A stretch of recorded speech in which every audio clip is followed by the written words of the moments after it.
Superdimensional Wizard Chapter 343 to Chapter 406.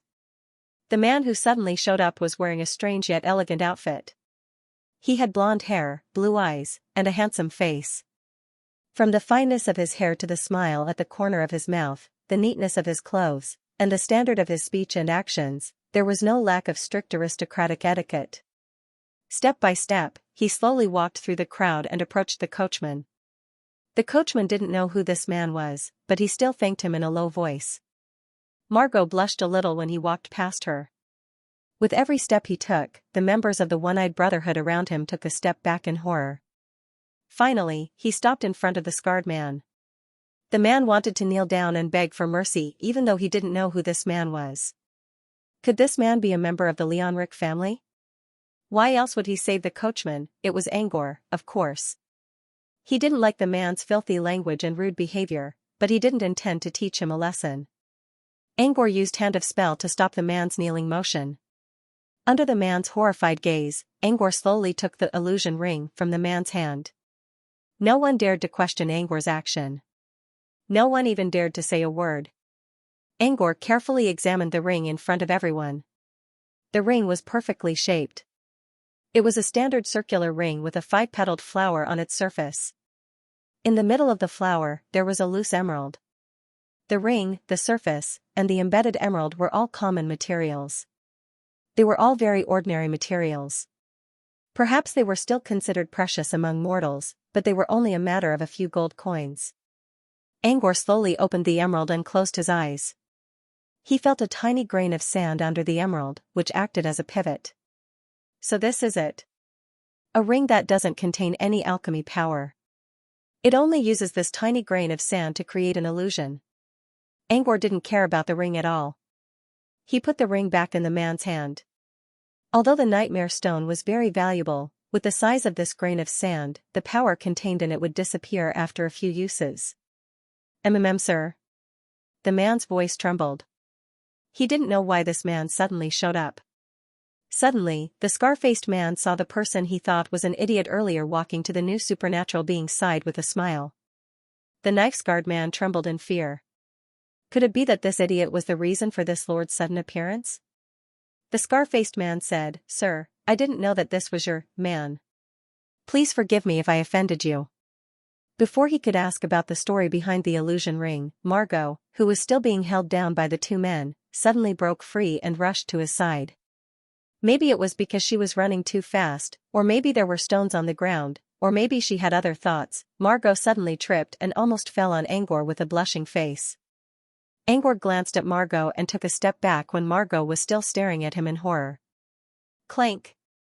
Margot fell to the cold ground, kicking up a cloud of dust. Margot covered her bleeding nose with her hand and gave Angor a pitiful look. Angor didn't say anything. He only gave her a cold glance and looked away. Compared to Margot, Angor liked the coachman more. "Do you know who I am? How dare you back off just now? How could you treat me like this?" Magda pouted angrily. Her sudden accusation not only stunned Angor but also the other Cyclops Brotherhood members. Was there something wrong with her head? Margot felt so wronged. She could tell that this person was a noble. She was the daughter of a countess, but this person didn't help her and only looked at her coldly. This was infuriating. Margot might be a powerful woman, but she had always been pampered by Xianxia. She was spoiled and willful. She would cry in front of the ferocious Cyclops Brotherhood members. But when she saw someone who might be a royal noble, she started acting like a countess again. Margot wanted to say something. But the coachman quickly covered her mouth. "Sir, my lady is only a child. Please forgive her." The coachman kept kowtowing to Angor. Margot was definitely over 18 years old, which meant she was older than Angor. A child? Angor sneered in his mind. He already had a good impression of the coachman, but that impression was ruined by the man's words. Unlike other dark wizards, Angor always treated mortals with respect and restraint. However, if someone offended him, he wouldn't show any mercy. Angor snapped his fingers and sent a stream of nightmare aura into Margot's mind. The next moment, Margot clutched her neck and mumbled something for a while. Margot pointed at Angor in horror. She grabbed the coachman's arm and pointed at her throat. Then she shook her head violently. The coachman seemed to understand Margot's situation. He looked at Angor with a pleading look. Silence her for 10 days as punishment, Angor replied in a plain tone. Margot's throat and vocal cords were fine. It was just that Angor used his nightmare aura to block Margot's mind and make her think that she couldn't speak. Angor created this method himself. His illusions already had the ability to block other people's senses. After learning the mystery of Nightmare Domain, Angor was able to use this ability like a fish in water. He could even simulate a level 1 cantrip, Silence, without using too much mana. In fact, it was Angor's unique ability. The coachman didn't say anything else after hearing Angor's answer. 10 days of silence was already a very small punishment for offending a supernatural. Besides, Miss Margot was a little arrogant. How could she treat a supernatural like a common noble? Angor looked at the scarred man again. The man wanted to apologize right away. He was shocked by Angor's miraculous move, and he was now in awe of the young man. Everyone else, leave. You come with me. Angor didn't want to reveal his purpose in front of everyone. Besides, this scarred man seemed to be a local, and he was the best person to ask for information. When the scarred man heard this, his heart was filled with apprehension. However, the other party only called for him and didn't plan to deal with his underling, which was already a relatively ideal ending. The scar-faced man recalled the last time he faced Magician. His underling had merely coughed due to the cold and had been cut in half by Magician.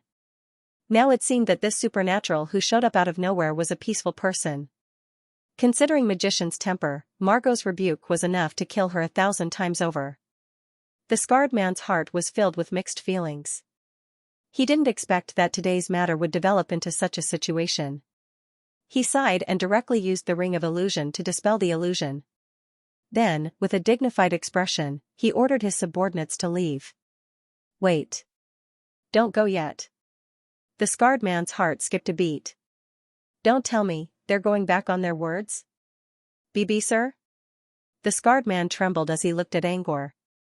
Angor only used a small amount of nightmare aura to cover all the followers of Cyclops Brotherhood. In the next second, a hint of confusion flashed through the eyes of the person enveloped by the nightmare aura. Then, he walked into the forest in a daze. The scarred man didn't know what Angor did, but he could tell that his followers were heading back to their base. Actually, he only thought of using nightmare aura to mask the people's senses. He wanted to see if he could use nightmare aura to alter or block these people's memories, which led to what happened just now. As for the effect, he could temporarily block their memories. However, altering or deleting their memories was beyond his ability. He would need to learn more about the structure of the human brain, the use of organs in different departments, or spend some time studying psychology. In the end, Angor temporarily blocked their memories and told them to leave. With that done, he turned around and continued walking along the main road. Dodoro quickly followed him. The scar-faced man hesitated for a moment, then gritted his teeth and followed Dodoro. As for the coachman and Margot, Angor didn't even look at them. Angor did not even look at them when he left. Only the scarred man gave Angor a hateful glare. You can't always be so far away, he muttered and left the place. The coachman watched as the Cyclops Brotherhood went deeper into the forest. When he saw the 3 figures disappearing at the end of the road, he sighed in relief. Miss Margot, I've read about something in a secret book. He then turned to Margot, who had been silent all this while. In this world, there is a group of supernaturals who are rarely seen. They can move everything in the world and manipulate all laws. They are immortal, and they will live forever. They are the last light of hope for mankind, and the lighthouse that keeps the fire of civilization burning. These supernaturals are usually hidden in different parts of the world, and they are rarely seen. But their wisdom has spread across thousands of worlds. This group of people, in that secret book, they are called sorcerers. I didn't think of it before, but when that young man used the ability to silence you, I remembered that there were records of wizards having such power in the books. If that young man is really a wizard, he can easily overthrow Watergrass, or even Zeal Dominion, with a single word. At this point, the coachman sighed deeply. Although wizards are the most powerful and wise people in our world, their personalities have also become cold and cruel because of the immortal years, and they have lost their humanity. You were too reckless, Miss Margot. What if that wizard kills you? What can you do? Margot couldn't speak, but after hearing the coachman's words, she fell into deep thought. When the coachman saw this, he knew that his words had worked. As Margot's butler, he did his best. The coachman helped Margot to her feet. Let's go. We can't stay here for too long. If the One-Eyed Brotherhood comes back again, we won't be able to do anything. But, Miss Margot, you need to be careful. The only time we went out alone, Bloody Butcher Ball stopped us. There must be something going on. Margot was arrogant and didn't know what was going on, but she wasn't stupid. Of course, she knew what the coachman meant. Also, we have to take Bar's words seriously. The magician he mentioned is probably also a transcendent. If he wants to deal with us. Sigh. The coachman shook his head. The road ahead was bleak. The scar-faced man followed behind Angor, trembling in fear. It was not a long journey, but for the scar-faced man, it was the longest he had ever walked in his life. During this silent journey, the knife-scarred man imagined all the possible outcomes of his future. Most of them were bleak endings. In the end, he would either die as cannon fodder or become a corpse in the wilderness that would not be able to cause any waves. It was only a few minutes, but it felt like an eternity to the scar-faced man. In his mind, he had died countless times in different ways. The scar-faced man's imagination was probably the best among all the people Angor had ever met. Before Angor could organize his thoughts, the scar-faced man suddenly knelt on the ground and began sobbing. The man begged for mercy. Angor was puzzled for a while before he figured out what the man was thinking from his stuttering words. Angor did not know whether to laugh or cry. But since the scar-faced man was so afraid of death, Angor decided to beat him at his own game. I can consider not killing you, but I have something I need you to do. If you can do it honestly, I'll spare your life. Otherwise. Angor did not finish his words, but the scar-faced man understood what he meant. He quickly nodded. I'll do it. As long as it's within my power, I'll do my best. The scar-faced man was not a kind man, so it was normal that he thought Angor would kill him. However, if Angor needed him to do something, he would say, I won't kill him for now. As long as he did not die, there was still hope. Get up. I have something to ask you. A greasy fat man with tears and snot all over his face, kneeling on the ground and sobbing. Angor did not like this at all. After the scar-faced man wiped his face with his clothes, Angor asked in a plain voice, What's your name? The scar-faced man lowered his head and answered respectfully, I'm Bal Farker. You can call me Bal, sir. Angor walked forward while asking, I need to know everything about this city, this country, and other neighboring countries. Bar was stunned for a moment. He was a little confused as to why he would ask about this, but he didn't dare to express it. He racked his brain to recall the information he knew. My lord, this is the Boya Gulf. The Boya Sea is the largest inland sea in Zeal Dominion, connected to the ocean of Paradise thousands of miles away. So it wasn't an inland lake, but an inland sea? As for Baal's Paradise Sea, he couldn't think of a place near the fake continent called that. All he knew was the Devil's Sea. He had passed through it when he was traveling from the old Earth to the fake continent. Was he not on the fake continent? The city up ahead is an important economic hub for Zeal Dominion. It's called Watergrass, which means the pearl embedded in the sea. It's currently under the control of House Griffin, one of the 9 pillars of the Dominion. The current head of House Griffin is Count Leon Rick, the father of the woman in the carriage. Bar noticed that Angor's expression did not change at all. So this man really had nothing to do with the Griffin clan. Bar continued, Watergrass is a trading city that accommodates merchants from all over the world. But it's also a place where raw materials are exported. Bar carefully observed Angor's expression as he spoke. He noticed that Angor didn't seem to care about the details. Instead, he paid more attention to the location and the neighboring countries. So, Bar began to filter his information. When they were about to reach the city gate of Watergrass, Angor finally stopped Bar from talking. As Angor expected, Bal was a local tyrant who knew a lot about this place. What surprised Angor was that Bal seemed to know a lot about international affairs. Bal also knew a lot about the conflicts between major countries, which surprised Angor a lot. Angor tried to organize the information he learned. This country was called Zeal Dominion. It was a young and lively country that only existed for 900 years. Among all the neighboring countries, it was the most peaceful and neutral one. They were currently in Watergrass, the second largest city of Zeal Dominion, which was also the center of trade and economy. Zeal Dominion bordered 2 countries by land and an island nation by sea. However, Angor had never heard of any of these countries before. Bar could not tell if the continent they were on was the Fey continent or not. The Fey continent was too big, and he didn't pay attention to the map of the Fey continent. It seemed he had to ask the magician Bar mentioned. According to Bar, most people in Watergrass were mortals who had never seen a supernatural world in their lives. As a member of the dark side of Watergrass, Bar only heard rumors about supernatural beings. He never saw one before. Magician was the only supernatural Bar knew about. He didn't know where he came from. He only contacted Bar to kidnap Leonric's daughter, Margot.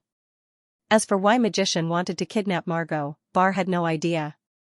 He only lent Angor an illusion ring and left. According to Bar, Magician was wearing a silver mask that covered half of his face. Angor couldn't tell how old he was. However, the man had a violent personality and would go on a killing spree at the slightest provocation. Several of Bar's minions were chopped in half by Magician. Yes, Bar said chopped with a knife. Angor carefully analyzed the situation. The magician was probably a low-leveled apprentice, and his tricks were too immature. There was no way he was a real wizard. As long as he wasn't a wizard, Angor wasn't worried. Even if he couldn't defeat the man, he still had Toby. If Toby couldn't win, he could run. And if he couldn't escape, he could use his parasites. He had 2 parasites in his nightmare domain. Even wizards would fall prey to them if they were careless, let alone a low-level apprentice. Angor decided to meet Magician in person. Perhaps he could get some useful information from him. Watergrass's city gate wasn't surrounded by walls like the one in Dark Sovereign City. Instead, it looked more like a toll booth. There were such gates not only on land but also on the Boya Sea. Their main job was to provide temporary permits for outsiders. Temporary permits that could be obtained with money would allow one to stay in Watergrass for a short time. If one wanted to stay here longer, he or she would have to apply for a residence permit at the city hall. With a grey organization like Bar around, Angor didn't have to worry about that. He simply lowered his top hat, activated the effect of infinite reticence, and quietly blended into the crowd. Watergrass was more prosperous than he had imagined. Compared to the fierce Low Asians in Midnight Sovereign, Watergrass was much more peaceful and down-to-earth. Most of the people he met along the way were peaceful. Occasionally, he saw some well-fed stray cats. There was not much trash on the streets either. Judging from these details, Angor could tell that the people in Watergrass lived a good life, and the people who ruled the city were not corrupt. Following Bar's lead, Angor arrived at a place that looked like a dock but was actually a public bus station. There were many boats of various styles parked here. I have a house near the Bay Area. If you don't mind, sir, you can stay there for the time being. Bar revealed a proud look when he mentioned Bay Area. Just like every city, there were bustling areas, commercial streets, political centers, wealthy districts, and slums. Watergrass also had its own prosperous district, which was called the Bay Area. The Bay Area wasn't located on land. It was located on the Boya Sea. Angor once watched a movie on his hologram tablet and learned that there was a famous floating city called Venice on Earth. Watergrass's Bay Area looked just like Venice. The Bay Area was located on the Boya Sea, but it was much more prosperous than the land. He looked around and saw luxurious skyscrapers, shops, and waterways running through the area. Sitting on a small boat, not only did it have a different style, it was also quite comfortable. Angor sat on a small boat that looked like a crescent moon. He enjoyed the salty sea breeze and slowly sailed into the Bay Area. At the same time, in the center of Watergrass, a middle-aged man wearing a blue and white robe entered a building with countless white medical flags. "Sir Count, you're here." A silver-haired old man in a gentleman's suit greeted him. If Angor was here, he would recognize this man as the coachman he met on the way. The count he was referring to was none other than the current ruler of Watergrass, Leonric. "I heard Margot was attacked by the Cyclops Brotherhood?" How dare they? Bar must have a death wish. Leonric yelled and quickly put on a worried look. Is Margot alright? Miss, she's fine. She got some scratches when she fell from the carriage, but Leonric saw Margot before the old man could finish. Margot was not in her room. Instead, she was sitting in the main hall of the medical center with a roll of bandages in her hand. No one knew what she was thinking. When Leonric rushed over, Margot finally regained her senses. Maybe it was because she finally saw her loved one, but she still looked calm. Margot's calm expression suddenly changed. She hugged Leonric and began to cry loudly. Leonric patted him on the back to comfort him, but after a while, he realized that something was wrong. No matter how hard Margot cried, she couldn't make a sound. Don't scare me, Margot. What's wrong? Say something. Margot's face was blurred by her tears, but she still couldn't speak. She kept shaking her head. Sulu, didn't you say Margot was only scratched? He can't even speak now. What's going on? Leonric glared at the silver-haired old man. Sulu sighed. It's not the Cyclops Brotherhood's fault that Miss Margot can't talk. It's because we met an unusual young man. Unusual young man? I suspect that young man is the legendary Magus. It was a starless night. The lone moon hung in the sky like a large, shining jade plate, which contrasted sharply against the clear sky. Several palm-sized figures suddenly flew across the night sky. Only a wisp of dark mist could be seen under the bright moon. Other than that, there were also strange giggles. In Watergross's Golden Cross Academy, Leonric was accompanying Margot when he suddenly looked out of the window. The shadows of the trees were swaying in the wind as if they were ghosts. Leonric didn't know why, but he suddenly felt a sense of worry. All of a sudden, Leonric noticed a shadow flashing past his window. It was so fast that it disappeared in a flash. When he looked again, the shadow was already gone. Leonric stared out of the window for a long time, but nothing happened other than the swaying shadows of the trees. Leonric shook his head and rubbed his temples. Was it because of what Sulu had said during the day that he was hallucinating under the psychological pressure? That was a wizard we're talking about. To the common folk, wizards only existed in legends. However, as the head of the Griffin family, Leonric knew a lot about wizards. 300 years ago, there was a princess of Zeal Dominion who studied wizardry, but she disappeared without a trace. According to the official records, she died of an illness in the palace. However, according to the Griffin family's secret, the princess left Zeal Dominion to search for the method of immortality. Leonric had never seen a real wizard in person, but he had read a lot about them. When he was young, he wanted to become a wizard as well. Unfortunately, he never found the right path. Is it really a wizard? Leonric looked at the moon in the sky and mumbled, if Sulu is right, Margot shouldn't have. Whatever. What's done is done. We have to find a way to make up for it. She was his daughter, after all. Leonric didn't want to be too harsh on her even if she was already in this state. Also, who is this magician that Ball mentioned? It'll be great if we can capture Ball and ask him. However, Leonric knew he couldn't touch Ball for now. As the head of a city, it wasn't hard for him to get information about the city. In just a few hours, he learned that the young man who might be a sorcerer had moved into Bar's villa. Only the heavens knew what kind of lies Bar had used to make the great wizard not kill him. While Leonric was still worrying, he heard footsteps outside. Sulu opened the door and came in. Why is it so noisy outside? Leonric asked. Sulu looked worried. Mr. Leonric, there are 2 more strange cases. I think the noise came from the president and the doctors. 2 more cases? That's more than 100 cases, right? Yes, exactly 100. Leonric rubbed his messy hair.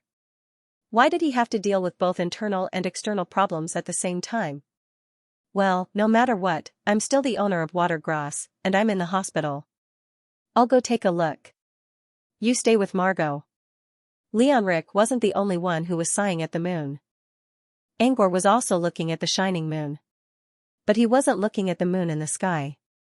Instead, he was looking at the moon in the water. He opened the door and saw a long waterway. The moon in the sky was reflected on the waterway just like that.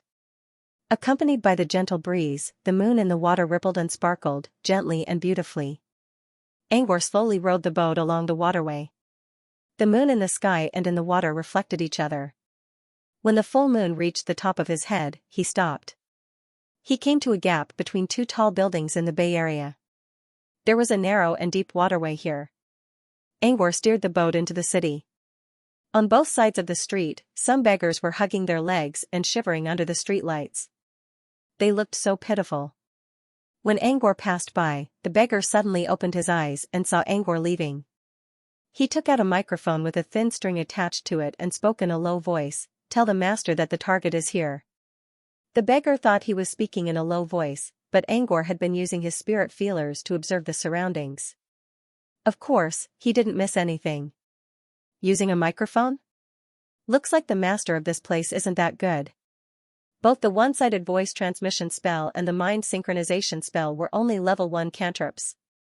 Angor thought to himself that he overestimated Magician's ability. Yes, Angor was going out in the middle of the night to meet this magician. With Baal's help, Magician agreed to meet Angor, but Angor had to decide the time and place. Angor didn't object. He was here to talk to Magician, so he didn't want to be too arrogant. Making compromises in a proper way would make the conversation easier. Angor followed the water and saw a barbed wire fence at the end of the narrow waterway, which stopped the boat from moving forward. At the same time, a hidden door appeared on the wall nearby. Angor stood up and gave it a gentle push, which opened the door. There was a long staircase leading from the top to the bottom. Every once in a while, an oil lamp would appear on the wall. Angor walked for about a minute and stopped about 10 meters under the water. At the end of the staircase was a simple bronze door. The door was open, and Angor could see the vast space inside.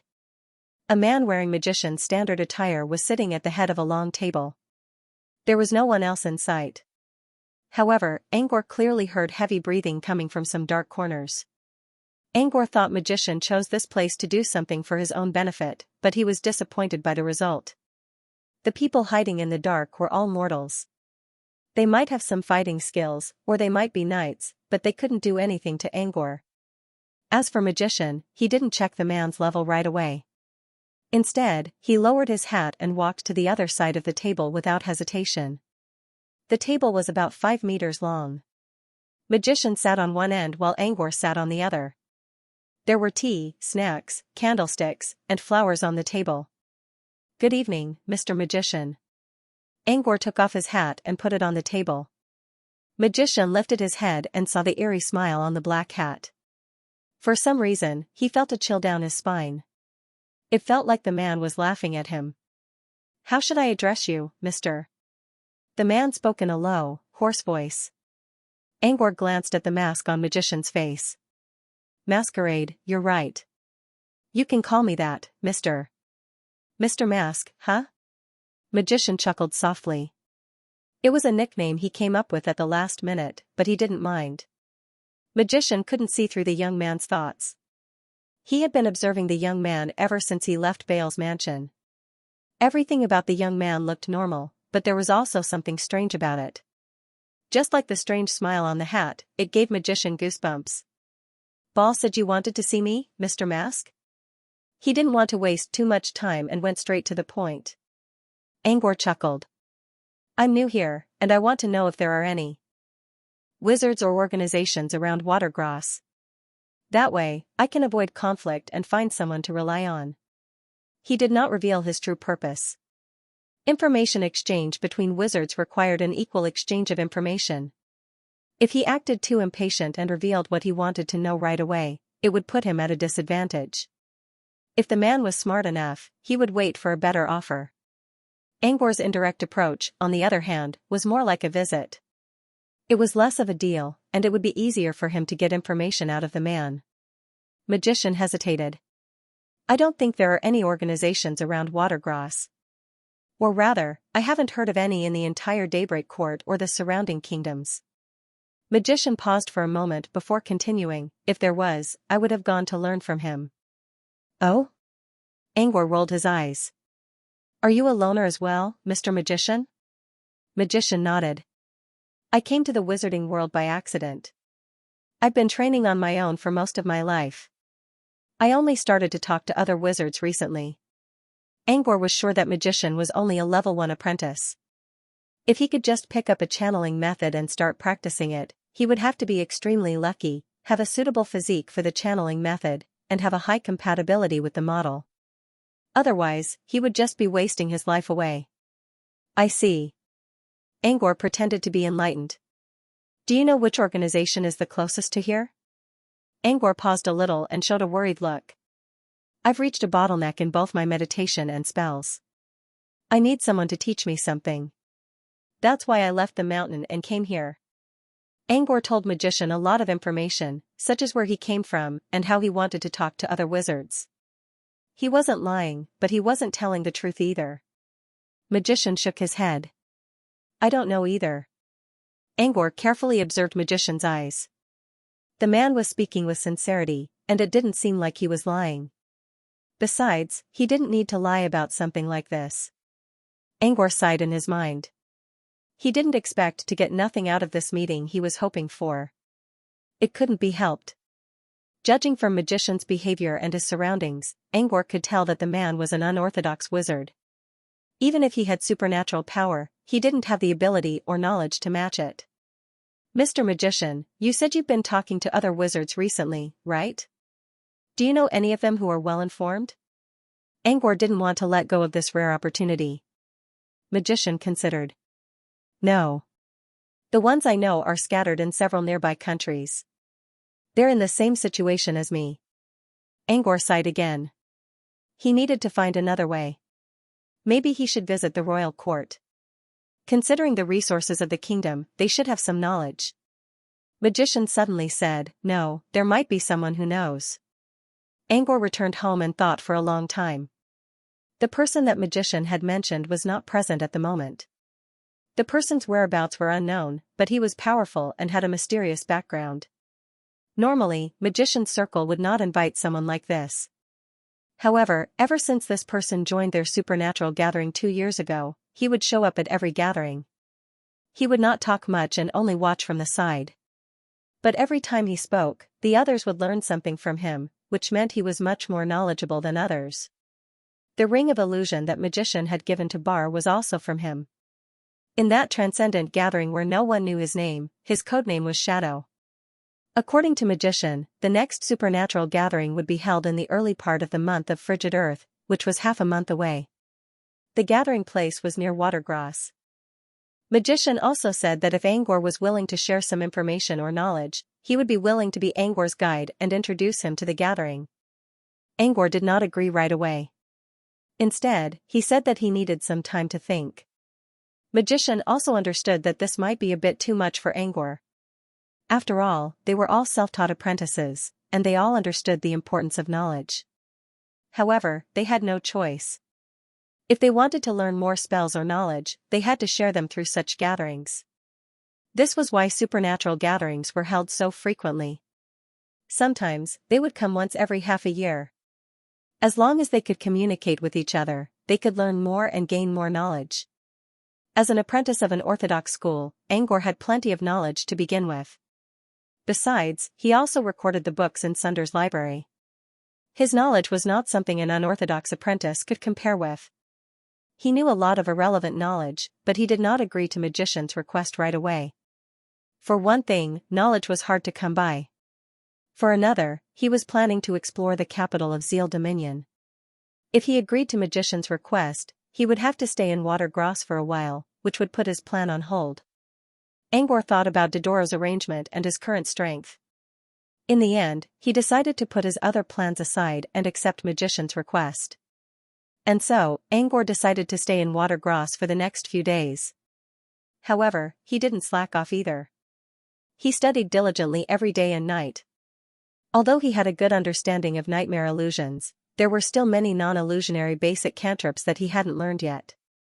For example, voice transmission and healing. These were compulsory cantrips for level 1 apprentices, but he hadn't studied them yet. He was now a level 2 apprentice. He planned to use his free time to study these things. The food in Watergrass was delicious, and his life was peaceful. He hadn't enjoyed such a stress-free life in a long time. From time to time, Magician would come to visit Angor. Just like Ball said, Magician didn't care about life at all. He didn't go on a killing spree, but from their conversation, Angor could tell that the man didn't care about life at all. Whenever Zeal Dominion was mentioned, Magician's eyes would be filled with hatred. Magician would also say that he would dig out the roots of Zeal Dominion bit by bit. First, he would destroy the family pillars of Zeal Dominion. Then, he would eat away at their wealth and power. Finally, he would overthrow the entire Zeal Dominion. Angor only smiled at the comment without saying anything. Maybe it was another story about how people hated their country. Angor was only a passerby to Zeal Dominion, so he didn't want to get involved. However, he still reminded Angor that wizards shouldn't interfere too much with mortals' lives. Magician's response to Angor's kind words was a strange grin. After several visits, Magician realized that Angor wasn't planning to stay in Zeal Dominion forever and didn't know anyone else, so he didn't visit as often as before. Angor didn't want to talk too much with Magician. It was hard to communicate with someone who didn't share the same values. Compared to awkward conversations, Angor preferred to study quietly. Currently, his progress in learning spells was not fast. This was because level 1 cantrips were not as easy as level 0 cantrips. He also needed to accumulate knowledge of certain kinds of things. Voice transmission was a level 1 cantrip that required a basic understanding of sound waves. If he was still in Brute Cavern, he could learn about sound waves from the classes in Tree Spirit Garden. But since he wasn't in Brute Cavern, he had to learn by himself. Since level 1 cantrips required a certain amount of knowledge, it was very difficult for unorthodox wizard apprentices like the Magician to learn a cantrip. Their only chance to learn a cantrip was to communicate with their peers. No wonder. They were so diligent in organizing supernatural gatherings. Angor knew something about sound waves, but it was limited to what he knew from Earth. He didn't know if sound waves from Earth could be used in the wizarding world, so he had to experiment a little bit. Days went by as Angor experimented. A week later, Angor rubbed his temples and looked up from his study. After working on a large number of formulas, calculations, and proofs, he estimated that there was a slight difference between the Earth's and the wizarding world's sound wave science. The difference lay in the different medium of sound wave transmission. The wizarding world was filled with primal mana, which was violent but highly flexible. It could even change the speed of sound waves, which was completely different from what he knew from Earth. Angor accepted the result. According to John's experiment, the physical constants in the wizarding world were fundamentally different from those on Earth. The study of sound waves was only slightly different, but that was already the best result. Sound waves from the wizarding world were different from those on Earth, but the basic concepts, deductions, and application methods were basically the same. The only difference was that some of the results might be different. Voice transmission only required a basic understanding of sound waves, which was more than enough for Angor. The only thing left was to study the nature of the cantrip. This was a long process, so Angor decided to put it aside until he solved the problem of Pakrti and Dodoro. Angor didn't want to look into Dodoro's identity and memory, but he was still interested in Pakrti where Dodoro used to live. The rainbow dragonflies didn't seem to be a threat to him, but they were still a concern. Also, the plain passageway in Pakrti should have a passage that connected to the Nightmare Realm. According to Sunders, it was impossible to enter the Nightmare Realm through that passage, but it was still a hidden danger. Just in case, he decided to find out more about Pakrti first.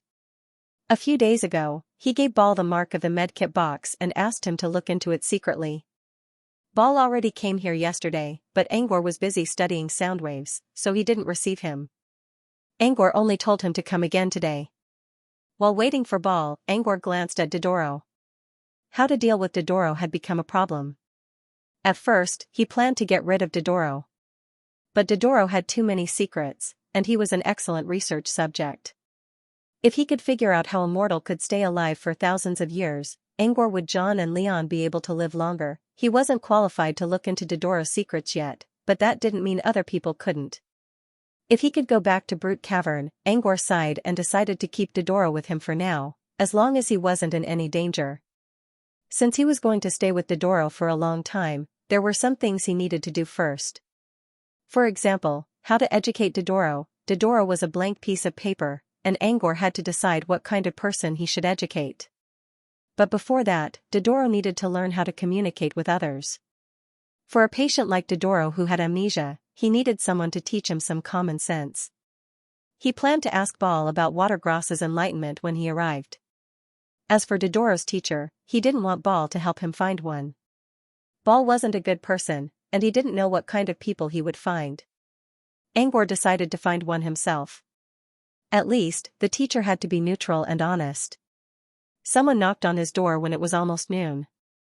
Angor thought it was Ball, but when he opened the door, he saw that it wasn't Ball. In fact, he didn't even know who the visitor was. It was a middle-aged man wearing a neat black robe. He tried his best to look calm, but Angor could see the fear in his eyes. "Who are you? What do you want?" Angor frowned when the man didn't speak. The middle-aged man tried his best to control his trembling legs and spoke in a voice that he thought was calm but sounded like he was trembling. "Sir, I'm the butler of the Earl's residence. The Earl heard that you've come to visit Watergross and was very happy to see you. He would like to invite you to his residence." After the middle-aged man finished speaking in a trembling voice, he handed over a gold-stamped invitation card. Angor glanced at the card and raised an eyebrow. "Count Angor? You mean Xianxia?" Not only had Ball mentioned this person before, but Magician had also mentioned him angrily more than once when he came over to talk to him.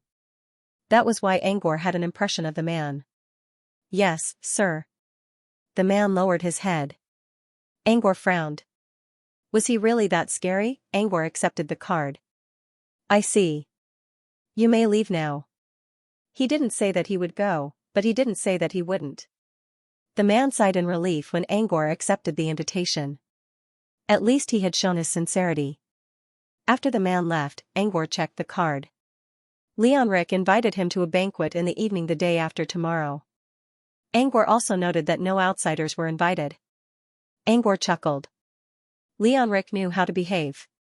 Magician never said anything nice about Xianxia, but Angor still had a good impression of the man. At least Watergross was prosperous and peaceful, which meant Xianxia was still doing something. Angor decided to go and check it out. He couldn't place all his bets on the unknown shadow. Xianxia was a member of the ruling class, and one that had lasted for hundreds of years. He must have a lot of information. Maybe he could bring good news to Lucien. Not long after the butler left, Ball came to visit Angor. "I've asked around, and even asked the most knowledgeable scholars. But no one knew anything about Pocrates," Ball said respectfully. Bar said respectfully, later on, "I even asked some of the old professors in the academy, but still, no one knew. But I'm sorry to come here without any information, sir." "Well, it's a coincidence. A few days ago, one of my men saw this snake symbol by accident. He mumbled that he had seen something similar before, so I paid attention to it. Then, following this clue, I really did find a person." Bar rambled on about his small achievement, and then told the rest of the story. His follower saw a snake coiling around a scepter pattern not long ago, which was very similar to the black snake coiling around a cone pattern Angor gave him. After Bar asked carefully, he followed this clue and finally found a woman. The woman's family owned a small medical clinic, which had a snake coiling around a scepter symbol on its flag. According to the woman, her grandfather had seen this symbol in an ancient book in the central library. It was said that this symbol always appeared in the books of some doctors. It seemed to be the belief of some doctors, or the totem of some medical school. At that time, her grandfather had marked this symbol in his mind. Later, on a whim, he used this symbol on the flag of his medical clinic. Unfortunately, her grandfather passed away a few years ago, so she didn't know which book recorded it. In order to complete the task given to me by my lord, I sent my men to the central library to search for it using this symbol as a clue. However, even after flipping through all the medical books, I still couldn't find anything similar to this symbol." Bale's face was filled with regret as he continued, "Unfortunately, her grandfather passed away a few years ago. I thought about it. Either the book was lost, or it was placed in the library's secret vault," Ball said. Bar said, "But I guess the possibility of losing it is not high. Who would deliberately steal a medical book? Vault of Ancient Tomes? What's that?" A fully enclosed vault built to protect ancient books. It's right under the central library. But no one can enter without the permission of the curator. Bar made a helpless face. The people in the library are all stubborn. I've used all kinds of methods, but they won't open the secret vault no matter what. Angor nodded. Old people were always stubborn. Maybe they were stubborn, or maybe they were pedantic. However, it was also because of this group of people that knowledge could be passed down very well. I see. You don't have to worry about it. Angor considered for a moment and decided to end the matter here. He would deal with the rest later. He cleared his throat and lowered his voice. I have one more question. Do you know any famous enlightening teachers in Watergrass? Ball didn't give him an answer. Watergrass was a huge place with thousands of jobs. Enlightening teachers were like nursery teachers on Earth. They were important to a person's growth, but they weren't important. Of course, Ball wouldn't pay much attention to them. I'll ask around for you, sir. Ball was quite efficient. Not long after he left, he returned with a book in his hand. Angor didn't know how Ball got his hands on the list of the most famous enlightening schools in Watergrass. Angor checked the booklet. There were even names of retired teachers. After sending Ball away, Angor began to read the booklet. Now that it was the school season, he did not intend to disturb the students' normal class time. Therefore, he did not intend to choose from those who were in active service. Instead, he looked at the list of retired instructors. Based on the previous reviews, Angor circled a few people, memorized their addresses, and left the Bay Area.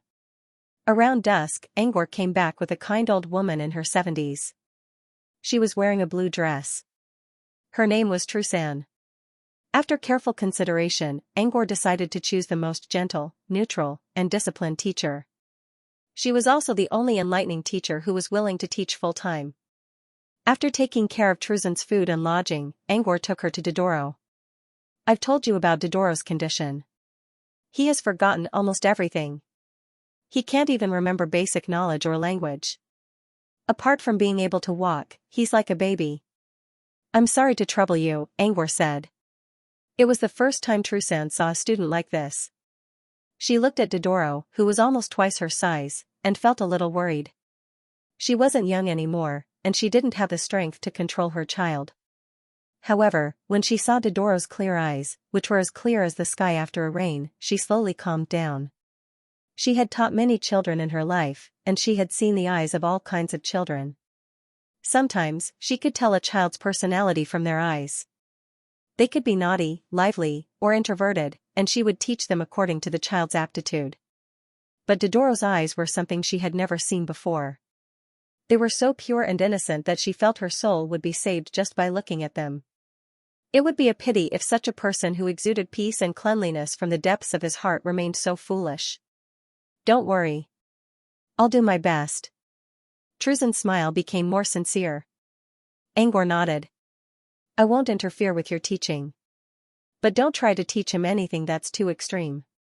Also, don't try to make him remember his past, or it might hurt him even more. As for everything else, please do as you please. I believe you'll paint this blank piece of paper in your own way. Trusan's teaching method wasn't fixed. She would take Dodoro to see the wild and nature, and sometimes, she would take him out for picnics. She would teach Dodoro some knowledge in a relaxing and entertaining way. Sometimes, she would take Dodoro to the downtown area and tell him stories about ordinary people, such as the ways of the world, and family matters. Even though Dodoro didn't react much, Trusan didn't stop talking. She was like an old grandmother who was telling stories to her grandchildren. Thanks to her nagging, Dodoro was able to pick up more vocabulary. He used infinite reticence to follow Trusan for a day and was satisfied with her teaching method. Now, he no longer paid too much attention to Dodoro. Instead, he would talk to Trusan about Dodoro's progress during dinner every night. One day, the sky was getting dark. In a large manor on the outskirts of Watergrass, Leon Rick was pacing back and forth in the hall with a worried look on his face. Occasionally, he would sit down and take a sip of wine, but after that, he would start pacing back and forth in the hall again. His daughter, Margot, was sitting in front of a table, resting her chin on her hand while playing with her tableware. No one knew what she was thinking. This was what Xianxia, the mistress of the count's manor, saw when she came to the main hall. Xianxia glanced at the butler who was holding a cup of wine. How long have they been like this? The butler secretly gestured to and whispered, It's been 2 hours. Xianxia nodded helplessly. When Margot came back to her senses, Xianxia walked to Leonric and spoke in a gentle voice, What's there to worry about? He accepted the invitation. Whether he comes or not, we've shown our sincerity. Besides, it's not time yet. We don't know if he'll show up. Leonric sighed. You don't understand. If he's really a wizard, even the entire Zeal Dominion won't be able to stop him, let alone Watergross. But he didn't do that these days. I think you're worrying too much, Xianxia said as she dragged Leonric to a seat. Don't think too much. Just wait here. If you keep drinking and walking around like this, it won't look good when that mister sees you like this. His wife was right. It wasn't good for him to smell like alcohol before the guest arrived. But, he was still worried. After all, the guest was a supernatural. Suddenly, the clock in the corner rang. It was already 8 o'clock in the evening. There was still half an hour left before the time stated on the invitation. According to the unspoken rules of the banquet, no one would arrive on time. Usually, they would arrive half an hour earlier.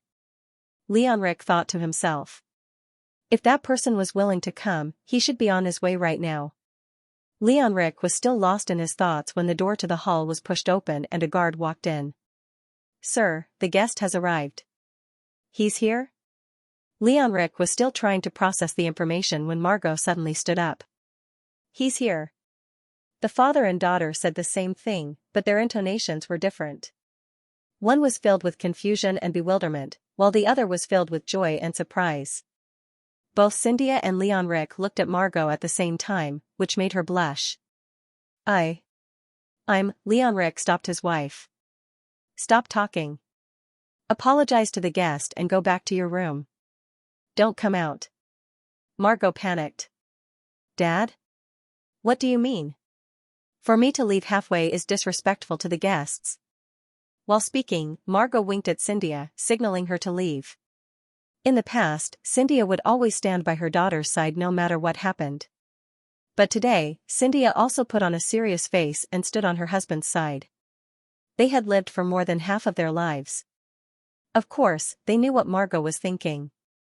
There was nothing wrong with a young girl's love poem. But they had to consider who the poem was meant for first. Margot was silenced for a week, and it didn't teach her how to read the situation. Before Margot could say anything else, footsteps came from outside the door. A row of knights walked in and slowly separated into 2 sides. They raised their lances and placed them on the ground, making a uniform sound. Then, they all took off their helmets and half knelt on the ground. As the guests approached, the knights lowered their heads one by one. This was a knight's way of greeting.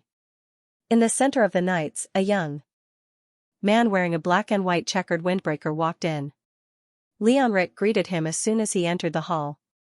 He introduced himself and invited Angor to take a seat. Angor glanced at the guests. Xianxia accepted Angor's gaze with a smile, while Margot blushed and lowered her head. Leonric pointed at the middle-aged lady on his right. This is my wife, Xianxia. He then pointed at Margot and sighed. Margot, why are you lowering your head? Come here and apologize to the mister. Margot quickly stood up and bowed to Angor in a shy manner. Mr. Angor, it was me who. Before Margot could finish, Angor looked at Leonric. Save your breath. No need to apologize. I've already punished you, and I won't pursue the matter further. Margot was stunned. He said he didn't mind, but he didn't pay any attention to her at all. Margot's well-prepared apology turned into a blushing face. She had to hold it in. Angor sat down on the left side of Leonric's table, which was the most honorable seat for a noble, apart from the host's seat. How should I address you, mister? Leonric chose his words carefully. Angor was going to tell Leonric his real name, but since he already used a pseudonym in front of magician, he might as well keep using it. Mask. It was very rude of him not to say his name, but to use an unknown code name. Leonric's expression froze for a second before he continued, Mr. Mask. Margot was rude a few days ago. You said you wouldn't pursue the matter, but as her father, I still feel bad about it. Allow me to apologize on behalf of my daughter. With that, Leonric poured himself a glass of wine as punishment. This time Angor did not stop Margot from apologizing, which made Margot feel a little wronged. Angor waited for Leonric to finish his act. I accept your apology. Everyone was surprised by his words. Didn't he say he didn't need to apologize? Why did he say he accepted the apology now? It took Leonric a while to realize that Angor was implying that he didn't teach his daughter well. He could overlook Margot's rudeness as a gentleman, but he knew very well what caused Margot's rudeness. That was why he didn't pursue Magda's apology, but he forgave Leonric's apology. No one here was stupid enough to understand what Angor was trying to say. Margot's eyes reddened. She was about to say something when her mother, Xianxia, pressed down on her thigh. Xianxia gave Margot a warning glance, but she quickly turned back to her mother with a smile. Ah, it's all my fault. Margot only has one child, and she's spoiled too much. From now on, I'll hire the strictest etiquette officer to teach her. For the next half a year, I'll keep a strict watch on her until she can change from inside to outside. Leonric's words sounded like a grounding order. Margot, who longed for freedom, wanted to argue, but Xianxia held her down under the table. In the end, Margot had no choice but to nod. Let's drop the topic. You didn't invite me here just for this, did you? Angor didn't want to waste time on family drama. Angor picked up a delicate glass on the table. Leonric quickly signaled the waiter to add more wine, but Angor stopped him. He then released a stream of mana from his model. He shook the glass gently and filled it up.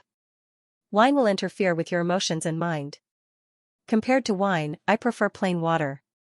Angor was going to say tea is my favorite, but he was afraid that Leonric would really serve him tea if he said that out loud. He was talking about milk tea, not the strange fermented tea that common nobles liked. Angor's making something out of nothing shocked everyone in the room. It took Leonric a while to regain his composure. I invited you here to apologize, sir. Also, there's something I need your help with. Angor didn't say anything. He only signaled Leonric to continue. Leonric didn't speak right away. Instead, he asked Xianxia to leave with Margot. Then, he dismissed all the people in the hall, leaving only the butler to serve him. I just want to know if you're a wizard, Mr. Mask? Angor hesitated. He was going to ask Leonric if he knew anything about wizards, but he didn't expect Leonric to ask before he could. Of course, you don't have to answer, sir. I'm just curious, Leonric quickly added when he saw Angor's hesitation. Angor chuckled. Of course. But before that, I want to know where you learned about wizards, Count Angor. Leonric didn't hesitate. My family has existed for nearly 900 years, and we have a lot of secrets. Some of them mentioned wizards, but I've always treated them as legends. Can you show me what you've told me? Angor asked. Leonric hesitated. There were many secrets in his family. Some of them were too dirty, and some even talked about the secrets of the royal family. Showing them to an outsider. He couldn't make up his mind. Angor calmly replied, I'm a wizard. Angor didn't explain the difference between wizards and apprentices. They were all the same to mortals. Leonric looked at Angor with a look of understanding, but at the same time, there was a hint of fear in his eyes. He closed his eyes and sighed deeply.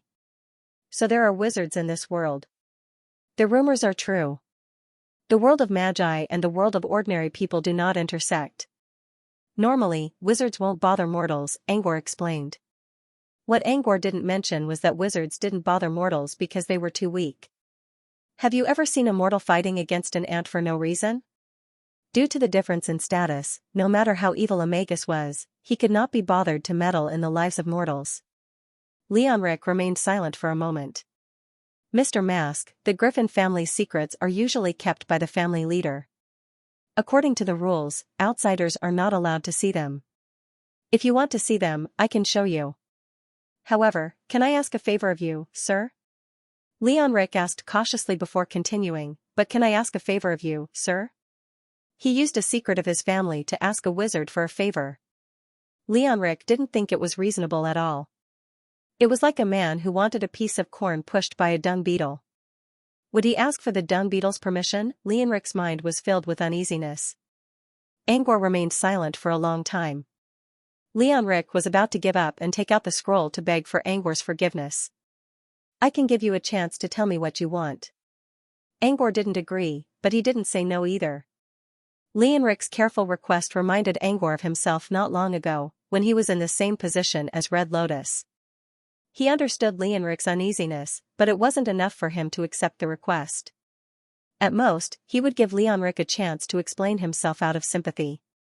As for whether Angor would accept the request, he didn't know. Leonric quickly explained his request to Angor. Yes. Angor didn't give him an answer. I'm not asking for your help, sir. Leonric sighed. Watergrass may seem like a great place, but as the actual manager of the city, I know that there are still many things I can't touch. What I want is something I can't do, something I don't even know how to solve. You mean the gray forces, Bar? Angor raised an eyebrow. No. No city is completely clean. If there's white, there's black. Bar's existence isn't a problem for me. Then you're talking about magician? Leonric shook his head. I don't have the right to ask you to help us with magician's matter. What I'm talking about is something ordinary people can't solve. Maybe you can, sir. Something ordinary people can't solve? Angor was curious. This matter, we have to start from a year ago. A year ago, someone in Watergrass suddenly contracted a strange disease. He was sent to Golden Cross Academy. He didn't show any symptoms at first, but as time went on, his body began to weaken. He couldn't move at first, and then he couldn't speak. His eyes were glazed over, and he looked like a living corpse. He still had some basic physical symptoms, but he still looked like a dead man. Since the disease appeared a year ago, there had been more than 100 cases. All the professors in Golden Cross Academy took action. Some family members even donated a living corpse to be dissected. But the results were still the same. So, I want to ask you to take a look, sir. Can you? Angor was a little surprised by the request. Leonric talked for a long time, but he didn't mean it for himself. He meant it for the people. If there was nothing wrong with this request, Count Leonric must be someone special among the nobles. Angor had no idea how to treat illnesses. He knew a little about both traditional Chinese medicine and Western medicine, but those were all theories. He could only guess when it came to treating illnesses. Still, he wasn't afraid. He didn't have to agree to this request anyway. What's the basis of your diagnosis of the strange disease you mentioned? Leonric said, I didn't expect you to find the key points so quickly, sir. The reason why we called it a strange disease is because of the initial symptoms. All these patients have one thing in common. They all lost their shadows. Did she lose her shadow? Angor was surprised. Turning into a living dead could still be considered a medical phenomenon. But losing one's shadow meant that this phenomenon was related to the mortal world. No wonder Leonric thought he was the only one who could solve this problem. Angor was about to ask when his ears suddenly twitched. Huh? What's that sound? What sound? Leonric frowned. Something's laughing. He listened carefully and extended his spirit feelers outside his body so that he could sense more clearly. After magnifying his perception, as expected, he heard waves of strange laughter. The sound was very ear-piercing and had a metallic texture. That's a horrible laugh. Leonric strained his ears as well, but he couldn't hear anything. He gave Angor a doubtful look and wondered if the man was joking. Or was there something he couldn't hear? Leonric suddenly heard footsteps coming from the hallway on the second floor. He looked up and saw Xianxia running out of the hallway in a panic. Margot's in trouble. Something's wrong. What happened to Margot? Leonric yelled. Xianxia shook her head, her eyes filled with worry. I don't know. I just taught her a few words, and she was complaining that I was meddling in other people's business. Then, I felt my vision go black, and I closed my eyes. When I opened them again, I saw Margot lying on the floor. I couldn't wake her up no matter how hard I tried. Leonric frowned. Calm down. Tell the guards to send her to Golden Cross Academy first. I'll go there as soon as I'm done talking with Mr. Mask. Cynthia looked at Angor, then at her husband. In the end, she still lowered her head. Angor suddenly spoke up, Count Leonric, don't mind me. Let's go check it out. Get up. The laughter I heard came from the hallway on the second floor. Leonric's heart skipped a beat. I'll go check it out first. I'll ask the kitchen to bring you some food. Would you like to eat first? Angor waved a hand to stop him. No need. I'm curious as well. Let's go check it out together. Leonric usually spoiled his daughter and would never allow any man to enter her room. But now, he nodded excitedly. Thank you, sir. Thank me? There was no need for that. I don't have much experience in treating illnesses. I'm just curious about that laughter. Cynthia led the way. As they approached their destination, Angor frowned. Everything was quiet now, but the strange laughter did come from Margot's room. Angor pushed open the exquisitely decorated door and saw Margot lying on the ground. Margot was lying on the pink plush carpet in her puffy dress. His eyes were tightly shut, and his face was pale. He seemed to be muttering something, but if one listened carefully, they would realize that it was all unconscious moaning. Looking around this girl's boudoir, he couldn't help but feel that this room was too pink. Not only was the carpet pink, even the walls, tables, chairs, and mirrors were pink. There were also all kinds of plush toys placed in various places. There were also a few dolls with exquisite workmanship and cute smiles. However, those dolls didn't look cute at all. Instead, they looked a little creepy. Leonric checked Margot's lips and pupils. He also listened to her heartbeat and confirmed that she was only unconscious. It didn't look too serious, but he was still worried. Why did she suddenly pass out? He didn't have time to call for the guards.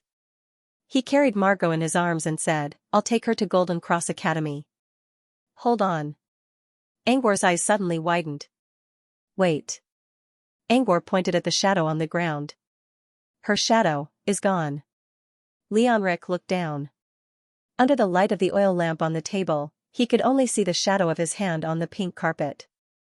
Margot, who was supposed to be in his arms, was nowhere to be seen. Leonric's and Cynthia's faces paled at the sight of this. The couple looked at each other, their eyes filled with disbelief. Cynthia collapsed to the ground almost instantly, her tears falling like a string of pearls. As Leonric's wife, she knew about this strange disease that almost caused all the professors in the academy to scratch their heads. It was a strange disease that almost couldn't be cured. Cynthia was already imagining Margot turning into a zombie in the end. She shook her head and mumbled, Impossible. Impossible. Why is it my daughter? She's our only child. Leonric and Margot were the weirdos of the noble couple.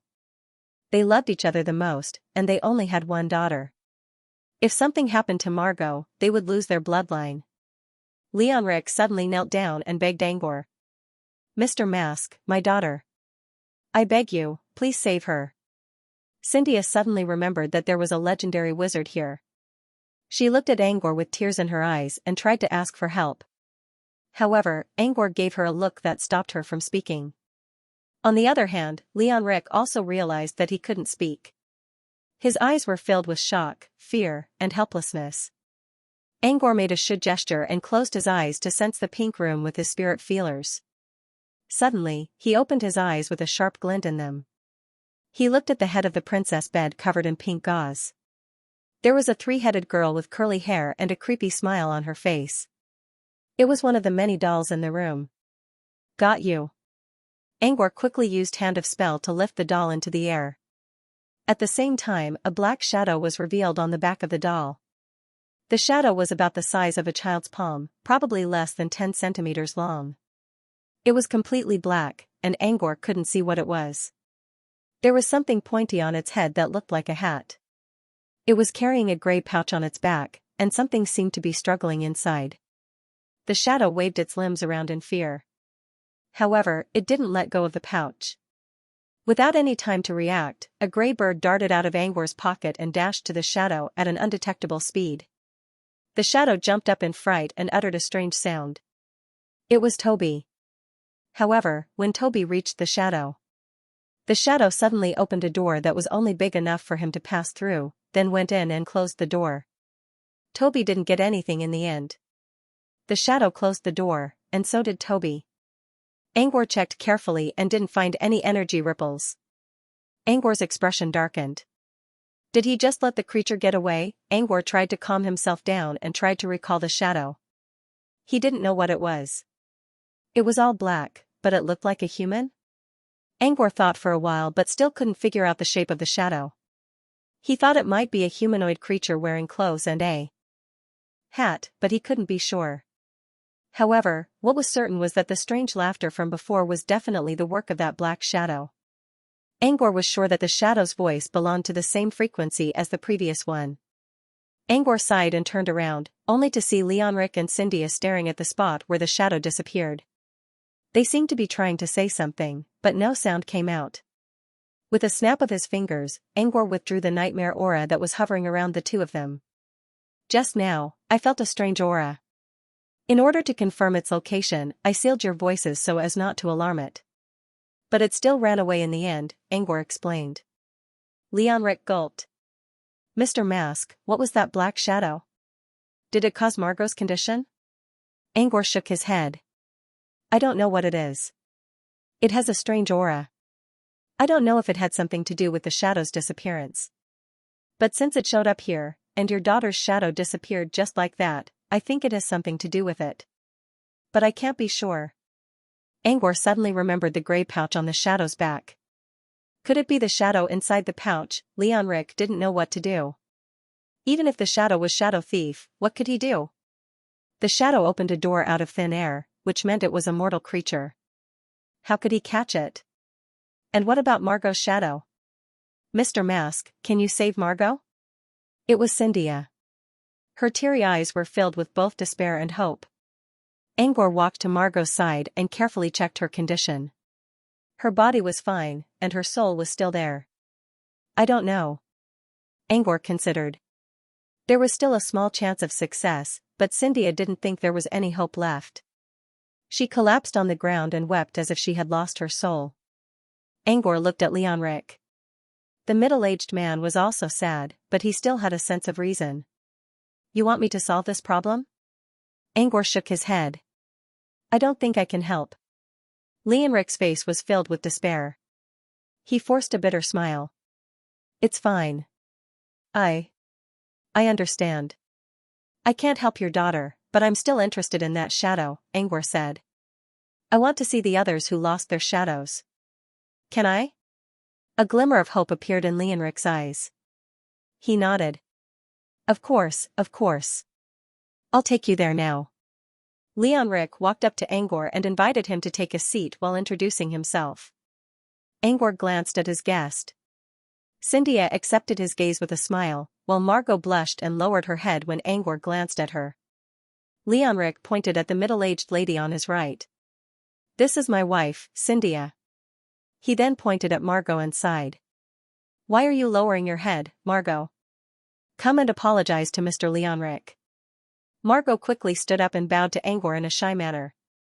Mister, last time, it was I dash. Before Margot could finish, Angor moved his eyes away and looked at Leonric. Save your breath. No need to apologize. You've already done what you deserve. I won't hold you accountable. Margot was stunned. Angor didn't seem to care, but Angor didn't care about her at all. Margot's well-prepared apology turned into a blush. Angor was trying to hold it in. Angor obediently sat on the left-hand side, which was the most distinguished seat apart from the hosts according to the traditional noble etiquette. How should I address you, Mr.? Leonric sat down and carefully considered his words. Angor was going to tell Leonric his real name, but since he already used a pseudonym at Magician's Place, he might as well keep it up. Mask. It was very impolite not to say his name, but to say a codename that he didn't know. Leonric's expression stiffened a little before he continued, Mr. Mask, I see. Margot was too rude a few days ago. I know you said you won't hold me accountable, but as a father, I still feel bad about it. Please allow me to apologize on behalf of my daughter, Mr. With that, Leonric poured himself a glass of wine as punishment. Angor didn't interrupt him this time, which made Margot, who was sitting on the side, feel wronged. When Leonric was done, Angor smiled. I accept your apology. Angor's words surprised everyone. Didn't he say he didn't need to apologize? Why did he say that he accepted the apology now? It took Leonric a while to realize that Angor was indirectly saying that he did not teach his daughter well. Leonric could forgive Margot's rudeness, but he knew exactly what caused Margot's rudeness: poor upbringing. Therefore, he didn't blame Magda for her apology, but he forgave Leonric for his apology. No one here was an idiot. They understood what Angor was trying to say. Margot's eyes reddened. Just as she was about to say something, her mother, Xianxia, pressed down on her thigh. Xianxia gave Magda a warning glance, and when she turned her head she was all smiles again. Sigh, it's all my fault for not teaching my daughter well. Margot is my only child and she's used to being arrogant. From now on, I'll hire the strictest etiquette officer to teach her. For the next 6 months, I'll keep a strict watch on her until she changes from inside out. Leonric's words sounded like a no-go order. Margot wanted to argue, but Xianxia pressed her down hard under the table. She could only nod reluctantly. You're not going anywhere. You're not going anywhere. You're not going anywhere. Let's stop talking about this. You didn't invite me here just for this, did you? Angor didn't have time to waste on family drama. He picked up a delicate glass from the table. Leonric signaled a waiter to add wine, but Angor stopped the waiter and sent a stream of mana out of his body model. With a gentle shake, the cup was filled to the brim. Alcohol can interfere with your emotions and mind. I like plain water better than wine. In fact, Angor wanted to say tea is my favorite, but he was afraid that Leonric would really serve him tea if he said it out loud. Of course, Leonric was referring to milk tea, not the weird fermented tea that common nobles liked to drink. Angor's creating something out of nothing shocked everyone in the room. Leonric finally regained his composure and spoke in a calm manner. I invited you here to apologize, sir. There's something else I need your help with. Angor looked up and signaled Leonric to continue without saying anything. Leonric didn't speak right away. Instead, he signaled Xianxia to take Margot away. After that, he dismissed everyone in the hall, leaving only the butler to wait on him. I just want to know if Mr. Mask is a legendary wizard? Angor paused. He wanted to find a chance to ask Leonric if he knew anything about wizards, but Leonric already asked before he could do so. Of course, it's fine if you don't want to answer, sir. I'm just curious, Leonric quickly added when he saw Angor's hesitation. He was worried that Angor would be unhappy about it. Angor smiled. Of course I can. But before that, how did you learn about wizards, Count? Leonric answered without hesitation. My family has been around for nearly 900 years. We have a lot of secrets. There's a mention of wizards, but I've always treated it as a legend. Can I have a look at those documents? Leonric hesitated for a moment. His family had too many secrets, some of which were too dirty. Some even talked about the secrets of the royal family. He couldn't make up his mind to show them to an outsider. I'm a wizard, Angor said calmly. Angor didn't explain the difference between apprentices and wizards. To mortals, they were all the same. Leonric looked at Angor's answer with a hint of fear. He closed his eyes and sighed. Wizards really do exist in this world. The rumors are true. The world of wizards and mortals don't meet. Wizards usually don't disturb mortals' lives either. What Angor didn't say was that wizards didn't disturb mortals' lives because there was too much of a difference in power. Have you ever seen someone fight against an ant for no reason? No matter how evil a wizard was, he wouldn't interfere with mortals' lives. Mr. Mask, the secrets of Griffin family are kept by the head of the family. Outsiders are not allowed to read them according to family rules.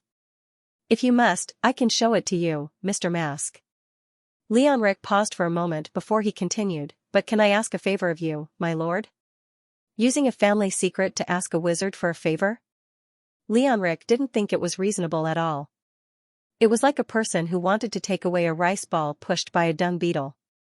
Would the person ask the beetle for permission? Leonric's heart was in a mess. Angor didn't answer for a long time. Leonric wanted to give up and take out the scroll to ask for Angor's forgiveness. "I'll give you a chance." Angor spoke again. Angor didn't say yes, but he didn't say no either. Leonric's careful request reminded Angor of himself not too long ago. Back then, he was also in a different position compared to Lotus. He understood Leonric's uneasiness, but it wasn't enough to make him agree. At most, Angor gave Leonric a chance to explain himself out of sympathy. As for whether he would agree or not, that would be another story. Although Angor didn't say yes, Leonric was still surprised and quickly explained his request. "I don't want to ask for anything for myself, Mr. Mask."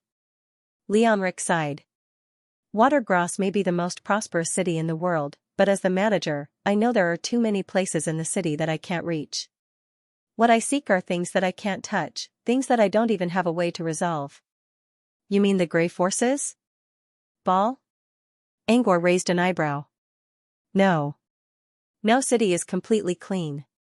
Where there is white, there is black. So, Bar's existence is not a problem for me." "Then you're talking about magicians?" Leonric shook his head.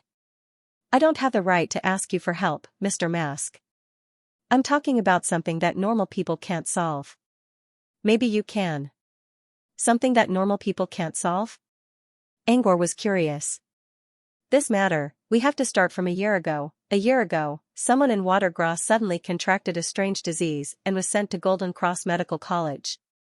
At first, he didn't show any symptoms. But as time went by, his body began to weaken. He couldn't move at first, then he couldn't speak, and his eyes became dull. Finally, he became like a living dead. He still had some basic physiological symptoms, but his reaction was that of a dead person. More than 100 cases of the disease had been reported since a year ago. All the professors in Golden Cross Medical College took action. Some family members even volunteered to donate a living dead for dissection.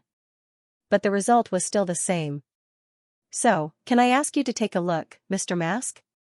Angor was surprised by the request. Leonric talked for a long time, but he didn't mean it for himself. It was for the people. If there was nothing fishy going on, Leonric, the Count, must be one of the most powerful nobles in the world. Angor had no idea how to treat diseases. He knew a little about both medicine and Western medicine, but all he learned was theories. He could only rely on guesses when it came to treating diseases. However, he did not have stage fright. After all, he did not necessarily have to agree to this condition. "What's the basis for the diagnosis of the strange illness you mentioned?" "I didn't expect you to find it so soon, Mr. Mask. The reason why it's a strange disease is because of the initial symptoms. All the patients have one thing in common. Golden Cross Medical College had been around for more than 300 years. They had seen all kinds of diseases, big and small. But they had never seen such panic before. Count Leonric's daughter, the true pearl of Watergross, Margot, suddenly fainted at home. She was diagnosed with this shadowless disease that had troubled countless medical professors. Almost everyone in the medical college was mobilized. The deans of the 3 districts brought nearly 200 medical professors to the headquarters. Even the 2 national treasures, doctors who had retired long ago, put on their battle suits and stepped into Clinic Area 1, which was the highest standard in the headquarters. At the same time, the deans and professors of the headquarters all gathered in the conference room to discuss Margot's treatment plan. As the deans of different districts arrived, more and more people came to the conference room. The doctors discussed with each other and used all kinds of medical terms. Some of them were so excited that they almost started fighting. Angor was completely stunned. Not because of the doctors' actions, but because of their views on medicine. Angor was well versed in both Western and Eastern medicine. He had little clinical experience, but he knew a lot about theoretical medicine. He thought he could rely on the superiority of modern Western medicine to crush these metaphysical doctors mercilessly. However, after this consultation, which was more like a seminar, Angor realized that he had underestimated the wisdom of ordinary people. The medical system here was not as backward as the one in Gold's Pink Empire. It was complete from basic medicine to internal and external medicine. Instead of relying on traditional metaphysics, it focused on applied medicine. Apart from using local medicine, it was very similar to the ideas of Western medicine. Angor watched for a while and sighed in admiration. Especially after the addition of the National Treasure Doctor, the doctors had a backbone. They began to conduct in-depth dissection around a few aspects. Some of their ideas were already very advanced, but because they could not avoid the concept of transcendent, they were still at the level of mortals and could not improve. Let's go. Take me to see the shadowless patients. Angor looked at Leonric beside him. Cynthia went to accompany her daughter. Angor was curious about the consultation, so he came to check it out. Now that his curiosity was satisfied, he was ready to leave. Leonric nodded and asked his butler to go to the dean. He then left with Angor. Their departure caused the conference room to become silent for a moment. While the doctors had been talking, they knew that shadowless disease was an incurable disease. Their enthusiasm was more like a performance, and the audience was Count Leonric behind them. However, these were not important. The most important thing was, who was the person in the high-profile trench coat? His face could not be seen clearly because of his hat, but the Count was very respectful to him, just like an attendant. When the butler went to the dean, there was a general murmur. The dean of the Golden Cross Medical College's headquarters was named Hedrick. He frowned when he heard the butler's request. The Count is going to see a patient with a shadowless disease? What was there to see? Or, did the man in the trench coat want to see it? Hedrick didn't look too happy. He guessed that the man in the windbreaker was a high-ranking official of Zeal Dominion. He must have come to see the shadowless disease out of curiosity. These fools. Hedrick cursed in his heart, but he still nodded with a dark face. Before leaving, Hedrick spoke to the vice dean. The Count is going to the shadowless disease ward. You stay here for a while. I'll be right back. Hedrick did not try to lower his voice, so everyone in the room heard what he said. Why was the Count going now? Almost everyone thought of the young man. Like Hedrick, there were many who thought that the young man was a Zeal Dominion lord. Even so, they could only curse in their minds. However, the two National Treasure Doctors were an exception. The two National Treasure Doctors were a man and a woman. Both of them were over 70 years old and had more than 50 years of experience in medicine. To be able to be conferred as a national treasure, it was clear that their status was not low. Only they would dare to be unafraid of power. Hedrick, wait. An old man with an aged face and two white eyebrows that reached his chest stopped Hedrick. Tyrell? What's the matter? Hedrick looked at Tyrell with a complicated expression. The doctor who was the same age as him was already a famous figure in the world. Hedrick, on the other hand, was still not as good as Tyrell in terms of reputation and skills. We're in the middle of a consultation. I don't think it's appropriate for you to leave like this, Tyrell said. I can't bear the consequences of disobeying the Count. Hedrick did not want to go either, but he could not refuse the Count's order. Tyrell continued, we were woken up in the middle of the night and rushed here to save his daughter. I'm sure Leonric will understand. Tyrell then looked at the butler. Go tell your master that we're here to treat Margot. We'll talk about other matters after the consultation. The butler hesitated a little. He knew who the young man was, and he knew that the Count had placed all his hopes on him. As for the meeting, it was better than nothing. Dr. Tyrell, this is the Count's order. The butler emphasized the word order on purpose. It's an emergency. Please don't make it difficult for me. Emergency? Tyrell chuckled. Then can you tell me why the Count is going to the shadowless disease ward? It's been isolated for months. There has to be a reason for an outsider to go in, right? I'm here to carry out the order. I don't know anything else. Then do as I say. Tyrell chased the butler out of the meeting room without showing any respect. Hedrick, medicine is sacred. No authority should encroach on this sacred land. As the head of a hospital, you should protect the sanctity of medicine. With that, Tyrell returned to his seat. Hedrick's face was pale. He snorted and returned to the podium. Tyrell, this isn't a good idea. You know that Leonric isn't an enforcer of authority. He's the most gentle guardian in the history of Watergrass, said Caroline. The one who spoke was Carolyn, who was sitting beside Tyrell. She was also the other National Treasure Doctor in the room. Leonric is a good man. But you should know that I'm not against him, Tyrell replied in a low voice. You mean that young man? I took a look at him when I came in just now. He's a very handsome youth, Carolyn said with a smile. A young man? So he's a young master. Tyrell sneered. Carolyn shook her head in disagreement. What you said to Hedrick just now was right. Medicine is sacred.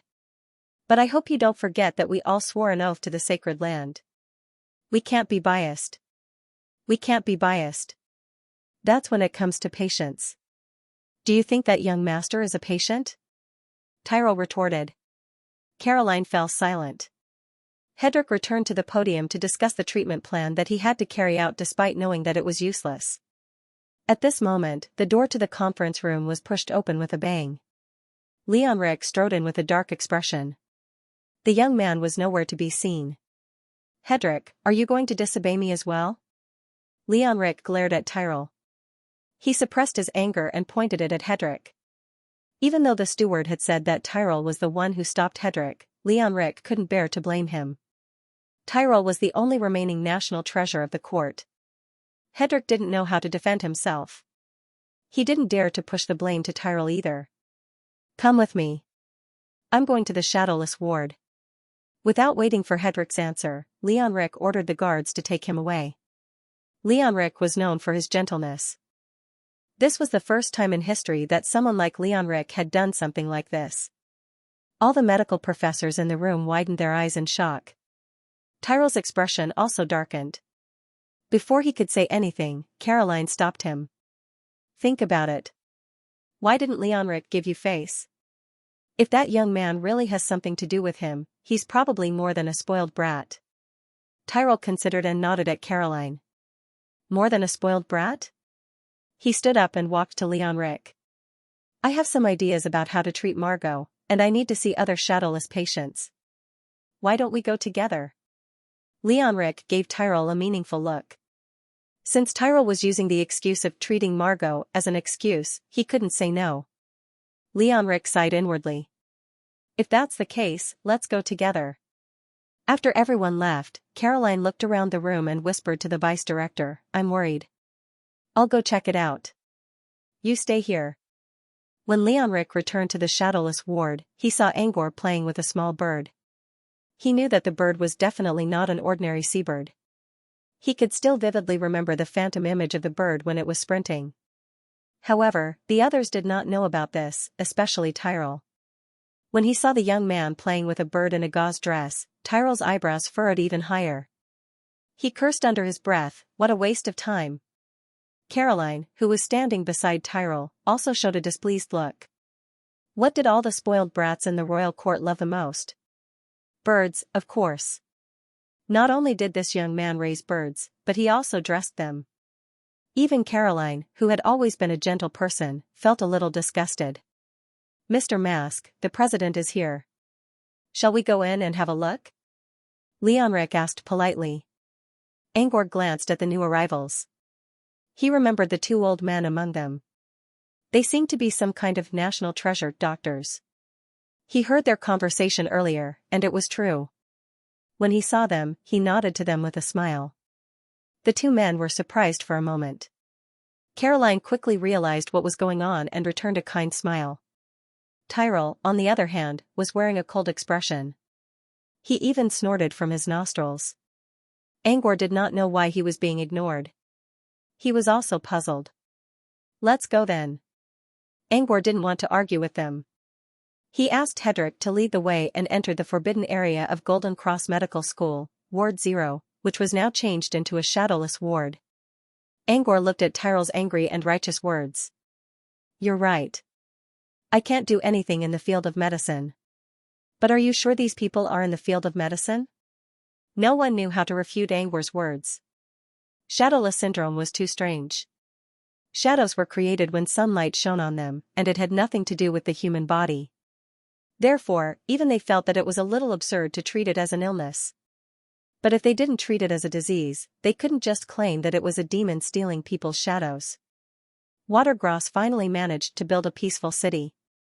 Now, everyone would be in danger because of these people who lost their shadows.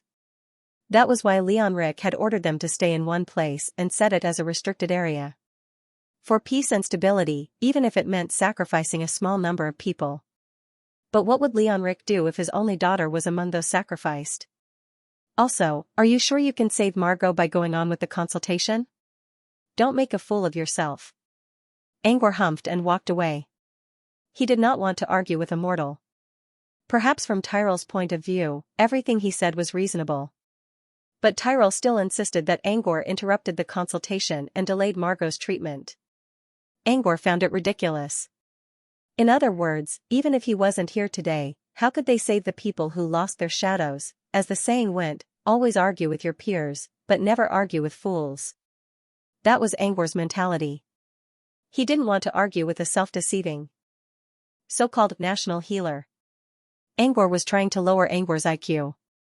Therefore, he left without hesitation. Leon Rick panicked and dropped to his knees. Sir, please save Margot. You're the only one who can save her now. Leon Rick knew that it was already good enough that Angor wasn't mad at him. He shouldn't ask for more. But that was his daughter, his only child. He had to do this even if it meant offending Angor. Leon Rick's action scared the hell out of everyone. The butler and the knight followed Leon Rick's lead and knelt down at the same time.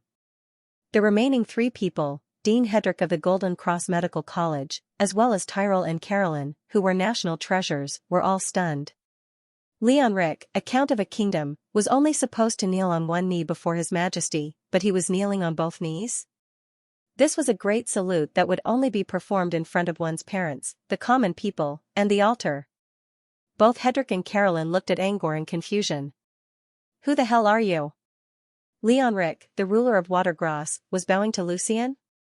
Tyrell, on the other hand, was more interested in why Leon Rick was so sure that the young man was the only one who could save Margot. Where did he get such confidence from? What right did a young man who was still wet behind the ears, who was playing with birds have to save a patient that even they couldn't save? The kneeling did not stop Angor's footsteps. Like I said, I never agreed to your request. I'm only here because I'm curious. As for saving her. Angor slowly walked into the darkness. I can't save her. I'll leave it to the other doctors to figure out a way to save her. Angor suddenly stopped and turned around when he saw Leonric's hopeful gaze. Oh, I almost forgot. Angor pointed at Tyrell with a smile. The moonlight outside the window illuminated Angor's silhouette even more. An invisible nightmare aura emerged from Angor's fingertip and entered Tyrell's forehead. A small punishment. You have 3 days. Tyrell suddenly pointed a finger at Angor and screamed, "You demon!" He quickly backed away. Behind him was Hedrick. When Tyrell saw Hedrick, his eyes rolled back, and he fainted on the ground while foaming at the mouth. Before he lost consciousness, Hedrick heard Tyrell yelling, "Goat demon!" Leon Rick was the only one who knew what was going on. Everyone else was dumbfounded by the sudden change. Why did Tyrell lose his mind all of a sudden? Hedrick, in particular, was not only dumbfounded, but his face also darkened. His beard was triangular, and his face was slack and thin. He looked like a goat, and he hated it when people called him a goat. So when he heard Tyrell calling him sheep's head devil, he wanted nothing more than to slam the table and run away. Count Leon Rick, our deal is off. But I hope I can see what I want by noon tomorrow, or else. Angor did not finish his sentence, but everyone could hear the threat in his words.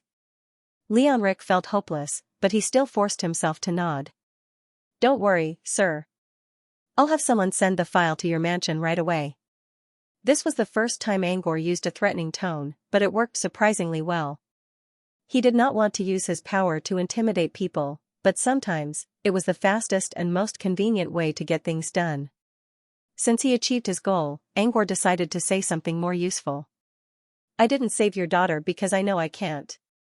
I've already checked them, and they're fine. The problem lies with that little shadow. If you can find out more about that shadow, I don't mind going to find out more about it. Angor left a thought for Leon Rick. Leon Rick was indeed interested in the little shadow. Perhaps it was his natural instinct that told him that there must be something hidden behind it. However, he did not want to do it himself. He was new here and did not know much about Watergross. Even if he wanted to, it would take him a lot of effort. Therefore, he left it to Leonric. If Leonric could find out more about the shadow, he wouldn't mind getting involved. Leonric's despair was rekindled when he heard Angwar's words. He quickly nodded. I'll do it right away. Don't make a big fuss. We don't want to alert the enemy, Angwar added. He then looked at the others. Last but not least, I'll give you a hint about something I noticed earlier. Pay attention to the color of the eyes and eyes of the patients. That's all I have to say. Angwar smiled under the light. The absurd play has come to an end. Good night, everyone. With that, Angwar activated infinite reticence and disappeared into the dark corridor. However, to the others, Angwar simply vanished into thin air. Where is he? How did he disappear?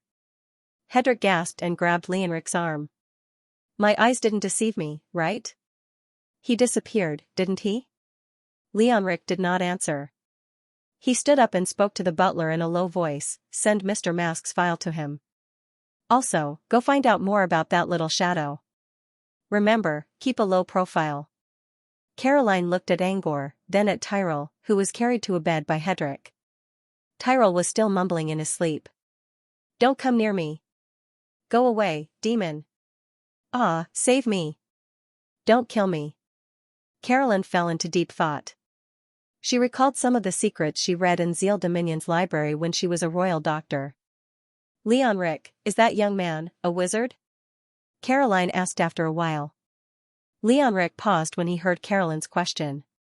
Hedrick also looked at Caroline. He never visited the library, but he did hear about wizards in folklore.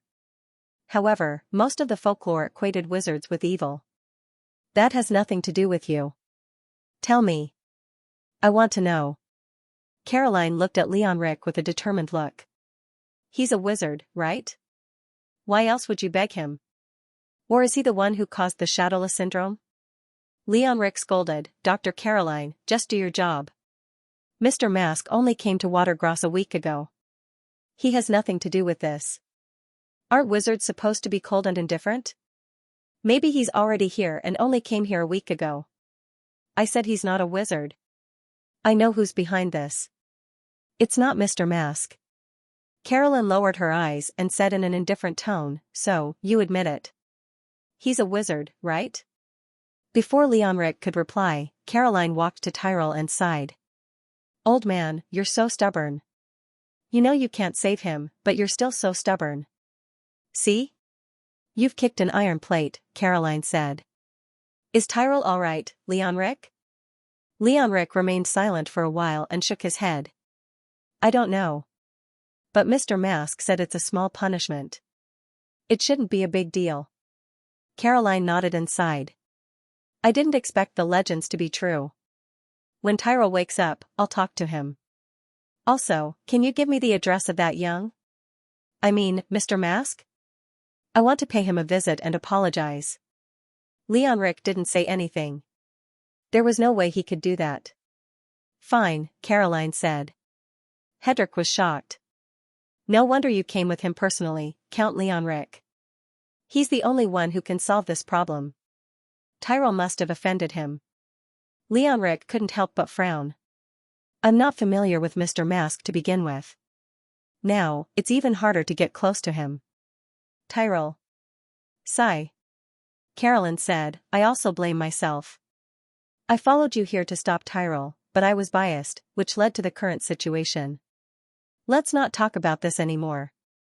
Mr. Mask said something about the color of all the patients' eyes. What does that mean?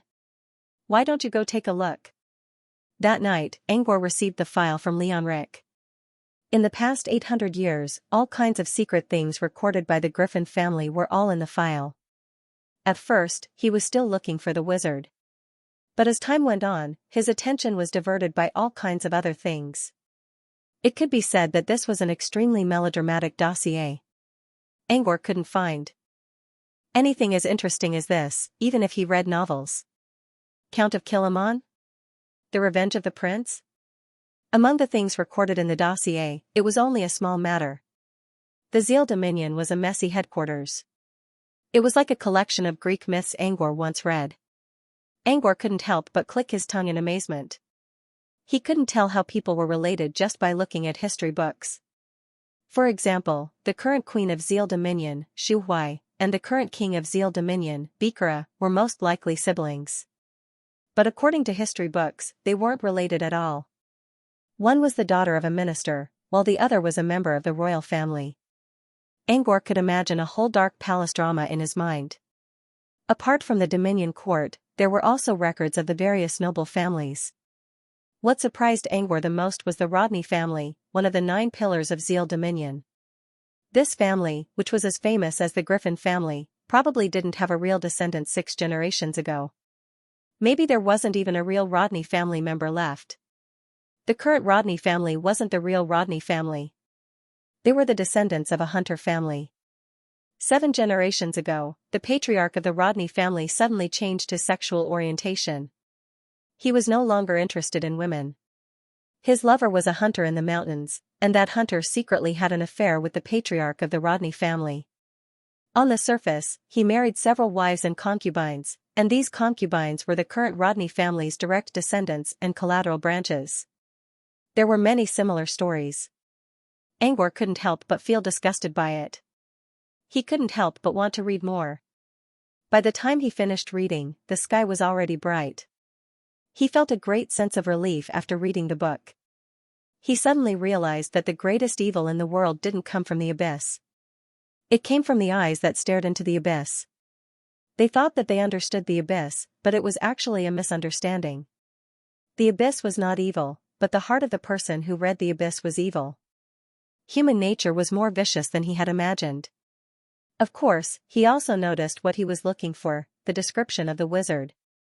What he didn't expect was that 300 years ago, Zeal Dominion had a princess who learned witchcraft. According to the historical records, the princess went missing. However, according to the secret records of the Griffin family, this princess had actually left the royal court to pursue the method of immortality. According to the scroll, the princess left at the Paradise Sea. Paradise Sea was actually the sea connected to Boya Bay. Although Watergrass was an inland port city, the inland sea was also a tributary of the Sea of Paradise. If I can't find anything during the meeting next month, I can try walking along the Paradise Sea. Angkor thought to himself. Although there were many transcendent records in the dossier, most of them were provided by the princess. For example, sorcerers, spells, and other general concepts were recorded, but they were not very useful. Angkor assumed that the princess only had a limited understanding of wizards, which caused the records to be too simple. After that, there was no other useful information. Angkor was a little disappointed. He knew he shouldn't expect too much from mortals. Fortunately, the stories were interesting enough to let Angkor learn more about the evilness of human nature. It also made him more cautious when dealing with people in the future. Perhaps this was another kind of reward. Angkor worked for most of the night and read the dossier for a long time, but he didn't feel tired at all. Maybe it was because he became a level 2 apprentice, but his resistance to fatigue had improved a lot. He could stay awake for 3 or 4 days without any problem. Instead of going to bed, he took out his hologram tablet and began studying voice transmission. Angkor already understood the basic theory of this spell. He was studying the art of sound waves from Earth, which was fundamentally different from the ones in the wizarding world. However, this was only a level 1 cantrip, which didn't require too much knowledge. The basics were enough. Next, he began to calculate and build a model. Time passed by slowly. Granny Trusan even took Dodoro out for a walk. Dodoro still didn't speak, but after a few days of teaching, his eyes were much clearer than before. When it was almost noon, he heard someone knocking on his door before he could verify the results of a set of calculations. It was a young man in formal attire with a walking stick in his hand. Angkor raised an eyebrow when he saw the familiar mask. What a surprise. Why are you here today? Could it be that Shadow has already arrived? Angkor calculated the time. There was still a week before the supernatural meeting, so it was normal for someone to come early. I don't know when Shadow will come. Maybe he never left Watergrass. The man nodded at Angkor. Aren't you going to invite me in? Angkor stepped aside. Come in, please. Without a doubt, it was Magician. He was Angkor's guide to the supernatural meeting. When Angor first arrived at Watergrass, Magician tried to invite Angor to join his circle many times, but Angor declined each time. The reason was simple: they had different views. Besides, Angor wasn't going to stay in this place forever. Magician hadn't visited Angor for a long time, ever since he figured out Angor's plan. Angor took out a cup and used create water to fill it. He handed it to Magician. "You know, I don't have any tea or wine here. You can only drink plain water." Magician stared enviously at the create water spell. Though he was an apprentice, he had only stepped into the wizarding world because of the legacy of his predecessor. Therefore, the number of tricks he knew was very few. He didn't know how to make water. "So, what brings you here today?" Angor sat down on the sofa and looked at Magician. Magician took a sip of the water. It was sweet and refreshing. When he was about to answer, his eyes were attracted by the messy papers on the table. The paper was filled with all kinds of data and formulas. He glanced at it and found that among the messy formulas, the only one he recognized was the Samuel conduction formula. This was a magic formula that he had seen in the inheritance. He didn't know how to use it, though. But on this white paper, not only was there Samuel's conduction formula, but there were also many more complicated magic energy formulas that he did not know at all. Did this mean Angor knew more about wizards than he did? Maybe Angor was stronger than him? "What's this?" Magician pointed at the papers on the table. "I was trying to figure out a cantrip before you came." "What kind of cantrip?" Magician asked in excitement. "You're asking too many questions." Angor did not say anything out loud. Instead, he showed a half-smile. Using Hand of Spell, he arranged all the papers on the table into a neat pile. He then looked at Magician. "You haven't answered my question. What do you need from me?" Magician cursed in his mind but kept a smile on his face. "Can't I come to see you for no reason? It's rare to meet someone new, so I want to talk to you." Angor nodded nonchalantly. "Sure. Like I said, you have to pay the price for what you want." It was a fair trade, and Angor was willing to take a small loss for it. Even if Magician told him something he knew, as long as it was correct, Angor would give him something in return. After all, Magician was the one who introduced him to the supernatural gathering, so he didn't mind giving him something in return. However, Magician only wanted to play dirty tricks. Every time he came to Angor, he only wanted to learn cantrips that would greatly benefit him. However, what was exchanged for was worthless ordinary knowledge, or even the knowledge of ordinary people. Of course, Angor wouldn't agree to such an unfair trade. This was why Magician always left empty-handed. Now that Angor brought up the topic again, Magician still didn't want to pay the price. Angor thought he was being fair, but Magician thought Angor was being unreasonable. He only knew a few cantrips, and all of them were common ones. There was only one special cantrip he knew. If he shared it with others, he wouldn't be able to impress others, so Magician thought Angor was being stingy. However, he had forgotten that the things he had given up were trash. What right did he have to exchange for someone else's glittering jewels? Even if he wanted to do business, he shouldn't do it like this. He still had to pay for the cost. Magician frowned. "Fine. If you don't want to talk, then I'll tell you. Let's talk about something else." Angor sneered in his mind. "Who doesn't want to talk? You're the one who wants to keep it for yourself. Didn't you say you wanted to leave Watergrass and find a wizard organization?" "That's right." Angor nodded. Magician sneered. "Then why did you go to Xianxia last night? What's your plan? Are you telling on him and then betraying me?" Angor didn't know what to say. "How shameless can you be?" "I went to Xianxia. What's wrong with that? Am I not allowed to see people freely?" Angor used the same tone. "You can't let others talk to someone you hate? What kind of logic is that?" Angor almost said, "Who the hell do you think you are? You're different." "What's so different about me? I'm a human too." Magician looked at Angor with disgust. "Human? We're not human. We're greater beings than humans. We're supernaturals, filthy humans. How can you compare to us?" Again. Angor sighed. This guy's worldview was too weird. Angor didn't even want to argue with him. Magician's worldview was already fixed. No matter how he argued, it would always be Angor's fault and the world's fault. Just like the question about humans and wizards. No matter how evil a wizard was and how he enjoyed slaughtering humans, as long as he had a clear mind, he would never forget the fact that he was born as a human. Magician, on the other hand, had only learned 2 or 3 cantrips, and his supernatural abilities were limited. He could easily kill Angor with the sheer number of mortals. But he still had to say something that most wizards wouldn't do. Angor didn't respond to Magician's words. You can say something like that when you abandon your body, corrupt your soul, and erase the spirit mark in your mind space. I hope that day comes soon, Magician said in a cold tone. Angor didn't know what to say. He was about to kick Magician out of the room. Magician knew what was going on. He cursed Angor in his mind but didn't show it on his face. Fine, let's put that aside for now. Let me ask you something. Why did you go looking for Xianxia? Angor didn't want to explain, but he suddenly thought of something. How long have you been staying in Watergrass? Magician was surprised. He came here to question Angor. Why was he being questioned? But he didn't object since it wasn't a secret. 10 years.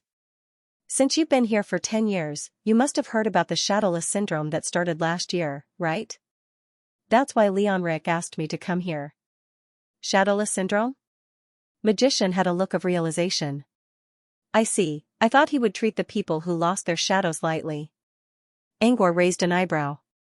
I don't know anything about it, so it's pointless for him to ask me. Magician's tone was laced with sarcasm. I know, it seems like I misunderstood you. Never mind. I'm just curious. What's this shadowless syndrome all about? Do you know anything about it? Magician paused, his mind whirling. I don't know much about this, but if you want to know, I can give it to you. But I want something in exchange. What do you want? Angor chuckled.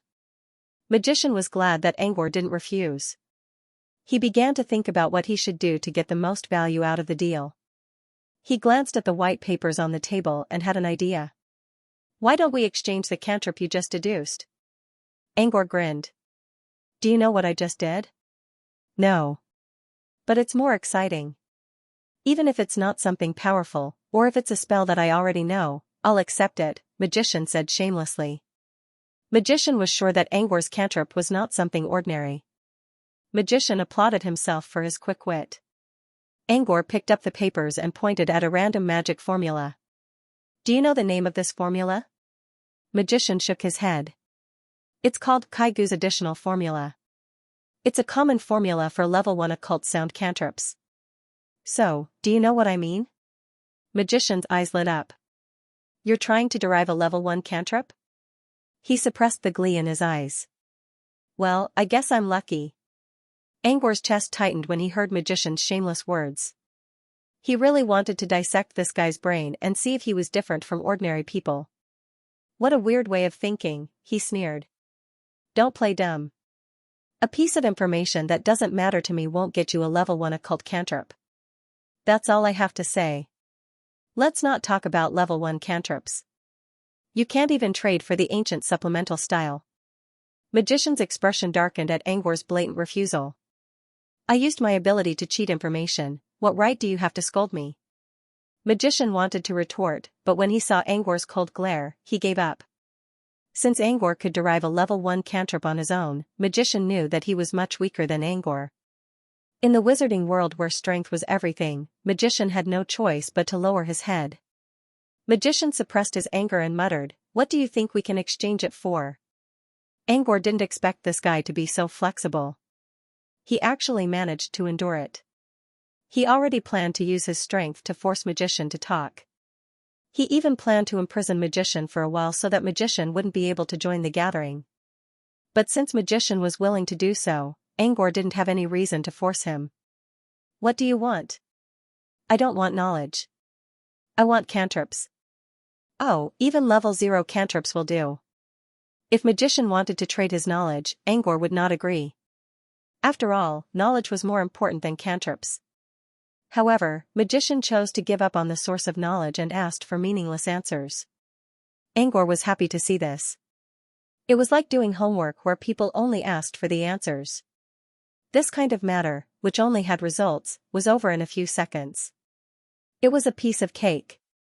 But if someone asked for the process, Magician would have to spend half a day explaining it to them. Angor pretended to be hesitant. Under Magician's anxious gaze, Angor finally nodded. Fine. How about we use the water creation technique in exchange? Create water wasn't an offensive spell, but it was good for showing off in front of mortals. Besides, the information Angor was offering wasn't too valuable, so Magician agreed without hesitation. Create water was derived by Angor using his hologram tablet. It was already an overestimation for him to call it a level 0 cantrip. However, an O-level cantrip was already the lowest level of cantrips. There was nothing lower than that. In Angor's opinion, create water was more of a lousy cantrip. A few minutes later, he finished writing down the basic concept and model of create water and handed it to Magician. Come to me if you have any questions in 3 days. I won't answer you after the time limit. After obtaining the water creation spell, Magician didn't keep them in suspense and revealed what he knew. Actually, I don't know much about those who lost their shadows. But I know something that might have something to do with them. With that, Magician left happily with the create water spell. Meanwhile, Angor was sitting in the living room with his eyes twinkling. Magician didn't know much. In fact, he knew even less than Angor did. At least Angor had seen the palm-sized shadow, while Magician didn't even know what it was. Although Magician's worldview was strange, he was able to become a self-taught genius, so he must have his own merits. Magician's observation and imagination skills were as good as Angor's. In fact, he was a little better than Angor. As far as Magician knew, he was very sensitive to mundane matters. He only became an apprentice because he accidentally obtained a wizard's legacy while exploring the mundane world. When the shadowless syndrome appeared, Magician knew it was related to mundane matters. Thinking that he might find something useful, Magician secretly went to Ward O of Golden Cross Medical College to observe. He also found the details Angor found. The details were that all the people who lost their shadows had the same color as their eyes. Blonde and blue eyes. Everyone from the first man to the Count's daughter, Margot, all of them had blonde hair and blue eyes. Some were dark, some were light, some were bright, and some were mixed in color. It was hard to notice if you looked at them separately. Angor only noticed it because of Van's observation skills. Magician noticed it as well, which meant that Magician's observation skills weren't inferior to Angor's. Other than that, Magician's imagination was not bad. When he saw all the patients with blonde and blue eyes, he thought of someone, Shadow. Shadow joined Van's gathering 2 years ago. He always kept a low profile and rarely spoke. However, every time he spoke, he would give valuable advice, which helped everyone learn a lot. Magician paid close attention to him and even tried to befriend him in private. However, Shadow didn't seem to care.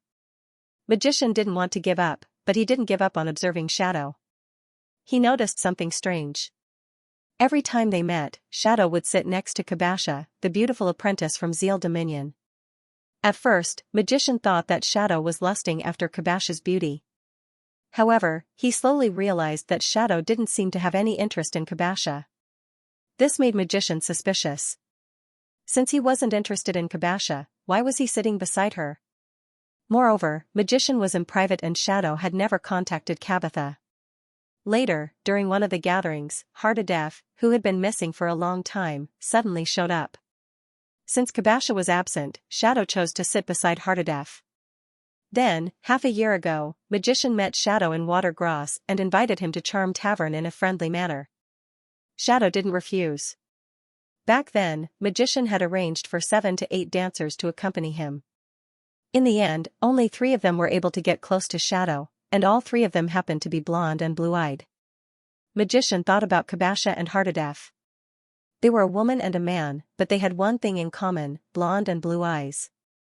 Magician thought about the patients with shadowless syndrome, as well as Shadow's hobby and his nickname, and came up with a theory. Shadow might be the cause of shadowless syndrome. However, Magician never told anyone about it, nor did he pay attention to shadowless syndrome. Today, when Angor asked him about it, Magician finally revealed his theory. Magician's theory wasn't necessarily correct. However, a mortal with blonde and blue eyes, and a nickname with shadow in it, all these coincidences weren't coincidences. Before the Magician left, he said something. Just wait and see. Next month, Hardadef and Kabasha won't be there. So, if Shadow is sitting next to you, then my guess is definitely correct. Angor himself had blonde and blue eyes. If Shadow was sitting beside him without Hardadef and Kabasha, Magician's theory would be correct. Let's wait and see. Angor shook his head and decided not to think about it for now. After all, this matter didn't have much to do with him. He only cared about it because his intuition told him that this matter could help him escape from this quagmire and return to the real wizarding world. Now, it seemed that Shadow was behind all this. Angor wanted to find Shadow anyway, so he didn't really care about shadowless syndrome. 3 days later, when the month of frigid earth arrived, Angor finally finished constructing the model of voice transmission with the help of the tablet. When other apprentice adepts tried to construct a new cantrip model, they would need to use up 3/4 of their mana pool. The main reason for this was that the level of the other apprentice adepts was equal to the level of the cantrip. However, when it came to constructing the model, Angor used less than 1/30 of his mana pool, which meant his level was much higher than the cantrip level. Singularity dispersive meditation was one of the reasons for this. There was basically no bottleneck in his training, and it was highly efficient. Secondly, in the plane passageway, his training speed was several times faster. He couldn't focus on his research when he was in the plane passageway, so he could only focus on his training. As a result, he had reached the required level, but he was not strong enough yet. Luckily, he still had other secret weapons in case of a real fight, so he was not in a hurry. As for cantrips, he had to find more time to study them. After all, the cantrips he needed to learn now required him to understand and integrate knowledge. He could not learn them immediately. After studying voice transmission, Angor decided to study heal, which was one of the cantrips he needed to learn. Before he could begin his research, someone knocked on his door again. As soon as he opened the door, he saw an old man with a pale face. The old man trembled in fear when he saw Angor. "Me, Mr. Mask." I. After trembling for a long time, he was unable to utter a complete sentence. Mr. Mask, Tyrell has reflected on his actions these days and realized his mistake. Please forgive him, Mr. It was an old woman whose face was covered in wrinkles. Angor recognized her. She was Dr. Caroline, a national treasure. As for the trembling old man, it was Tyrell, who used to be so arrogant. After being tortured by the horrible illusions for 3 days, Tyrell was nothing but a skinny bag of bones. He even lost 70% of his vigor. He no longer looked as arrogant as he did before. "I've punished him. Do not disturb me again." Angor did not want to waste time on unimportant matters, so he closed the door without hesitation. When he returned to his living room, he stopped studying heal and began to think about Tyrell's visit. He wasn't thinking about Tyrell himself, but rather the fact that these people had come to visit him one by one. Bar and Magician aside, Leonric and Tyrell must have investigated him in secret before finding out where he was. The investigation was fine as he had no intention of hiding his tracks. However, this group of people were disturbing him without the slightest restraint.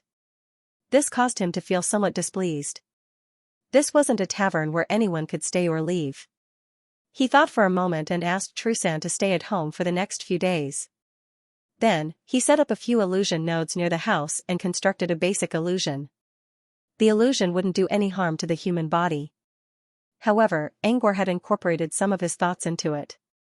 Anyone who stepped into the illusion would be affected by the nightmare aura. As for what would happen in the end, Angor didn't want to think about it.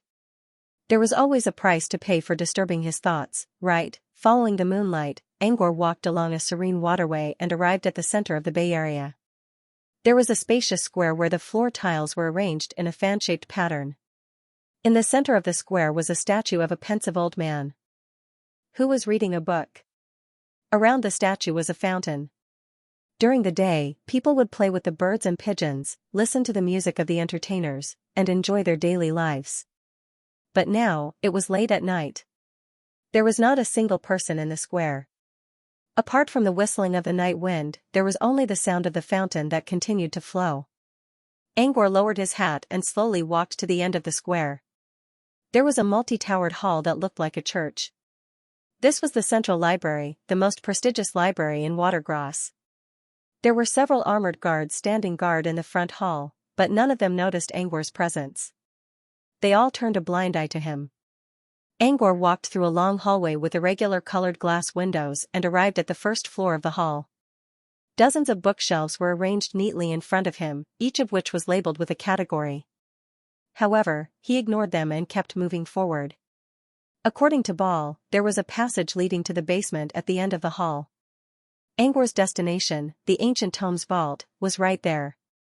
Angor ran into several teams of night guards on his way. However, thanks to infinite reticence, no one tried to stop him. Angor reached the vault without any trouble. The key to the vault was divided into 3 parts, each of which was controlled by the librarian and the 2 vice-librarians. Anyone who wanted to enter the vault would have to get permission from the librarians first. Angor didn't care about that. He reached his spirit feelers into the keyhole and gently opened the complicated lock. After entering the vault, Angor set up an illusion in front of the door so that no one would notice his presence. The vault wasn't big. There were only about a dozen bookshelves. The place was filled with a stale smell, but there was no dust. Someone must have cleaned the place regularly. Without wasting any time, Angor began to read the books one by one. According to the woman who ran the clinic, her grandfather saw the picture of a snake coiling around a scepter in one of the books. Instead of reading carefully, Angor controlled his 3 hands of spell to read 4 books at the same time. He would stop whenever he saw a similar picture. His reading speed was extremely fast, and he finished a book in a few seconds. Since he was reading 4 books at the same time, he was even more efficient.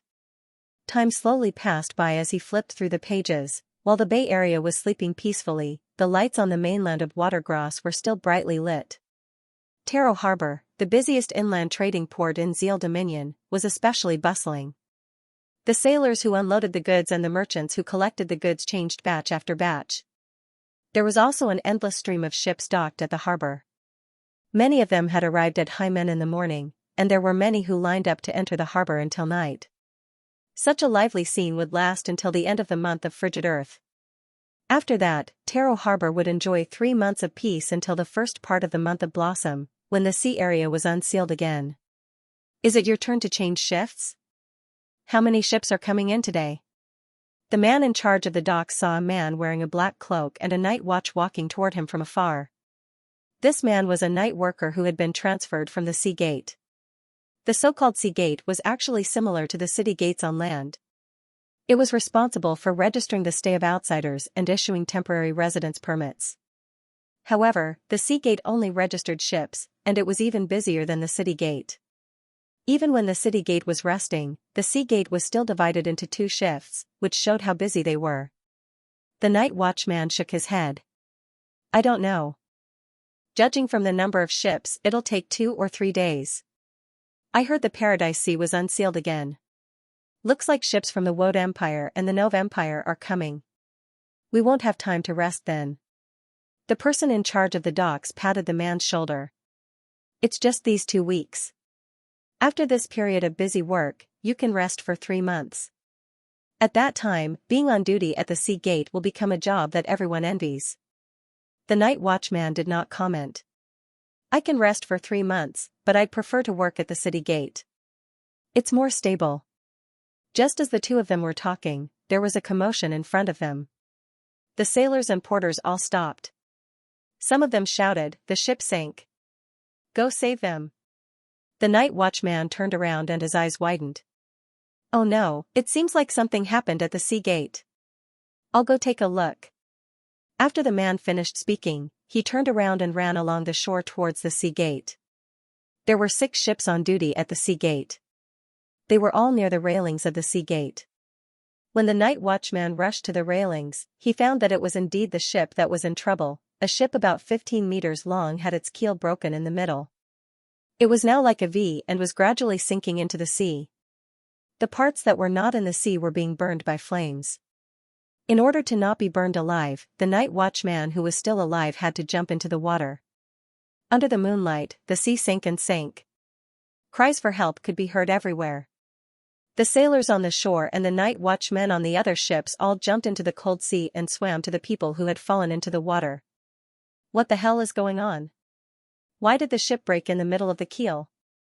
The night watchman exclaimed. Screams, cries for help, cries for help. In this mess, no one noticed that an inconspicuous canoe was slowly sailing into the Taro harbor at a leisurely pace. After the canoe docked in the harbor, a man in black leather boots stepped onto the shore. I'm rusty. I actually used a third of my magic power to cut down a ship. The man in leather boots moved his shoulders and muttered to himself. As he came ashore, a cold wind suddenly blew around him. Several of the oil lamps in the dock were also blown out by the wind. The man in leather boots used his hand to press down on the wide-brimmed cowhide hat that was fluttering in the wind. So enthusiastic, so impatient. As expected of my little cuties. As his voice fell, 3 small black shadows suddenly landed on his shoulders. At the same time, the wind stopped. The small shadows moved closer to his ear and whispered something. The man in leather boots nodded and walked into the depths of the night. When they left the harbor area, the small shadows gave more than 10 small gray bags to the man in leather boots. Then, they let out a strange laughter and blended into the night. The man in leather boots looked at the small bags that were still twisting in his palm and his mouth opened into a sinister smile. After the man in leather boots put away the small bags, he walked all the way to the central area. When he walked into a deep alley, he suddenly turned his head and looked at a shadow.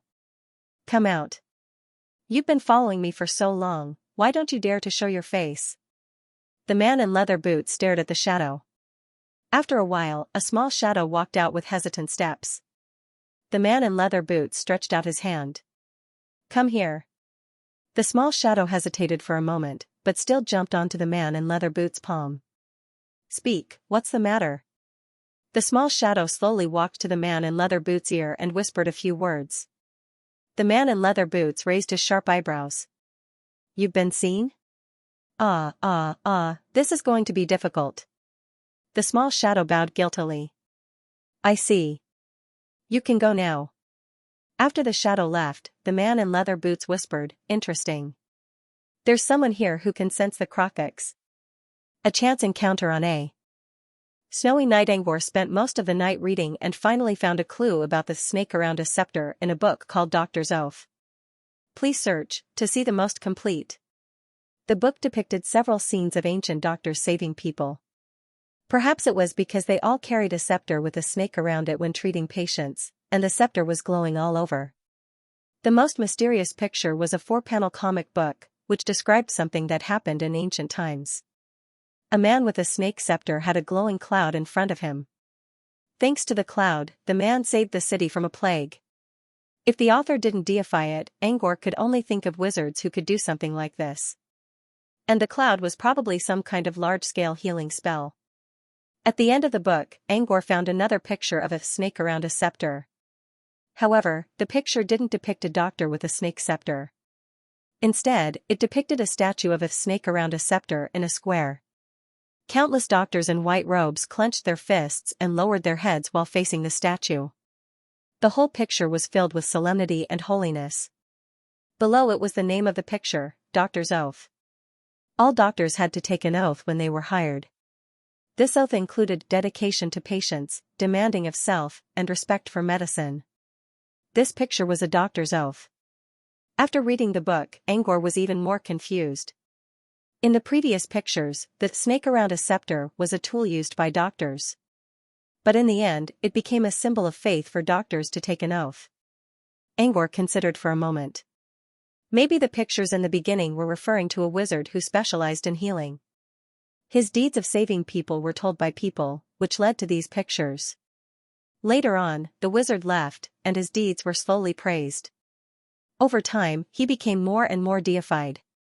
In the end, even his snake staff became the object of the oath when they took the oath. This was the only logical explanation Angor could come up with. But, what did this have to do with Akiso? What did this have to do with Pakrati? Angor couldn't believe that the snake around his scepter was only an ancient legend. The book didn't mention the name of the snake at all, nor did it explain its meaning. There was nothing about Pakrati, which was what he wanted to know the most. Feeling like he was wasting his time, he had no choice but to restore all the books in the vault and leave. Going back the way he came, he quietly left the library. When he arrived at the square again, he was surprised to see some white frost drifting down from the sky. Is it snowing? It took him a while to realize that the falling frost was actually snowflakes. Since he was young, he had been living in a temperate zone near the sea. When he came to the world of sorcerers, he was still living in the mirror world where all 4 seasons were warm. He had seen the frozen land in Parmajai Highlands, but he rarely saw snowflakes. The only time he saw snowflakes was when he visited the capital of Gold's Pink Empire when he was young.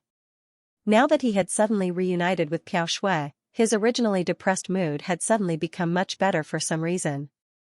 In the fluttering snow, he felt strangely peaceful as he walked toward where he came from. Every season has its symbolic symbol. Snow was the gift of winter in Angor's mind. The windbreaker he was wearing helped him resist the cold and heat, so he never felt the chill of winter. When he saw the falling snowflakes, he realized that winter was really coming. Maybe it was the soft voice of the snowflakes that stirred Angor's long-lost emotions. He thought of his family far away from home. He thought of Lion and John. During the month of freezing earth, he left Gru town and followed Mara to another mysterious world. 2 years went by in the blink of an eye. 2 years wasn't a long time in a wizard's life. But it was still too fast for Angor. He wasn't strong enough to protect his family yet, nor did he find a way to save John's life.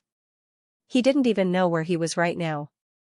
He kept telling himself that he could go back soon, but who knew how long that would take? A month? A year? 10 years, and the purification garden was about to open. Could he make it in time? He didn't know either. Angor shook his head and forced himself to calm down. Too many negative emotions would affect his decision. The night was getting darker, and more snowflakes were falling. Angor didn't activate his purification field. He just let the snowflakes fall on him. He couldn't feel the coldness of the snow, but he felt much calmer when the snow melted on him. In the downy snow, Angor saw a shop at the end of a dark street that was still lit. It was a small clinic. Angor noticed it on his way here. He could see what was inside through the floor-to-ceiling window. Narrow room, bright oil lamp, simple table, and chairs. A young female doctor in a white robe was sitting on a chair with a cup of hot drink in her hand. White steam rose from the cup and covered her glasses with a layer of steam. This was what Angor saw through the window when he walked past the clinic, which was the only light on in the night. Angor paused for a second, and the female doctor who was looking at the falling snow noticed him. She took off her glasses and smiled at Angor. Angor was a little surprised. Out of instinct, he wanted to lower his hat and leave quickly. However, he suddenly remembered the doctor's oath that he had seen not long ago. He stopped in his tracks and nodded at the female doctor. Then, he pushed open the door of the clinic and walked in. The doctor was surprised. She quickly put down her cup and walked to him. "It's snowing so hard outside. Come in and have some hot tea." The doctor didn't ask. She could tell that this strangely dressed man didn't plan to come in. Also, judging from his straight back and walking steps, he didn't seem to be sick. She assumed that he was here to avoid the snow. The doctor took out a cup and poured a cup of hot tea to Angor. He thought she knew how to make fermented tea, so he wanted to refuse. But when the doctor came closer, he smelled something milky. "I like milk tea, so I only have milk tea here." The doctor was a little embarrassed. "Try it, mister. It's Wimbledon's milk tea. It's very warm in cold weather." Angor was a little surprised, but he still accepted it. He didn't drink it. Instead, he put it on the table, took off his top hat, and smiled at the doctor. The doctor finally realized that the mister she was talking about was only a teenager. He had blonde hair, blue eyes, and smooth skin. He was even more handsome than the senior she had been thinking about when she was studying. Most importantly, he hadn't grown up yet. He was still so good-looking. Once he matured, how many women would be thinking about him, the doctor shook her head. She regretted getting married so early. I'm Shirley, the doctor in charge of Shirley Clinic. Shirley smiled at Angor. The snow came too suddenly. Why don't you stay here for a while, mister? Why don't you go back when the snow gets lighter? Angor nodded. Dr. Shirley, did you graduate from Golden Cross Medical School? Shirley looked a little embarrassed. Golden Cross is the best medical school in Zeal Dominion. My grades aren't good enough for them to accept me. I graduated from Foran Medical School. My alma mater isn't famous, but it has many famous doctors. Miss Caroline, a national healer who lives in Watergrass, used to be a student there. Angor didn't really care about the answer. He just wanted to use this as an excuse to ask more questions. I heard that medical schools have an oath when they graduate. Can you tell me more about it, Dr. Shirley? Shirley was a little confused. She didn't know why Angor was asking about this. Still, it wasn't a secret anyway. Since she had someone to talk to during her night shift, she didn't try to hide it. You know a lot about it? Do you want to get into medical school as well? Angor didn't answer. He only smiled. Shirley cursed in her mind. What a seductive smile. You're right. We all take an oath when we graduate. But that's not all. We take the same oath when we first enter the school. Furthermore, the oath I took didn't change at all. I still remember it. Shirley recited the oath again. It was the same as the one Angor read in the doctor's oath. However, there was an extra clause under do your duty to your patients, be strict with yourself, and respect for medical science. The rejection of theology. Angor squinted his eyes. The extra clause was interesting. Even Earth, which only relied on science and technology, didn't completely reject the idea of mystery. Some famous scientists even claimed that the end of science is the emperor, which was a controversial but philosophical statement. On the contrary, in the wizarding world, which truly had metaphysics, there was actually such a phrase of resolutely rejecting theology, and there were even all kinds of oaths. Dr. Shirley, I understand how important it is to my patients, to myself, and to medicine. But why should we abandon theology? Because theology is a trick used by the nobles to fool the common people. There are no gods in this world. Besides, if a patient believes that a god can cure him, how can we, as doctors, save him? My professor once said that theology is a stain on medicine. Angor nodded. He mostly agreed with Shirley. All kinds of safety measures were created by the nobles, such as theology, moral standards, and legal standards. Shirley's words about patients hiding their illnesses because they believed in gods did make sense. But to say that theology was a stain on medicine was a bit harsh. What Angor meant by theology wasn't religion. It was something unknown to humans. It could be people's guesses or imaginations. It could be as good as an emperor, or as bad as a demon. In short, these were all unknowns. How could anyone know that unknowns would stain medicine? Compared to the other parts of the oath, the word stain was too harsh. Angor didn't refute Shirley's words. Instead, he asked, do you think there are supernatural things in this world? I don't think so. Shirley hesitated. Angor nodded and decided not to continue the topic. It was a good thing for doctors to seek truth from facts. Angor didn't want to waste time on this topic. He took out a scroll from his pocket. It was a picture of a black snake coiling around a long cone. Have you seen this picture before? I've never seen it before. Is this the emblem of some family? Shweli asked doubtfully. Angor put away the scroll with a smile. He then looked at Shirley and asked, one last question, Dr. Shirley. Have you heard of Hippocrates? Shirley glanced at Angor curiously. She was getting more and more curious about this strange visitor in the middle of a snowy night. What did he mean by all those strange questions? Shirley wondered. Hippocrates. Shirley thought for a moment. She felt like she had heard this name before, but she couldn't remember where. At this moment, a uniformed man wrapped in a black velvet cloak suddenly rushed in from outside, interrupting the tea conversation between the two. Shirley stood up and looked at the man. Night watch. Night watch of Seagate. The uniformed man nodded and showed a worried look. Dr. Shirley, come with me. There's an accident at Taro Harbor. A patrol ship on duty capsized, and many people need first aid. Shirley's expression turned serious, and she quickly packed up the medical kit. I know. Are there any injuries other than drowning? Yes. Many people are injured. Several major arteries are bleeding. All the doctors we can call are on their way. Night Watch quickly replied while apologizing to Angor. He thought Angor was a patient, and it was rude to interrupt a patient's treatment. But there was nothing he could do about it. Compared to this healthy young man, the wounded in the harbor needed more attention. Shirley quickly picked up a scalpel, some sutures, and some alcohol. Oh, right. Other than that, there are also burn victims. Yi Qin added. Burn victims? Shirley paused and looked at Night Watch in confusion.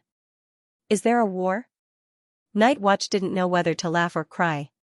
No, there's no war. The patrol ship broke off from the middle of the keel and caught fire. It's strange. I asked my colleagues, and they said the ship suddenly broke off without warning. I saw it from the shore and it looked like someone cut it open. But who could do that? I think it's just an old ship. Shirley didn't pay much attention to the cause of the accident. She continued to collect the necessary equipment and quickly packed up her medical kit. All right, let's go. Shirley said to Night Watch in a serious tone. She suddenly remembered that there was a strange visitor in the clinic. Excuse me, sir. You heard me. I need to go to the emergency room. She meant that she was going to kick Angor out. He took a sip of his milk tea and put the hat on his head. It's getting late. I should be going now. Also, the milk tea is delicious, thank you for your hospitality. With that, Angor slowly walked into the snow and disappeared into the darkness. When the strange visitor disappeared from her sight, Shirley suddenly remembered his last question. Have you heard of Pocrates? Pocrates sounded familiar to her when she heard about it. But she couldn't remember it until now. She remembered Carolyn talking about Pocrates in one of her classes. Carolyn said that Pocrates was a holy land. But it had been many years since she graduated, and her memory was a blur. She only remembered a few things. Maybe Pocrates was related to the doctor's oath. Shirley also remembered that the stranger asked about the doctor's oath. Were they related? Shirley was still thinking about the connection between the two when she was interrupted by Night Shift, who pulled her towards the Taro Harbor.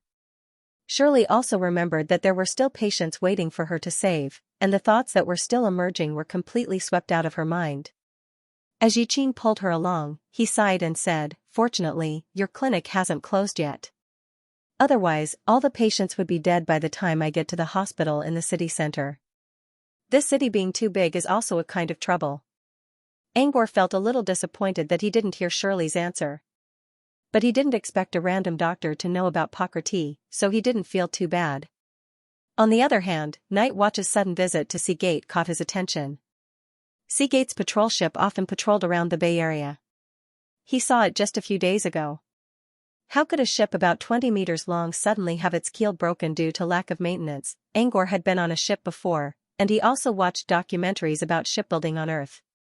He knew that the keel of such a large ship would be the most carefully inspected part. Once something went wrong, it would be discovered immediately. There was no way the ship had fallen into disrepair. It had to be an accident. But Angor didn't know what kind of accident it was. According to Night Watch, the ship broke in the middle, as if it was cut in half. Night Watch didn't think it was possible, but Angor believed it was possible. One had to know that the time of the Transcendence gathering was getting closer and closer. A group of unorthodox transcendents who possessed strength and had not been nurtured by an orthodox transcendence organization, if they were to act recklessly, it would definitely be a disaster. Angor guessed that it was an apprentice participating in the gathering who did it, and a lunatic who wanted to see the world in chaos. About an hour later, a thin layer of snow had accumulated on the road, which looked like a white velvet carpet that extended into the darkness. Angor suddenly stopped. Under a street lamp, the dim light illuminated an area several meters away. Under the dim light, the snowflakes looked like drifting cotton. Plop. Plop. Plop. He heard footsteps coming from the front. At the same time, he sensed an enormous and strange mana pressure. Angor stood under the street lamp and looked ahead without changing his expression. The first thing he saw was a pair of shiny black leather boots, dark blue linen trousers, a shiny black leather belt, an ochre checkered waistcoat, and a trendy black riveted leather coat.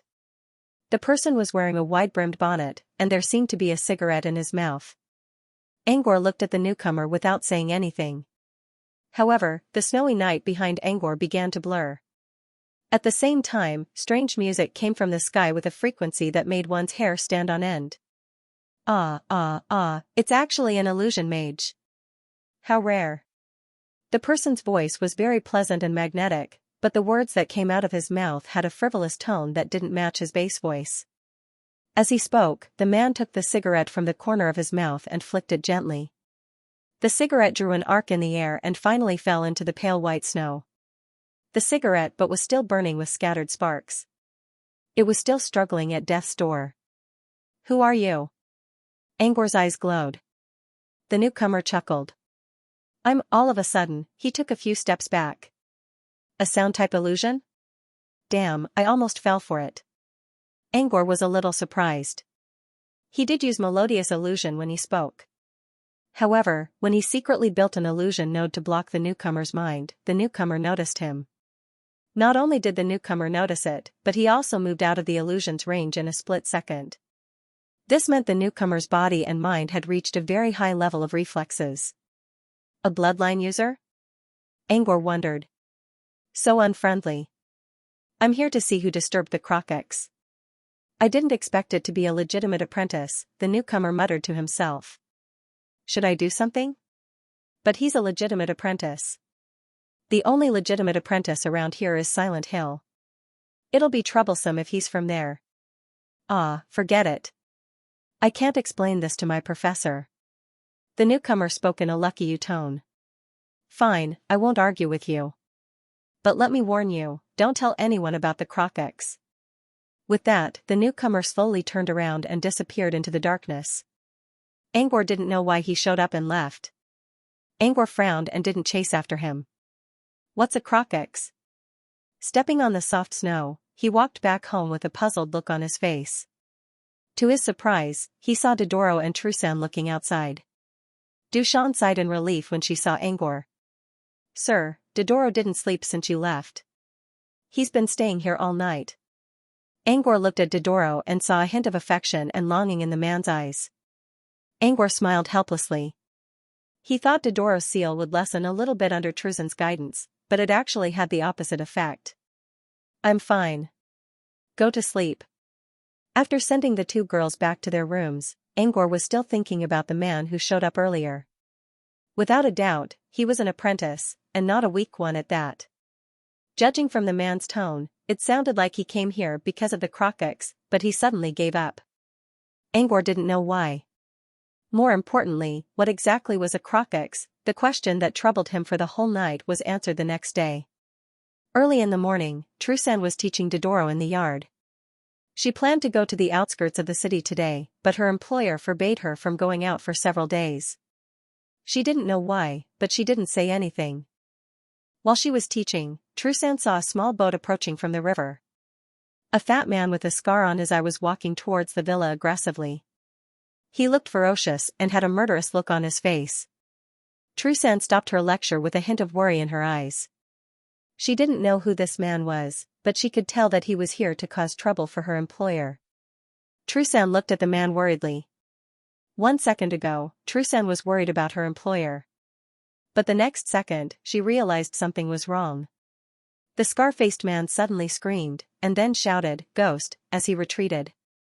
But after a few steps, he changed his direction again and kept backing away. In the end, he was running around in circles, but he just couldn't get away. What's wrong with him? Trusan wondered. Perhaps the man realized that he couldn't get away no matter how hard he tried, so he screamed and fainted on the ground. In Bar's dreams, he could still see the people who had been tortured and killed by him. Their faces were pale, and there were bloodstains on their faces. Some of them were even missing an arm or a leg. Even though they were only left with human pillars, they still continued to chase after him, shouting, "Pay with your life." In the end, they forced Bar into a corner. Arg! A pair of bloody hands squeezed Bale's neck. Bal screamed and fainted in his dream. Meanwhile, in the real world, Bar sat up on his bed and gasped for breath. His back was drenched in cold sweat from fright. It took Bal a while to regain his senses. Is this a dream? Why did it feel so real? You're haunted by nightmares even in your dreams. Bal, I see you've done a lot of bad things. A clear male voice reached Bale's ears. Who said that to me? Bar raised his head angrily and saw a figure leaning against the door frame. When Bar saw the man's face, he was so scared that he rolled off the bed. Then, he scrambled to kneel in front of the man and said politely, "Sir, why are you here?" "I should be the one asking that," Angor said. He nodded at Trusan, who was still looking around the living room. Then he entered his room and closed the door behind him. "What do you need from me?" He sat down on the sofa and asked casually. Bar was at a loss for a moment. He didn't know what had happened. How did he wake up from his bed? When he saw Angor's impatient expression, Bal suddenly remembered what happened in the morning. Bal came here in high spirits because Leon Rick, who used to be so arrogant, actually sent one of his henchmen to beg him for help. Just a few days ago, Bal almost kidnapped Leonric's daughter. In just 10 days, Leonric forgot about Margot's death and even sent a huge gift to Bal. He just wanted Bal to send a message to the wizard. Bal was a little confused. Why didn't Leonric come here himself? Why did he send a message instead? But he didn't think too much about it. If he could get some money, he wouldn't mind going there. Next, he rowed his boat and came here. But before he could enter his old house, he saw a ghost? And then he fainted? Bal peeked at Angor and wondered if Leonric knew about this place and asked him to send the message here. Damn it, this old man actually dared to trick me. I'm here to deliver a message for Leonric. Bal hesitated for a moment, but still decided to tell the truth. Leonric? Angor raised an eyebrow. What's his message? I don't know either. I just said some strange things and tricked me into coming here. It's not a trap, it's not a trap. Bar slapped his own mouth and said, "Look at my stupid mouth. What I meant was that he asked me to send a message to Sir, but the message was very strange. I think he was playing with Sir. Just tell me. What did he tell me?" He said some strange things. He said that he found a legend in a city. In the legend, there was a race called Kukabala. And it's from Kubakala. Bar had a strange expression on his face. I forgot. Anyway, it's just some nonsense. Kukabala? Kubakala. Angor frowned. Don't tell me. It's the Crocex? Bale's eyes lit up. Yes. It's the Crocex. Angor grabbed Bale's collar. Are you sure it's the Crocex? Bal was lifted into the air. He quickly nodded and said, "That's right, it's the Crocex. I remember now, that's the name he was talking about."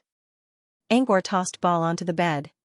If the Crocex are small shadows, then the one we saw yesterday was. With that, he turned around and left the room.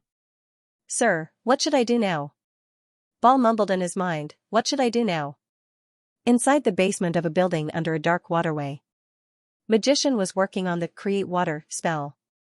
He had almost completed the basic model of the spell, but the model kept collapsing at the last step. He wondered if he should ask Mask about it.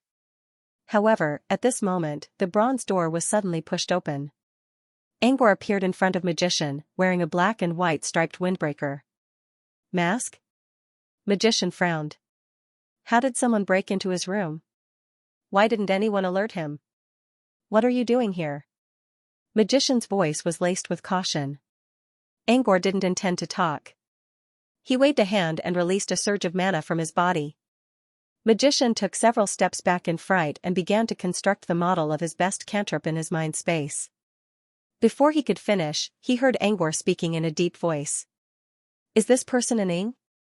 Magician looked up and saw the mana released by Angor earlier turning into a series of stable nodes that interacted with each other to create a realistic illusion. If Magician didn't know that he was in Angor's room, he would have believed that the illusion was real. What a powerful illusion! Magician looked at Angor in admiration. He wished he could do something like this too. It didn't seem like Mask was here to start a fight. Magician relaxed a little. However, he didn't cancel the model in his mind space. Instead, he used his mana to maintain it so that he could release it as soon as possible. Is this man Shadow or not? Angor tried his best to suppress his impatience when he saw Magician's strange look. Magician was pulled back to reality by Angor's question. He looked at the vivid illusion again. If Magician was in Magician's shoes, he would have praised the illusion greatly. The illusion was filled with loneliness and solitude, and its composition was perfect for a cold aesthetic. The background was alternating between black and white, the falling snowflakes, the lonely street lamp that shone dimly, and a man with a cigarette in the corner of his mouth. Magician couldn't see the man's face, but he recognized the man's trademark leather boots, riveted leather coat, and wide-brimmed hat. That's right, he's Shadow. Magician confirmed. Are you sure? I'm sure. He's always cold and doesn't talk much. But his style is different from his personality. He's extremely flamboyant, especially that riveted leather jacket. He's worn it a few times. The last time he went to Charm Tavern, he was wearing it and even injured a dancer. Magician asked curiously, you met Aning last night? It had only snowed last night, and the time of the snowy night in this illusion was obvious. Yes. Angor didn't show any expression.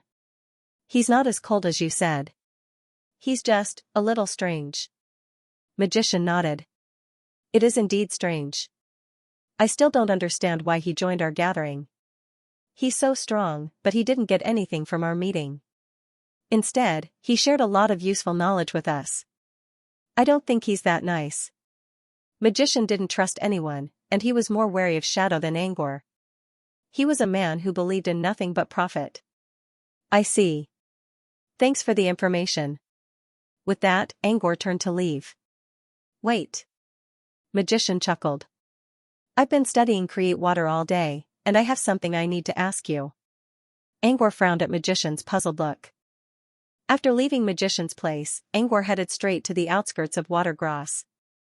Leonric brought Margot back home from Golden Cross Academy. He already knew that his daughter wasn't sick, so he couldn't just leave her in the hospital to be studied by a bunch of quacks. He hired several caretakers to take care of Margot. As a precaution, he also asked Tyrell and Carolyn, the two national healers, to stay at home and take care of Margot. However, because Tyrell had been punished by the Great Wizard, he had seen 3 days of terrifying ghostly apparitions. His energy had been greatly depleted, and he was still mentally ill. Thus, he could only stay at home and rest. Carolyn was the only one who accepted Leonric's invitation and stayed in the manor. Meanwhile, Leonric and Carolyn were discussing how to improve Margot's mental condition. He knew that Margot wasn't sick, but when she woke up and realized that she couldn't see her shadow, she felt like she was struck by lightning. So he locked himself in a dark secret room and refused to come out nor see anyone. This was already considered a mental illness, so Leonric had to take it seriously. Carolyn explained a lot about how to improve Margot's mental condition, such as sunshine, rain, and dew. But in the end, Carolyn couldn't help but sigh. She's living under the sun, and now she's about to fall into an abyss. This is too much for anyone to accept. If we can't find her shadow, we'll have to let her figure it out on her own. But that's probably the most painful thing in the world. Cynthia was unable to hold back her emotions after hearing Carolyn's words, causing tears to flow from her eyes once again. Leonric held Cynthia's arm and comforted her. There's still hope. We still have Mr. Mask. Cynthia shook her head. Tyrell offended Mr. Mask that day. Will he still help us? Speaking of Tyrell, Carolyn's face was a little embarrassed, especially when she thought of how she had gone to apologize to Sir Mask yesterday, only to be met with a nose full of dust. She felt very embarrassed. I don't know. Leonric mumbled. He did tell Angor about the Crockix, but he didn't think that the city had anything to do with the shadow. Still, Leonric held on to a glimmer of hope and sent the message. However, he didn't dare to go there himself because he didn't want to offend Mr. Mask. In the end, he asked Ball for help. At this moment, a knight in silver armor walked in. Reporting, Lord Mask is here. Leonric stood up, and Cynthia stopped crying as well. I'll go greet him right away. Leon Rick tried to hold back his excitement. No need, Angor said as he entered the room. I'm already here. The moon was dark and the wind was strong. A raven with red eyes flew across the sky and landed in the magician's hand. There was a piece of paper tied to the bird's claw. Magician removed the paper and let the bird go. There was a line of words written on the paper: Hidden Grudge Forest, Corpse Cave. Why are they gathering here? What's Michelle thinking? Magician frowned and handed the paper to Angor. Angor arrived at Magician's hideout at 8 o'clock in the evening. Since Magician was Angor's guide, he had to meet Magician first before going to the supernatural gathering. However, what he didn't expect was that it took until the wee hours of the morning for the note to be delivered to him. Who's Michelle? Is that his real name? Angor took the paper and checked the location. He had no idea what it was. I don't know, Magician explained. He's the leader of this gathering. We always have a leader for each supernatural gathering, and it's his turn this time. Angor frowned. Aren't they worried that someone might set up a trap for them? Magician shook his head. No, they won't. Communication is the only way for us to grow stronger. Angor was about to ask if they were afraid of robbers. But thinking about the wealth of this group of people, they probably didn't have anything worth robbing. The only thing they could use was probably to live well. Only by staying alive could they learn and grow. Let's go. I wouldn't go if I didn't have to introduce you to this place, Magician complained and walked away. What's wrong with this place? Angor asked. Magician shook his head. No, it's not. But they say it's haunted. I went there once and didn't find anything strange. But it's too dark and smells bad. Corpse Cave? That's a bad name, isn't it? It's not just bad. It's a giant corpse cave. Hidden Grove is in the Bison Mountains, and Corpse Cave is where the rangers dispose of dead bodies. The forest guards would throw the bodies of poachers or people killed by wild beasts into the cave. Over the years, there are countless corpses. Magician grumbled.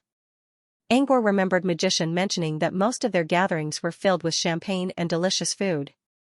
The occasional low-key gatherings were held in ancient castles. This was the first time they went to a corpse cave. No wonder Magician was disgusted. Angor also felt that something was wrong with this gathering. Why did they choose Corpse Cave? The two of them left the city. Their footsteps quickened as they rushed towards the forest. The further they went, the more familiar it felt. Wasn't this the same path he took when he left the forest? Angor's eyes glimmered when they arrived at Hidden Grove. It was the same forest he went through when he left the ranger's wooden house. When he passed by this place, he was curious about it. This was because the vegetation in this forest was too lush and dense. The trees were tall and lush with branches and leaves, blocking all sunlight. Even if it was noon, walking in this place would still be as dark as night. However, he didn't really care about that. The only reason he was interested in this place was because of the faint resentment aura he sensed earlier. He wondered if there were many people buried underground. Now it seemed that he was right. But it wasn't underground. It was a corpse cave. We're here. This is the corpse burial cave. Magician pointed out a dark tunnel. The cave was located in the middle of several large trees. It was about 5 or 6 meters wide, and it was so dark that Angor couldn't see the bottom. Angor could already smell something rotten before he got close. It's all thanks to this cave that the plants here can be so flourishing. Magician looked at the cave with disgust. He really didn't want to go in there because of the foul smell. But he still pinched his nose and jumped into the cave. He knew that Angor would definitely provide him with knowledge when he joined the gathering. Angor followed after him. But after jumping into the hole, Linley secretly warned Toby to be on guard. He had thought that Magician's grumbling when he received the note was pretentious. When he arrived at the corpse cave and saw the environment, he finally understood why Magician was so angry. There was something wrong with choosing such an environment for a wizard gathering. Damned Michelle, I'm going to let him know how wrong it was to choose this place for the gathering. Magician cursed as he prepared to light the match. Wait, don't start the fire. Angor smelled something pungent in the air. It smelled like rotten gas. With a thought, Angor cast Illuminate. With the illumination of Illuminate, the surroundings instantly became clear. There were corpses everywhere. Some had already turned into skeletons, while others were still rotting. Magician saw a half-rotten corpse right next to him. There were maggots crawling on the corpse, and the ground was covered with small insects with black shells. Magician kicked the corpse's head away. Who would want to eat in a place like this? Michelle isn't trying to annoy us, is she? Angor glanced at Magician. You're still thinking about food? Is this where the meeting will take place? Under the illumination of light, he saw a winding tunnel leading into the cave. The end of the tunnel was pitch black, like a huge mouth waiting to devour people, emitting a strong stench. Should be. Magician walked into the tunnel while Angor lowered his hat to hide his presence and follow behind. That's light, right? Magician gave Angor an envious look. Nice. You know so many more cantrips than I do. Angor smiled but didn't say anything. Magician planned to ask Angor for more information about light, but since Angor didn't answer, he had no choice but to stay silent. They walked until they reached the end of the tunnel. There was a large door at the end of the tunnel, which was already open. Angor saw several people sitting around a round table. There was only one empty seat. Everyone at the table looked at Magician with a smile on their faces. You're so slow, Magician. You're the only one left, a brown-haired young man sitting at the head of the table said.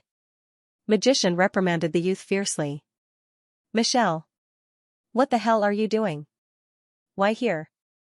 The brown-haired youth, Michelle, smiled and said, It's always a luxurious banquet, but this time it's something different. Are you surprised? Are you surprised? Surprised my ass. Magician scolded. Not bad, kid. You already know light in half a year. Michelle didn't mind being scolded at all. He stood up from his seat and dragged Magician into the room by the arm. Light is, Magician tried to introduce Angor, but he didn't see anyone behind him. The spell was gone as well. At this moment, Michelle had already dragged him into the room. Magician tried to free himself from Michelle's hand and check where Angor went, but Michelle stopped him before he could leave. You're already here, so don't leave. Michelle gave him a strange grin. Magician was alarmed when he saw Michelle's expression. He looked around at the other people in the room. Everyone was looking at him with a smile, but regardless of whether they were men or women, their expressions were as stiff as wooden puppets. What's wrong with you guys? Winnie? Captain? Long ears? Pluto? Magician called them one by one, but no one answered him until he saw a man wearing a short wide-brimmed hat. Shadow? The man took off his hat and waved at Magician. Hey, hey! Long time no see. Shadow? What's going on? Magician's eyes were filled with fear. He could feel that something was amiss and retreated step by step. But when he retreated to the back, he was stopped by Michelle. Michelle's expression was as dull as everyone else's. She only had a faint smile on her face. What do you mean? A party? Take a seat, I'll tell you something useful today. Shadow pointed to the only empty seat and said to Magician. Magician rejected him fearfully. It's fine, I have something to do. But before Magician could turn around, the door behind him slammed shut with a loud bang. The thick and heavy copper door made a loud noise and raised a wave of dust on the ground. Magician ran to the door and tried to open it. However, the door was locked and he couldn't open it without a key. What are you doing? Robbing me? I don't have anything on me. Magician recalled that not long ago, Mask had asked him if he wasn't afraid of being ambushed by others. At that time, he swore that no one would do such a thing, but retribution soon came. Magician's eyes lit up. Wasn't there still Mask? Where was Mask? Did he realize something was wrong in advance, so he hid at the side? That was a possibility. Magician shouted loudly, Mask, save me. Before he could finish, Magician saw a small shadow descend from the sky and land in front of him. Magician was about to say something when the small shadow reached out and pulled out a struggling shadow from Magician's body and placed it into a gray pouch. Shadow caressed the small shadow's head as though he was praising it. What is that? Magician felt weak, but he didn't faint like the others who had lost their shadows. An ink touched the small pouch. This is my spoils of war. Spoils?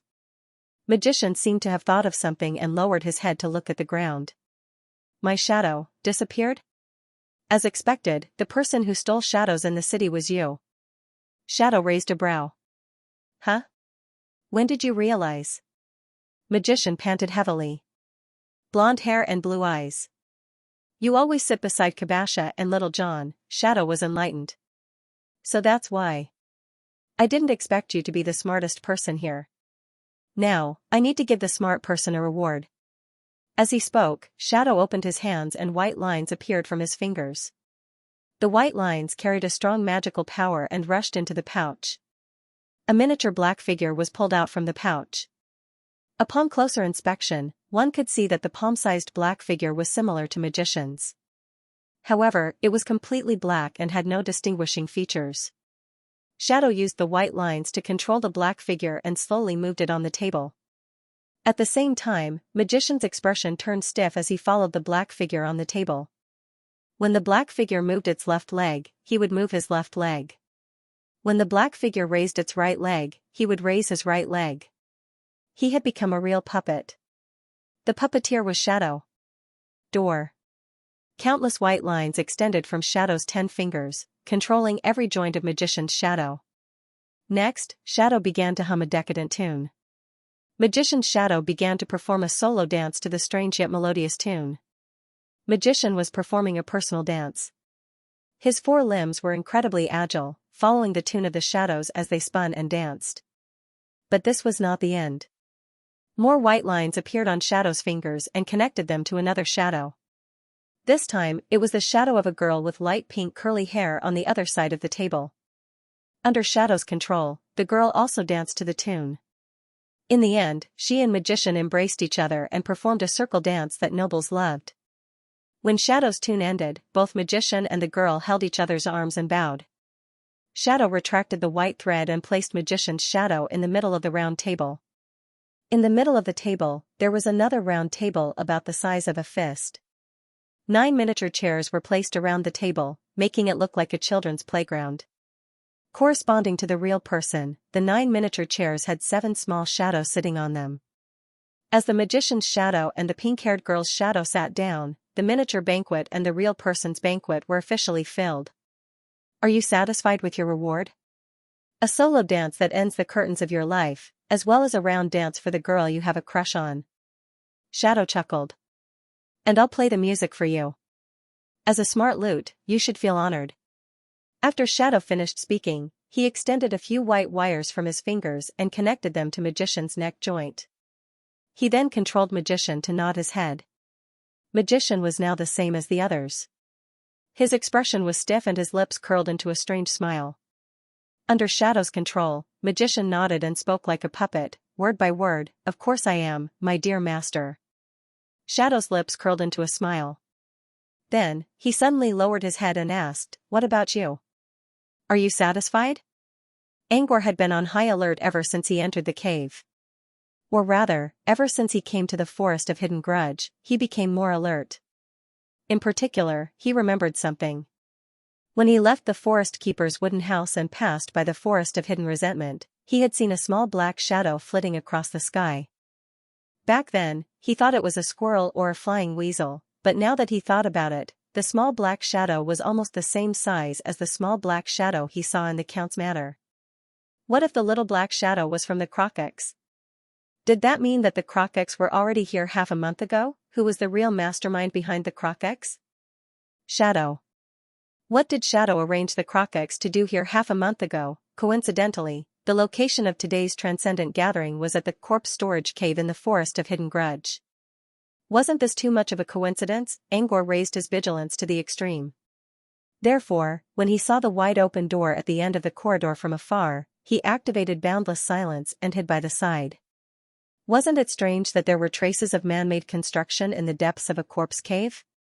Judging from the new layer of soil on the ground, this place must have been built on a temporary basis, no more than half a month ago. The small shadow he saw half a month ago might really be the Crocox, who built a meeting place for the Crocox. So, maybe Shadow was the real mastermind of today's gathering, not Michelle. Angor didn't leave the area. He wanted to see what Shadow was up to. However, he wasn't the type to be careless. He still had his guard up. Toto stood on Angor's shoulder quietly, just in case. Angor watched the whole process.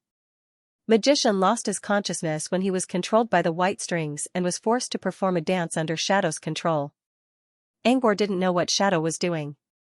Was this a one-man show? Shadow asked. What about you? Are you happy? Angor frowned. Did Shadow notice him? My friend who came in with Magician. Aren't you going to applaud my wonderful performance? So Shadow really did notice him. Angor wasn't surprised. If Magician knew how to set up a lookout outside the base, Shadow wouldn't forget about it. Angor didn't use infinite reticence earlier, so it wasn't surprising that Shadow noticed him. Of course, Shadow wouldn't know his exact location even if he was discovered. Back then, he had almost fooled Lady Mirror with his boundless reticence. Shadow waited for a long time but didn't hear anything. He might be playing with the strings with his head lowered, but he couldn't keep his cool anymore. He knew someone was following Magician, but he didn't know who it was. Besides, he couldn't sense the person's presence after he went invisible. That was why he did a series of dance moves. Now that the mood was right, he was going to trick the person into revealing himself. But the person didn't move at all. Did he leave long ago? Shadow wasn't sure. He placed a lookout at the entrance of the corpse cave and covered it with a barrier. The lookout didn't move, and the barrier was still intact. Aning had a feeling that the person hadn't left yet. He might even be in the room. Shadow's eyes glowed. The strings on his fingers began to extend, and they began to wander around the room. Angor looked at the strings that were about to touch him and took a step back. This method could indeed force him out. The room was small, and boundless reticence did not allow him to escape into the void. It would be easy for Shadow to find him. However, it didn't mean that the space here couldn't be extended. Even if that didn't work, he could still trick his sense of space and move around. Angor's eyes glowed. At this moment, the luxurious nightmare domain slowly spread out. The small room became bigger and bigger as the nightmare domain spread out. Finally, a banquet hall appeared in front of Shadow's eyes. The sudden appearance of this extravagant banquet hall caused Shadow's expression to darken. An illusion? Shadow looked at the room in confusion and reached out his strings. The room was about 7 or 8 meters wide, but the strings didn't reach the bottom. Is this an illusion array? Shadow recalled the branch of illusion that he had once read about. In it, there was a direction of combining alchemy and magic. Array. It wasn't difficult for an extended magic array and an illusion to simulate a large space. Shadow stood up and used his 10 fingers to control all the participants. They began to circle around the banquet hall. Suddenly, Shadow dodged to the side. A small golden arrow with a magic array on it shot towards him from behind. If he didn't dodge it, he would have been heavily injured. Is it really an illusion array? Looking at the alchemy arrow, a hint of hesitation flashed through Shadow's face. Why don't you come out and talk, my friend? People like Magician who thinks they're smart and other fools aren't a reason for us to start a war. You've shown me what you can do. How about we talk as equals? Shadow showed a sincere expression and slowly stepped back. He even raised his hands and made a gesture to end this peacefully.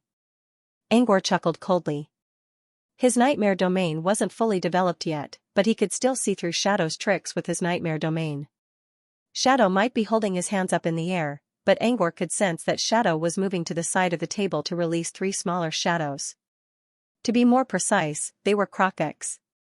Even though they were hiding in the shadows, Angor could still see their faces clearly. The palm-sized Crocox looked exactly like humans, except for their dark skin. Not only that, but they were also wearing black hoodies. Their entire body was completely black, like a mass of black shadows. Their colorful eyes told Angor that they weren't shadows, but people. Meanwhile, the 3 Crocox were still moving around while Shadow was still trying to figure out the nightmare domain with words and other means. Angor ignored Shadow's question and kept looking at the Crocox. The 3 Crocox emitted a faint energy wave. Were they apprentices? But they weren't very strong. He tried to use bind to tie them up, but the Crocox shrieked when he saw the rope. One of the Crocox opened a door out of thin air, and the 3 Crocox scrambled to get inside. Another door. He could no longer sense the presence of the Crocox in his nightmare domain. They really left the nightmare domain? Did they use some kind of teleportation spell? Although teleportation spells could only be learned by official magi, some races with innate talents might be able to learn such spells from birth. For example, Huidon was born with the ability to use the body of illusion, an official magus spell. While Angor was still wondering, Shadow suddenly dashed toward him and unleashed an indiscriminate AoE cantrip at him. Angor almost forgot about Shadow when he was focusing on the Crocox. He secretly used bind, and his mana fluctuations were very subtle. If he didn't pay attention, Shadow wouldn't notice. However, the Crocox shrieks attracted Shadow's attention. Shadow was so fast that Angor had no time to dodge the attack because of the wind element under his feet. Nightmare illusions could not be cast in a short time. He quickly summoned a team of teacups from his hiding place and placed them in front of him. The teacups blocked most of Shadow's attacks, but some of them still managed to hit Angor. Even so, Angor was still knocked out of his stealth and sent flying to the side. Shadow also screamed in pain and was sent flying away. This indiscriminate strike, which was combined with the power of his bloodline and the instantaneous casting of a level 2 AoE spell, could even kill a level 3 apprentice in an instant if the opponent was caught off guard. He thought that he would be able to kill him in one fell swoop, but at the crucial moment, a row of teacups with thin arms and legs suddenly appeared in front of the hidden person. When Shadow's attack landed on the teacups, he felt a strong rebounding force coming from them. Back then, the Teacup Band had managed to kill several members of the Twilight Guards by relying on their anti-damage spells. Shadow's rebounding force was greatly reduced after leaving the Nightmare Domain. Most of the teacups were destroyed by Shadow's attack. However, most of the rebounding force was still reflected back to Shadow. Compared to Angor's injuries, Shadow's injuries were much worse. Angor was sent flying and landed on the ground with a loud thud. He felt a sharp pain in his chest, as if something was blocking his windpipe from his diaphragm to his windpipe. He tried his best to hold back the discomfort and kept pressing on his chest. The suffocating sensation slowly rose from his chest to his throat. Next, he smelled something metallic in his nose and spat out a mouthful of dirty blood. The suffocating feeling was relieved. Angor still felt pain in his chest, but at least he could endure it. At this moment, the sound of fighting could be heard from the shadows in the distance. He looked up and saw Toby attacking Shadow relentlessly. Shadow was already badly injured after being sent flying by the Teacup Band's counterattack. The wound on his head almost covered his entire face. Toby's sequence of gravity, which was almost at the pinnacle of cantrips, landed on Shadow's chest. Several of his ribs were broken. It was the worst injury he had ever suffered since he came to the mortal world. Damn it! Where did this damn bird come from? Shadow endured the pain and cast heal to stop the bleeding. Then, as he cursed, he activated the power hidden in his bloodline. The bloodline he transplanted came from a mutated underground salamander, a magma salamander. Angor saw Shadow slowly stand up despite his severe injuries. Next, his body underwent a drastic change. The whites of Shadow's eyes turned black, while his pupils glowed in a ghostly green. His skin changed as well. It became bright red like lava, with steam rising from it. Blood spurted out from his cheeks and arms, and bone spurs that were as sharp as blades drilled out from under his skin. Bloodline power. Angor quickly understood. Shadow's injuries were worse than his, but he recovered so quickly and could still fight. It could only be because of a bloodline transplant. Apart from Shadow's bloodline, Angor also remembered the level 2 cantrip he cast earlier. Because of that, Shadow did not even have a chance to dodge. He only managed to dodge the attack at the cost of his Teacup Band. Shadow could instantly cast level 2 cantrips. If it wasn't a special power, such as the sequence of gravity, which could only be found by chance, then this instantaneous cantrip must have originated from a spell slot. A spell slot was a special position in the spiritual model. It could permanently solidify a spell model. The solidified spell model would allow the wizard to cast spells instantaneously. Normally, opening a spell slot was something that could only be done after becoming an official magus. If an apprentice wanted to create a spell slot, not only would they have to reach the peak of the apprentice level, but they would also have to spend a lot of time and energy. Most importantly, he had to have a spiritual model capable of carrying the spell slots. What did this mean? There were only two types of spirit power models that could carry spell slots. One was a mature spirit power model, which could be achieved by any official wizard. The other was a spirit power model constructed using a special channeling method. The fact that Shadow had a spell slot meant that the channeling method he practiced was definitely not ordinary. It might even be a special channeling method with a guaranteed base value. Reaching the peak of the apprentice level at such a young age, plus a special channeling method. Everything pointed to one thing: Shadow must be from a certain wizard organization. Not to mention a special channeling method, the way to create a spell slot was not something that could be found by random means. If Angor caught him, he should be able to interrogate him about the way back to Brute Cavern. Angor was planning to use the law of exchange to get the information he wanted during the supernatural gathering. But since Shadow already flipped the table, Angor had no choice but to play along. At the same time, Toby and Shadow were still fretting. Toby had learned the sequence of gravity, which allowed him to unleash the maximum power of a level 3 cantrip. However, he was still not strong enough. He was still at a disadvantage when fighting against a top-level apprentice like Shadow. Toby could only rely on his extraordinary speed and instantaneous attacks to attack Shadow. However, Shadow had activated his bloodline, which improved his recovery speed. If he was not injured badly, Toby would have lost already. However, as time went by, Shadow's bloodline was reaching its limit. Toby's sanity was on the brink of collapse, but his injuries were recovering quickly.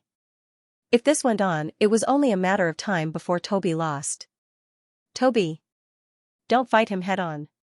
Give me some time, Angor said and tried to set up an illusion. But he suddenly felt a sharp pain in his chest. Angor held his chest and half-knelt on the ground. His body was still very weak. A minor injury was enough to make him collapse. Angor was talking to Toby using the voice transmission spell. However, when Toby knelt down, Toby's movement seemed to have reminded Shadow who the real target was. Shadow's sanity recovered a little bit. Without hesitation, he summoned several white strings from his fingertips and attacked Angor. You! I let you go last time, and you dare to mess with me again? Shadow's aura was unstoppable. He did not even care about Toby's attacks. Instead, all 10 white strings were aimed at Angor. I'm here for the supernatural gathering. You're the one who lost your mind and blamed me. Angor was furious. They did not fight last time because Shadow thought he was the one who let Angor go, and Angor should be grateful to him. What kind of logic was that? Angor quickly summoned an ice wall and retreated while using his mind to control the monsters in his nightmare domain to attack Shadow. However, Shadow seemed to have made up his mind to focus on Angor and ignore everything else. Even if he was injured, he could survive by relying on the defensive and healing power of the Magma Salamander bloodline. As long as he could kill Angor, he could take care of the rest later. Angor was in a passive situation. He was in his own territory, but he did not have any useful means to fight back.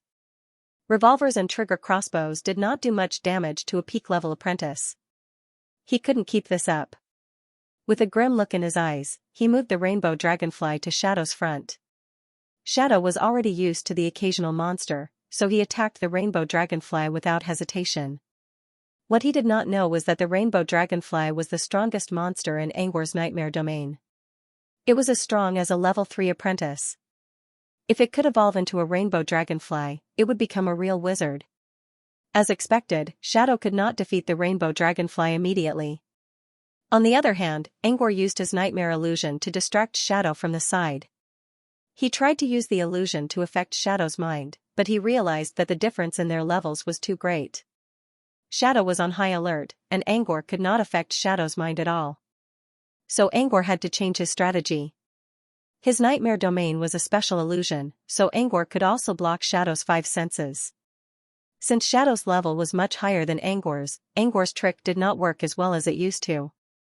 It could only temporarily trap Umbra for a period of time.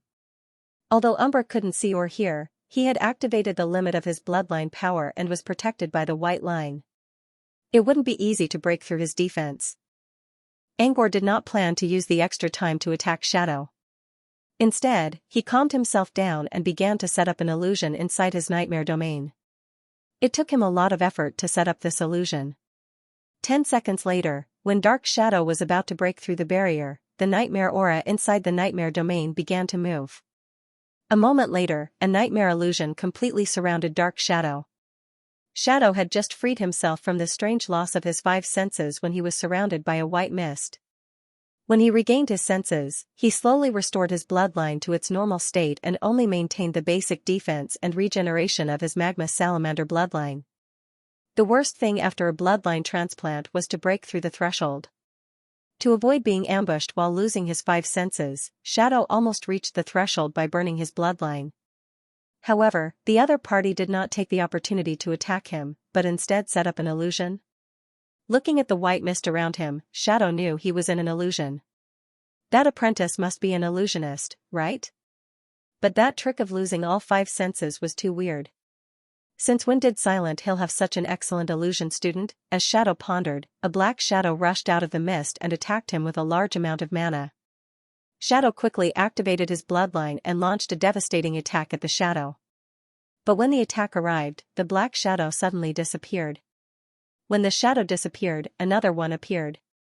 This time, Shadow clearly saw what the shadow looked like. It was a 3-meter-tall fox. Blood Vixen? Shadow gasped. A high-level otherworldly summon, Shadow was about to attack, but he changed his mind and did not use his full strength.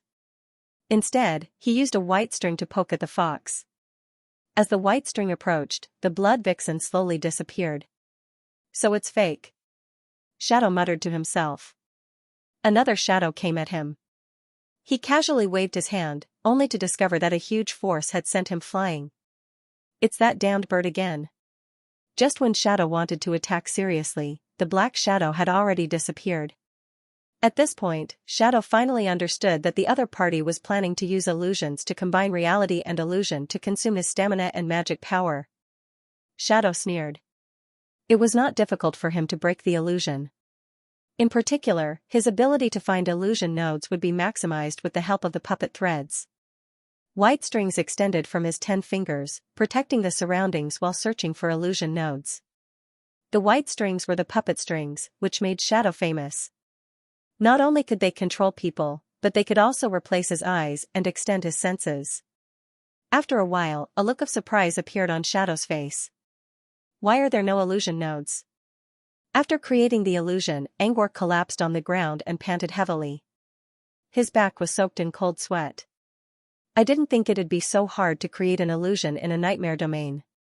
He had to squeeze almost 90% of his mana pool to create a low-level mist illusion. He lifted his sweat-soaked head and looked at Shadow in the mist. However, he saw that he was circling around in the illusory realm, using all kinds of probing methods, but still unable to break out of the illusory realm. It was difficult to create an illusion in a nightmare domain, but it worked well so far. Setting up an illusion in a nightmare domain was one of the methods mentioned by Sunders in The Mystery of Nightmare Domain. The nightmare domain was known as the home field for illusionists because all illusions created in the nightmare domain had one obvious characteristic: there were no illusion nodes. This meant that breaking an illusion by brute force was much more difficult than breaking it. As for the reason, it was because the nightmare domain was a special illusion. There were nodes everywhere, and there were no nodes anywhere.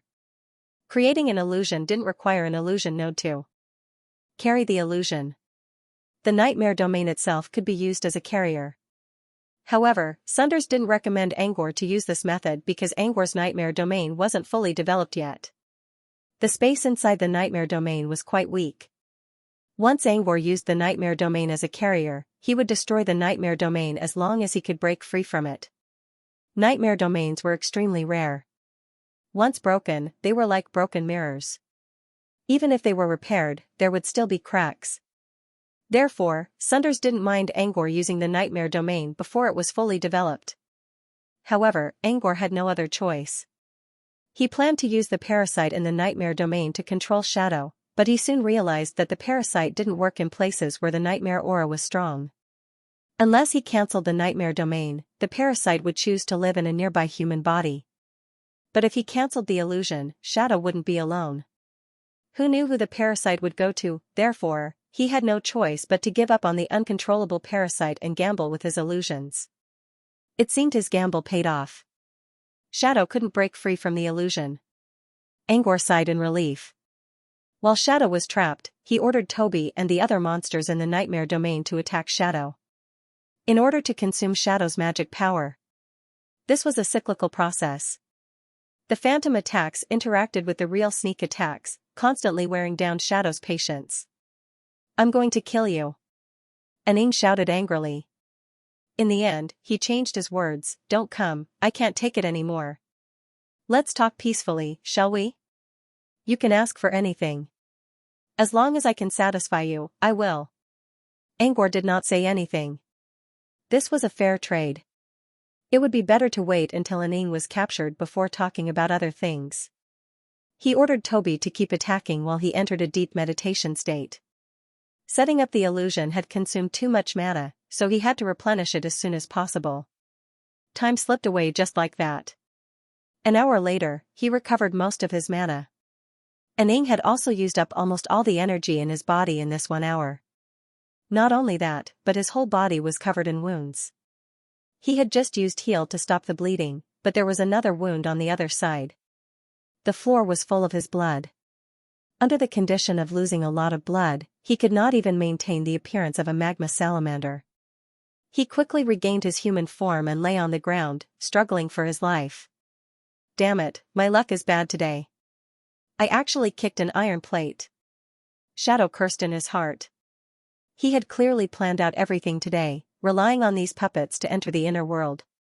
Who would have thought that a variable would appear? For now, Shadow still had one final trump card, but after using this trump card, it wouldn't be easy for him to enter the inner world again.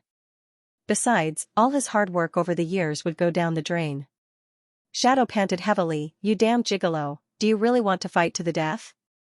Now that Angor had his mana back, he regained some of his confidence. "Are you kidding me? I don't think I need to tell you who started it first. I can apologize and compensate you." Angor sneered. "It's too late. I can take whatever I want. But can you take away the things in my head?" Shadow asked. Angor did not answer. Shadow narrowed his eyes. "What do you want? My knowledge? Channeling method? Cantrips? Or information? I can give you anything as long as you let me go." Angor remained silent. He ordered Toby to work with the dragonflies to create more pressure on Shadow. Shadow gritted his teeth and endured the attacks. Although the detestable bird and the strange dragonfly seemed to be tired and their attacks were not as strong as before, he would not be able to hold on after a few more attacks. His current demonic source was already empty, and he could only rely on his physical body to resist. In the end, it was not a long-term solution. Shadow considered and decided to lay out his cards. "My professor is a guest in your organization. You know who I'm talking about, right? Are you sure you want to fight me to the death? I'll tell you one last time. If you want something, I can give it to you. Otherwise, I'd rather throw away all my years of hard work and reveal my last card. I can't even predict what will happen then." Shadow was ready to explain his last card, but he was surprised to see that Angor did not care about it at all. "Your professor is a guest in our organization? You know who I am?" Shadow frowned. "You're not an apprentice from Silent Hill? That can't be. Silent Hill is the only wizard organization within 1,000 kilometers of the surface world." Surface world? Silent Hill? Angor searched his memory but failed to find any of these two names. "Are you sure you're not from Silent Hill?" Shadow asked. "You're not from Silent Hill? Are you from Dark Castle?" "Dark Castle?" Angor's eyes widened. "You mean Dark Castle under Fairy Town? So you're not from Dark Castle? You're not even from Fairy World? This is Fairy Tale World?" Angor asked, which meant he agreed. "Yes. This is Fairy World. Which organization are you from? Don't tell me you're a rogue. I don't believe you." Shadow kept trying to recall every word Angor said in his mind. Angor's attention was all focused on the location information. Based on what Angor said, Shadow had an idea. Could it be that Angor came here by accident without using a proper plane passage? Just like Brilliant's plane, Fairy World was a subsidiary plane of the Wizarding World. It was also a part of the Wizarding World, regardless of the time or season. However, if one wanted to enter a subsidiary plane, they would still need to go through the planar passageway. However, the passageway of a subsidiary plane wasn't the same as the crystal walls used to cross realms. Instead, it could be a small path that would lead to a subsidiary plane. It could also be opening a door, jumping into a lake, or entering a well. Fairy World, on the other hand, was a hole in a 10,000-year-old tree. Through the hole, one would arrive at Fairy World, which had 7 continents and a boundless ocean. To enter a subsidiary plane from the Wizarding World, one had to pay a price. There were all kinds of strange prices. Some required one to sacrifice a supernatural creature to the subsidiary plane, some required one to plant a magical plant, and some only required one to register. The price to enter Fairy World was quite reasonable. It was only 10 magic crystals. If someone paid the 10 crystals, they would receive a general map of Fairy World from the office of Fairy Town outside the tree hole. So, he's actually a stowaway? Shadow wondered in his mind. Luckily, subsidiary planes did not have to deal with stowaways. As long as one became a wizard, he or she would not need to use a plane passageway. Therefore, official magi were considered illegal immigrants. But this person was obviously just an apprentice. How did he enter the fairy tale world? Did a teacher open a plane passageway to guide him? While Shadow was still wondering, Angor recalled something about Fairy World. Fairy Tale World was dominated by Fairy Tale Town. However, Fairy Town was only a general name. It wasn't a single wizard organization. It was a large wizard alliance that included many wizard organizations. For example, Candy House, which had more than half of the gourmet wizards in the southern wizarding region, was under Fairy Town's jurisdiction. Rainbow Forest, Tree of Paradise, Dark Castle. Now that he knew where he was, he did not know how to leave Fairy World. Do you remember the Crocs we left just now? Shadow suddenly asked. Do you remember those Crocs? They have the talent to open a gate and went to Midworld. They can open the gate and come back here. What do you mean? Nothing. I just want to tell you that even if I don't show you my trump card, I can still send this information to you. It can also send out information about this place, even to my mentor. Are you threatening me? I'm just stating facts. Whatever information you want to know, I can tell you. If you want to leave Fairy World, I can take you with me or give you a map. Shadow continued, as I said, you've shown your strength, and I can respect you. Let's talk as equals. Angor looked at Shadow, who was dying inside the illusion. He did not point out that Shadow did not deserve to be treated as an equal. However, judging from the confident look on Shadow's face, Angor knew that Shadow really did have something up his sleeves. Shadow was an elite apprentice trained by a big organization, so it was not impossible for him to have something up his sleeve. Why should I trust you? I can make an oath under the witness of the will of the world. After a short pause, Shadow continued, I can also sign a short-term contract of equality. After careful consideration, Angor chose to sign a contract with Shadow. Compared to swearing on the world's consciousness, a contract was more suitable for binding actions. Swearing on the world's consciousness was a great thing, but only wizards could do it with their willpower and spirit. Therefore, it was impossible to fool the world's consciousness by using language. Apprentices, on the other hand, could not do it. Their willpower and spirit were not strong enough to spy on the world's consciousness from afar. If they tried to do so, they would probably suffer a mental breakdown. Therefore, the only way for sorcerer apprentices to swear an oath with the will of the world was through language. Language itself was a communication symbol that was the easiest to deceive. A pun, an unclear statement, could all bypass the surveillance of the will of the world. Angor knew the loopholes of the world's consciousness. He did not want to challenge Shadow's verbal skills. A simple contract was the safest option. Even a written contract could be rigged. However, the contract Angor was going to use was one he read from a wizard magazine. It was a contract passed down from generation to generation and had been modified countless times. It was almost flawless. Kurna's contract in front of the mausoleum of the Tyrant of Despair. It was an equal contract drafted by a sorcerer apprentice named Kurna, who was about to explore the tomb of the ancient sorcerer, the Tyrant of Despair, with another sorcerer apprentice, in the hope that they could restrain each other during the exploration of the tomb.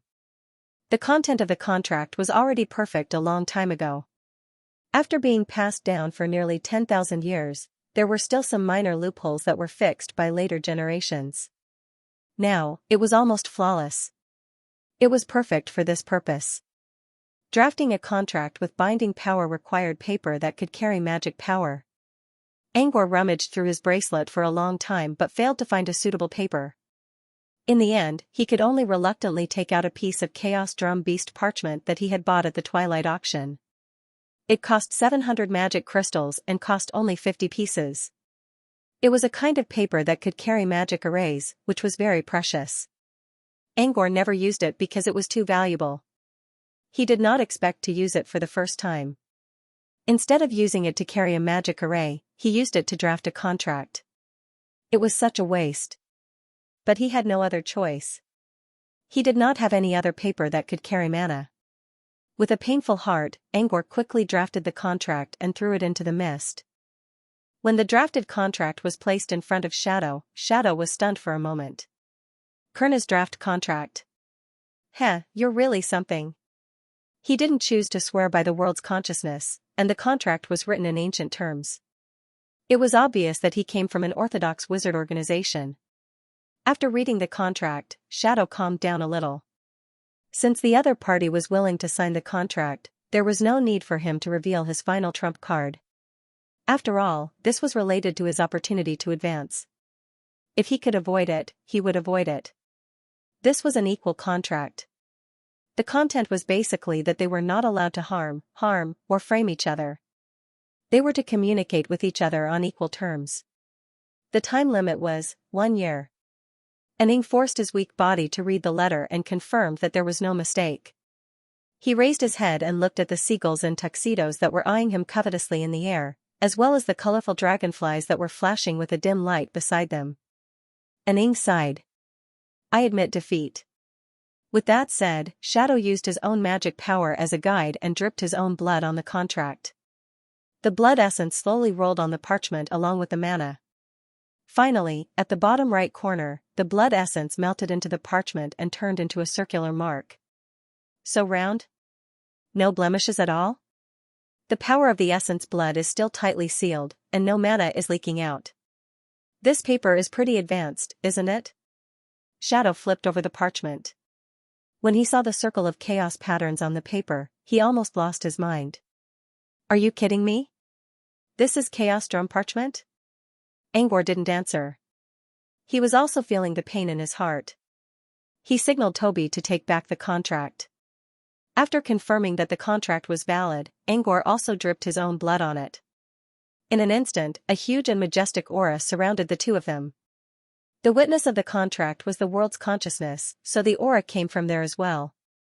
When the contract slowly rose into the air, Angor cancelled the mist illusion and released Shadow. This was the final step. The two who signed the contract would witness the formation of the contract together. Shadow clutched his wound and limped to Angor's side. He looked at the burning contract in the air with a pained expression. Is this really Chaos Drum Beast skin paper? Is it? Look at those lines. It's obviously Chaos Drum Beast skin paper. Shadow kept asking questions. The more Angor listened to Shadow's questions, the more he felt like his heart was being torn apart. That was an expensive parchment. It was worth at least 10 magic crystals. Angor was rich now, and he once spent a lot of money on energy stabilizers. But that was when he needed it the most. Today, he was burning money for real. The contract on the Chaos Drum parchment slowly burned into ashes in the air. Next, 2 streaks of light entered Angor and Shadow's bodies. The contract was completed. Is this really Chaos Drum parchment? Shadow kept asking. Angor remained expressionless. Didn't you see it already? I still can't believe it. You used Chaos Drum parchment to make a contract? Which organization are you from? Why are you burning money like this? You should have given me the chaos drum parchment, and I'll tell you everything you want to know. Angor didn't say anything. He lifted a hand and cancelled his nightmare domain. Since they had signed the contract, Shadow wouldn't dare to harm him within the scope of its rules. Otherwise, Shadow would be doomed forever. As the nightmare domain was cancelled, they returned to the small, cramped room. Puppet strings emerged from Shadow's 10 fingers and he began to control the unconscious puppets to slowly return to their seats. There were a total of 10 seats at the round table. Currently, 9 of them were already occupied. The last seat that originally belonged to Shadow was now empty. Shadow glanced at the empty seat with a cold glint in his eyes. He slowly looked away and began to heal his wound. Aren't you going to sit? Angor asked. I'll take care of my wound first. Since Shadow didn't want to sit down, Angor sat down. He looked at the apprentices who were still smiling strangely and asked out of curiosity, why are you controlling them? Shadow saw Angor sitting down and sneered in his mind. He controlled one of the puppets to stand up and sat down in front of Angor. We've signed an equal contract, but I don't need to explain my actions to you, do I? Suit yourself. Angor didn't really care about Shadow's business. He was just asking for fun. We've signed the contract. Let's get to know each other, shall we? You can call me Mask, Angor said. Shadow used cleanse to remove the dust and blood on his skin, revealing a handsome face with a sharp temperament. Mask? Fine. You don't have to tell me your name. Let's just call each other by our code names. Angor nodded, and the room fell into silence again. Both Angor and Shadow were trying to adjust their emotions. It wasn't easy for them to talk peacefully when they were fighting against each other. Therefore, both of them knew what they should do in this silence. Shadow recovered his limited mana and healed his exposed wounds. He seemed to have adjusted his mental state and said, I'm really unlucky. I didn't expect that after roaming this area for so many years, I would almost fail at such a crucial moment. Sigh. Since we've signed the contract, I won't go back on my word. Let's keep our promise. I'll tell you whatever you want to know. Angor didn't argue with Shadow. I came here with Magician for 2 reasons. First, I want to leave Fairy World, so I need a map of this place. He paused a little and continued, it would be best if you have a map of other places on Fey Continent. I can give you a map of Fairy World. But Fey Continent is too big. Even if I did, I can't just give it to you. But where are you going after leaving Fairy World? I can tell you if I know the way, Shadow said. Angor considered. He didn't know much about the southern wizardry region. Ever since he came to Fey Continent, he read about a lot of places from books, but he didn't see any of them with his own eyes.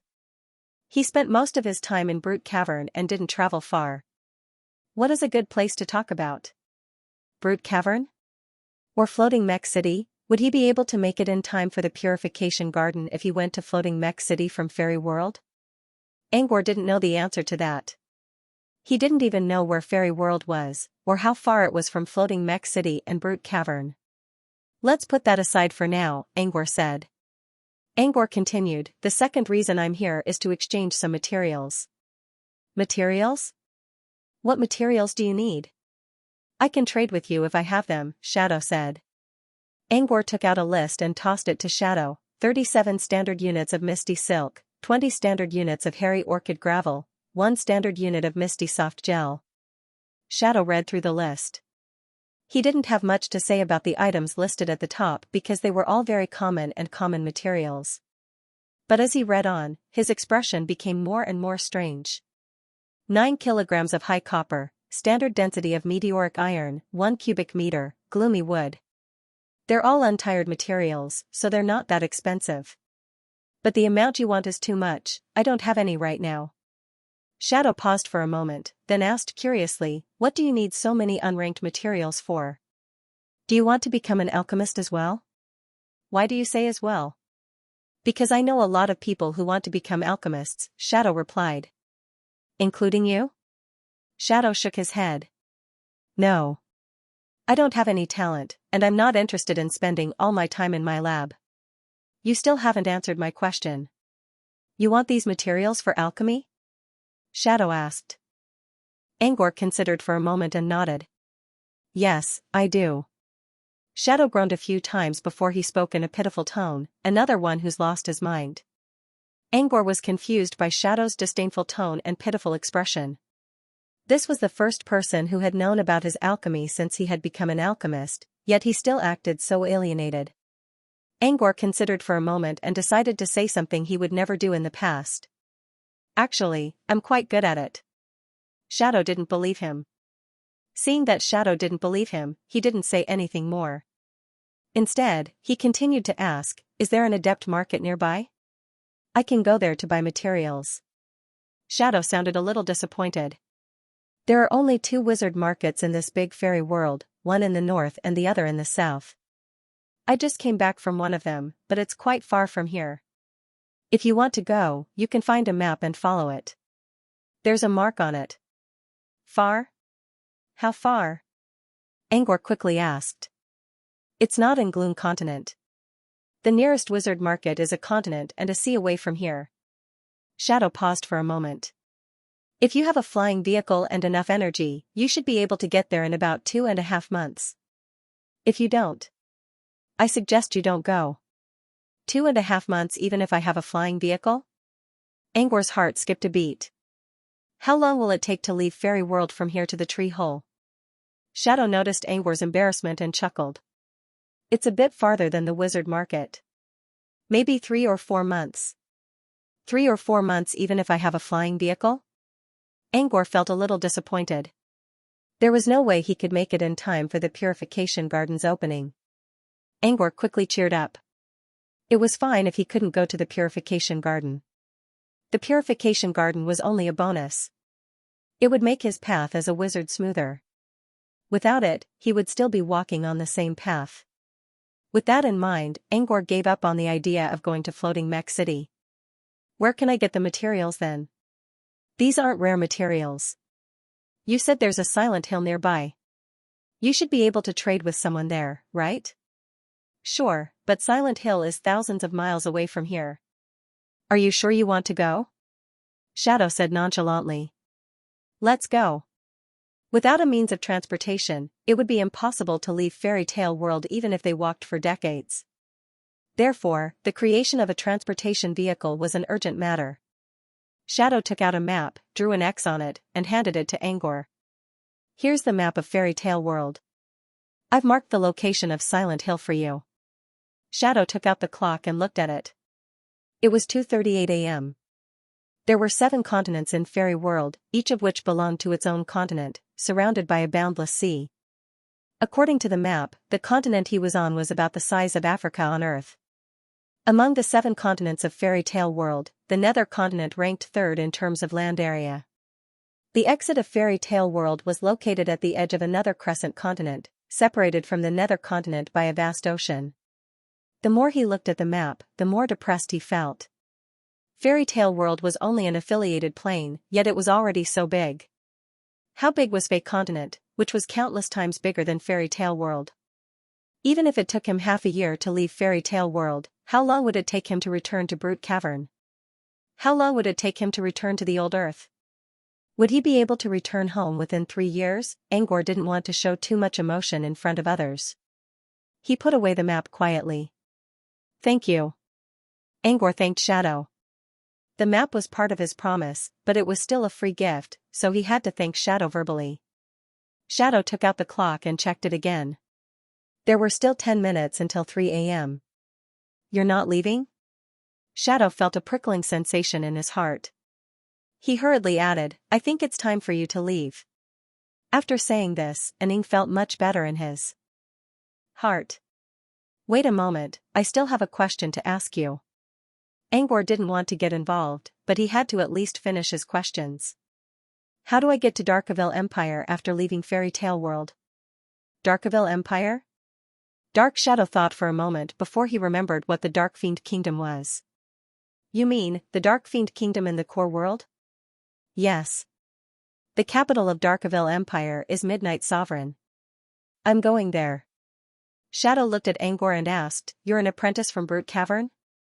Brute Cavern was the largest wizard organization around Darkaville Empire. Shadow waved a hand. I don't want to know where you're from. I'm just asking. It doesn't matter if you answer or not. Yes. I'm from Brute Cavern. Since Shadow already knew, Angor didn't want to hide it anymore. Or rather, Angor didn't want to hide his identity in the first place. So you're from Brute Cavern.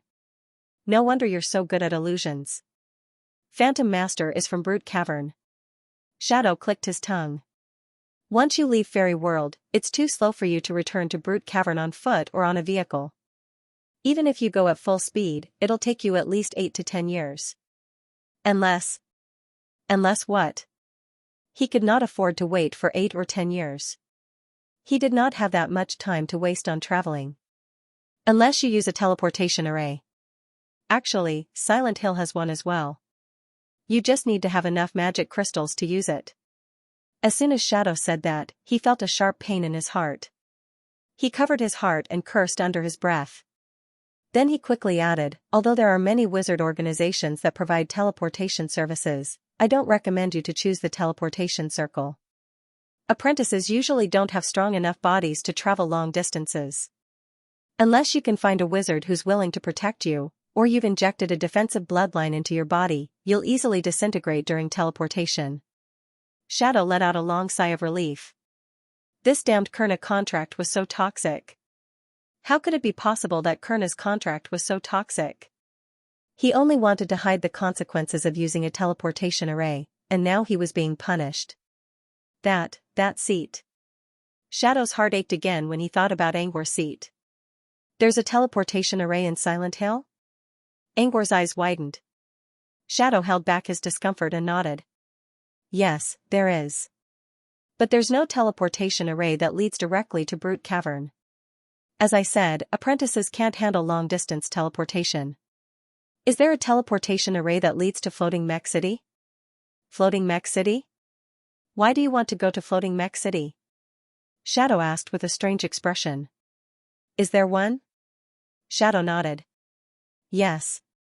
Floating Mech City is a neutral organization. It has good relations with many wizard organizations.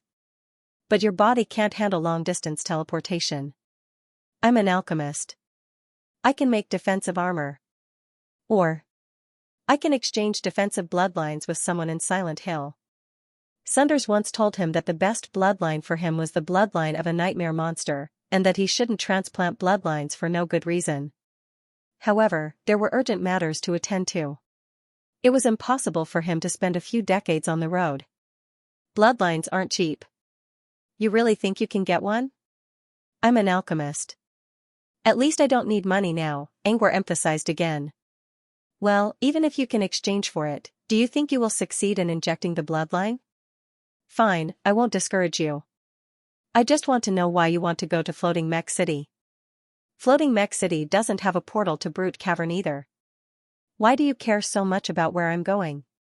Shadow shrugged. I don't care. I'm asking because I'm from Floating Mech City. Angor was surprised by Shadow's answer. He did not expect to meet someone from Floating Mech City in such a roundabout way. Before Angor could say anything, the clock in Shadow's hand clicked. It was 3 o'clock in the morning. He suddenly heard strange laughter coming from another dimension. Hee hee hee hee hee hee hee hee hee hee hee hee hee hee hee hee hee hee.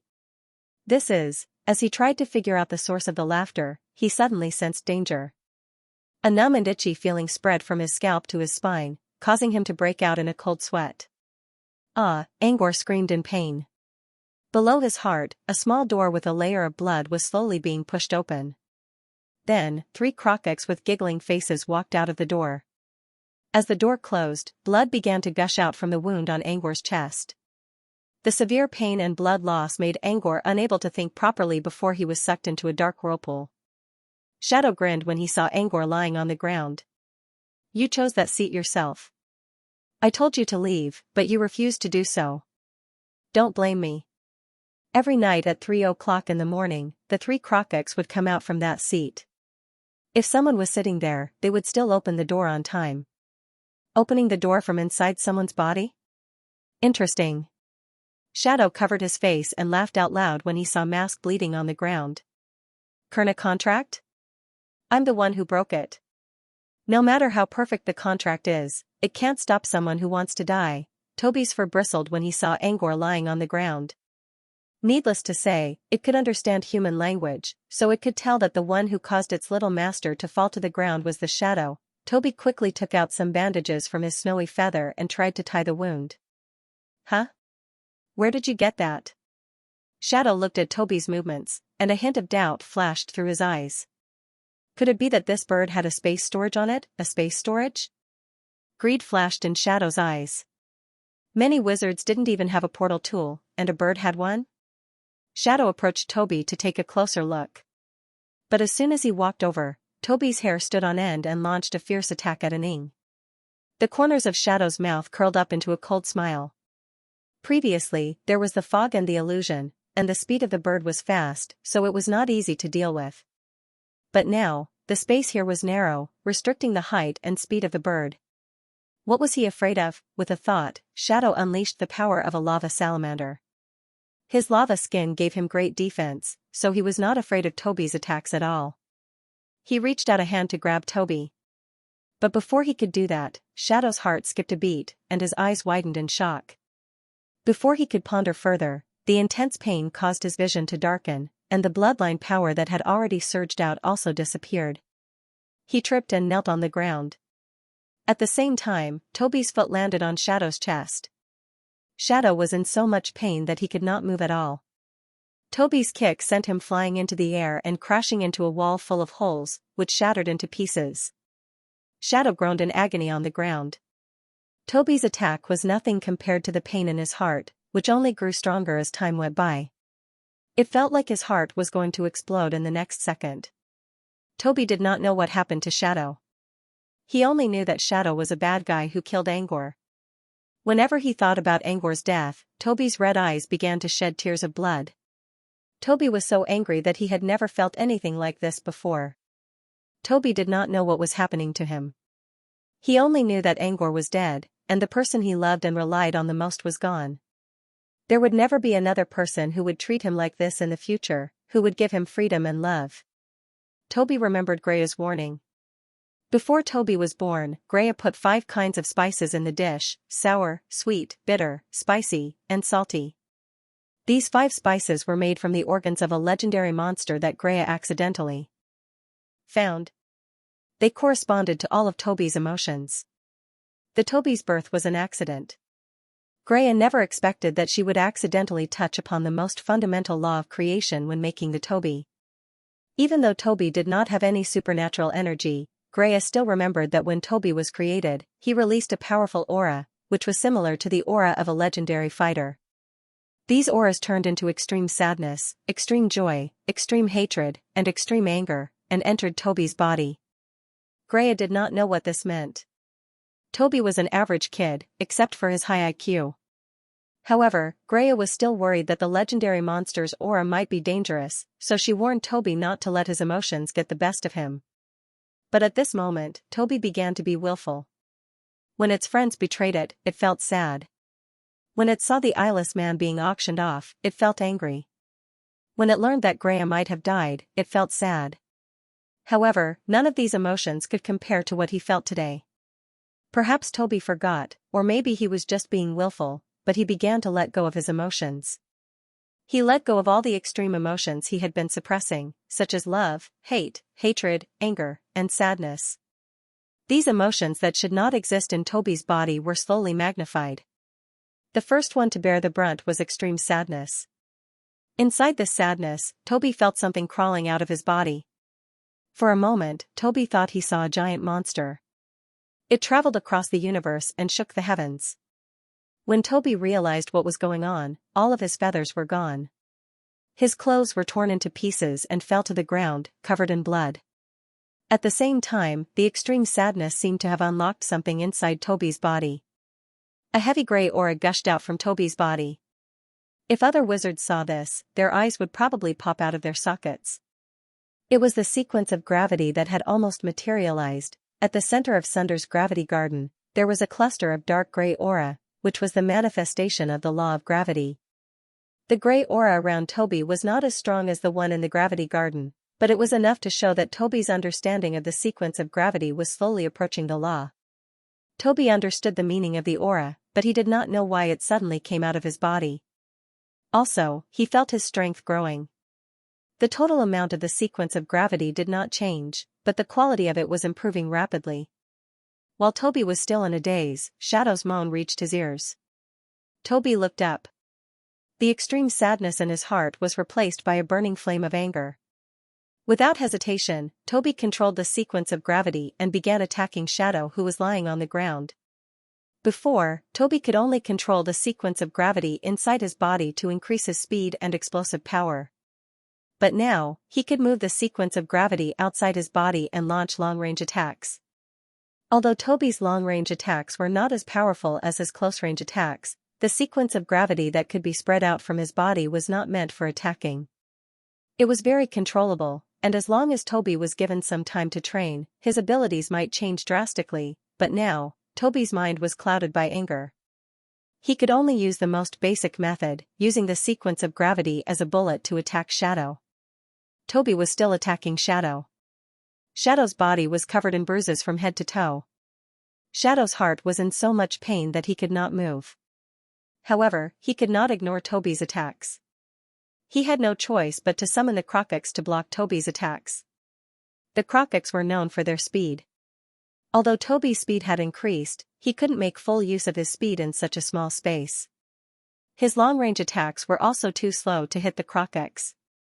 In the end, Toby could only slowly circle around the 3 Crocox. While Toby was fighting the Crocox, Shadow was screaming in agony, "What? Why? He didn't want to leave. I warned him. Damn it. I don't want to die. What's going on?" There was no doubt that the pain in his heart came from Kurna's contract. However, Mask was the one who refused to leave. When Crocox opened the door from Mask's chest, he wasn't punished. Therefore, Mask must have bypassed the contract. Why did he feel pain now? It was so painful that he wanted to die. After a series of painful howls, Shadow suddenly remembered something. He forced himself up and crawled over to where Mask was lying on the ground. Toby noticed Shadow's movement while fighting the Crocox in the air. His red eyes flashed with anger, and he charged at Shadow without caring about the Crocox. Arg! Shadow screamed in pain as his right hand was crushed under Toby's heavy stomp. Toby's attack wasn't enough. He wanted more. "Don't go crazy if you don't want your master to die."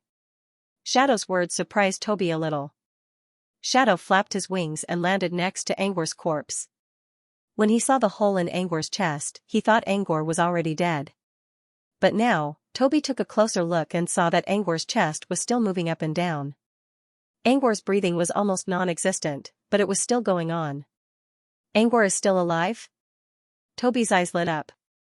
Shadow dragged himself to Angor's side, his body covered in wounds. He checked Angor's chest and cursed in his mind. Damn it. He's still alive.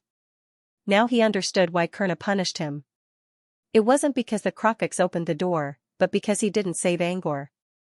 If he couldn't save Angor, the contract wouldn't take effect. But he didn't save Angor when he could. That was against the contract, Shadow cursed in his mind. To avoid being killed by the contract, he had no choice but to check Angor's condition. "Get out of my way, you stupid bird." Shadow chased Toby away impatiently and began to check Angor's injuries. Toby quietly stepped aside. He didn't like being yelled at, but he was willing to do anything if he could save Angor's life. "This cloak is enchanted with a level 1 defensive cantrip?" Shadow took off his tattered windbreaker, a trace of surprise flashing through his eyes. If this windbreaker was put up for sale, it would cost at least a few thousand magic crystals. Shadow took off his windbreaker and ripped off Angor's inner shirt. "What's this?" Shadow noticed that Angor was wearing an accessory on his chest, which looked like a crystal ball. Shadow observed the item for a while and realized that it was nothing special. Instead, he shifted his attention to Angor's wrist. An intermediate space bracelet? And some other special effects? Shadow came from Floating Mech City. He didn't study alchemy, but he was quite good at identifying alchemy items. It already has an owner. Shadow felt a little disappointed. He looked at the cloak and the bracelet again. doubt arose in Shadow's heart. These two items added together would definitely cost at least 50,000 magic crystals. Most official magi would not be able to take out 50,000 magic crystals. How could a level 2 apprentice own something so expensive? Shadow didn't think Angor made them himself. He only believed that Angor had a special background. With envy, jealousy, and hatred, Shadow shifted his gaze from the bracelet to the injured chest. 3 of his left ribs were broken, but his heart wasn't hurt. Shadow glared at the 3 Krokeks and cursed in his mind, "He would have died if you had opened the door a little bit further away from him." Ugh. Apart from the broken ribs, Angor's injuries were mostly external. Shadow quickly put the broken bones back together and cast Heal to heal Angor's wounds. When Angor's wounds were fully healed, the pain in Shadow's heart also disappeared. What a waste. Not only did I use up all my mana again, but I'm also covered in wounds. In the end, I dragged my half-dead body and still had to serve you. Aning cursed, but you fainted right away. Toby, who was flying around Angor, was delighted to see Angor regaining his life. However, he suddenly blacked out and fell beside Angor. Shadow didn't know what to say when he saw this. Your bird is the same as you. How could he have fainted? Although Aning was cursing, he still lifted Toby up and examined him. After making sure the bird was only unconscious, he tossed it back to Angor. He felt like he had a long dream, but he couldn't remember what it was. He only remembered that someone was giggling beside his ears. He also felt that someone was touching his face. When he woke up, it was also because the laughter was too loud, and a restless hand was forcefully waking him up from his dream. Angor opened his eyes and saw a pair of eyes looking at him. It was a look of infatuation and amazement. He was confused for a second when he woke up, but he soon noticed the restless hands moving away from his eyelids and began to stroke his hair. Such beautiful blonde hair. It's like the finest silk, so smooth and smooth, the person murmured while stroking Angor's hair. Get your hands off my hair. Angor's voice was hoarse when he spoke. Look at those beautiful eyes. It's like a clear sky after a rain, or like a blue sea that's sparkling under the sunlight. Angor reached out a hand and pushed the person away from his bed. He pushed the person away, but when he tried, he felt a tearing pain in his chest.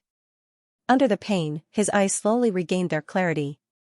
He seemed to have thought of something and suddenly raised his head. Shadow, what did you do? The person by the bed that was pushed away was none other than Aning. He was still using an aria to praise what he saw. Such a perfect blonde hair and blue eyes, if only you were my trophy. No, if it's you, then you should be the best piece of art. I'll keep you at the bottom of my treasure chest and keep you well. Angor tried his best to resist the tearing pain and sat up on his bed. He looked around and found that this was a very simple bedroom. Other than the bed and the cabinet, there was no other furniture. There was also a bow hanging on the wall opposite him. This place looked familiar. Angor remembered that when he brought Dodoro out of the forest, he bought some clothes from a ranger's cabin. Back then, Angor checked the room of the ranger's house, and he saw the same decorations. Is this the woodkeeper's cabin? He tried to recall what happened before he fainted. A door was opened on his chest, and 3 small figures came out of it. Then he fell unconscious? You know when the door will open, don't you? Asked Angor as he looked at Shadow, who was still talking. Shadow was still talking about spoils, works of art, and treasures when he heard Angor's question, which surprised him a little. He put away his exaggerated expression and smiled faintly. So what if I know? I warned you to leave. I took the initiative to sit in that seat, and you reminded me many times to leave.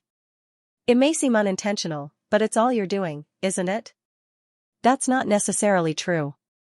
If I deliberately wanted to harm you, the contract wouldn't let me go, Shadow said. That's right. I remember when the door opened, you seemed to be smiling. Looks like you really did bypass the contract, but why did you save me? Angor recalled Shadow's sneaky smile before he fainted. That was when he realized that Shadow was behind all this. But he was successful. Angor was the one who made the choice, so the contract did not affect Shadow's life. But why would Shadow save him when his chest was open and he was going to die for sure? Because your hair is blonde and eyes are beautiful. If I don't save you, maybe my professor will scold me? Shadow's expression was sincere. Angor did not believe this nonsense. He thought about the contract and asked, "Did you leave me in the lurch because you had to save me?" Shadow was surprised. "You're smart." Angor shook his head and laughed self-mockingly. "If I'm smart, I won't be fooled by you." With that, he tried to get off the bed with his injured chest. "I healed your wounds with heal, but your ribs are not fully stabilized yet. Don't move. If your ribs break again, I'll have to open your chest again." Angor stopped what he was doing. "How long will it take?" "About 1 or 2 years, Shadow answered casually. "That's not funny." Angor placed his hand on his chest. There were no longer any scars on his skin, but he still felt pain when he pressed it. As far as he knew, it would take him at least 3 months to recover from a serious injury. "Alright, if you want to recuperate slowly, 2 months is about right. If you keep using heal on yourself, it'll take you about a week." Heal? Angor calculated the time. He was already at the final stage of his research. If he kept going, he would succeed in 2 or 3 days. At this rate, he would have to stay in Watergross for at least another 10 days. He did not want to stay here for the next 10 days. Living with someone who wanted to harm him was a suicidal thing to do. But he did not want Shadow to send him back either. Who knew what Shadow would do on his way back? He decided to stay here and learn heal first before leaving on his own. "How long was I out?" "Where's Toby?" "Less than 2 days." Shadow hesitated. "What's Toby?" "That damn bird of yours?" Shadow pointed at the pillow. "That's right. When you fainted that day, that thing attacked me like crazy. It even broke my arm. In such a difficult situation, I worked so hard to save you. Shouldn't you give me some compensation?" He turned around and saw Toby lying unconscious on the side of the pillow.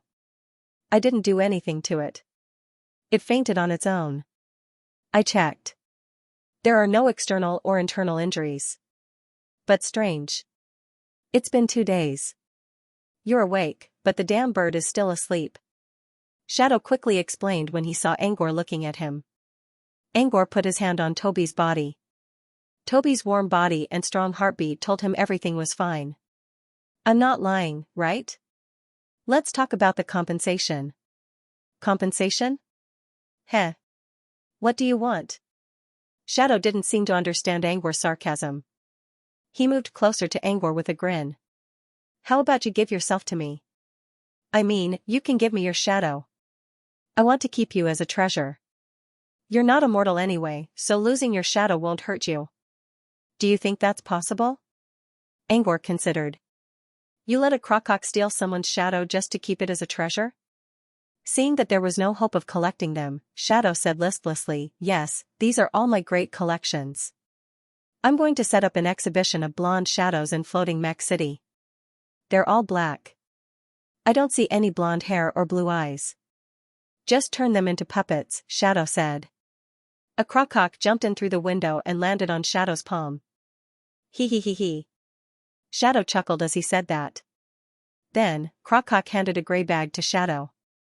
The pouch was still wriggling. "Another shadow?" "Yup," Shadow said casually. "Never interfere with mortals' lives. That's the first lesson I learned in the wizarding world." Angor glanced at the pouch. "You're asking for mercy?" "I'm just reminding you to keep a low profile. You don't have to worry about me. If you really want to get involved, just give me your shadow, and I'll return everyone's shadows. What do you say?" Angor gestured for Shadow to leave. Angor was sympathetic to mortals, but he wasn't going to sacrifice himself for their freedom. He wouldn't accept any moral coercion. When Shadow left, Angor put a hand on his chest and felt his heartbeat.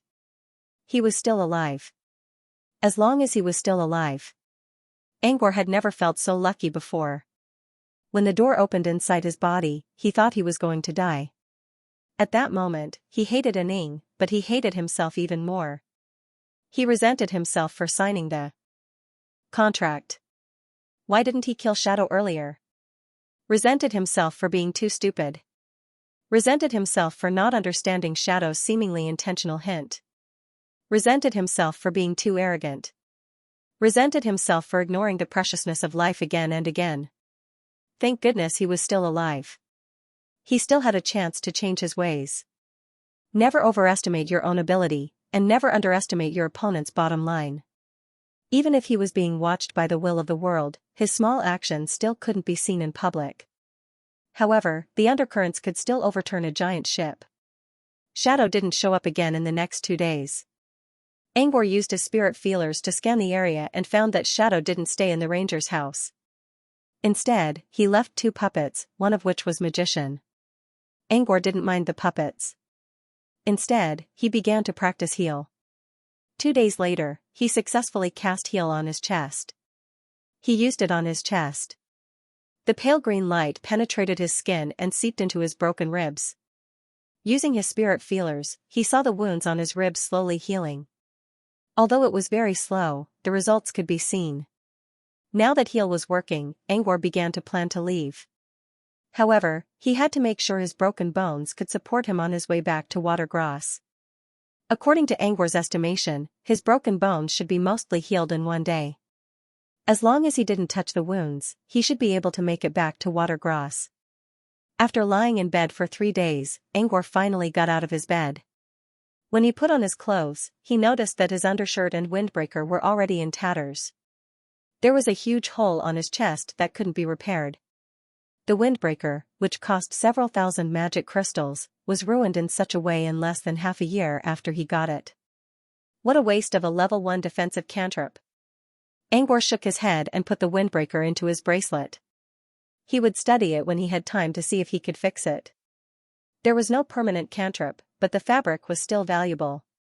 Next, he picked up a new set of loose clothes. Without the windbreaker, the hat also looked strange. Angor put the hat away and left the room. After careful consideration, Angor chose to sign a contract with Shadow. Compared to swearing with the world's consciousness, a contract was more suitable for restraining actions. Swearing with the world's consciousness was a noble thing to do, but only among wizards who swore with their will and spirit. Therefore, it was almost impossible to deceive the world's consciousness through language loopholes. Apprentices, on the other hand, could not do so because their will and spirit were not strong enough to spy on the world's consciousness from afar. If they tried to do so, they might suffer a mental breakdown.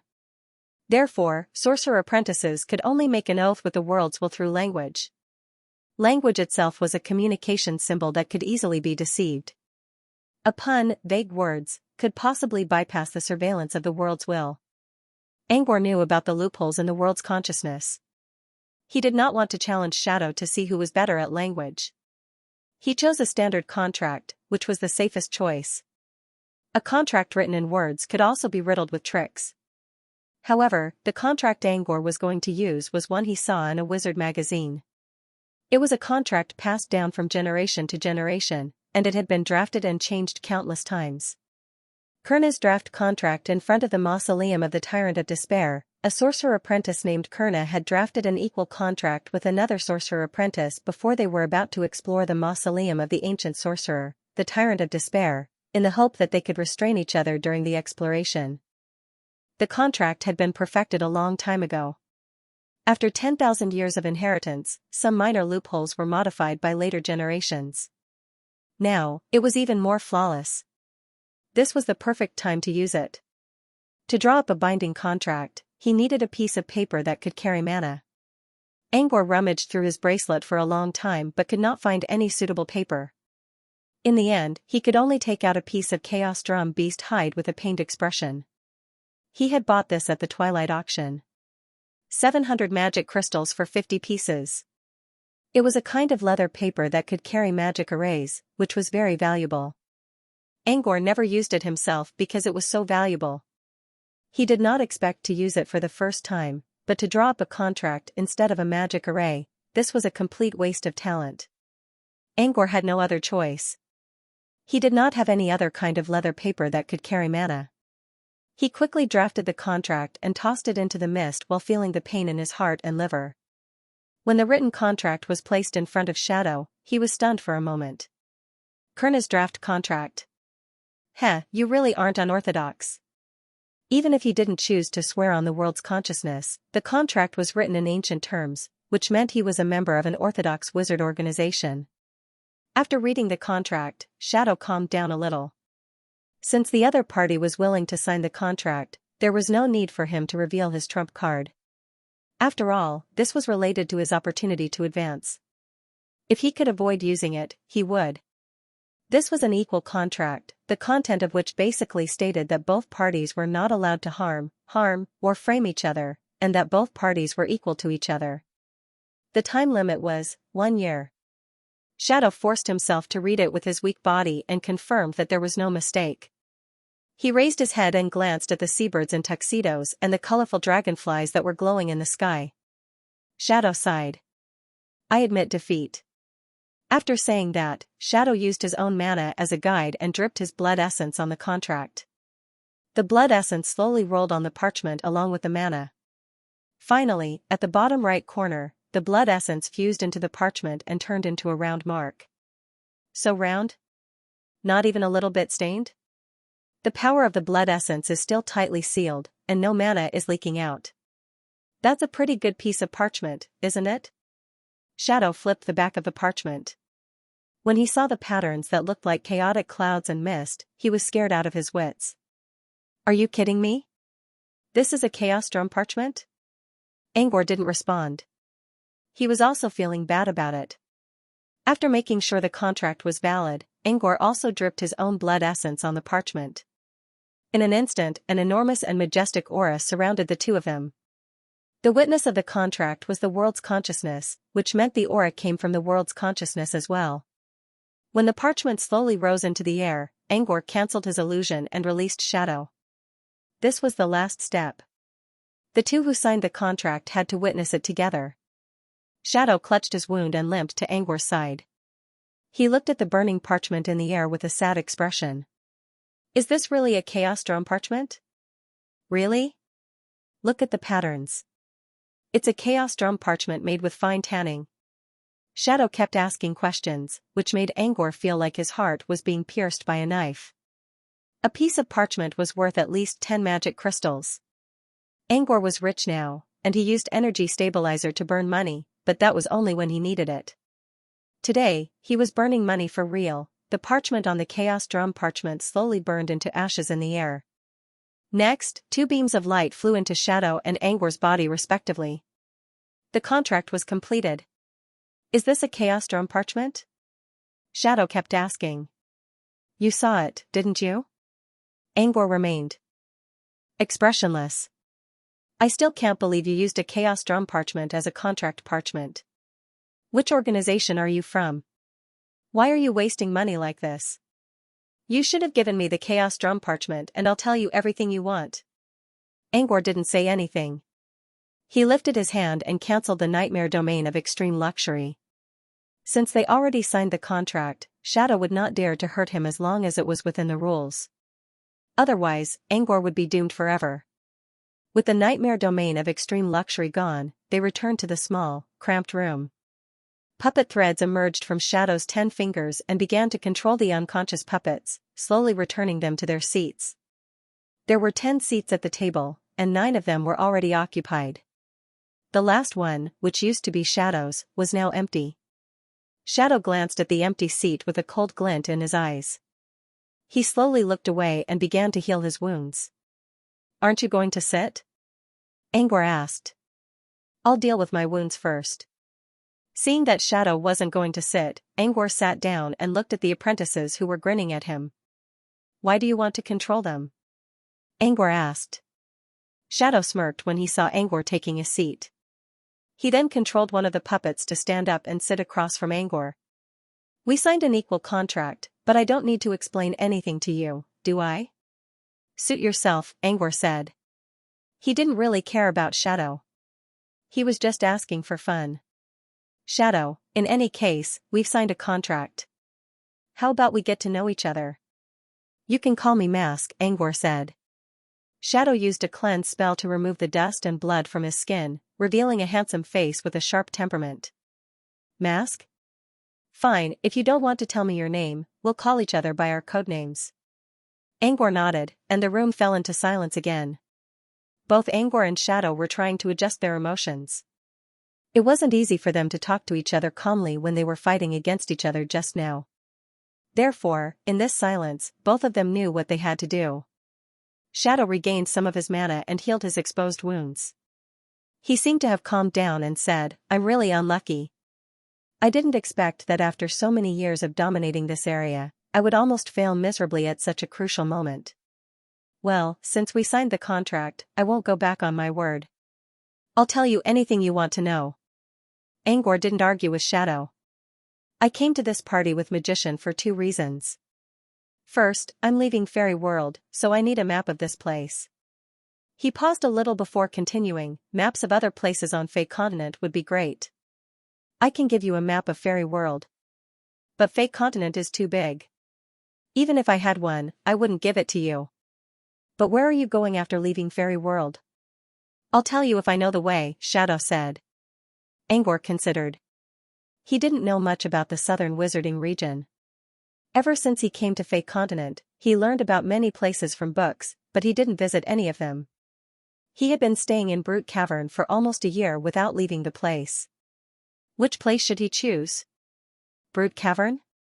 Or Floating Mech City? If he went back to Brute Cavern from Fairy World and then went to Floating Mech City, would he make it to the Purification Garden? Angor didn't know the answer. He didn't even know where Fairy World was, or how far away he was from Floating Mech City and Brute Cavern. "Let's talk about it later," Angor said. Angor continued, "The second reason I'm here is to trade some materials." "Materials? What do you need?" "If I have them, I can trade with you." He took out a list and tossed it to Shadow. 37 standard quantities of misty silk, 20 standard cups of misty gravel, 1 standard quantity of misty gel. Shadow looked at the list. He didn't say anything at the top because they were all common materials. But as he went on, a strange expression appeared on his face. 9 kilograms of high-grade copper, 1 cubic meter of meteoric iron, 1 cubic meter of sunken wood. They're all non-tiered materials, so they're not expensive. But the amount you want is too much, I don't have it here at the moment.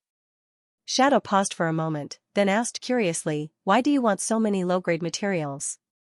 Do you want to become an alchemist as well?" "Why as well?" "Because I know a lot of people who want to become alchemists," Shadow answered. "Including you?" "You still haven't answered my question. Do you need these materials for alchemy?" Shadow asked. "Yes." Angor considered and nodded. Shadow said in a very pitiful tone, "Another person who is possessed." Shadow's disdainful tone and pitiful expression made Angor very confused.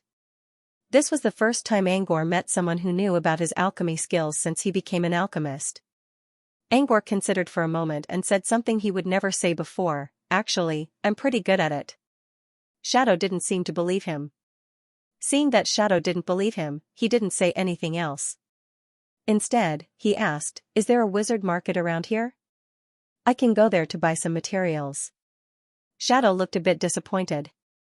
"There are only 2 wizard fairs in Fairy World, one in the north and one in the south. I actually just came back from a wizard market, but it's very far from here.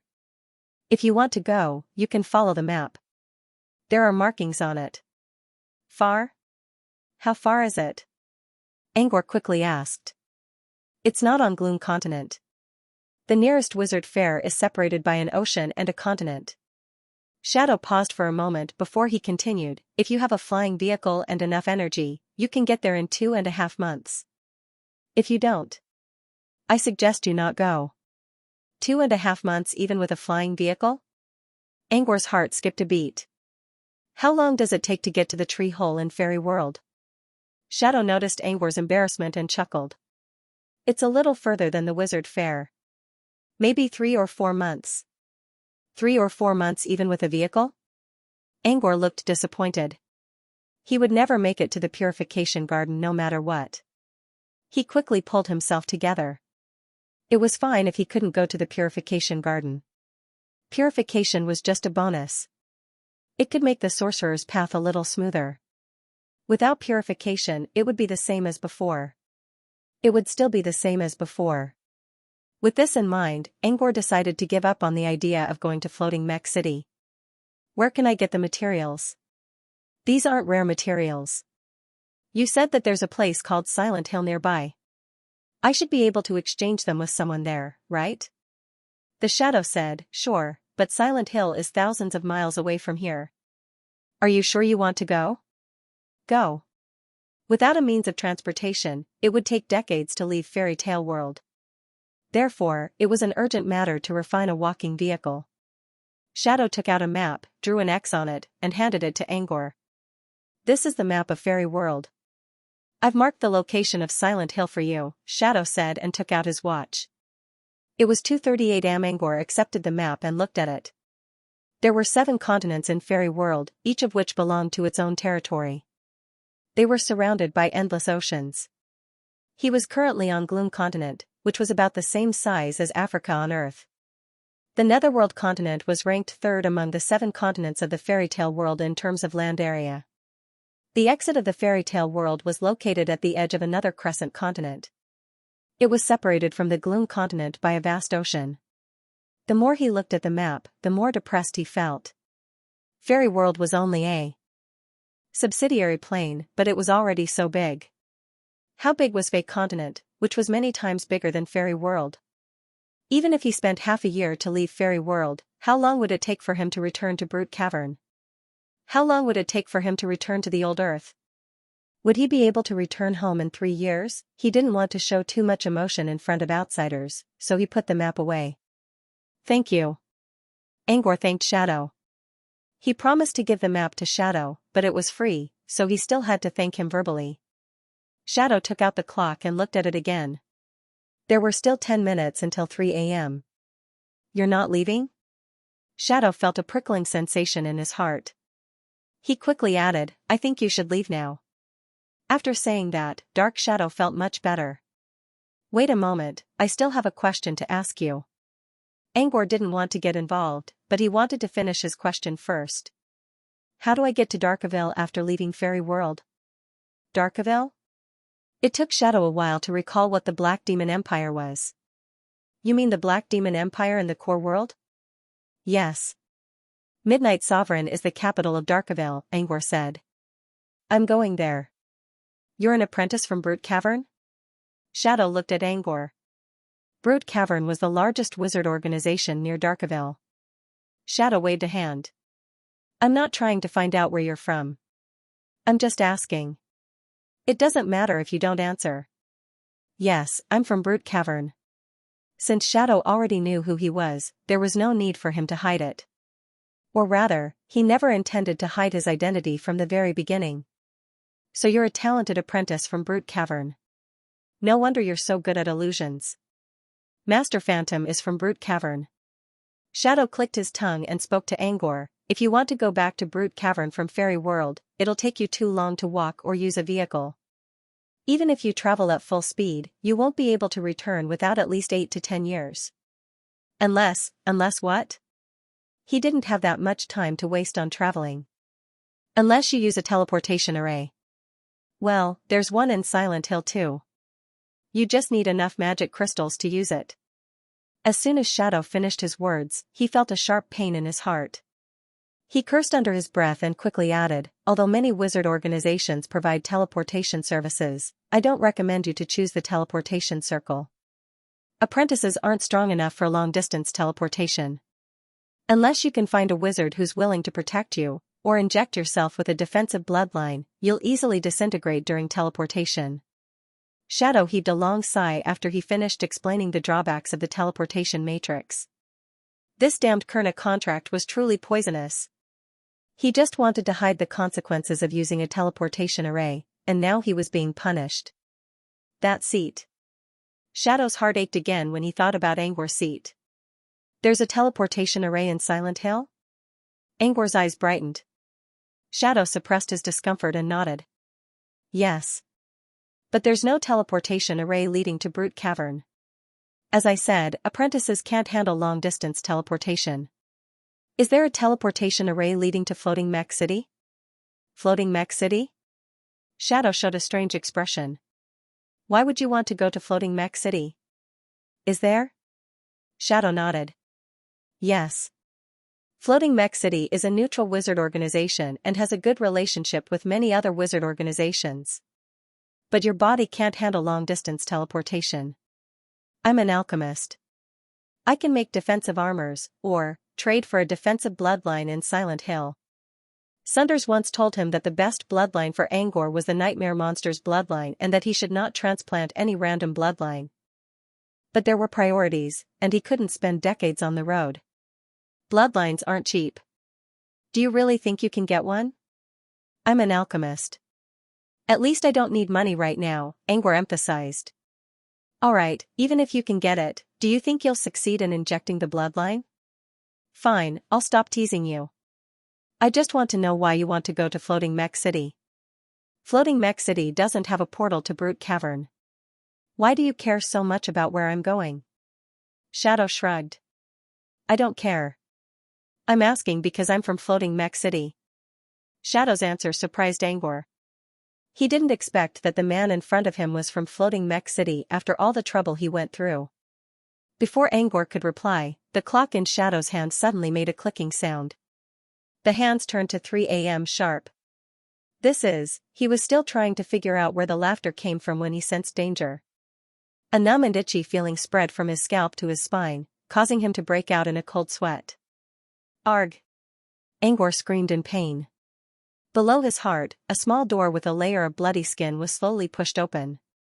Then 3 Krokiks walked out of the door with giggles on their faces. As the door closed, blood began to pour out from the wound on Angor's chest. The pain and blood loss caused Angor to fall into a dark and sweet vortex before he could react. Shadow smiled when he saw Angor lying on the ground. You're the one who sat there. I warned you to leave, but you didn't. Don't blame me. Every night, at 3 o'clock in the morning, the Krokiks would open the door from that spot. If there were people sitting there, they would open the door on time. Opening a door from inside someone's body. Interesting. Looking at Mask, who was lying on the ground and bleeding profusely, Shadow covered his face and laughed out loud. What kind of contract? Didn't I break it in the end? No matter how perfect the contract was, it couldn't stop someone who asked for it. Toby immediately stood up when he saw Angor lying on the ground. Without a doubt, the bird could understand human language. It knew that Shadow was the one who caused his young master to fall. Toby quickly took out some gauze from Snowy Feather and tried to bandage the wound. Huh? Where did you get that? Shadow looked at Toby's movements, and his eyes flashed with doubt. Could it be that this bird has a spatial tool? When he was about to leave, he saw Shadow, who was covered in filth, entering the house with a gloomy face. Shadow looked up and saw Angor standing by the stairs. You really don't want to join my collection? Shadow looked at Angor's blonde hair and blue eyes with fascination. Are you sure you don't want to join my collection? I promise you'll be the best in my collection. You came back just in time. I have something to ask you. Angor ignored Shadow's nonsense and took Toby out of his chest pocket. What did you do to Toby after I lost consciousness that day? Why didn't he wake up? Toby was still unconscious. It had been 5 days since the day he was injured. If Toby's body wasn't in good condition, Angor would have lost his mind already. Shadow looked at the bird in Angor's hand with a puzzled look. Huh? You're right. I didn't do anything. I was almost killed by the contract, so I didn't have time to care about it. Shadow was a cunning man, but he didn't lie about this. Angor understood this, but he didn't trust Shadow. Even if they had signed a contract, it didn't say anything about not lying to each other. Since Shadow didn't want to admit it, Angor had no other choice. They couldn't hurt each other. Even if they could, Angor's body wouldn't allow it. Angor stroked Toby's soft feathers. Toby's body was stable, and its spirit and soul were still stable. It was just sleeping. What happened after I lost consciousness that day? I don't know. My heart was about to explode, and this damn bird kept attacking me. Shadow paused and said, There's one thing I'm curious about. What is it? What species is this demon bird of yours? Is it a long-range one or a melee one? When I was in the illusion, it could only rely on its speed and explosive power to fight me. I didn't expect it to learn long-range attacks. And it's pretty strong too. Shadow asked curiously. He had seen a lot of monsters in floating mech city, but he had never seen such a small monster that could unleash such a powerful burst of power and could use both melee and long-range attacks. Long-range attack? Tell me more about it. How did it do that? Angor narrowed his eyes. Shadow also realized something. Could it be that the bird couldn't use long-range attacks before? Angor nodded. Toby, as a demon bird, had always been weak. In the past, it could only rely on its speed and agility in battle. If it wore armor, even an ordinary person could defeat Toby. Later on, Toby comprehended the sequence of gravity, and its strength increased by leaps and bounds. Not only did its speed increase by a few times, but it also relied on the characteristics of gravity to increase its attack power to the point where it could defeat ordinary level 3 cantrips. However, Toby's attacks were still very simple. There were only 3 axes: speed, agility, and explosiveness. Now that Shadow mentioned that Toby could attack from a distance, Angor assumed that this was why Toby was sleeping. He suddenly knows how to use ranged attacks, and he's still unconscious. Could it be that he's evolved? There was a hint of jealousy in Shadow's eyes. You must have advanced. At that time, that damned bird thought you were dead and even shed tears of blood. It's easy to unleash your potential after experiencing great sorrow and joy. The more Shadow spoke, the angrier he felt. He had done everything he could to reach the final step, but Mask just had to show up and kill him. In a head-on battle, he lost to Mask, who was 1 level lower than him, and was forced to sign an equal contract with Mask. It was humiliating enough. He tried so hard to open the door with his Crocax and kill Mask. But Mask didn't die. Instead, Shadow almost lost his life and had to run to Mask's side to heal him. That would have been fine, but he had been injured all over by this damned bird. In the end, it had fallen asleep, and most importantly, it had advanced while it was sleeping. What the hell was going on? He felt like the whole world was against him every time he met Mask. Shadow felt like crying. Shadow's analysis about Toby was also exactly what Angor wanted. If Toby really evolved, it was normal for him to sleep for a long time. From Shadow, Angor learned about Toby's long-range attacks, which relied on a thick, gray aura. Shadow didn't know what it was, but Angor knew that it was the sequence of gravity. So Toby really did break through. With this thought in mind, Angor's gloomy expression finally brightened up. Angor was still in a good mood when facing Shadow's jealousy. I'll be going now. Thanks for the map. With that, he carefully put Toby into his arms and headed for the door. Wait a moment. At this time, Shadow suddenly called out to him. Are you going to Silent Hill and teleport to Floating Mech City? Shadow asked. Angor nodded. He already told Shadow where he was going the other day, so he didn't need to hide it now. You'll need at least a month to reach Silent Hill from Watergross. Also, Silent Hill is in a special location. You might not be able to get in, Shadow suddenly said. What do you mean? I have a flying vehicle that can take you there. But I need you to do something for me. Angor turned away without hesitation. Thanks, but I'm not interested. He really didn't want to work with an Ing anymore. Even if there was a contract restriction, who knew if this guy would set a new trap, just like the last time. Don't go. I'm serious about working with you this time. If I try to harm you, the contract will stop me from doing so. Shadow also remembered how he almost killed Angor last time. He quickly added, that was an accident. I didn't do it on purpose. The contract can't say that the Crocax daily activities are wrong. Now that I've learned my lesson, I'll be punished by the contract as soon as I think about harming you. I won't do it again. Angor ignored Shadow's explanation and headed down the mountain. When Aning saw this, he started to panic. He had spent a total of 5 years on this opportunity. To achieve this goal, he went to these meaningless supernatural gatherings every time just to cultivate a group of puppets. Finally, he had enough puppets. However, when he went to the corpse cave to open the lost array, he found that the quality of the puppets was not enough. One of the puppets became a supernatural, but it didn't complete its model yet. It was still in an awkward stage where it was neither a mortal nor an apprentice. At this stage, it couldn't release mana outside its body. To open the magic array that had been lost for 1,000 years, it had to at least be able to release mana. Of course, Shadow couldn't wait to find one more person. This was his chance to become a wizard. He wouldn't mind if it was some other time. However, his 3 Crocox told him that the Grand Priest of the Crocox had decided to complete the ritual this month. The complete ritual of the Crocox was the key to whether or not he could sneak into the otherworld. The ritual would begin in a few days, and he didn't have time to find more apprentices. Before that, he had to find one more person. He hurried back to the Forest Watcher's cabin to invite Angor to join him, but Angor didn't want to follow his logic. "How about I hire you? I'll pay you magic crystals." Shadow didn't think he was going to convince Angor. "My professor is visiting Silent Hill right now.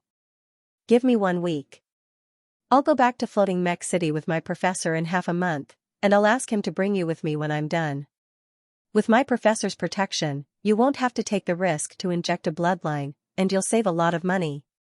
Half a month?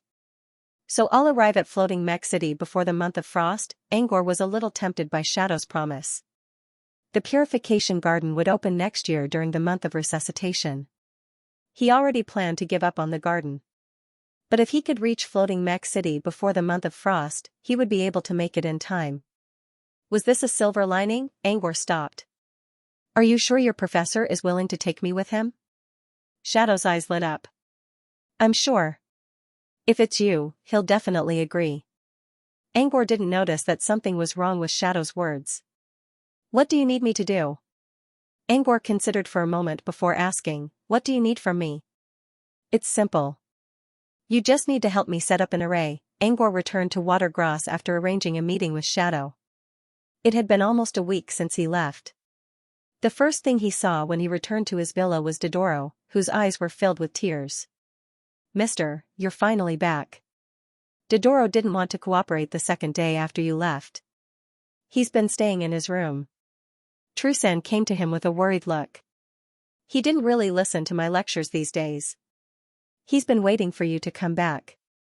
Angor sighed when he saw Dodoro's pitiful look. "I'll probably leave in half a month. Granny Trusan, you might need to change your teaching schedule a little. Can you teach Dodoro as soon as possible? At least he can understand my words." Trusan was surprised. "Really? Do you have to leave now?" Angor nodded. This was exactly why he came back. If Shadow meant what he said, Angor would leave in half a month. He planned to put Dodoro into his bracelet and take him away. Therefore, there was only half a month left for Trusan to teach. "All right. I'll do my best." Trusan nodded. "Thank you." Angor gave Dodoro a few words of encouragement and returned to his room. The Lost Millennium Array. At night, Angor told Trusan that he would be away for a few days. He left some gold coins behind and headed out again.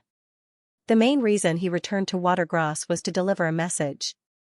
The meeting he had with Shadow was tonight, and the location was Corpse Storage Cave in the Forest of Hidden Souls.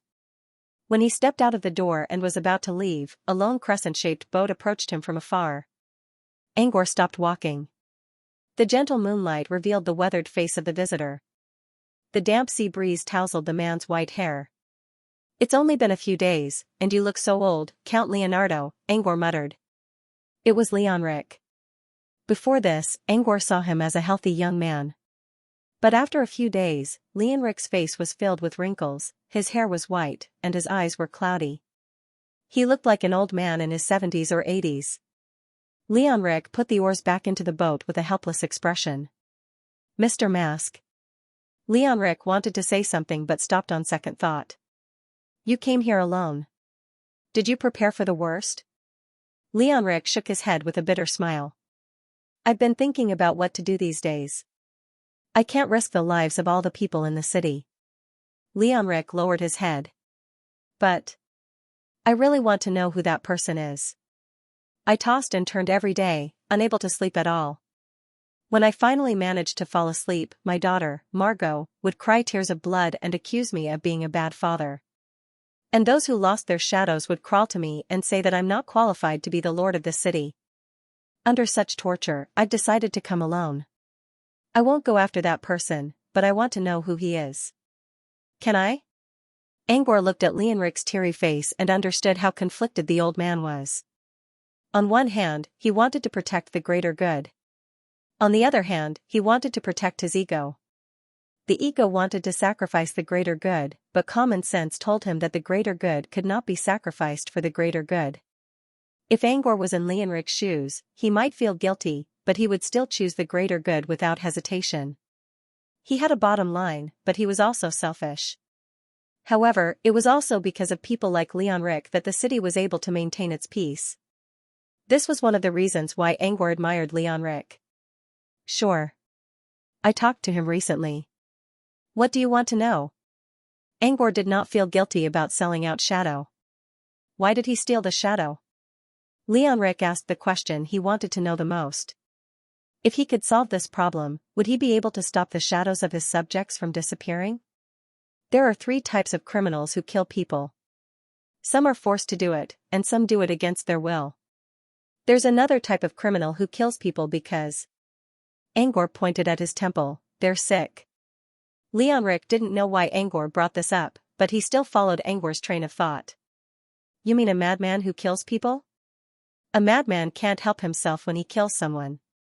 What I mean by illness is that she is mentally healthy, but mentally ill. There's only one word to describe this group of people, perverts. Angor continued, if you want to know why someone would steal a shadow, try to think about what a perverted murderer wants to do. They're all looking for a reason that can satisfy their mental illness. Specifically, it's a ritual or a sense of unity. Lianrik wasn't an idiot. He quickly realized what Angor meant. You mean blonde hair and blue eyes, sir? Angor's words caught Lianrik's attention. Angor nodded. A pervert who is obsessed with blonde hair and blue eyes. He only takes shadows to satisfy his mental illness. Then, what happens to the shadows? Probably some sort of collector's item, like some people's secret hobby. Lianrik thought that if he could help the man solve the problem, he might let the shadows go. But after hearing Angor's words, he lost all hope. A pervert could never be persuaded by common sense. Lianrik thought about all the books he read about wizards. Most of them were perverts who could destroy cities and towns without warning. Lianrik glanced at Angor. Fortunately, this mister was not someone who treated human lives like dirt. Even when Margot offended him and Tyrell scolded her, the mister only gave her a light punishment. What else do you want to know? Angor asked. Can you tell me who this man is? Angor snapped his fingers. A faint illusion covered both of them. Shadow's figure slowly appeared in front of Lianrik. He's the one you're looking for. Angor pointed at Shadow. I don't know his real name. His code name is Shadow. Lianrik was startled by the sudden appearance of the figure, but he quickly calmed down and carefully observed Shadow's appearance. Shadow's appearance was extremely handsome. His thin, short hair was almost black, and his facial features were very cold and hard. Especially those slanted eyebrows that reached his temples, with a cold-like sharpness. On the surface, Shadow seemed to be a cold-hearted person. However, Shadow was more like a ruffian, which was hard to show on his face. I'll give you one last warning. He's very strong. Just look at him, but don't touch him. You know how unreasonable perverts can be, especially when dealing with mortals. He won't even give you a chance to speak. With that, Angor left on the boat. Lianrik looked at Angor with a pleading look. He wanted Angor to save those who lost their shadows and his daughter, but he could not bring himself to say it. Angor saw the look inside in his mind. He didn't say anything. It was already moonlight when Angor arrived at the meeting place. However, the plants in the forest of Hidden Grudge were all overgrown by the corpses buried under the ground. Not a single ray of moonlight could be seen. Angor cast a light spell and jumped into the cave. He put on his top hat and fully activated his purification field, which blocked out the rotten smell. Stepping over the corpses and maggots, he arrived at the small stone room where the supernatural meeting took place a week ago. You're finally here. I've been waiting for you, Shadow said with a smile. Anning laughed. Behind him stood 8 puppets. All of the puppets had pale faces and had strange smiles on their faces. Shall we start now? Angor asked. Shadow nodded. Follow me. The magic array is just ahead. Shadow led the way while the puppets followed behind him. Angor thought this was the end of the cave. However, as he followed Shadow, he saw a small gap on the other side. Behind the gap, there was an endless stream of foul energy. The magic array that was lost for 1,000 years is inside. Shadow took the lead and went inside. Angor recalled Shadow's foul aura when he came to the ranger's cabin. It was exactly the same as the one behind the gap. Since he was able to come into contact with such a dense filthy aura, he must have stayed inside for the past few days. After passing through this gap, there was a deep and dark path behind them. There was no smell of rotting corpses in this area, but the maggots and corpses all over the place made the place even dirtier. Even with his purification field activated, he still could not get rid of the foul energy. This hat can sell for 7,000 or 8,000 magic crystals in an auction in floating Mech City, Shadow said with an envious look. Don't tell me you're one of Brute Cavern's best seedlings? Wait, I don't think Brute Cavern has any elite seedlings program. They're all free range. Or maybe you're from a rich wizard family? Angor pointed at the puppets behind him. What are you going to do with these people in half a month? Shadow shrugged. What can I do?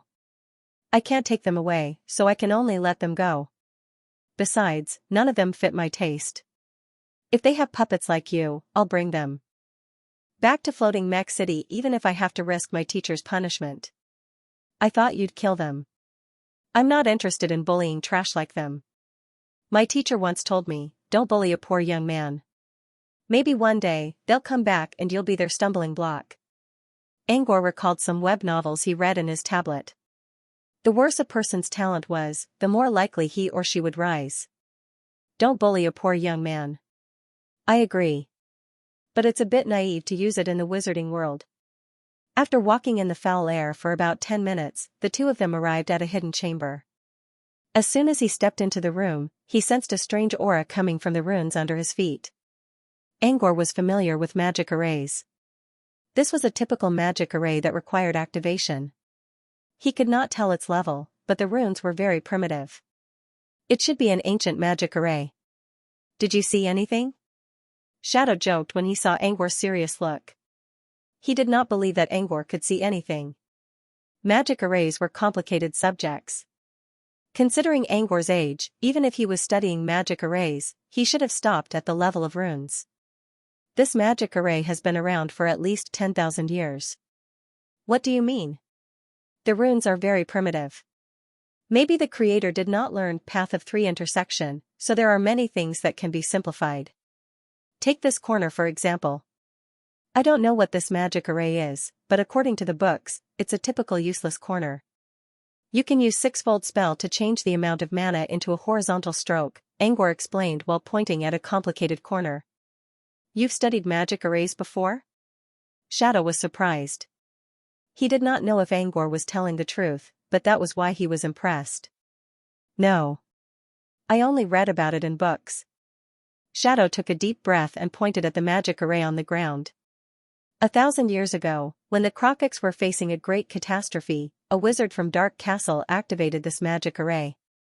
He brought the Crocox into this world and gave them a peaceful life. Ever since then, this formation has never been activated again in the past 1,000 years. Shadow sighed. I wouldn't have known that we could enter the Crocox territory if Gammy, Gao, and Jamie didn't tell me about it. When Shadow called out their names, the 3 dark-skinned Crocox jumped onto Shadow's back one by one and made a shameful pose with their green eyes. They usually go to Midworld? Angor pointed at Gammy and the other 2 Crocox. Yes. That's where they live.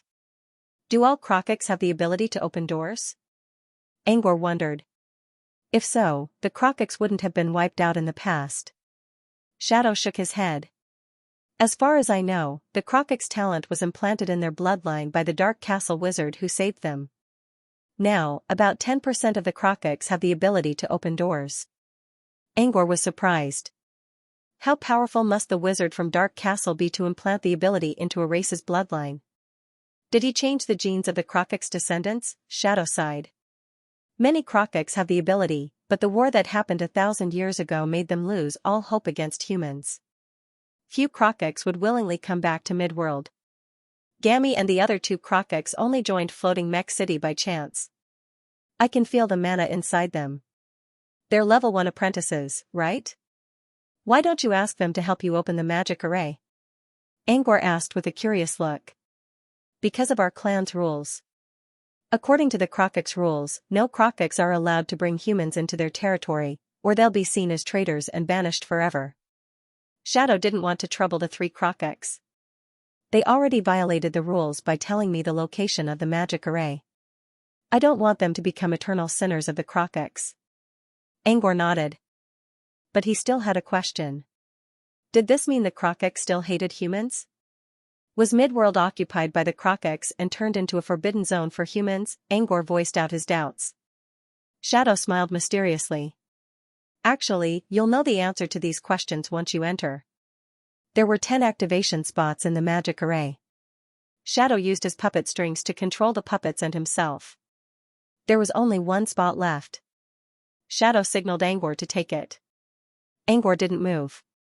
I can help you open the magic array. But you didn't tell me what you wanted me to do.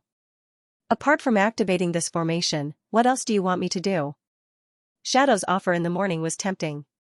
But when he asked Shadow what he was going to do, Shadow only said, activate the magic array. I'll decide what to do later. Wait, Angor didn't want to know what to do. Shadow kept telling him that there was no danger, and he even swore that he wasn't lying. Still, he did not fully believe it.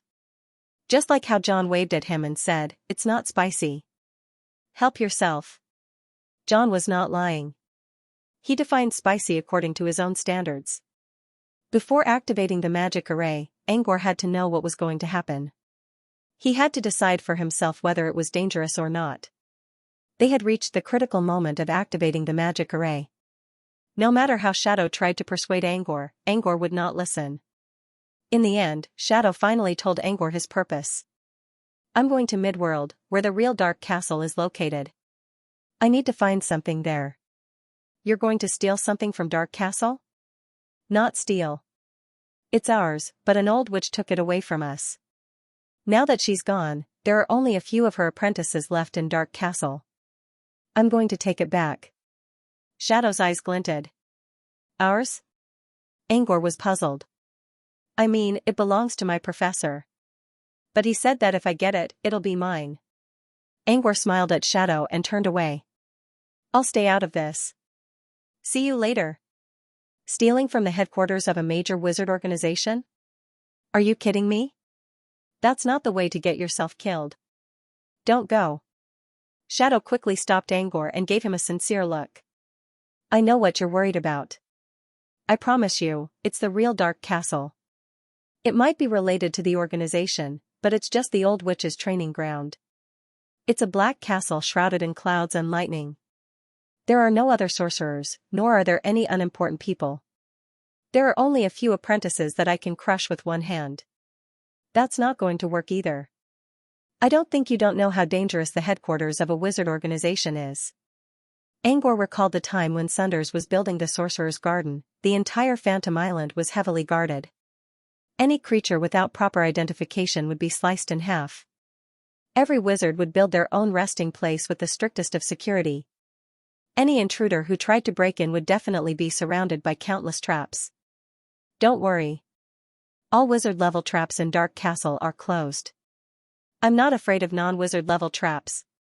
Shadow slapped his chest and promised. No wizards, no wizard-level traps, only apprentices? What kind of free deal is this? And where did you hear all this from? Angor crossed his arms in front of his chest and stared at Shadow in a casual manner. Shadow hesitated for a while and sighed. Fine, I'll tell you the truth. It's a test my professor gave me. He and the old witch reached an agreement. They won't interfere with what I do. As long as I get the item, it'll be mine. I'm telling the truth. I swear to the world's consciousness. Angor considered. Shadow's words were vague, but he didn't think Shadow was someone who would throw his life away. He must have seen some hope and was willing to take the risk. What do you need me to do then? Shadow looked a little embarrassed. I don't know. I only wanted you to help me activate the teleportation array. But then I realized that you're quite strong and might be able to help me in Dark Castle. But I don't know how to do it. I've never been to Dark Castle before, so I don't know what's inside. Then we'll do as you said. I'll activate the teleportation array for you. Don't worry about anything else. With that, Angor stepped into the last slot. Shadow reached out his hand and wanted to say something. However, after stuttering for a long time, he finally put his hand down slowly. Without saying anything, he returned to the activation position. Under Shadow's command, everyone unleashed their mana at once. The magic array that had been dormant for 1,000 years was finally awakened. Rays of light slowly bloomed from the runes on the magic array and formed a dazzling circle of light that enveloped everyone. Angor closed his eyes and felt as if he was walking through a thin film. When the light disappeared, he opened his eyes again. The scene in front of him didn't change. It was still a small cave, and the magic array was still on the ground. Did the magic array fail? They didn't enter Midworld? No. Something changed. Angor closed his eyes again and sensed the aura around him. The foul aura was gone. The air was still dirty, but there was no unpleasant aura. This is Midworld, Shadow said as he walked over to Midworld. He was holding a meter in his hand. The amount of primal mana in the air is about 1/3 higher than in the surface world. He closed his eyes and sensed the concentration of primal mana here. Sure enough, it was denser than the outside world. Shadow explained, this is only Midworld. The density of the primal mana will increase again when we reach the inner world. I think it'll reach twice as high as the surface world. The density of the primal mana didn't mean much to them. Apprentices' mana conversion rate was much slower than their absorption rate of primal mana. Sometimes, too much primal mana would cause their emotions to skyrocket and affect their mind space. Only an official magus with a high conversion rate would like an environment with a high concentration of primal magic. Shadow left the puppet in the small cave and saw Angor sitting down with the puppet. You're not going to go out and see what's going on. You're only responsible for activating the magic array, but aren't you curious about Midworld at all? This is something unique to Fairy World, you know. Angor was convinced by Shadow's words. Angor didn't want to get involved with Shadow's business, but he was still interested in Midworld and the Crocix territory. Shadow and Angor left the underground cavern and headed outside. While walking, Shadow began to tell Angor about the secrets of the affiliated planes. Fairy World was one of the affiliated planes. Its origin was the same as the other subsidiary planes. It was created through the fusion of planes. Sometimes, a stronger plane would choose to devour a weaker plane for various reasons. Sometimes, a weaker plane was forced to approach a stronger plane and ask to be fused. After a weak plane was fused, most of the creatures with high energy reactions would be cleared out by the strong plane. Once they were cleared out to the point where they could no longer harm the main world, these weak planes would then be absorbed into the world of the strong plane and become subsidiary planes. Just like how people had thousands of personalities, planes had thousands of patterns. There were gaseous planes, water planes, and even vacuum planes. There were so many of them. A weaker plane that was fused with a stronger plane would gradually be assimilated by the stronger plane. However, the unique characteristics of the plane would still be left behind. These unique characteristics of the planes created the diversity and complexity of the subsidiary planes. For example, another affiliated plane of the wizarding world, the Brilliance plane, had an eternal day and night and a constant orbit of the stars. As long as the plane was in the Brilliance plane, the sun would never set. Because of the constant orbit of the stars, it was the ideal place for all wizards who specialized in astrology. Fairy World had 3 layers of worlds, the surface world, the middle world, and the inner world. Each of the 3 layers had different laws and contained different amounts of primal mana. The 3 worlds were arranged according to the Magi's preferences. Of course, the inner world was the best. But the outer world was the most comfortable place for human beings. The middle world was somewhere in between. While speaking, Shadow led Angor back to the surface through the underground path. When they passed by the secret chamber in the outer world, the 3 Gammy brothers opened a small door and entered the middle world. Angor looked at the familiar door and asked, "Can we enter Midworld from this door without using the magic array?" Shadow frowned. "It's so small. How can we get in?" Angor looked at him like he was looking at an idiot. Shadow quickly realized what Angor was trying to say. You mean polymorph? I don't know if it's possible, but I think it's possible. But polymorph isn't that easy to learn. Since the number of metamorphosis worms is dwindling, polymorph is almost extinct among apprentices. Polymorph was a cantrip that allowed one to change one's appearance. It could be as small as a mosquito or as large as a titan. It was one of the most difficult cantrips for apprentices. However, this most difficult cantrip referred to the fact that it was difficult to learn in the traditional way. One had to learn a lot of things, such as biological structure, mimicry, mana manipulation, and dozens of other subjects. One had to master all of them in order to be qualified to learn polymorph. Even then, one might not be able to learn it, which was why it was called the most difficult cantrip. However, it was much easier for those who chose to learn polymorph. They only needed to transplant the skin of a metamorphosis worm to perform polymorph. However, due to the increasing demand for polymorph, metamorphosis worms were almost extinct in the last 500 years. Every time a new one was found, it would be sold at a sky-high price. They soon arrived at the entrance of the cave. You want to know if the Krokiks have taken over the middle world, right? You'll find out when you get out. Shadow chuckled and urged Angor to leave the cave. Angor gave Shadow a meaningful glance to make sure the man didn't trigger any backlash from the contract, so there shouldn't be any danger outside. Angor took the lead and climbed out of the corpse cave in Middle World. Along the way, Angor noticed that the underground caverns in Midworld were exactly the same as the ones in the surface world. He thought he would see a forest similar to the Forest of Resentment when he reached the surface, but that was not the case. He looked around and saw a mountainous area similar to the Bison Mountains. However, the ground was bare brown without a single blade of grass. At a glance, the entire undulating mountain range was devoid of life and greenery. It was completely dried up, just like a wasteland in a disaster movie. While observing his surroundings, he suddenly felt a chill in his heart. It was as if he was being targeted by a super creature, which made him shudder. Angor trembled and slowly looked up. A giant eye hung high in the night sky. Its blood-red pupil kept following Angor's footsteps. Its eyes were filled with greed and bloodlust. Seeing Angor's trembling face, the eye closed again with a sneer. As it closed its eyes, the night sky reappeared, and the moonlight was boundless. Where were the giant eyes? The previous experience was like a dream. But Angor knew it wasn't a dream. His legs were still trembling, and his entire body was trembling from head to toe. When it closed its eyes, he collapsed on the ground and gasped for air. His back, which was covered by his clothes, was soaked in cold sweat. This was what Shadow saw when he came out of the corpse cave. He chuckled. Hey, what did you see? Why are you so scared? Magic giant? Sky ghost?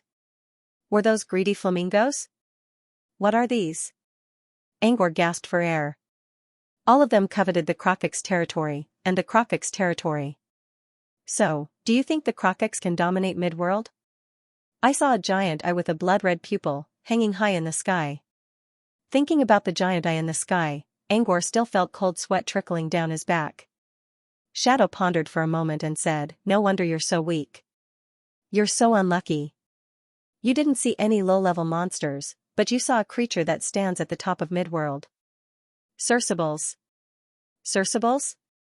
Does it have anything to do with Abels?" Angor asked after a moment of consideration. Yes. Abels might not be a name that many apprentices had heard of, but every apprentice should have seen the talent sphere that tested one's talent before. The talent orb's name was Abel's Eye. Abel's was a giant monster from the abyss, and the talent orb was made from its eye. I didn't expect you to have such a strong imagination. Cercibles and Abels are related by blood. But Cercibles is much stronger than Abels. I think it's as strong as a level 2 wizard.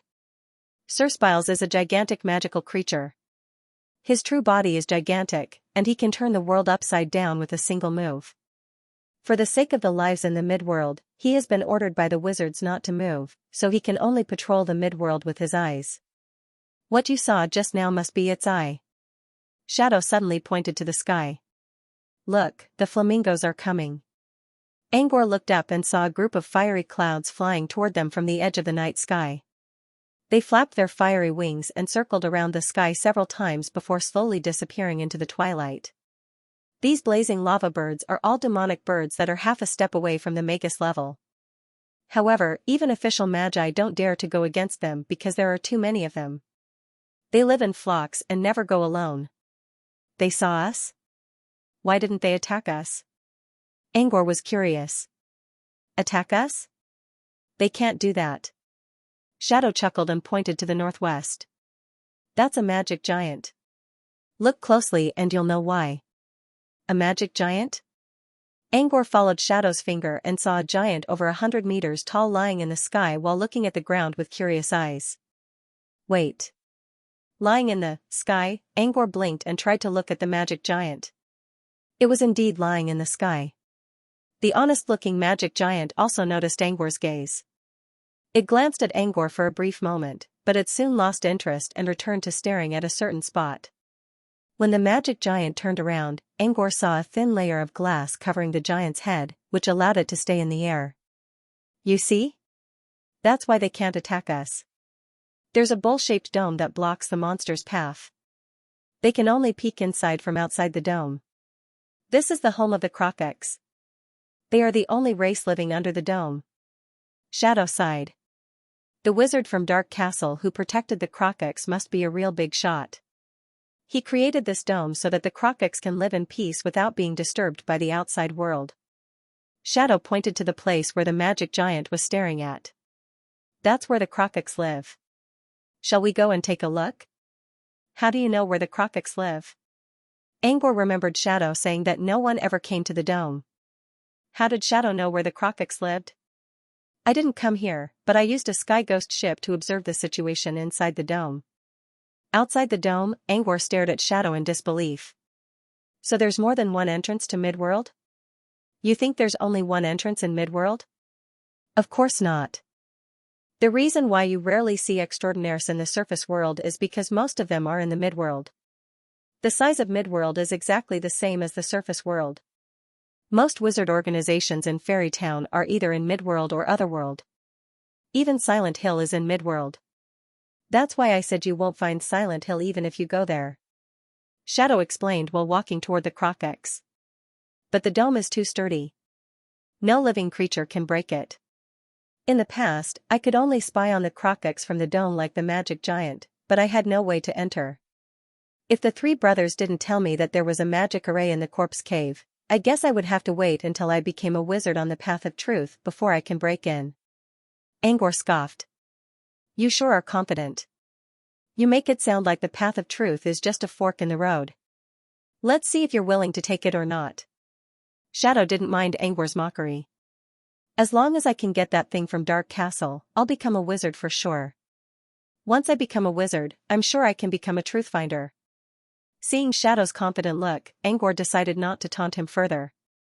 At least someone who was confident was better than someone who was always worried about their own safety.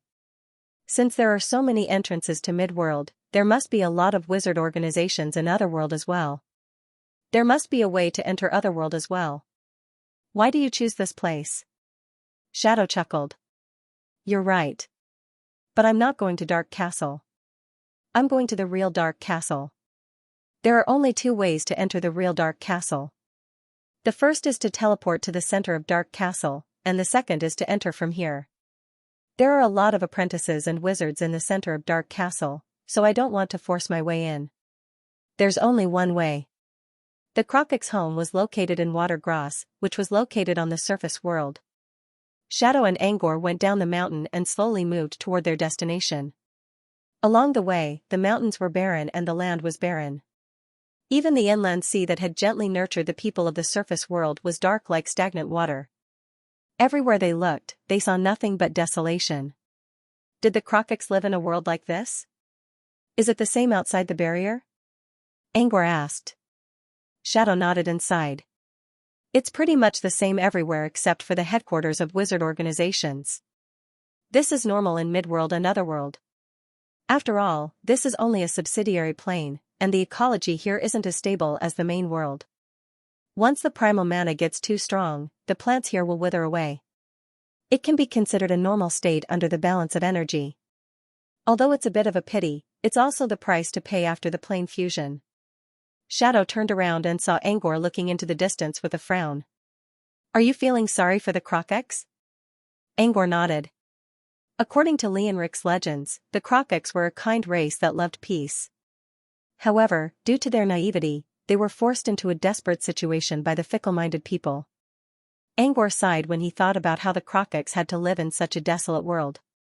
Shadow chuckled. I think you're wrong. Haven't you noticed that both the magma giants and the magma birds are observing the Krokex through the barrier? Their eyes are filled with greed. Shadow chuckled. I used to be like that too. Shadow chuckled. Do you really think the Krokex are living a miserable life because of us? Shadow pointed at the shadowy land ahead of him. They're living a much happier life than surface world. That's why they never left this place for thousands of years. Angor didn't know what Shadow was talking about. He looked outside the barrier and saw monsters passing by from time to time. If one were to observe carefully, they would discover that many of the monsters were just as Shadow had described. They were filled with greed for the dome. If not for the barrier, they would have already attacked the Krokex.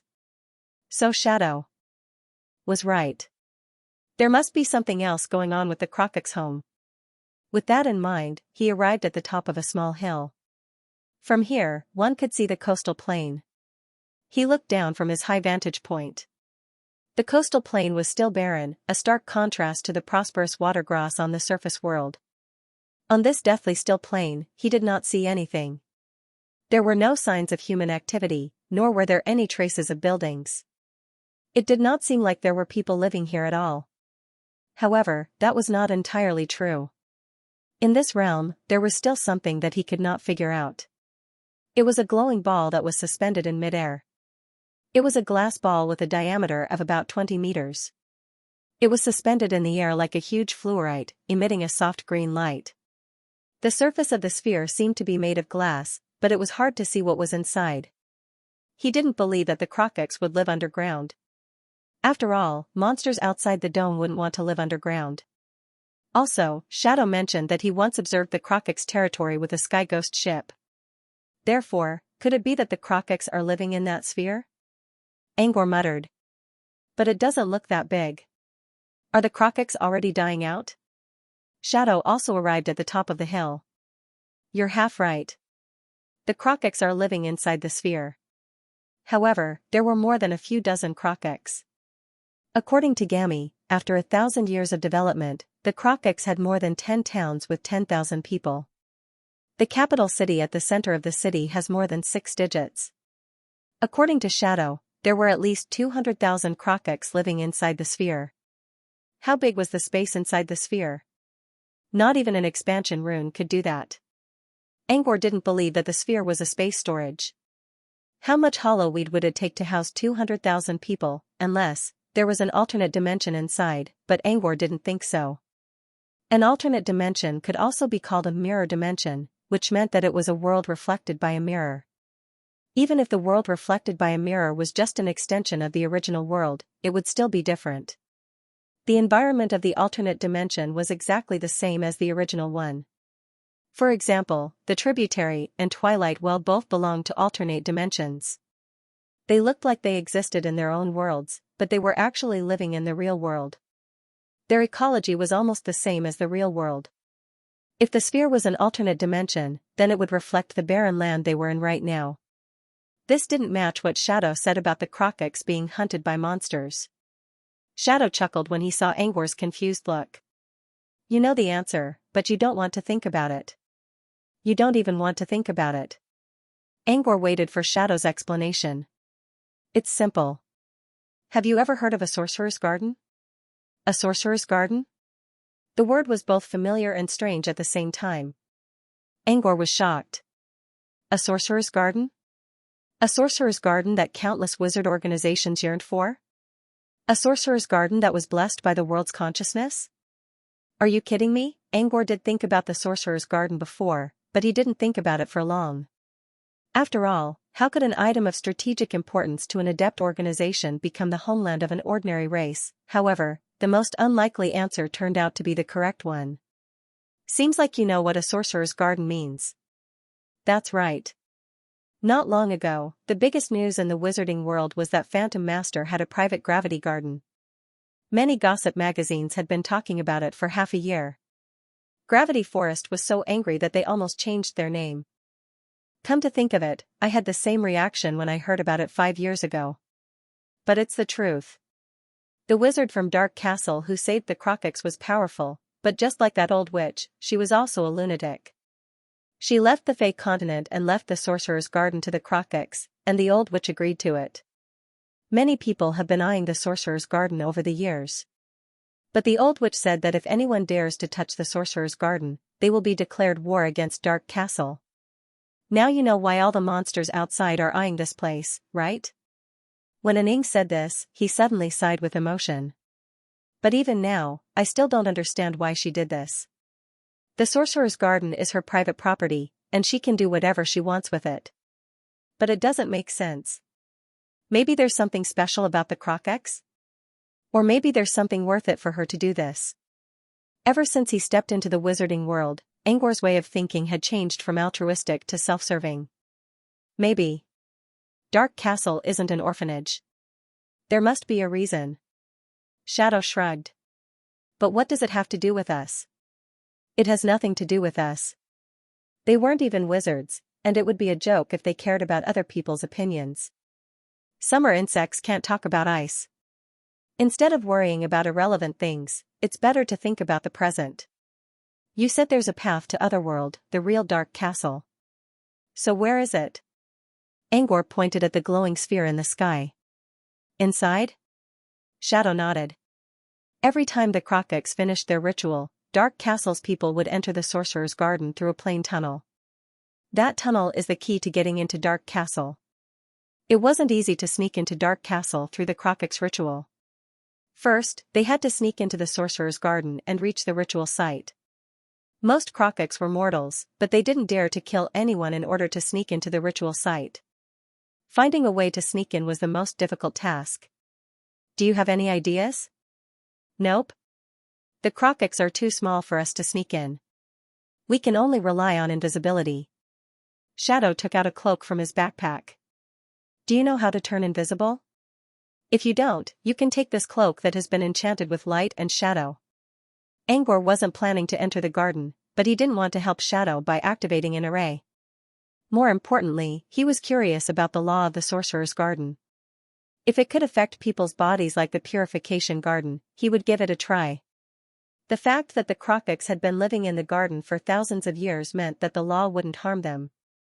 If so, would there be any benefits? No, thanks. Angor shook his head at Shadow instead of asking him to return to the cave. Oh, right. I almost forgot. You followed Magician here the other day, and I didn't notice your invisibility. What kind of invisibility is that? Tell me, and I'll learn it when I get back to Floating Mech City. Angor didn't answer. He was using infinite reticence to hide himself. He didn't want to expose his trump card, so he decided to let Shadow misunderstand him. Shadow pursed his lips. The owner of the garden is no longer in the southern wizarding region. If we want to get inside, we have to use the teleportation array at the top. As Shadow spoke, he took out a thin roll of silk from his backpack. I found this by accident. It doesn't represent my preference. Don't misunderstand. Misunderstand? Angor didn't understand what Shadow meant. It wasn't until Shadow unfolded the silk cloth and revealed a soft, thin, feminine cloak that he finally understood Shadow's words. Shadow put on the cloak awkwardly and floated into the air. Should I carry you? Angor checked the distance of the sphere and calculated its landing point in his mind. He shook his head at Shadow when he had a general idea of what was going to happen. You know Fly? Shadow asked in surprise. Fly was a level 1 cantrip, but it was very difficult to learn. It would take years or even decades to learn from scratch. Shadow did not learn to fly. After becoming an official wizard, his control over mana would reach an unimaginable level.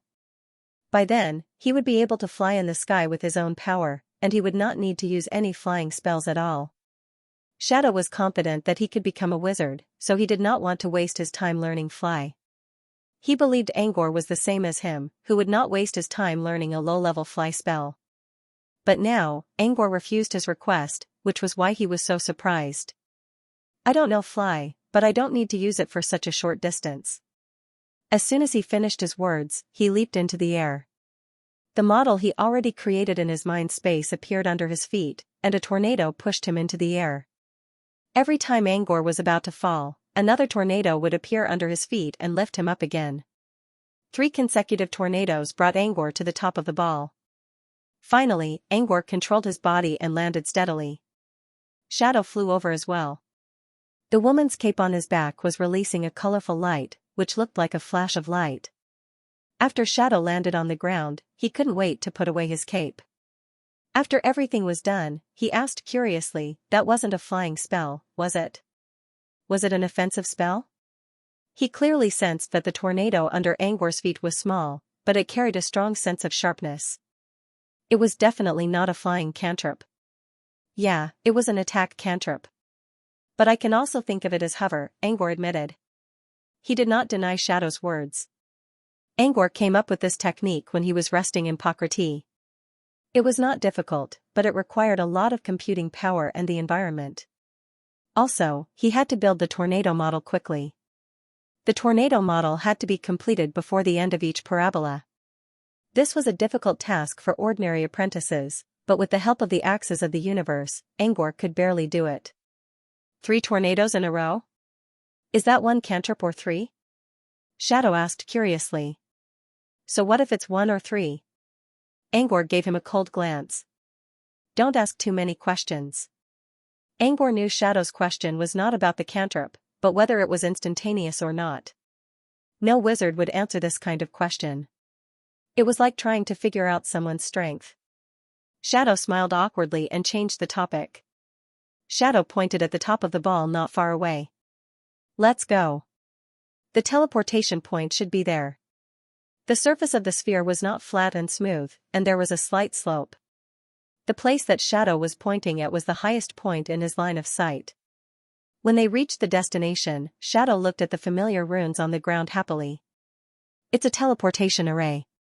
He did not know anything about magic arrays, but he had seen teleportation arrays many times. Angor nodded.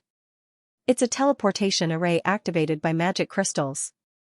In the center of the teleportation portal, there was a space for embedding magical crystals. It required 3 standard magical crystals at a time. Shall we go in now? Angor asked. Wait a moment. Shadow remained silent for a moment and said, Don't refuse me. A spirit bridge emerged from Shadow's forehead and connected to Angor's forehead. As soon as the bridge was established, a sharp spirit power began to wander around Angor's body. Is this a level 3 cantrip, spirit bond? Yes. It's easier for us to communicate with each other when we're invisible. Angor nodded and tried to release his spirit power outside his body. The 2 spirit powers were different in nature, but they were connected by the spirit bond. The nature of your mind power is not bad. It's very tough and malleable. A thought came through the spirit bond. This method of communication was similar to the level 1 cantrip called mind synchronization. Mind synchronization was also a form of mental communication. However, the caster had absolute control over the situation. The spirit power would enter the mind of the receiver. If the caster had any ill intentions, the receiver would be attacked by the spirit power. Spirit bond, on the other hand, was different. The 2 parties were equal. They used an invisible bond as a medium to communicate with each other. I'm invisible now. Let's not waste any more time. Angor activated infinite reticence to its maximum effect. Not only did he become invisible, but he also weakened his presence to the minimum. Shadow also put on his invisibility cloak and disappeared in a flash of light. Next, 3 magic crystals were placed inside the teleportation array. Let's go. Shadow used voice transmission. A flash of light enveloped the 2 of them. When the light faded away, Angor found himself in a forest filled with beautiful flowers and singing birds. He smelled the fresh fragrance of plants and looked at the lush greenery around him. It was a stark contrast to the barren wasteland outside. They were standing on a teleportation array, and they were surrounded by a dense forest. The plants in the forest were about the same height as the ones in the surface world. There were also some abandoned buildings at the edge of the forest. The Crocox can open the door to leave, and the people from Dark Castle can directly enter the central city. Without any outsiders, the teleportation array here hasn't been used for a long time. There used to be some Crocox guarding the area, but they all moved away as time went by, Shadow explained to Angor through the spirit bond.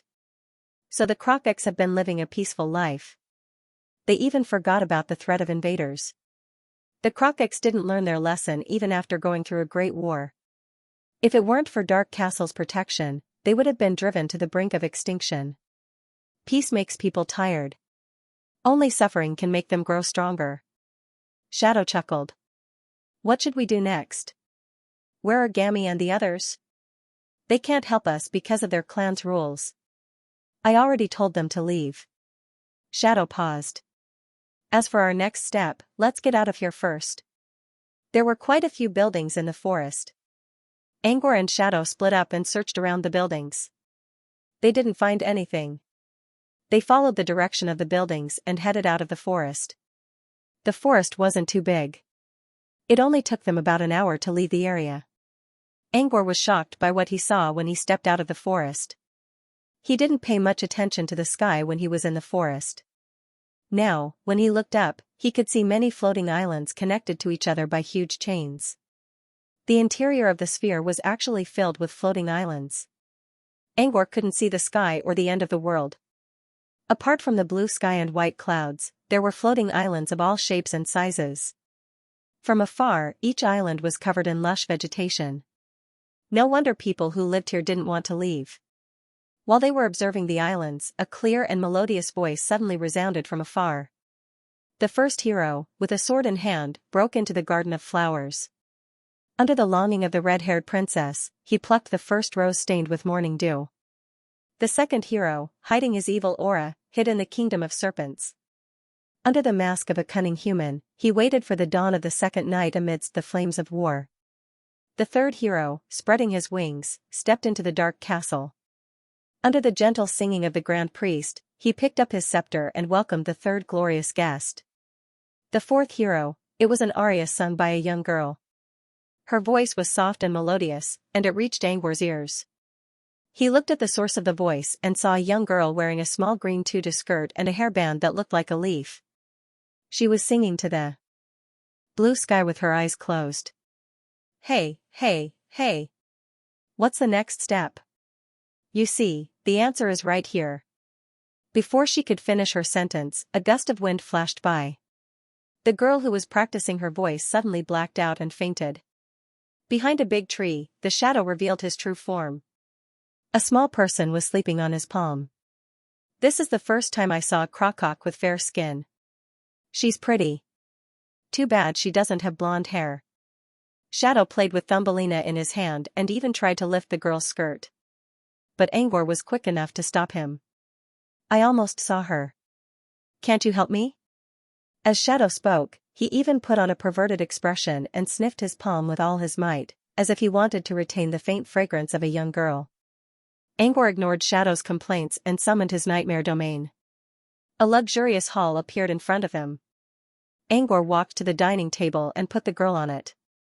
He considered and took out a box of cream and a small glass of milk from his bracelet.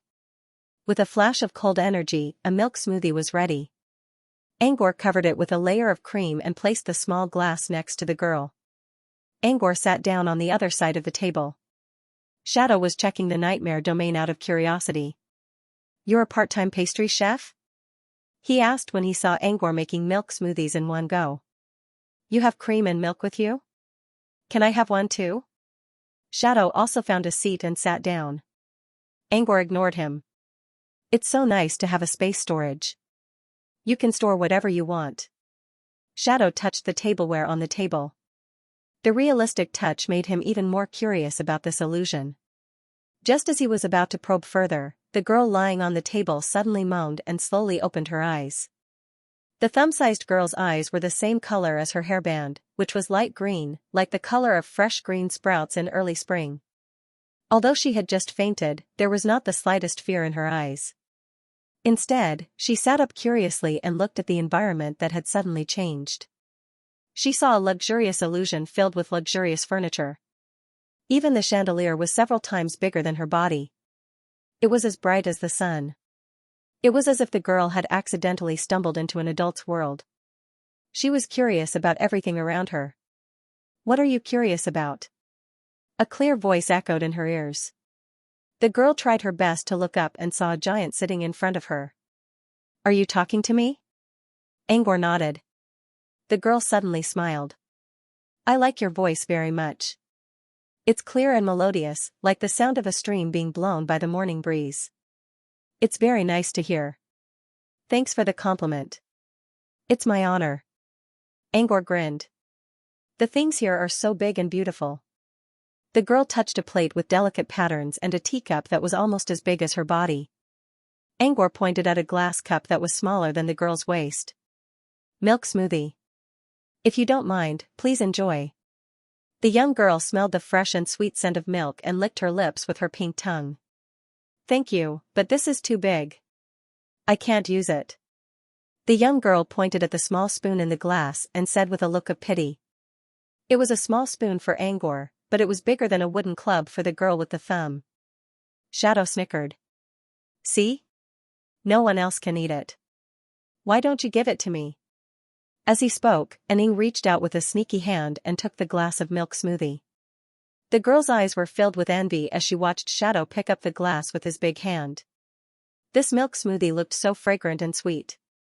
Grandma never let her eat sweets, but she loved sweets the most, especially the layer of cream on top of the milk smoothie. How nice would it be if she could finish it all? Before Shadow could reach for the spoon, Angor picked up a metal fork and stabbed Shadow's hand. Aning was so scared that he immediately loosened his grip. He caught the glass and put it back in front of the girl. "What are you doing? She can't eat it. Don't waste it." No matter what Shadow said, Angor simply ignored him. He used magic hands to take out a small spoon from the glass and used thaw. In just a few seconds, the small spoon became as small as a grain of rice. He used condense to lower the temperature and put the spoon back in front of the girl. The girl accepted the spoon happily and quickly thanked Angor. "Great! This spoon fits me perfectly. Can I really enjoy this dessert?" Angor nodded his head. "Oh, I'm so happy. Can I really enjoy it? Please." Angor reached out his hand. While the girl was happily eating, a glint flashed across Dark Shadow's eyes. He had always thought that Mask was lying when he said he knew alchemy. Facts had proven that his alchemy skills were extraordinary. He had touched the spoon just now. It was just a very ordinary glass material, unlike other materials. If this kind of ordinary material was smelted with the thaw method, it would turn into liquid if he was not careful. However, Mask did it like it was a piece of cake.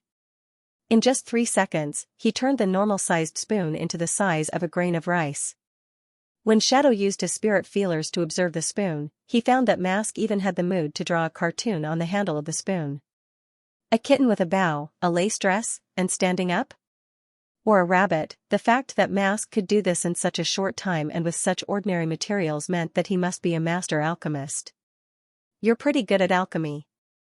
When are you going to make some for me?" Shadow's voice came through the spirit bond. Angor ignored Shadow and focused on the girl who was enjoying her dessert. When making milk smoothies, he simply used cold air to freeze the milk and scrape some cream on them. It was not a complicated dessert technique. Still, seeing the girl's enthusiasm still gave him a sense of achievement. As a child of an old noble family, Angor would never talk while eating, so the table was silent for a while. Instead, it was the girl with the thumbs who started the conversation. "This is so good. Grandma never lets me eat desserts. Today, she forced me to practice singing, and I actually got lucky. Why doesn't your grandma let you eat desserts?" Since the girl was willing to talk, Angor decided to follow up. "Well." The young girl had a very delicate and beautiful face. She embarrassedly arched the bridge of her nose, because Grandma said that eating sweets will cause tooth decay. When that time comes, singing poetry will not look good. Shouldn't you only listen to your voice when singing? I thought so too. But Grandma always said that when I sing, the lords from Citadel will listen. If I'm selected to join the Sky Choir, I can go to Citadel and sing for the Queen. Citadel? Angor looked at Shadow, who seemed to be considering something as well. You're the lords from Citadel, aren't you? Shadow interrupted Angor with a smile. You're not afraid of us because you know we're from Citadel, right? Shadow used a rhetorical question and quietly put the hat of St. Castle on his head. Yeah. I once saw you too when I went to Hippocrate for a festival. The lady who came from Citadel was a beautiful big sister, but I remember that you're both big. But it was the officiant talking to you, so I didn't dare to approach you. The girl's words made both Shadow and Shadow ponder. Angor's attention was on Hippocrate. The name of the city reminded him of Watergross's predecessor, Hippocroc. Only one of the two names was changed.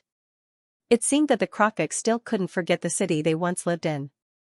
Shadow's focus was on the big sister from St. Castle that the girl mentioned. He asked about the appearance of this big sister in detail. I remember that big sister has a very beautiful head of long golden hair. It's curly, like the waves before the rain. She had a pair of brown eyes and a dark red mole at the corner of her lips. And she wore a bright red robe. The young girl ate her milk smoothie as she recalled the woman she had seen at the ceremony. Shadow spoke to Angor through their spirit bond. She's talking about the old witch's apprentice. If she's telling the truth, she's Witch of Mercy Fiona. She's a top-level apprentice, just like me. Shadow smiled and turned to the girl. I know. You're talking about Fiona. She's my beloved wife. The girl was surprised. Yes. I vaguely heard the high priest call that big sister's name. It was Faye. Fiona, Shadow reminded her with a smile. Fiona. Yes, Lady Fiona. I didn't expect her to be your wife. You two must be very happy, right? Of course. She loves me so much. She wouldn't let go of my hand during the day, and at night, she would lick. Angor snapped his fingers, and Shadow suddenly realized that he couldn't speak anymore. It wasn't because his throat was sealed. It was because he forgot which organ he should use to speak. Aning was shocked. He quickly checked and found that a strange aura had entered between his eyebrows. He was just about to expel it. With a wave of his hand, the aura left his forehead and returned to his nightmare domain. Angor sneered and looked at Shadow. Don't get yourself fooled by that lie of yours. Shadow chuckled awkwardly. I need to finish my act. Shadow chuckled. I heard someone from the Citadel is coming soon. The girl nodded obediently. The white milk smoothie and the green dress looked delicious for some reason. Yeah. The grand ceremony is the day after tomorrow. A hint of doubt suddenly appeared in the girl's pure eyes. Uncle Hat, why did St. Castle suddenly change the date of the ceremony? Uncle Hat? Angor and Shadow exchanged a puzzled look. Angor already took off his hat and put it on the table, so the girl must be asking about Shadow. Shadow removed his wide-brimmed hat and revealed his handsome face. Do I look like an uncle to you? Come on, call me Big Brother. Big Brother Hat? Don't call me a hat. I'm Diablo. You can call me Big Brother Diablo. Shadow glanced at Angor. My real name is Diablo. Aren't you going to introduce yourself? Shadow used voice transmission. Angor glanced at Shadow and whispered to the girl, I'm Angor. What's your name? Angor? Shadow quickly searched for the name in his mind, but he didn't find anything useful. The girl licked the milk on the corner of her mouth and took out a white handkerchief from her puffy skirt. After wiping her mouth clean, she lifted her skirt and bowed. I'm Papaya from Sprouts Village. Nice to meet you, my lords. You mean the Citadel suddenly changed the date? Shadow asked. Papaya nodded. Yeah. I was planning to slack off. But the grand ceremony was changed from 2 months later to this month, so my grandma forced me to practice singing every morning. Why did you change the date, Big Brother Diablo? Of course, Shadow didn't know why. But he had plenty of ways to deal with such a naive girl. It's a secret. You'll know when the time comes. Shadow paused a little and changed the topic. Your grandma asked you to practice singing because you're going to perform? Papaya sounded a little proud of herself. Yes. I was chosen by the choir to perform at Hippocroc. I'm leaving tomorrow. I didn't think I'd be able to meet someone from the Citadel so early. Brother Diablo, are you the candidate for the Sky Choir for Advent of St. Petersburg? Someone from Dark Castle came to the Crocex to select a new choir? Is this the only time? Or is it always like this? While Shadow was lost in thought, Papaya blinked her emerald eyes and waited for Shadow's answer. Shadow rolled his eyes and quickly came up with a lie. No, it's my wife, Fiona. I'm here to give her a surprise. Don't tell anyone. Really? Papaya's cheeks flushed. Really? I won't tell anyone. Shadow then asked a few more questions, such as the location of Hippocroti and whether there was anything strange about the Crocex territory. Papaya quickly answered the first question. She even invited Angor to come with her to Hippocroti tomorrow, but Angor declined. As for the second question, Papaya mentioned some strange rumors that had nothing to do with what Angor and Shadow wanted to know. Angor and Shadow chatted through their spirit bond for a while. But in Papaya's eyes, the conversation was already over. Seeing that Angor and Shadow were no longer talking, Papaya put on an innocent smile and walked to the center of the table. Brother Diablo, Brother Angor, thank you so much for your hospitality. Papaya smiled shyly. I don't have anything to thank you for. How about I sing a poem for you? Angor smiled and gestured for Papaya to do as she pleased. Papaya nodded and closed her eyes. Then she began to sing. The first hero broke into a garden full of flowers with a sword in hand. Under the longing of the red-haired princess, he plucked the first rose stained with morning dew. Papaya's singing seemed to have a halo around her. Her melodious voice intertwined with each other as if it was the sound of nature. In addition to her exquisite face and pure temperament, those pure and beautiful images were engraved in his heart at this moment. The second hero hid his anger and hid in the kingdom of serpents. Hiding behind the mask of a cunning human, he waited for the dawn of the second night amidst the flames of war. Angor had heard many operas and poems before. When he was young, he was forced by his mother to write some poems that seemed to be full of ups and downs, but they were all made up. With these experiences, his level of appreciation for poetry had risen sharply. Still, Papaya's performance still impressed him. It might not be the most beautiful aria he had ever heard, but it was the most melodious and mellow voice he had ever heard. Sometimes clear, sometimes deep, sometimes holy, sometimes lonely. Every tone carried a corresponding emotion, making people unable to help but indulge in it. The third hero has spread his wings and stepped into the dark castle. As the high priest gently chanted, he picked up his scepter and welcomed the third glorious guest. Papaya's singing attracted the attention of the teacup band from a corner of the nightmare domain. The teacups floated in the air and circled around Papaya. When Papaya entered the next chapter, they began to play the piano, the oboe, the horn, and the harp. Angor always thought that the teacup band's music was terrible. It was harsh, without any rhythm or key. But now, he realized that the teacup band's performance was as good as a large-scale opera. In fact, it was even better because of their great teamwork. The fourth hero has opened the door in the air with the hymn. Under the guidance of the glorious light, he opened the black tome and awakened the fourth soul. The teacup band's performance became more and more exciting as Papaya's singing continued. Maybe it was the perfect accompaniment, or maybe it was something else, but Papaya's performance was much better than usual. She brought the song that she had been reciting for thousands of years to new heights. When the song was over, Papaya slowly opened her eyes and bowed to the audience. When she saw the teacup men around her, she didn't feel scared at all. Instead, she happily high-fived them and praised their performance. She even said that it was better than the Sky Choir's performance. Well done. Do you know the meaning of the song? Angor suddenly asked. Papaya nodded. Of course. It's the Crocex hymn of fairies. It's been passed down for thousands of years.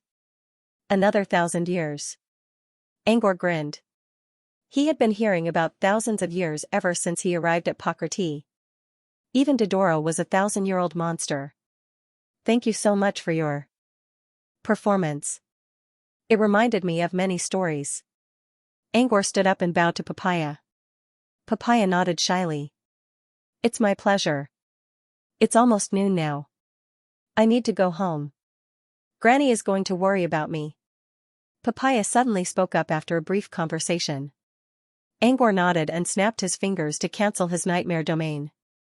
The three of them reappeared on the grassy field. Papaya bowed to the two men and waved at them. She then ran down the mountain, leaving behind a string of bell-like giggles in the air. When Papaya disappeared from their sight, Angor looked at Angor. Shadow suddenly said, "Look at how scared the little girl is." Angor shrugged. "She's better at acting than you are." "Yes, acting." Papaya tried her best to stay calm, and she tried her best to be as innocent as possible. Both Shadow and Angor noticed Papaya's fear and anxiety from the very beginning. Angor was able to manipulate people's five senses in his nightmare domain, which meant he had reached the peak of his ability to control emotions. Papaya was just a mortal. No matter how good she was at acting, she couldn't hide her emotions. "How did you find out?" Angor asked Shadow. How did Shadow notice Papaya's acting? "I don't believe that an innocent girl wouldn't be scared when she suddenly found herself in a giant's world," Shadow said. "Moreover, whatever we asked her, she would obediently answer. She followed our wishes and didn't dare to cross the line at all. She might look innocent, but she's just a coward. She's just putting on an act. She's so perfect that I can't find an excuse to punish her." "What else can she do?" Angor nodded. "But at least she's telling the truth." Shadow snickered. "If she lied, she would have been dead by now. Are you that disrespectful to all ladies?" "I only give respect to people with blonde hair and blue eyes, regardless of their gender, race, or age." Shadow hinted at him. "What a freak." Angor turned his attention back to Papaya. To be honest, he was quite impressed by Papaya. He didn't plan to let her go, but in order to escape, she performed a wonderful poem that amazed him. After the performance, while they were still immersed in the lingering music, he made a request to leave.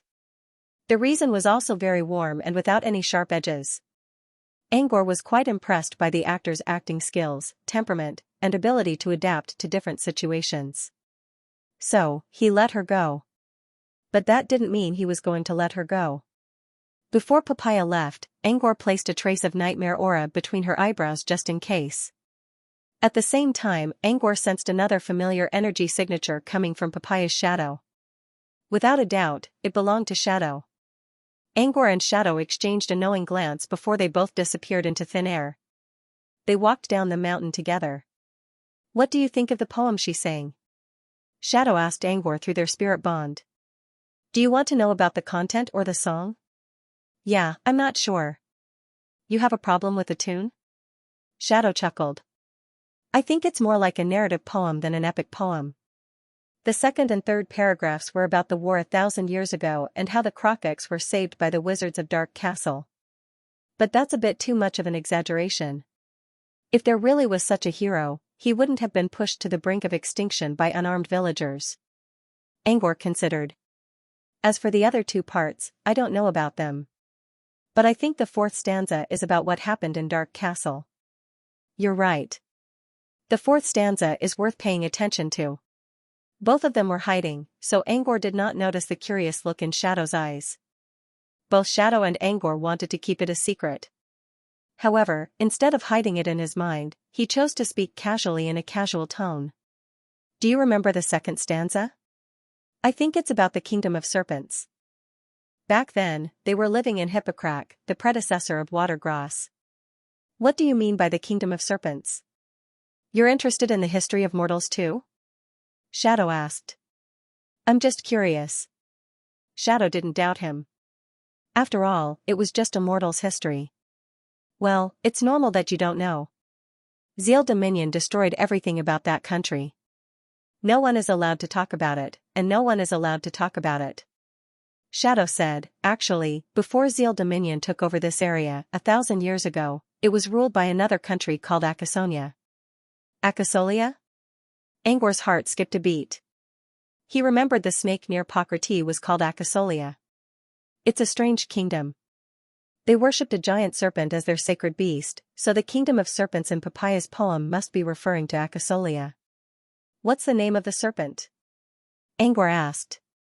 The name of the serpent? I don't know. But I think it's just a totem, right? Why would a spiritual symbol have a name? The crescent moon tree had branches and leaves that looked like a canopy. The tree was luxuriant, and it emitted a pleasant fragrance all year round. The Sprouts village was built around a tall crescent moon tree, which looked like something out of a fairy tale. Traces of the village's development could be seen under the tree's shade, on the tree trunks, and even on the vines. How exquisite was the seedling village. Every house was built using mortise and tenon without using a single nail. Every tile was decorated with intricate patterns. Even the hidden corners of the eaves were covered with intricate carvings. There were also many lifts between the houses on the tree trunks and under the tree. Apart from that, the Krokiks had also used the blades to create wind energy devices. Judging from the details, the Krokiks had brought out their craftsmanship to the best of their ability. It was noon, and the residents of Sprouts Village were preparing their meals in their homes. A green and graceful figure ran down from the mountain. Her speed was as fast as a fairy flashing through the forest. Papaya, why are you back so late today? An old man smoking a pipe greeted her with a smile. A fat middle-aged woman walked out of her room and glared at her husband. Papaya, you're going to Hippocrate for the ceremony tomorrow. What's wrong with training? After scolding her husband, the woman smiled at Papaya. Papaya, I made some crescent moon cake today. Why don't you come and have a taste? Papaya's face turned pale. She forced a smile and said, No, thanks. I need to go home and pack my things. The woman nodded in disappointment. On her way back, Papaya received a lot of kindness from the villagers. You're the only singer in our village. You have to make our village proud. Papaya was panicking, but she could only force a smile in front of the friendly neighbors. By the time Papaya got home, her grandmother had already prepared lunch for her. You're home? Papaya asked with a kind smile. Come and eat. I made you a crescent moon cake today. But only once. Consider it as a farewell. Papaya was not in the mood to eat her favorite crescent moon cake. She rushed to her grandmother with tears in her eyes. Grandma, I'm scared. Papaya? What's wrong? Papaya trembled and sobbed. When I was practicing my song on the mountain, I saw someone. What did you find? Papaya suddenly stopped talking when she saw her beloved grandmother speaking to her in a clear, masculine voice. What did you find? Not long ago, Papaya thought it sounded nice. But now that he heard it, it was as if he had fallen from midsummer to winter. Papaya looked up and saw her grandmother's wrinkled face slowly turning into a handsome young man. It was the young man she saw not long ago, Angor. Papaya collapsed to the ground. Papaya? Her grandmother's gentle voice came again. What's wrong with you? Is it too much pressure? Papaya's mind went blank for a second, and the person in front of her was her beloved grandmother again. Could it be an illusion? Papaya was helped up by her grandmother. Her grandmother gently patted the dust off Papaya's clothes and talked to her about the past decades. Her grandmother seemed to be complaining and lecturing her, but at the same time, it was also filled with love and affection. She couldn't believe that her grandmother was talking to her in such a tone. However, Papaya was still worried. Grandma, I was on the mountain. She tried to ask. At this moment, before she could even finish her sentence, she heard a burst of strange laughter. She turned around and saw that her own shadow had begun to pull and change, opening up a treacherous and evil mouth. Papaya quickly backed away and pressed herself against a wall. Cold sweat covered her body. Papaya? What's wrong with you today? Papaya didn't dare to speak. She knew those two people wouldn't give her a chance to speak. At the same time, two figures were hiding on a hillside not far from Sprouts Village. They were looking at the lush moonlight tree from afar. She didn't faint from fear. She's smart enough to stay calm. She's pretty good at resisting pressure, said Shadow. She's so small, yet she dared to act in front of a supernatural. She's stronger than you think. Angor wasn't mocking Papaya. While talking to Shadow about Papaya, Angor's attention was mostly on the beautiful Sprouts Village. The Crocic's dexterity only appeared in urban legends. Now that he saw it with his own eyes, he realized that the books only briefly described the Crocic's craftsmanship, but the Crocic's craftsmanship was truly marvelous. The Crocics were small in size, but they were quite intelligent. "Let's go." "I don't think she'll dare to do anything stupid after that," said Shadow. Angor nodded and turned to leave. The miniature village, which was like a toy, was left behind. Maybe this was just a fairy tale dream. An adult intruded into a kingdom of a small person, and a small person saw an adult doing something. Only those who read fairy tales would know who was the main character and who was the supporting character. "Fairy tales are interesting," said Angor. Now he understood why many wizards liked to write travel books apart from their legacies. It wasn't because they had too much time on their hands. It was because this world was too interesting. The wider one's perspective was, the more opinions one could have. His way of thinking would no longer be limited. This was probably the biggest purpose of traveling, other than seeking opportunities. They learned about Hippocrates' location from Papaya. In this world full of floating islands, Hippocrates happened to be at the center of all the floating islands that surrounded it. Shadow came to Hippocrates because he wanted to use the grand ceremony to enter the otherworld. Angor went to Hippocrates because of the law of the sorcerer's garden. Normally speaking, as long as the law of a sorcerer's garden wasn't completely exhausted, the power of the law should be scattered all over the garden. However, Angor didn't sense any law ever since he stepped into the garden. Or rather, he didn't sense any unusual power. So, the law of the garden was exhausted. Even if the law of the garden was exhausted, the source of the law should still be there. Given enough time, the source of the law would regain its power. Therefore, no wizard would waste the source of the law. That would be like killing the goose that lays the golden eggs. Normally speaking, the source of the law was located at the center of a sorcerer's garden. Coincidentally, Hippocrates happened to be the center of the sorcerer's garden. Since they had the same goal, they decided to travel together. Shadow kept chatting with Angor along the way. Although it sounded like a normal conversation, Shadow was actually trying to find out more about Angor's background. Shadow seemed to be very interested in the nightmare domain, which was why they kept talking about it. From discussing whether the nightmare domain was real or illusion, to the floating teacup band. And Ing was talking to himself, and he was very enthusiastic about it. Perhaps Shadow noticed Angor's lack of interest, so he suddenly changed the topic. "Speaking of which, you mentioned the Serpent Country's Acasonia. I heard a rumor about this place from an official magus. A wizard is interested in the rumors of a mortal kingdom?" Angor finally spoke after a long silence. Shadow grinned. "Rumors of a mortal kingdom aren't always about mortals, are they? Why do I feel like you're interested in Acasolia?" "Maybe." Angor's vague answer left Shadow speechless. Shadow said, "This rumor is actually recorded in many places. However, most of them were vague and unclear. However, the senior magus who told me this rumor gave me a solid proof of it." Shadow paused. "Have you heard of the progenitor people?" "Progenitor people? What's that? A humanoid race?" Angor was puzzled. Shadow carefully sensed Angor's emotions and did not find any fluctuation. He looked a little disappointed. He thought Angor was interested in Acasolia because of the rumors. But it seemed that was not the case. "They're not humanoids. They're humans. But they're a special and rare species of humans.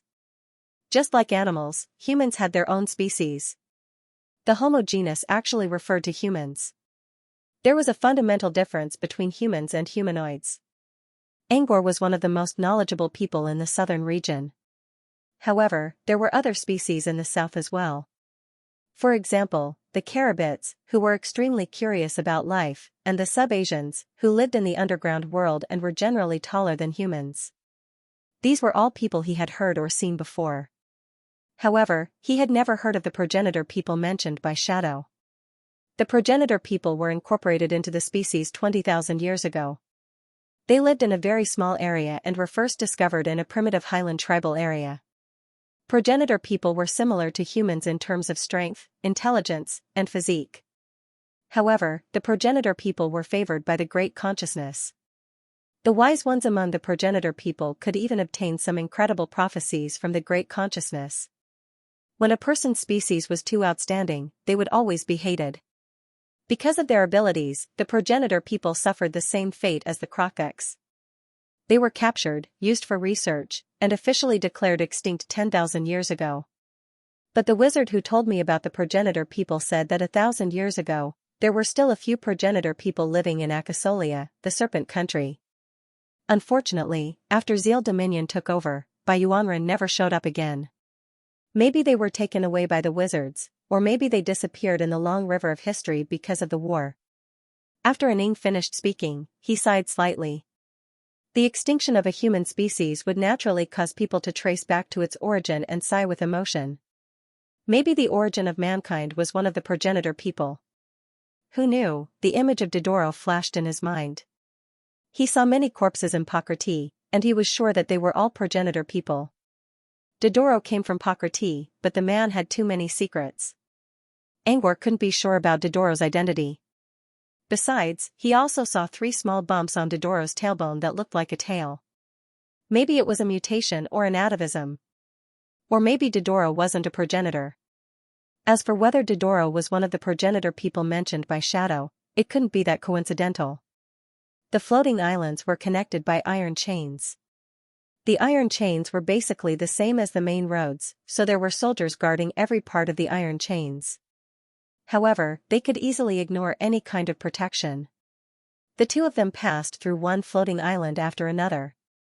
The entire sorcerer's garden looked like a spider web connected by iron chains. The giant spider at the center was none other than Hippocroti. When the sky was dyed red, they finally arrived at the central island where Hippocroti was. As soon as Angor stepped on the island, a strange feeling suddenly stopped him from moving. He even knelt down on the ground. A sharp and indescribable pain came from the depths of his soul. The intense pain overwhelmed everything else. Angor collapsed on the ground without any strength left to struggle. His infinite reticence, which was maintained by his mana, was also broken. Angor's tormented figure appeared in Shadow's vision. "What's wrong?" Shadow quickly approached Angor and asked. Angor did not look like he was faking it. Angor had no time to care about anything else. All his attention was focused on the throbbing pain in his soul. The pain lasted until he lost consciousness and fainted on the ground. When he woke up, he found himself lying under the shade of a large tree. The sunset glow on the horizon had turned into the morning glow. He felt something on his skin. When he looked down, he saw Shadow draping his invisibility cloak over him. He was in the middle of a dense forest. There was no one around. The spirit bond was also cut off because of the throbbing pain yesterday. He still couldn't figure out what was going on when he recalled the intense pain in his soul. What happened? Why did it hurt so much? Was there something wrong with his soul? Angor's mind couldn't enter his soul space, so he didn't know what was going on. But he could feel that the green velvet hidden in his body seemed to be moving. The green velvet was usually in a quiet state, and when it moved, it usually meant that there was a problem with its soul. Did something really happen to his soul yesterday? As he pondered, he heard some rustling noises around him. He looked at the direction of the noise and saw the fallen leaves not far away from him. Someone was walking on them. Angor? Shadow's voice came out of nowhere. Angor took off his cloak and revealed his face. Before he could say anything, a spirit bond was connected to him. Angor didn't refuse and allowed it. "You're finally awake. What happened to you yesterday? Why did you faint all of a sudden?" Shadow's voice came through the spirit bond. According to Shadow's words, Angor had been unconscious for exactly one night. Angor shook his head. "I don't know. When I stepped on this island, I felt like I was surrounded by a strange power. This kind of power makes my soul feel very uncomfortable." After a moment of silence, Shadow said, "I also have the feeling of my soul sinking into a quagmire, but this sluggish feeling only makes me uncomfortable, it's not enough to make me faint." After a pause, Shadow continued, "Perhaps it's because your soul lacks a defense." Angor did not refute Shadow's words, but he knew that this was not the real reason. First of all, he wasn't afraid of most of the negative effects on his soul, as he learned from his fight with Sokka. Second, he still had the green velvet inside him, which could protect his soul in a critical moment. Angor didn't know what to say if Shadow's soul was lacking in defense. He couldn't afford to reveal his trump card at any time. Do you think the discomfort in my soul has something to do with the garden's law? Shadow didn't know why either. Maybe. But I'm not sure. Shadow tried to recall what he knew about soul manipulators' gardens. Most of them weren't beneficial to the human body. Some of them couldn't be entered at all. One of them was the ghost garden. Among all the soul gardens, the most famous one was probably the soul soil garden. Soul soil had an extremely strong effect on soul wizards. However, the characteristics of soul soil were very obvious. The power of law penetrated into the ground, which was completely different from the feeling of this place. So what could it be? Shadow thought for a while and couldn't come up with an answer. Forget it. Let's put it aside for now. I went to Hippocroti last night and found that the ceremony isn't happening in the city. It's at the ancestral altar in the eastern suburbs. Shadow paused. The ceremony will start tomorrow, but Hippocroti is almost empty right now. Everyone went to the outskirts of the city. I don't have anything better to do anyway. I'll go check it out while it's empty. What about you? Are you going to stay here and rest? Angor considered for a moment. I'm not going to Hippocroti yet. I don't want to accidentally step on their buildings. I'll go check the altar first. I have a feeling that the source of law might be there. Then let's split up. I'll maintain the spirit bond. Remember, if you find the source of law, stay away. You'll get lost if you get too close. Lost? Angor didn't understand. The origin of laws is a deadly temptation to wizards, but its energy waves are restrained. It's not like when the sorcerer's garden was first built, where the energy waves were released by the will of the world. Because of that, it's impossible to learn the law without reaching a certain level. If you force yourself, you'll be assimilated by the law and get lost. I see. Thank you. Angor took off the invisibility cloak and handed it to Shadow. I'm feeling better now. I don't think I'll need it. Shadow took the cloak and put it on. Actually, there are more people around the altar. Keep your head down so you don't step on any of them. With that, Shadow turned around and left. Angor chuckled. He tidied up his clothes and activated infinite reticence. The ancestral altar was located in the eastern suburbs of Hippocroti. Angor didn't know where to go. But soon, he heard a series of hymns echoing in the sky. It was as if there were countless people singing together. Even the hummingbird knights flying in the sky from time to time were singing along with the hymn. When the hymns ended, the choir began to remind people of the past. Following the source of the hymns, Angor quickly found the ancestral altar. It was a 6-story, saucer-shaped altar built on a plain below a mountain. The appearance of the altar was exquisite. It was obvious that it was made by the Crocs. Angor was surprised to see that the altar was about 30 meters long, with the tallest part reaching 10 meters, which was normal for Angor.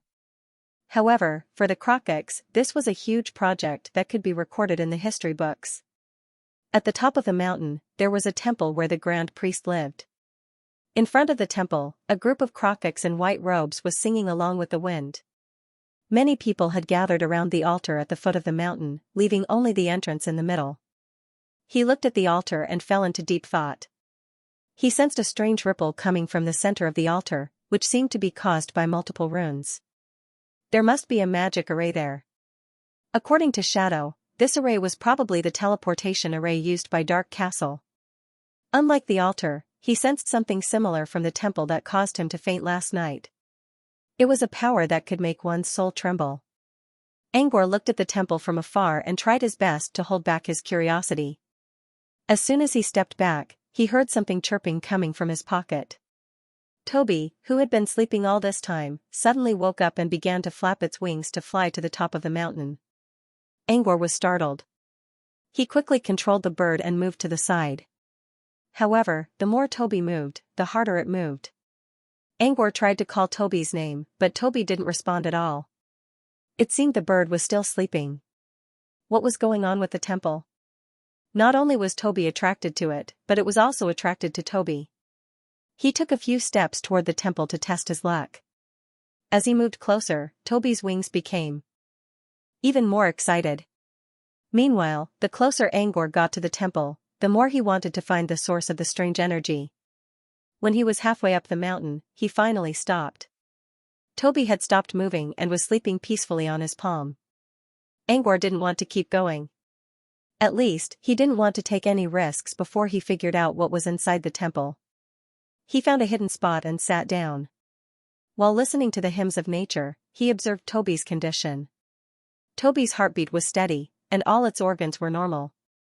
Angor didn't see anything wrong.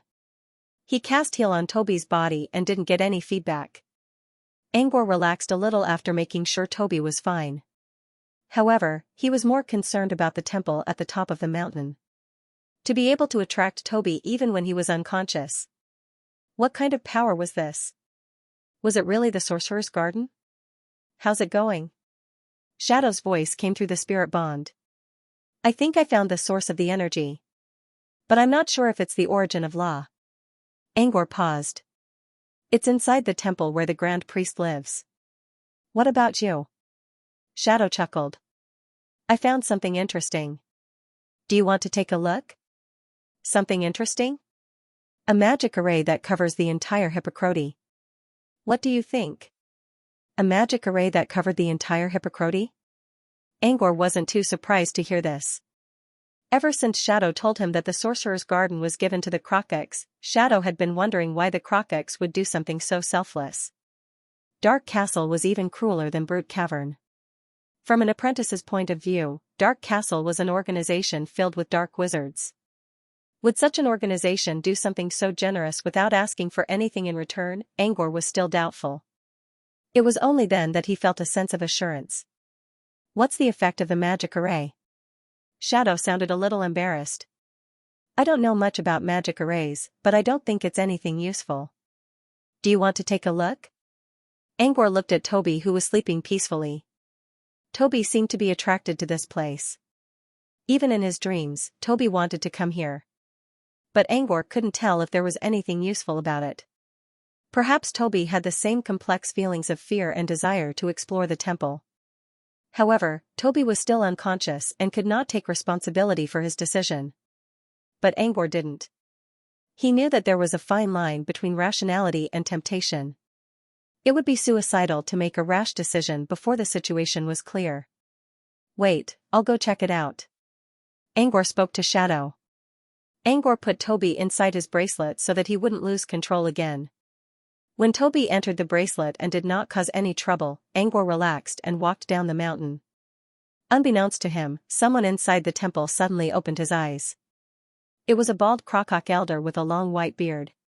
His face was full of wrinkles and age spots. His eyes were gray and cloudy. His eyes were unfocused, making him look like a blind man. The old man walked to the center of the temple while holding a wooden staff. In the center of the temple, there was a dense greenish-gray aura. It was constantly rotating, and waves of strange rhythms spread out in all directions. As the aura moved, the old man's eyes grew dimmer and dimmer. His hair, which still had some black hair, slowly turned white. The old man was aging at a speed visible to the naked eye. But he didn't back away. Instead, he stood in front of the grayish aura with a complicated look in his eyes. He felt nostalgia, sorrow, and guilt. A cleric wearing a white robe with golden edges entered the temple. Your Excellency, the selected singers have arrived at the foot of the mountain. Do you want to take a look? The old man slowly turned around and shook his head. No. We'll wait for the arrivals from Citadel and let them choose. I understand. The heavenly priest looked at the wrinkled high priestess with a pained look in his eyes. Your Excellency High Priestess, the damage to the soul source is too great. Why don't I supervise it on your behalf? The old man still shook his head. I'm fine. Or, you can take a rest. We still need you to preside over the event tomorrow. I'm sure no one's going to disturb you at this time. No. I'm a bit tired. You can leave now. Again, the old man refused the cleric's request. The cleric wanted to say something, but in the end, he sighed and left the temple. The old man walked to the balcony and looked at the bustling people at the foot of the mountain. He then looked at the huge and dense buildings of Hippocrate in the distance, his eyes suddenly filled with endless melancholy. He staggered back to the soul essence and remained silent for a long time. A human intruder, huh? The gap can't be opened, and the torrent can't escape. You'll be trapped here forever. Fine. I'll just take it as an insignificant opportunity. It's been 1,000 years. It doesn't matter if I can change the world or not.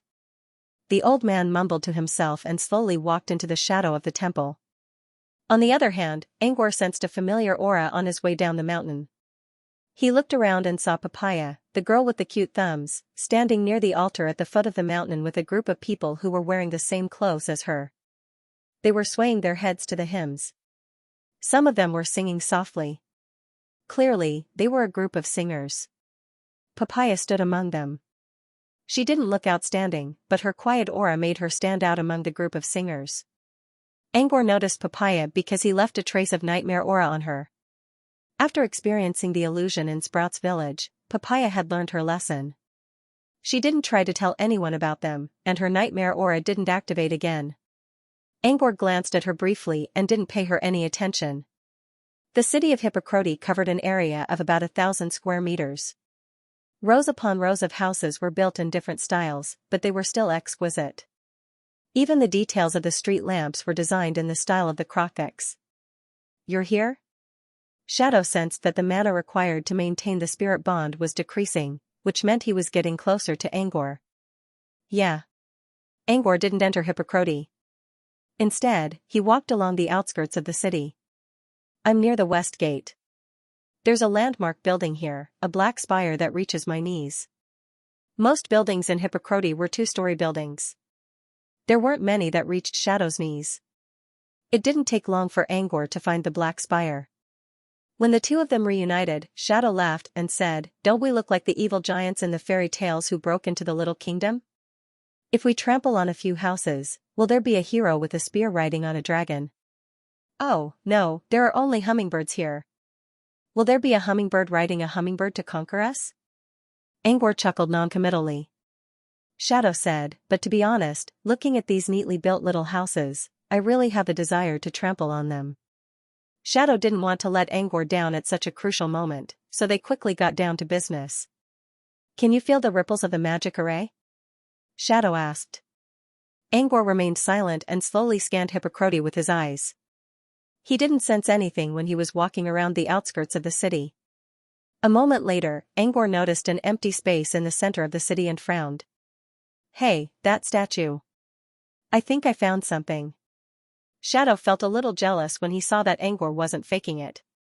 He only sensed the statue when he was flying in the air and using his spirit feelers. But Angor was so far away, yet he could see it with his naked eyes. What could he do about it? It was normal for wizards to know different things, but Angor was still too young to handle such a situation. After all, he was one of the elites of floating mech city. Angor walked to a high vantage point and looked down. Just as I thought. These statues are the nodes of runes, and they're scattered all over the city. There are 373 statues in total, and they form 12 different runes to create this magic array. Have you seen this magic array before? What's its effect? Shadow asked. No, I haven't. Angor considered. I don't know its effect yet, but I know the basic runes that make up the magic array. As long as I know the variables and some magic formulas, I should be able to figure it out using the basic runes. You can figure it out by yourself? Shadow was a little surprised. It wasn't like Shadow didn't know anything about magic arrays. He already knew how to figure them out. Therefore, he was well aware of how huge the amount of calculations involved was. For example, 1 + 1 is equal to 2. This was a simple equation. But could they use the answer 2 to figure out how it worked? If it was a natural number with a fixed symbol, it wouldn't be a problem. But what if it wasn't a natural number? This was similar to the current problem. There were too many variables in nature, and there was no standard. It would take a long time to figure it out. Shadow didn't think he could do it alone. What Shadow didn't know was that when Angor was learning singularity dispersive meditation, he used supercomputing to calculate the coordinates. He only managed to calculate the first few coordinates, but it was still much more difficult than the current problem. He didn't bother explaining. You're more knowledgeable than I am. Go to the ceremony and see if the source of the law is inside the temple. If so, what kind of law is it? As for me, I'll figure out the magic array's effect from here. Angor didn't give Shadow a chance to protest. He quickly found a hidden place and took out a pen and paper to do some calculations. Shadow sighed and walked towards the holy mountain where the temple was located. Not long after Shadow left, Angor turned on his hologram tablet and entered several variables that required a lot of calculations. He could figure it out himself, but it would take him longer. He hadn't used supercomputing for a long time, but the ability to calculate quickly was already engraved in his soul. When Angor looked up again, the entire hippocraft seemed to have become rows of data in his eyes. The bottom row was the most basic data, but it was constantly changing. The middle row was filled with variables that appeared one after another. The top row was filled with magic formulas, and the top row was filled with the final part of the solution. Time passed slowly as he went through the calculations one by one. The wizard garden was a small world. If the creator provided enough materials, it could simulate the rising of the sun and the setting of the moon. When night came, Angor finally stopped. Angor finally stopped his calculations. There was still a small part of the rune that he had not figured out yet, but he had a general idea of what the magic array was going to do based on his previous calculations. Angor lowered his eyebrows. Dark Castle wasn't doing anything honorable. The magic array he came up with wasn't that cruel. Otherwise, the Krokiks wouldn't have been able to survive for thousands of years. But sometimes, cruelty wasn't the real abyss. It was a sleepless night, but only the altar at the foot of the mountain was brightly lit. Hippocrate, on the other hand, was in complete silence. There was no one on the quiet streets except for the lonely street lamps. Angor looked at the peaceful city. No one knew what kind of darkness was hiding under the peaceful and delicate exterior. Staring at it felt like staring into an abyss. Angor suddenly noticed that not everyone in Hippocrate had left. An old woman with gray hair was walking out of a residential building. She was walking slowly with a bunch of flowers in her hand. He looked around and saw no one on the streets of West Pollock. The old woman was the only one who stood there alone. She slowly walked to a statue at the end of the street. It was one of the 372 statues with rune nodes on them. A street lamp that attracted tiny moths stood beside the statue. With the help of the street lamp, he saw the old lady's face clearly. The corners of her eyes were a little droopy due to her age, but the wrinkles at the corners of her eyes told him that she liked to smile. Her face was full of wrinkles, but her temperament was gentle and peaceful. Angor also noticed that the old woman didn't look well. Her face was pale, and her eyes were cloudy. She placed the flowers in front of the statue with a peaceful smile on her face. She was mumbling something with a bitter smile on her face. She seemed to be trying to say something. Angor knew a little lip reading, but that was only when someone spoke with a big mouth.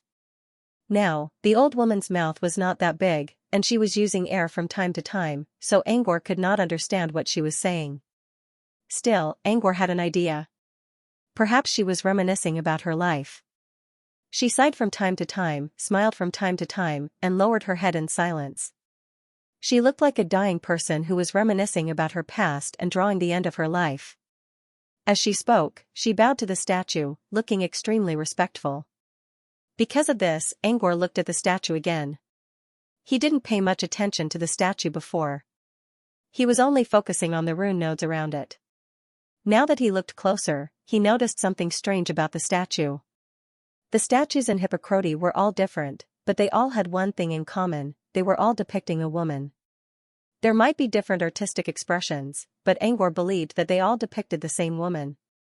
The statue in front of the old woman was a woman in a gauze robe with her eyes closed and her hands crossed in front of her chest. The level of the carving was very high. One could clearly see the respect the carver wanted to express, as well as the sense of alienation from the woman in the gauze robe. Diablo, do you know who the statues in Hippocrate look like? Angor used Spirit Bond to contact Shadow, which was a rare occasion. Phew. Shadow's voice. I really want to go to the temple on top of the mountain and check it out. You're asking me about the statue? Yes. The same person? Shadow, you only realized it now? That's right. They're all the same person. If I'm not mistaken, it's the witch from Dark Castle who led the Crockets here 1,000 years ago. That's her teacher, Isabel, the Lord of Twilight. By the way, that old witch is trying to copy her teacher. She even changed her name to look like Isabel's. She can't walk out of her teacher's shadow. No wonder she can't become a truth finder. Isabel, the Lord of Twilight. Angor looked at the statue again and didn't see any sign of twilight at all. She didn't look like a holy goddess at all. The old woman in front of the statue seemed to have finished her words while Shadow and Angor were talking. She knelt down in front of the statue and remained silent for a long time. After a long time, Angor saw that the old woman didn't move at all, so he walked down the mountain. Using his spirit feelers, he noticed that the old woman's body was already cold. It was just as he thought. Perhaps the old woman knew that she didn't have long to live, so she didn't attend the ceremony. Instead, she talked to the statue until the last moment and left with a sincere heart. Angor sensed that the old woman's weak soul was still inside her body, as if she was saying goodbye to her body. However, before her soul left her body, the statue in front of her suddenly released a ray of light that mortals couldn't see. Before she could react, her soul was dragged into an unknown place. Angor witnessed it. He didn't want to change it. He couldn't. He only felt that it was ironic. The old woman didn't forget the statue that she had been worshipping for her entire life. She even talked about her last moments in front of the statue before she died. But she didn't know that the statue was the one that pushed her into the abyss. It was ironic, but it was the truth. Isabel had given the Crockets a chance to reproduce, so that they would never be cut off. However, the protection came with a price, and it was a very expensive one. You had to pay with your soul. The body could die, but as long as the soul remained, there would always be a chance of survival. If the soul died, it would be a real death. Angor turned around and left. At the corner of the street, a cold corpse was kneeling in front of the statue of Isabel. Isabel closed her eyes and clenched her fists as if she was praying for something. A gust of wind blew the flowers in front of the statue away. The petals danced in the air and landed on the old woman's stiff body. At this moment, the white hair and the soft white petals seemed to fuse into one. You told me your story, and I bid you farewell. Angor traveled across the desolate area of Hippocrate. When he stepped into the sacred mountain, he was greeted by a lively atmosphere accompanied by lights and hymns. It was as if he had passed through two different worlds, from a deserted place to a bustling one. Looking at the divine temple at the top of the sacred mountain, the rhythm was wantonly spreading outwards, making its presence felt. Why are you here? Shadow suddenly spoke. Are you going to give up? Shadow never thought that Angor would be able to figure out the magic array's effect in less than 10 hours. Yes, I got it. It's an unsurprising result. It's fine if you can't. What? You said you've calculated it? You're not lying to me? Shadow almost shouted out loud. If Angor could see his face, he would see that Shadow's eyes were wide open, and his hat had already fallen to the ground. I figured out a few important runes, and I already knew what would happen. So, it's just as I expected. Aning still couldn't believe it. He repeatedly confirmed it several times. He repeated it several times until Angor gave him an impatient answer. Fine. What's the effect of the magic array? It can trap and absorb souls. Angor paused for a moment. Based on the runes, I can assume that the magic array doesn't only affect Hippocrate. It's targeting all Crockets. Even if they're not in this world, they'll be lured here by the mark of Crockets. You mean? Shadow frowned. Crockets are the exclusive property of Dark Castle, Angor said. The Crockets seemed to be living a peaceful and happy life, but that was only a facade created by Dark Castle while they were still alive. Once they died, the facade would be torn apart, revealing the fangs of Dark Castle, which would tear their weak souls into pieces. The result wasn't surprising, but the method was. Shadow shook his head and chuckled. Maybe Isabel really did pity the Crockets. If she didn't save them, it's possible that they would have been wiped out. In her eyes, I saved your life, so you should pay me back. It's just that the way you did it was a bit excessive. Excessive or not, we can't comment on that. Mortals rarely think about what happens after they die, because they're already dead. Maybe the Krokiks won't care about the magic array even if they know about it. You're right. Mortals can only see what's in front of them. Shadow paused for a moment. But now that you've mentioned it, I have an idea. Do you know where those imprisoned souls went? It should be over there. Angor pointed at the temple on the mountain. Yes. I'm sure the origin of law is inside the temple. When I came here, I noticed that the rhythm of the law around the mountain is very stable. It's not possible that the law was consumed. But if the laws haven't been consumed, then why can't it spread to other places other than this floating island? I couldn't figure it out at first, but now I have an idea. If I'm not mistaken, the Sorcerer's Garden relies on the souls it absorbed to power the origin of law. But there's a flaw in my theory. The souls of mortals are fragmented, and they're not enough to power the law. So, there must be a way to purify souls? Both Shadow and Angor had the same idea. If there really was a way to purify souls, Angor's trip would be worth it. The first ray of the morning sun shone upon the holy mountain. At this moment, the sacred mountain was surrounded by halos, making it seem even more sacred. The Krokiks at the foot of the mountain all knelt on the ground and prayed for their race. Hymns began to play from the temple at the top of the mountain. Hummingbird riders hovered in the sky and sprinkled white petals from time to time, which added to the holy atmosphere of the ceremony.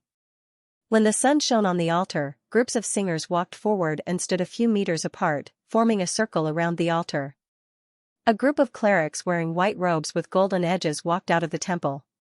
The leader of the group was a bald old man with a white beard and a red robe. "Welcome, Your Excellency High Priest."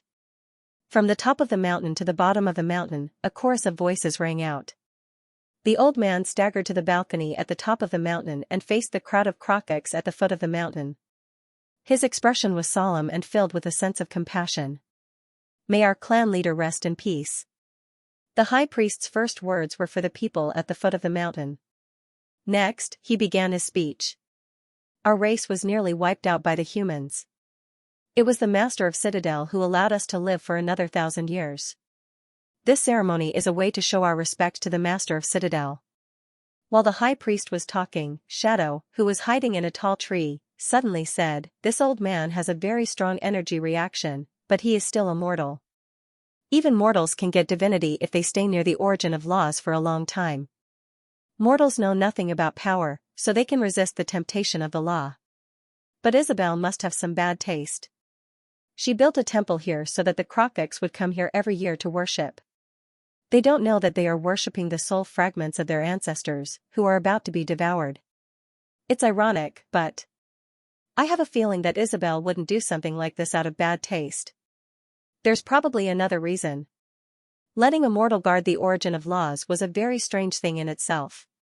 Angor believed that a level 3 wizard who had reached the path of truth wouldn't do something like this. Eh? That's it? Nice old man. He didn't go on and on like the others. I thought he was going to sing praises for several hours. Shadow's attention was focused on the temple.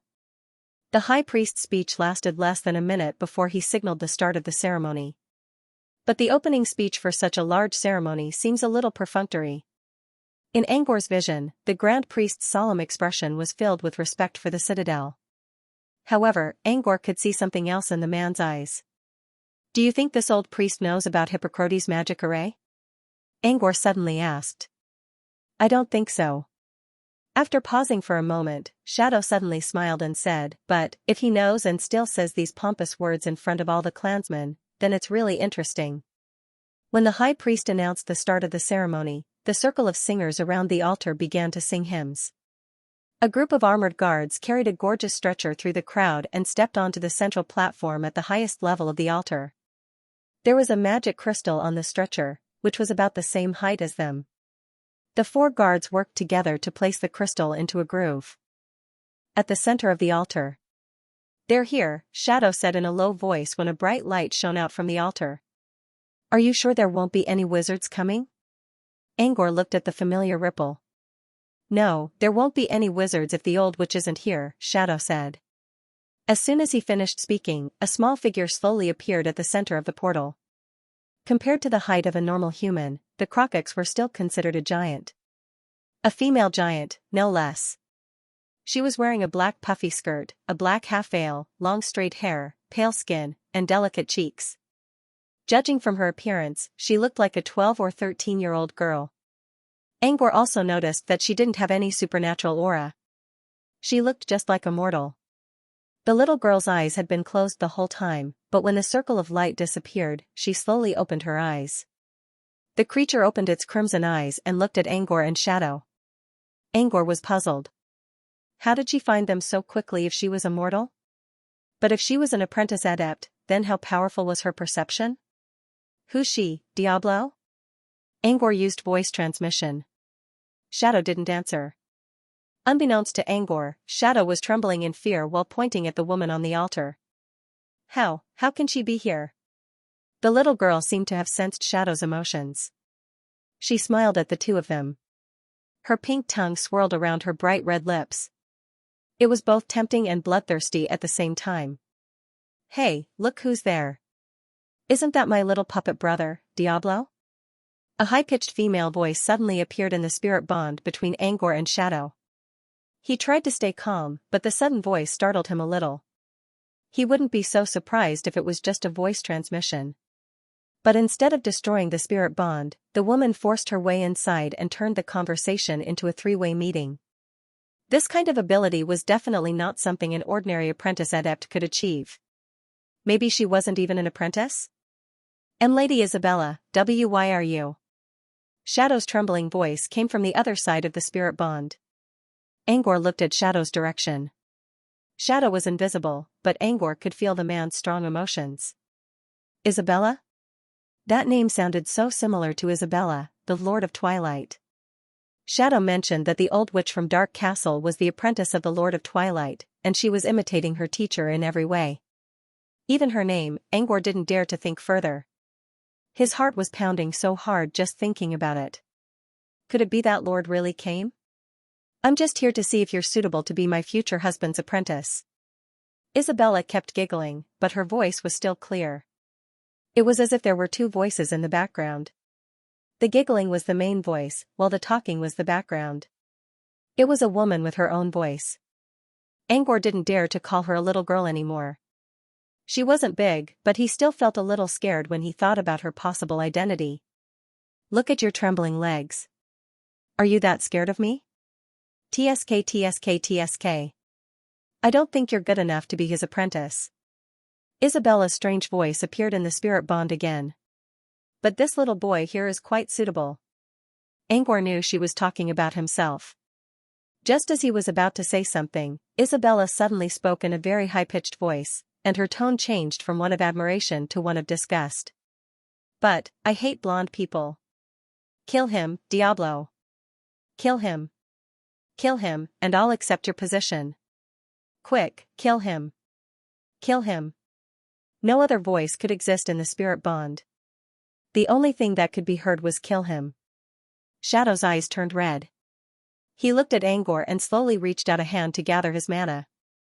But before he could do anything, Shadow suddenly screamed in pain and disappeared from the light blur. He rolled on the ground and fell heavily from the tree. He clutched his chest and couldn't move. The spirit bond was still telling Isabella to kill him, but Shadow couldn't help himself at all. Angor stood on the tree and looked at Shadow on the ground without saying anything. As expected, the power of the bond was triggered. If Shadow didn't give up on killing Angor, his heart would explode and he would die soon. However, Isabella's kill him seemed to be both hypnotizing and hinting at Shadow's mind. All Shadow could think about was how to kill Angor. But he couldn't do it because of the bond. Instead, he ended up hurting himself. While Shadow was still howling on the ground, Angor turned around and looked at the altar. Little girl Isabella was standing on top of the altar with a strange smile on her face. What was even stranger was that time seemed to have stopped. The poet stopped singing, and the Crocox around the altar froze as well. All the Crocox froze at the same time. "I don't know why you suddenly want to kill me. But if you really want me dead, you can do it yourself." Isabella didn't say anything. Instead, she kept urging Shadow to kill Angor. "So you didn't show up in your true form, did you?" Angor reached out a hand and released a strand of nightmare aura from his fingertip. With the appearance of the nightmare energy, the frozen Crocox came back to life. Isabella, who was standing at the center of the altar, was shocked. Slowly, she shattered into pieces. Excellent illusion. But, it's just an illusion created by a wisp of consciousness, Angor muttered. As the illusion was broken, the Crocox came back to life. They started singing and cheering again. The light from the teleportation array continued to shine, and a black figure gradually appeared. However, it was not Isabella's figure. Angor glanced at the portal again before he turned his attention to Shadow on the ground. He snapped his fingers. A melodious illusion was pulled open, concealing both him and Shadow's figures. As Isabella's illusion disappeared, Shadow's bloodshot eyes regained their clarity. Phew. Shadow panted heavily, feeling the pain in his body. After a while, he said in a hoarse voice, "I was tricked by that old witch and almost died here. Thanks a lot. I used my voice to hypnotize you. If your subconscious didn't want to kill me, you wouldn't fall for it." Shadow felt a little embarrassed. But he didn't mind it at all. He stood up and pretended that he didn't hear anything. Ahem. Wait.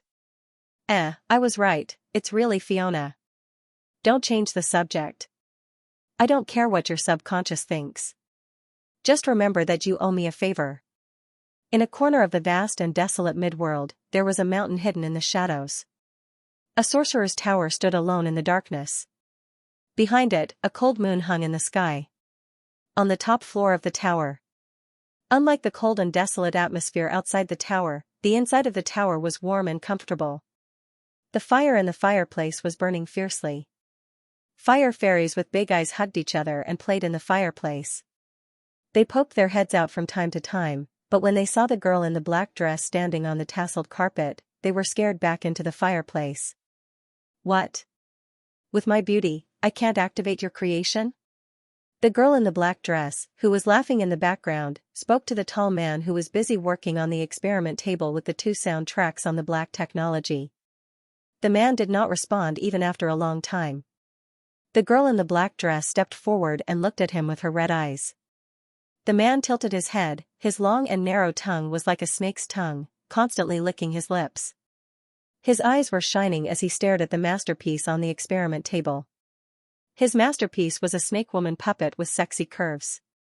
However, compared to other snake women, the puppet he created had 2 snake tails. One was platinum and the other was cyan. The color of the 2 snake tails also corresponded to the snake puppet's hair and eyes, with white curly hair and blue vertical pupils. A wave of mana escaped from the man's hand. After being activated by the mana, the snake puppet's delicate face showed a gentle smile. Master. The man's tongue licked faster and faster, and his mouth kept letting out strange gia laughs. The girl in the black dress looked at the snake puppet with disgust. You're interested in this thing that's neither human nor beast? Kikik, don't you think she's beautiful? Her color is like an arrow that pierces my heart. The man did not look back. Is she as beautiful as me? The girl in the black dress moved her bright red lips to the man's ear and licked it gently with her pink tongue. Her wet tongue licking, coupled with the sound of breathing and panting, as long as one was a man, they would not refuse such an invitation. However, there were exceptions. The man pushed the girl in the black dress away. Go away, the smell of blood on you is disgusting. The girl in the black dress fell on the carpet, a trace of resentment flashing in her eyes. She stood up and walked to the front of the snake woman puppet. Eerie laughter could be heard in the background. Didn't you say that she was beautiful? What about now? As she spoke, the girl in the black dress stretched out her hand with black fingernails and dug out the snake woman's sapphire-like blue-green vertical pupil. Then, she gently pinched it, and it turned into powder and pus. Lamia screamed and lay on the experiment table. He raised his bloody face, revealing his black eye sockets. Master, it hurts. The man looked at the Lamia's miserable face and slowly retracted his tongue that had been sticking out of his mouth. His crooked head was slowly straightened. After a long while, the man spat out a mouthful of saliva. A dim light flashed in his hand, and the snake woman was dismembered into countless pieces. Finally, the man said angrily, "So ugly. The girl in the black dress witnessed the man's fickleness, but she did not show any disgust. Instead, her bright red lips curled up. That's right, how can such an ugly person be as beautiful as me? The double-tracked sound in the background laughed loudly, showing how proud she was. After killing Lamia, the man glared at the girl in the black dress with a gloomy expression. Isabella, are you provoking me? The girl in the black dress sneered. I'm just telling you to recognize reality. As my future partner, your sense of beauty needs to be reconstructed. The man laughed as if he had heard a joke. I'm not interested in ugly women, especially a woman who admires her mentor but forces him away in the name of love. The man's words caused Isabella's expression to turn cold. The smell of blood slowly rose from Isabella's body. As the smell of blood rose, countless bloody illusions appeared in the warm room. The man was not afraid at all. Actually, I've been wanting to kill you for a long time. As the man spoke, a pair of blonde sisters with blue eyes appeared behind him. Their expressions were cold, and waves of strange energy were emitted from them, suppressing Isabella's bloody illusions. Isabella looked at the sisters and clenched her fists. In the end, she withdrew the blood aura from her body. Although they were both level 2 wizards, she knew she was not stronger than the man. Also, the man seemed to have touched the edge of truth, while she was still wandering around aimlessly. Seeing that Isabella had withdrawn her murderous aura, the man also put his beloved magic puppets back into the dimension. The man turned around and sat back on the lab table. With a wave of his hand, he disposed of Lamia's body parts. Then, he took out a beautiful zombie from the dimension and started making magic puppets again. Isabella, it's time for you to leave. Seeing the new beauty, the man's expression turned perverted again, but this time, he decided to get rid of the unstable factor first. Isabella's face turned cold. You invited me to Silent Hill. Are you telling me to go back to Dark Castle? The man waved his hand. Whatever. Just don't disturb me. Isabella was about to say something, but she suddenly paused. A strange wave came from outside. Isabella looked at the familiar wave that had traveled through time and space with a strange expression on her face. The man who was making magic puppets also looked up and sensed the energy wave that suddenly appeared outside the wizard tower. Let it in. It's a strand of consciousness I left in the Soul Genesis garden, Isabella said. The man waved his hand, and the energy wave rushed into the room and merged with Isabella. After digesting the information contained in the strand of consciousness, Isabella grinned. Looks like I really need to go back to Dark Castle. Your disciple is in Soul Genesis garden. He's not far from Dark Castle. The man chuckled. Diablo is already in Soul Genesis Paradise? The passage isn't open yet, is it? Isabella said, it's already opened. The festival of Soul Genesis Paradise has been brought forward. If I'm not mistaken, Diablo is about to enter Dark Castle. Ahead of schedule? Why? Isabella sat down on the lab table and placed her bare feet between the man's legs. Let me stay here tonight, and I'll tell you. The man grabbed Isabella's leg and threw her to the ground. I told you many times. You're too ugly. I can't do it. Isabella was not angry. She had been rejected many times already. One more time wouldn't make a difference. She didn't like him anyway. She had her own reasons for pestering him. Isabella straightened her slightly wrinkled clothes, turned around, and flew out of the tower. Where are you going? Back to Dark Castle. The man waved his hand, and a pair of magic puppets blocked Isabella's way. Don't forget our deal. Didn't you say it's up to me? Don't worry, I won't do anything to Diablo. I'm only going back to Dark Castle to deal with someone else. Isabella thought of a blonde boy. Someone else is in Soul Genesis Garden? The man asked, intrigued. He came in with your cowardly disciple. But he's much stronger than you, Diablo. Isabella tried to walk around the sisters. But no matter where she went, the twin demon puppets would block her way. What do you mean? Isabella's face darkened. Our deal is that you can't stop Diablo no matter what he does. The man's meaning was clear. It was Diablo's power to ask for help. Isabella wanted to argue, but she suddenly thought of the guest who came to Dark Castle. She smiled and sat on the sofa in front of the fireplace. Fine, I won't go back if you don't want to. But I have to remind you that if I go back to Dark Castle, Diablo might still succeed in taking the Nagas. If I don't go back, I don't know what will happen. Isabella's words had a hidden meaning, but the man didn't say anything. He continued to fiddle with the magic puppets with a perverted smile on his face. Isabella, on the other hand, smiled coldly. That person wasn't easy to talk to, especially at a time like this. If Diablo touched her, it would be like running into a gun. What a shame. I gave you a few years, but you chose this year's ceremony. Isabella chuckled. This is fate. This is fate. Just admit defeat. Shadow laughed out loud. Lying in front of him was a woman with a graceful figure. Her expression was still frozen in shock and confusion at the moment before she fainted. She was the one who came from Dark Castle. Forgive the witch, Fiona said. As for why Fiona fainted on the ground, it had to be related to the celebration of the grand ceremony. According to Gammy, the ceremony would last for 3 days. Fiona would stay in Hippocrate during these 3 days. Gammy also told Shadow that the descenders from Citadel would be staying in a palace located in the southern plains of Hippocrate.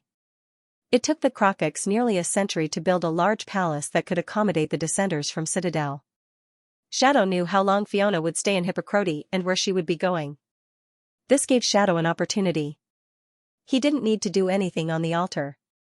All he needed to do was to set up a trap along Fiona's path and wait for her to walk into it. Even though Fiona was also a top-level wizard, she still couldn't put up a good fight against Shadow's ambush. At first, Shadow thought he would have to at least fight Fiona. However, Angwar's illusion prevented him from doing so. He simply trapped Fiona inside the mist while she was unconscious. Illusionary magi were definitely the best when it came to ambushing people. As soon as Fiona entered the mist, Shadow knocked her out. Shadow was surprised to see how easy it was. He looked at the unconscious Fiona and used all 10 of his fingers to insert puppet strings into Fiona's limbs.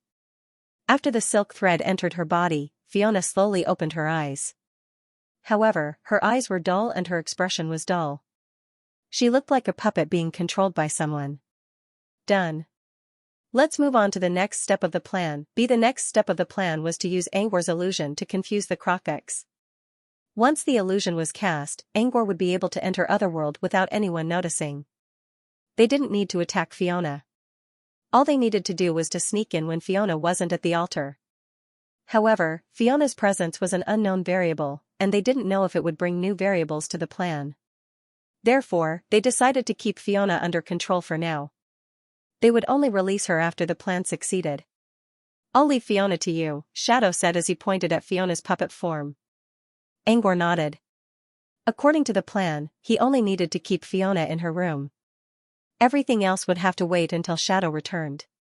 After escorting Fiona to her room, Angwar followed Shadow to the altar. The festival would last for 3 days and 3 nights, so the area under the mountain was still bustling with people. The crowd outside the altar could be ignored for now. However, the Crockets guarding the teleportation array at the top of the altar needed to be dealt with first. Since there were too many people around the altar, Angwar had to cast his spell from afar. This was a huge test for him. It was the first time he had set up an illusion so far away. Luckily, everyone here was mortals. Apart from Shadow, no one noticed his nightmare aura at all. A moment later, the teleportation array at the top of the altar was covered by a light-blocking array. At the same time, all the Crockets were trapped in the illusion. Alright, we should be able to use the teleportation array now. If you don't come back by the end of the ceremony, I'll leave the garden and use Fiona to activate the magic array so that we can return to the surface world. Don't worry. I can sense that thing. I'll be back before the end of the festival if nothing goes wrong. Shadow paused for a moment. If you can come to Otherworld to help me, I might be able to finish it faster. Maybe Isabella doesn't want to kill you, but not me. Besides, Dark Castle is her home base. Even if she's not there right now, who knows if her consciousness is still lingering in there. So, let's just forget about it. He thought about how Isabella tried to kill him earlier and felt that something was off. Shadow nodded at Angwar. Alright. While I'm there, you can also stay here and look for clues about the soul purification method. Who knows, maybe when I come back with that item, I'll have a double blessing. After saying that, Shadow prepared to fly up to the altar. Actually, Fiona is quite pretty. Her long blonde hair is especially beautiful. Why don't you take advantage of these few days to do her? I guarantee that even if she wakes up, she won't notice anything wrong. Angor only replied with one word, piss off. Shadow came to the teleportation circle with a smile. Before he disconnected the spirit bond, he continued, do you know why Fiona is called the Witch of Mercy? Because she'll forgive you no matter what you do. Go ahead. After saying that, Shadow disconnected the spirit bond and disappeared from the altar in the teleportation light that no one could see. Angor's expression slowly darkened when he was sure that Shadow was gone. Shadow sounded like he was joking with Angor, but Angor knew that there was still something between them that couldn't be reconciled. However, they were bound by the contract, so Angor had to pretend to be polite. After sending Shadow away, Angor planned to check on Fiona first before going back to the temple.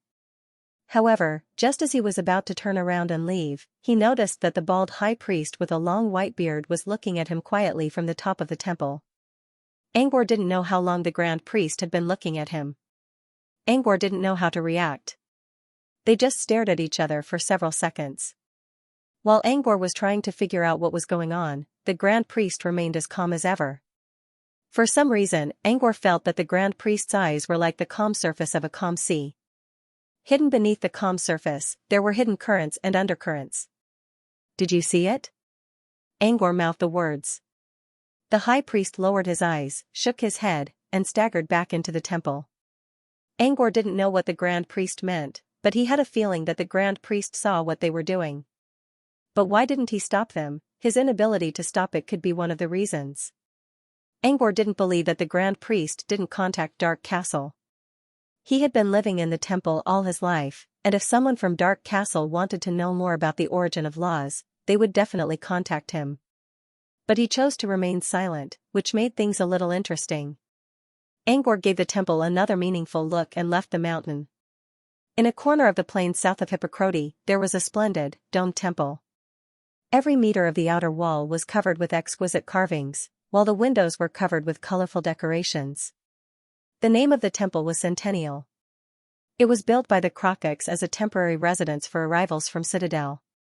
Angor pushed open the tall bronze door of the Centennial Temple, which was decorated with exquisite decorations and candles. However, there was no sign of human life. The place looked lonely. In front of a long table in the center of the hall, Fiona was sitting on a chair with an expressionless face. Her face was pale, and her lips were curled up in an eerie smile. Angor used Hand of Spell to move Fiona from the hall to her bedroom on the second floor. He planned to rest here for the next 2 days. He didn't want to face that creepy puppet face all the time. As for what Shadow said about doing Fiona while she was still under Angor's control, that was nonsense.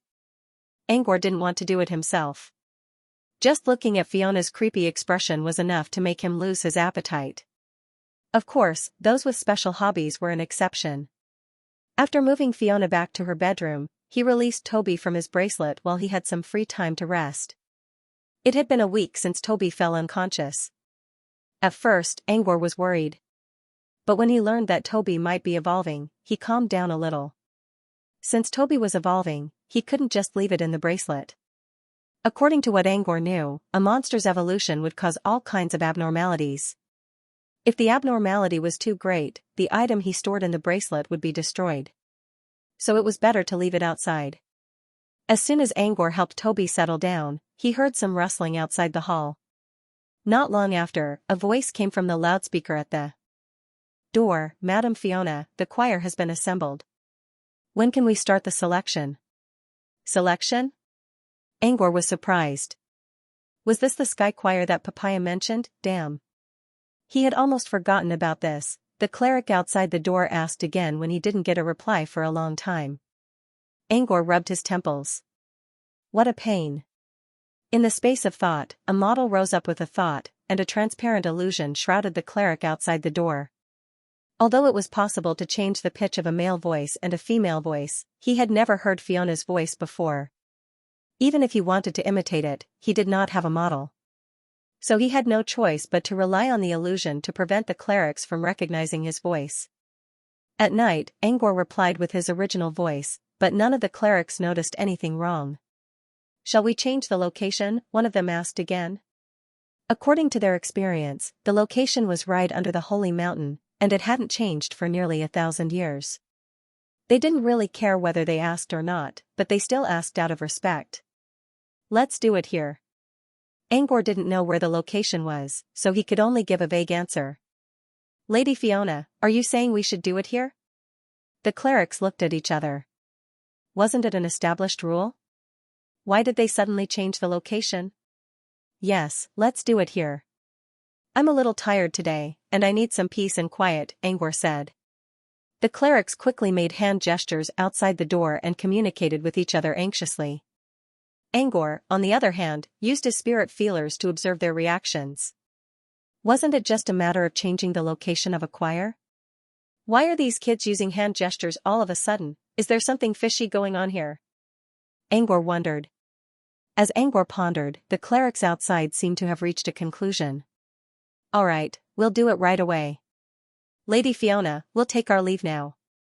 Even after the clerics left, Angor's head was still filled with questions. What was the point of selecting a choir? Did people from Dark Castle always choose a choir every time they arrived? Or was it something special this time? Angor couldn't figure out what was the point of having a choir. Could it be that Isabella, like Lydia, also had a passion for music? Two flowers blossomed, each representing a different branch. Meanwhile, the clerics hurried back to the holy mountain after hearing about the change of location. They dismounted from their hummingbirds and tried to enter the temple, but they were stopped by the guards. The temple was an important place. Normally, only the high priest and 2 other priests could enter it. "Yes, sir." "Stop. We have something important to report to the Grand Priest," the clerics said anxiously. The guards didn't give them any face at all. They simply carried out the order with cold faces. Thus, a group of priests who wanted to enter the temple began a long stalemate with the loyal guards. The commotion outside finally attracted the Grand Priest's attention. After a long argument, the Grand Priest slowly walked out of the inner temple with his walking stick. "It's the Grand Priest." "Great! You're finally out." Seeing the High Priest walk out of the temple, the priests walked past the guards and knelt before the High Priest as if they had found their backbone. The guards did not stop them because they also knelt down piously like the other priests. The Crockecks did not have a centralized royal authority, nor were they divided into different classes. Everyone was equal to them. But even in such an equal race, there were still exceptions. The High Priest was the High Priest. To all the Crockecks, the High Priest was the embodiment of the wisdom of the Crockecks. He was like a lighthouse in the dark, illuminating the way forward. It was precisely because of the High Priest's special status that he would appear. Regardless of whether it was the High Priest or the guards, when they saw him, they would immediately kneel in the most respectful manner. "Rise," the High Priest said. "Shouldn't you be setting up the venue for the selection? Why are you here?" "High Priest, we're not the ones who want to come. We have something important to report." "Yes, Your Excellency, we just visited Lady Fiona and asked for her opinion on the selection of the Sky Choir, but she said..." "What did she say?" the High Priest asked calmly. The priests lowered their heads. "She said she wants to change the selection venue to the Centennial Palace." "And?" The High Priest looked down. He seemed to be thinking about something. "And Lady Fiona said she's tired and wants some peace. We think she doesn't want to open the selection to the Crockecks." "High Priest, we prepared the stage for the selection. What should we do now? We can't just change the 1,000-year-old rule. Our clansmen are all waiting." They did not dare to say anything in front of Lady Fiona. But facing the wisdom of the entire Crockecks, the priests began to express their opinions. They chattered for a long time. The High Priest smashed his cane on the floor, and a soul-shaking force silenced them. "It's just a small matter. Why are you all arguing?" "High Priest, this is not a small matter. Our people outside are already..." "Shut up. Have you forgotten who we are? Have you forgotten the Epic of Fairies?" The High Priest shouted, "The reason why our clan is able to prosper is all thanks to the lords of the St. Castle. Since she wants to change the rules, we'll change it. But this location was proposed by our savior, Lady Isabel, 1,000 years ago, a priest murmured. Hearing Isabel's name, the high priest's eyes flashed. No buts. Everything we have was given to us by Lady Fiona, so we should follow her will. Lady Fiona's order. Then change it. Since the high priest had said so, the high priests could only nod in agreement. Go and prepare according to Madame Fiona's instructions. After sending everyone away, the grand priest fell silent as though he was thinking about something. After a while, the high priest said to the guard, prepare a hummingbird. I'm going to the Centennial Palace to meet Lady Fiona in person. While the guards obeyed the order, the high priest returned to the temple. Looking at the strange cyan-gray aura in the center of the temple, the high priest murmured to himself, is the gap really opened? Maybe. If we can change it, maybe you can be liberated from the abyss. The high priest reached his hand into the cyan-gray aura. His eyes, which were originally dull like a blind man's, became even duller as his hands reached into the ball of chi.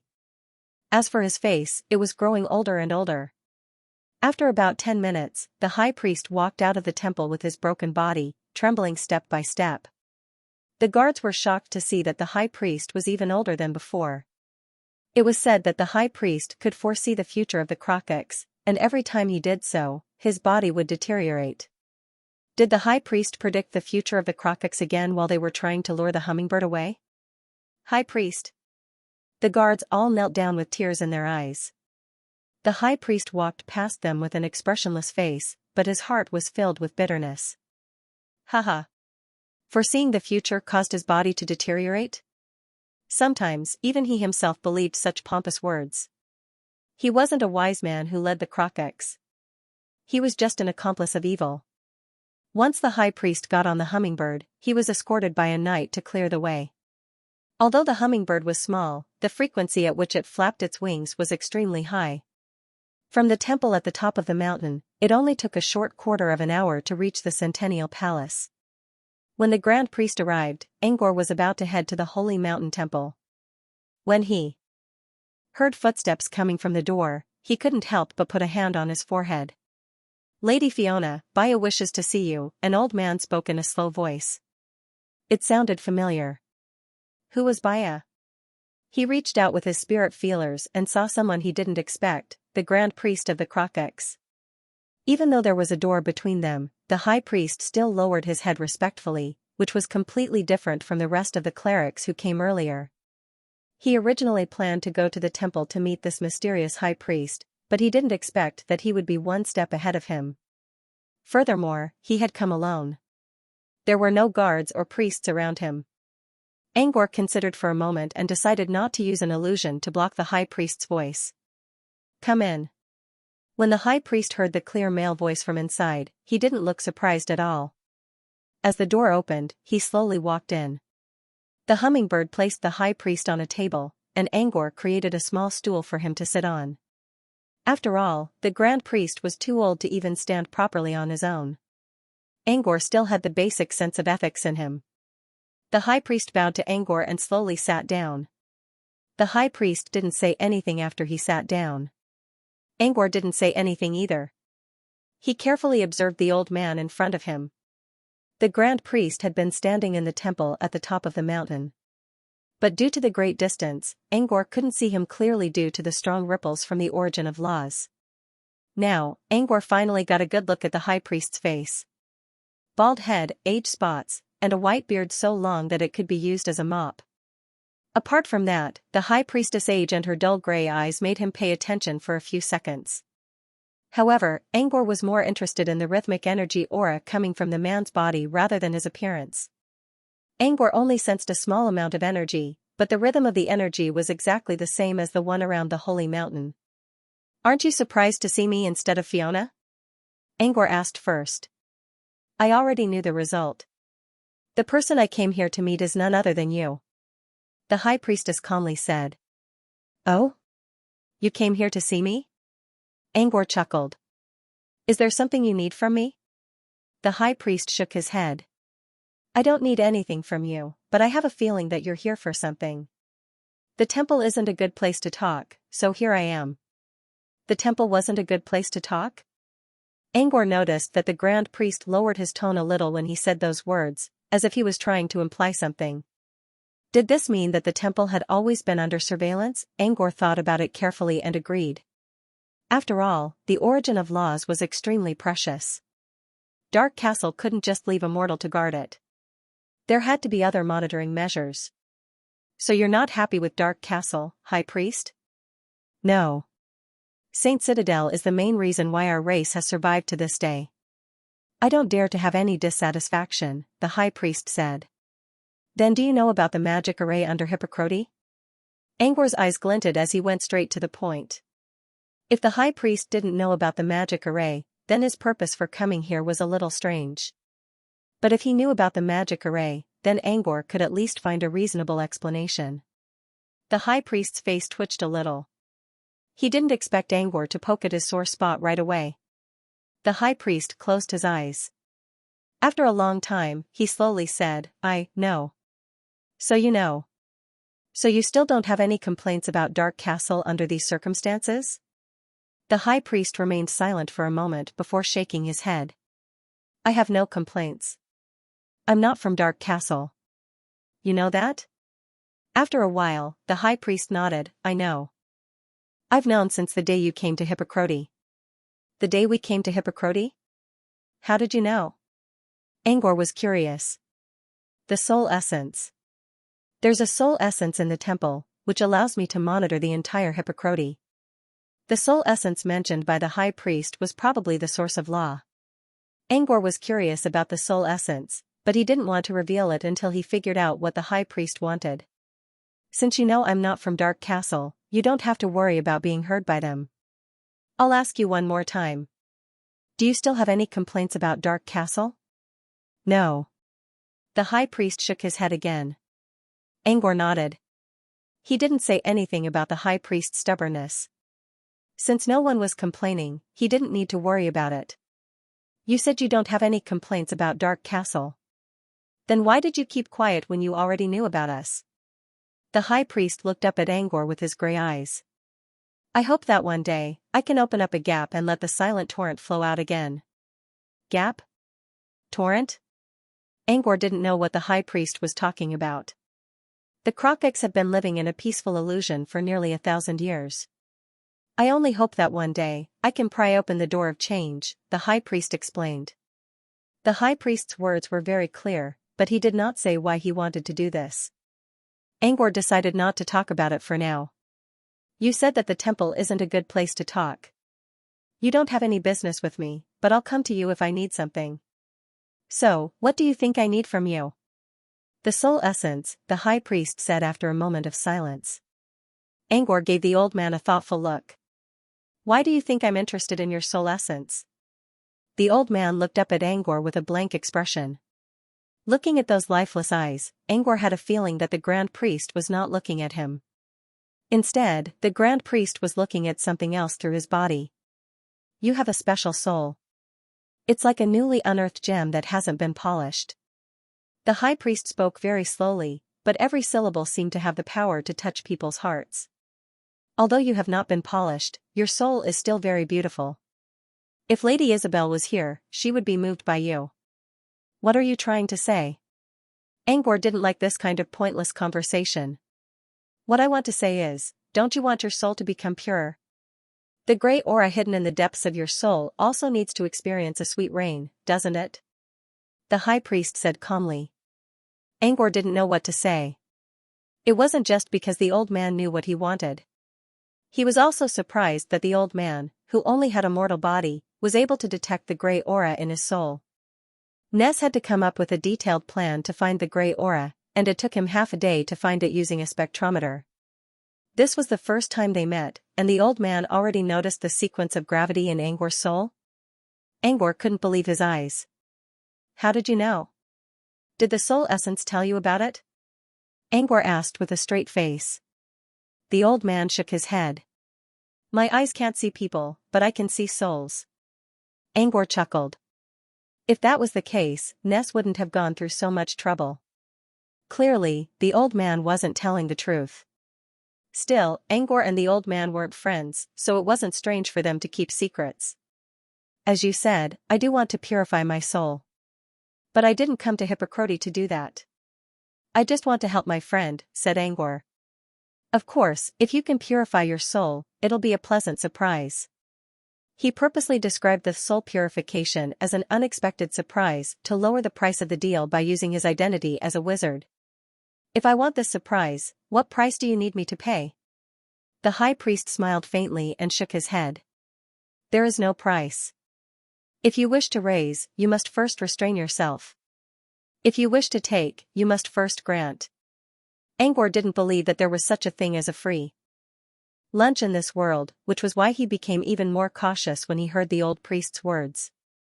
This was because sometimes, without a price, one would have to pay even more. You can purify the soul without paying any price? There's no such thing in this world. Angor could not believe it. The high priest said, I think you've misunderstood. When I said there's no price, I meant that you've already paid the price. I've already paid the price? When your excellency chose to change the location of the selection, you had already paid the price. What do you mean? Because the purpose of selecting the sky choir is to purify the soul. If you need me for anything, you can come to the nearby Myriad Soul Lake.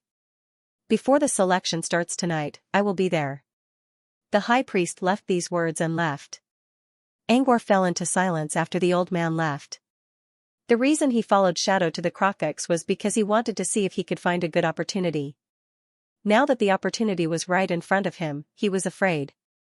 He didn't want to offend Dark Castle. Attacking Fiona was already a small offense, but she was only an apprentice, and they didn't really hurt her. Besides, Shadow was there to mediate the situation, so Angor wasn't too worried. Therefore, he could forget about attacking Fiona for now.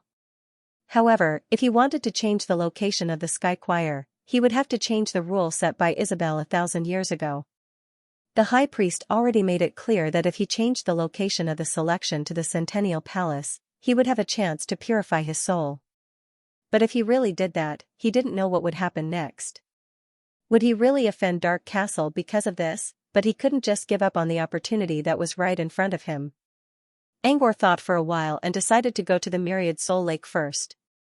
He was too focused on purifying his soul that he didn't ask too many questions. Angor had a feeling that the high priest was hiding too many secrets. He needed to gather more information to help him make a decision. The Myriad Soul Lake was located near the Centennial Palace. When Angor arrived, he saw the high priest standing by the lake and staring at the surface of the water. You didn't have to tell me. Just let the selection take place in the Centennial Palace, and I won't have to worry about it. The high priest chuckled. I can't afford to offend you or the Citadel, sir. You could have told the Citadel about this, and you wouldn't have to worry about offending me. But you didn't do that because you want to change Scorch's current situation. The high priest remained silent. Why is the Sky Choir able to purify souls? Angor asked. Do you know the name of this small world? Angor shook his head. The Sorcerer's Garden for Soul Manipulators. The high priest didn't answer, but he didn't say anything either. He only looked a little lost as if he was recalling something. I once served Lady Isabel, and she told me that this place is called the Soul Genesis Garden. Soul Genesis Garden? Angor tried to recall if he had heard anything about it before. But he suddenly remembered what the high priest had said, and he raised his head abruptly. With a look of bewilderment, she asked, Who did you say you served? Lady Isabel. I heard that Lady Isabel left the wizarding world 1,000 years ago, right? Is Lady Isabel still here? Angor was surprised. A bitter smile appeared on the high priest's face. No, Lady Isabel left 1,000 years ago. You mean? Dodoro's face flashed in Angor's mind. Don't tell me you've lived for 1,000 years already? The high priest didn't nod or shake his head. I've lived for 1,000 years in different bodies ever since I took on the title of high priest. I just switch to another body when my body dies. Therefore, the one who is alive is just a soul with memories. Under special circumstances, the soul may not dissipate. But it's not easy to come back to life in someone else's body, Angor explained. I didn't come back to life in someone else's body. 1,000 years ago, Lady Isabel put me into her soul essence. The central law of the soul Genesis garden is the soul essence. As long as the owner of the soul essence, Lady Isabel, doesn't want me dead, I can't die. My soul will never fall. Even if my body disappears, I'll continue to reincarnate in this world. The high priest paused a little. It's a kind of immortality, I suppose. But I can't leave the soul Genesis garden. Angor nodded. This kind of immortality was unconventional, but it could only be achieved in a soul manipulator sorcerer's garden. Speaking of soul Genesis garden, I'm sure you already know that different sorcerers' gardens have different laws. The soul Genesis garden can guarantee the complete integrity of a soul. Angor was a little surprised. When he saw the old woman lying dead at the corner of Hippocroft Street, her soul was intact, but he hadn't realized it then. Now that he heard the high priest's words, he suddenly remembered what he had read in a book. Only after the death of a supernatural could a complete soul be left behind. When mortals died, they would usually only produce some dim light spots or soul fragments. Only mortals with strong obsessions or naturally high spiritual power would have a very low chance of keeping their souls intact. That old woman had neither willpower nor high spiritual power. How could she have a complete soul? It was the soul Genesis garden's effect. What did that mean? For soul manipulators, the soul Genesis garden was a paradise for research. Also, the consumption of souls was always high. Soul manipulators were not the only ones who needed a complete soul. Alchemy puppets, apothecaries' evil spirit potion, and spells all required a complete soul. The high priest continued, the soul Genesis garden can keep the souls of our kind intact after death. But Lady Isabel doesn't need a mortal soul full of impurities. Therefore, Lady Isabel placed a secret treasure in the soul origin. When the soul accumulates to a certain level, it can be activated through a certain process and musical scale, which will remove all impurities from the soul. You mean a certain musical scale? The Hymn of Fairies. Angor frowned. Anyone can sing a poem. Why do you have to choose one? Not everyone's singing can activate that mysterious treasure, Xianxia said. The high priest paused for a moment. The bloodline is the key. Our bloodline was modified by Isabel 1,000 years ago. Among our descendants, only a small number of women have the bloodline to activate the secret treasure. So, we have to rely on the selection process to find a singer who can activate the treasure. Angor had a better understanding of the situation. It wasn't the soul Genesis garden's ability to purify souls. It was the ability of a certain treasure. But what does that have to do with me changing the location of the selection? The high priest shook his head. The original location was near the ceremony, where the other half of the treasure is buried. When the treasure is combined, it doesn't purify the soul. Instead, it removes all impurities from the soul, including emotions and memories. In the end, all the souls who died in the soul Genesis garden for a year will be turned into the purest form of energy. This form of energy is called a soul orb. In other words, as long as he changed the location, the soul orb would not appear again. Was this the price he had to pay for purifying souls? Angor considered for a moment. What if I purify the soul and return it to the ceremony so that it can be combined with the other half of the treasure? The high priest shook his head. No. Every time the treasure is activated, there will be a cooldown period of 300 days and nights. You can't use it again in a short time. He had to choose one of the two options. Either purify his soul, or return everything to normal. What will happen to me if I change the rules set by Dark Castle? I don't know. The old priest shook his head. Let me ask you something else. What will happen to your clan if I change the location of the selection? The old priest shook his head again. Didn't you say you were looking forward to a change? High priest, your arrival is a variable. So is the change of the selection. When all these variables are added together, we might be able to open a new page of change. The old priest reminded Angor of someone, Hobson, the prophet apprentice who always wore a white bear costume. Since the old priest didn't know what would happen, Angor had to think on his own. He had to weigh the pros and cons. First of all, he could purify his soul and make it purer.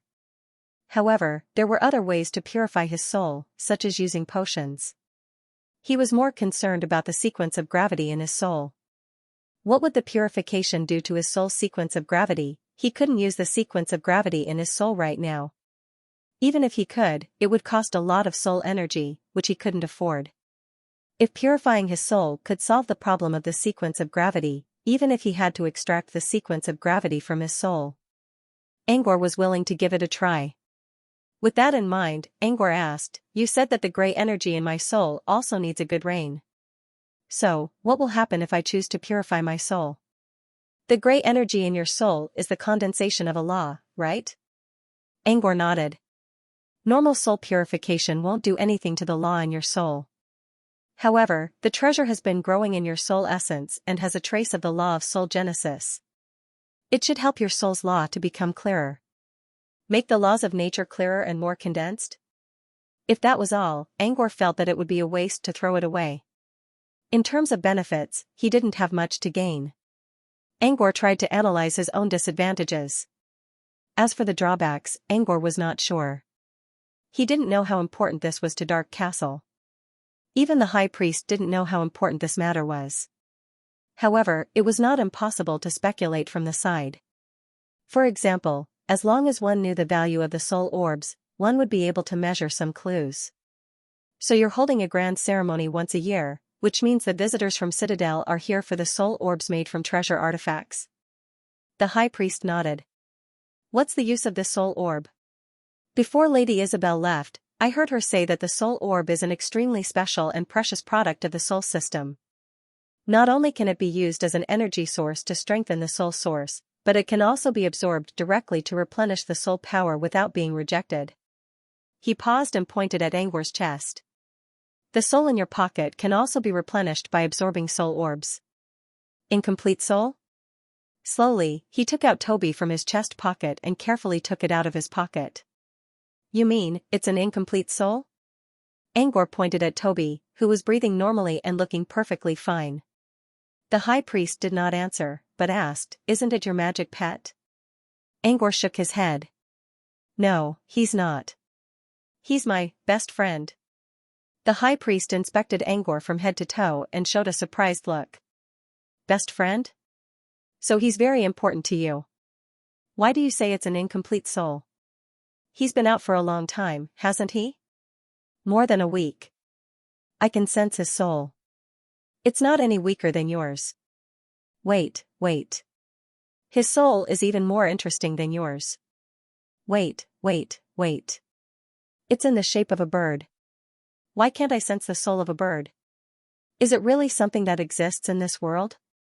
Angor couldn't help but admire the high priest's words. The high priest almost figured out Toby's origin just by looking at his soul. Angor noticed that the high priest was going to keep talking to himself. "You still haven't told me why he's an incomplete soul. Also, why is he still unconscious? Isn't he trying to level up?" "Level up?" "Perhaps, the reason why it's unconscious is because its soul is confronting an angry emotion." The high priest paused. If he can defeat the anger, perhaps he can level up as well. But as far as I can see, the anger has already invaded his soul and is slowly eating away at it. If he can't fix this, he'll soon become a puppet of anger. Angor had no idea what the high priest was talking about. His soul was fighting against his anger? Angor could accept it if it was some kind of strange soul trying to take control of Toby's body. But what the hell was anger? The high priest had no answer to that. "I don't know what that anger represents, but it is indeed being consumed by a strong emotion of anger, and its soul is already incomplete." "Then how can I wake him up?" Angor focused all his attention on Toby and forgot about all other trivial matters. "As I said, if he can defeat the anger, he can wake up and level up as you said. But it seems his soul has been eaten away for a long time. It's going to be very difficult to defeat his anger." Angor narrowed his eyes and tried to come up with an idea. "Can I defeat his anger by fixing his soul?" "Fixing his soul will only give him the strength to defeat his anger. Whether he can do it or not depends on himself. You just said that the soul orb can make up for its incomplete soul." The high priest nodded as if he knew what Angor was thinking. "I know what you're trying to say. Even if you don't change the location, the soul orbs you get won't be enough to fix his soul." 2 days ago, Toby sleepwalked to the temple on top of the mountain. At first, Angor thought that the source of law was trying to tempt Toby. But now, he realized that Toby was just asking for help. There should be a soul orb in the temple, right? How did you know? The high priest looked surprised. Angor told the priest about Toby's sleepwalking the day before yesterday. So he did send you a SOS signal. There is no soul orb at the top of the mountain. It's placed at the center of the mountain. It's at the waist of the mountain because it's closest to the orb. Give it to me. I'll make a deal with you. Angor considered. Name your price. The high priest shook his head. The soul orb inside the mountain was left behind by Lady Isabel. It contains both her image and a trace of her consciousness. It's very important to the queen. She'll sense it if you go near it, let alone take it. I can assure you that you can steal hundreds or even thousands of soul orbs, but you won't be able to take that one. If the Grand Priestess was telling the truth, Angor believed that Isabella would never do something like this, considering how crazy she was in love with her teacher. Thousands of soul orbs were nothing compared to a soul orb with a trace of Isabel's consciousness. Thousands of soul orbs, Angor suddenly realized something. Are you telling me to steal soul orbs from the citadel? The high priest shook his head calmly. No. There are a lot of soul orbs in the citadel? Angor asked. Lady Isabel is a soul manipulator. She needs soul orbs, the high priest explained. Angor understood what the high priest was trying to say. Isabel might have left the southern wizardry region, but that didn't mean she was dead. Considering how crazy Isabel was, she might not even use a single soul orb in the past 1,000 years. He looked at the soft lump in his hand and felt a bit of warmth in his eyes. Toby was the only thing he couldn't let go of in the wizarding world. Can I postpone the selection? The high priest nodded. Yes. But it has to be the night after tomorrow at the latest. All right. Then I'll postpone it. Angor looked at the high priest. What does a soul orb look like? Anything special about it? You're going to the citadel? Yes. I must go. Shadow mentioned that Dark Castle didn't have any wizard-level opponents, and Isabel wasn't there. This was the perfect opportunity. Angor didn't care if he failed. But if he didn't, Toby would be consumed by anger and regret for the rest of his life. The high priest considered for a moment and described the soul orb to Angor. Before Angor left, the high priest pointed at Toby. If it still has the will to save itself, just follow it and you'll be able to find a soul orb faster. Angor nodded and reached a hand toward the high priest. A nightmare aura enveloped the high priest. Just in case. As long as you don't mention me, everything will be fine. The effect will wear off in 3 days. With that, Angor turned around and left. The Grand Priest lowered his head and sighed as he watched Angor walk away. When he came here, he thought this unexpected guest would choose to purify his soul because he knew how greedy wizards could be. He already told the clerics to prepare for the selection at the Centennial Palace. He didn't expect this to happen. As the high priest sighed, Angor's voice came from the wind. If I can come back in 3 days, I'll owe you a favor. I'll owe you one. Before entering Dark Castle, Angor returned to the Centenary Palace and put Fiona inside his bracelet. He didn't fully trust the Grand Priest's words. Who knew what would happen if Fiona stayed here? After taking Fiona away, Angor returned to the altar. He didn't enter the portal right away. Instead, he took Toby and climbed up the mountain again. Not long after, Toby began to sleepwalk again. He flapped his wings and flew up on his own while he was unconscious. Angor followed closely behind Toby, who soon stopped. Toby was still halfway up the mountain. If they kept going down, Toby would continue to sleepwalk. Toby didn't resist Angor's order. But when they reached the back of the mountain, to Angor's surprise, he saw a small path extending from the temple to the other side of the mountain. There was a cliff at the end of the path.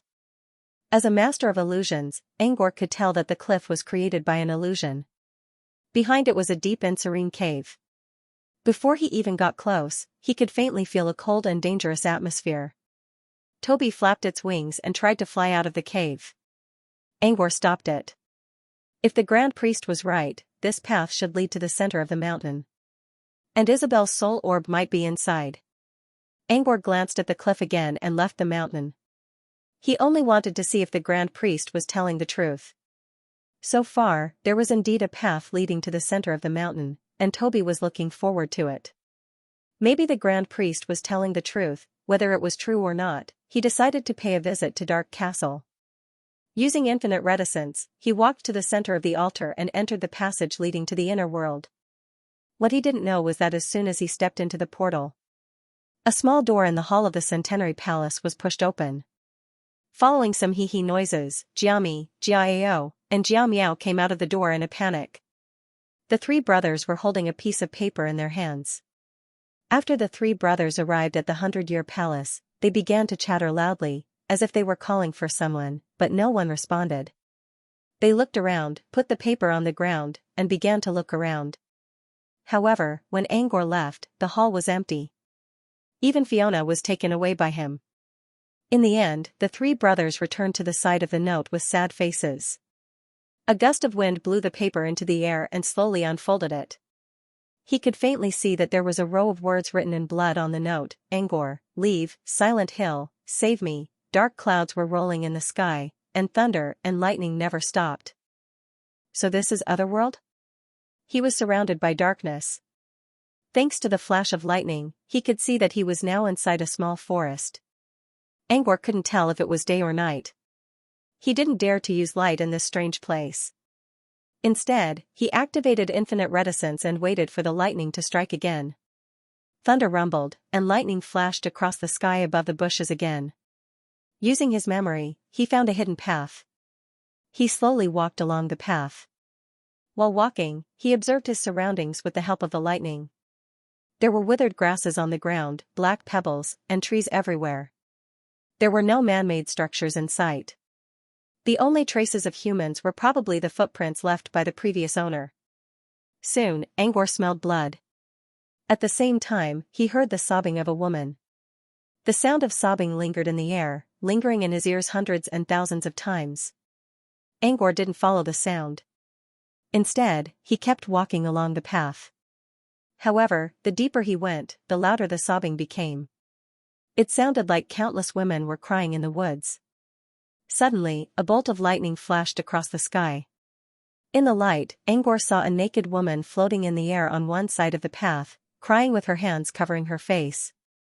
Angor looked at her. The woman sensed someone looking at her.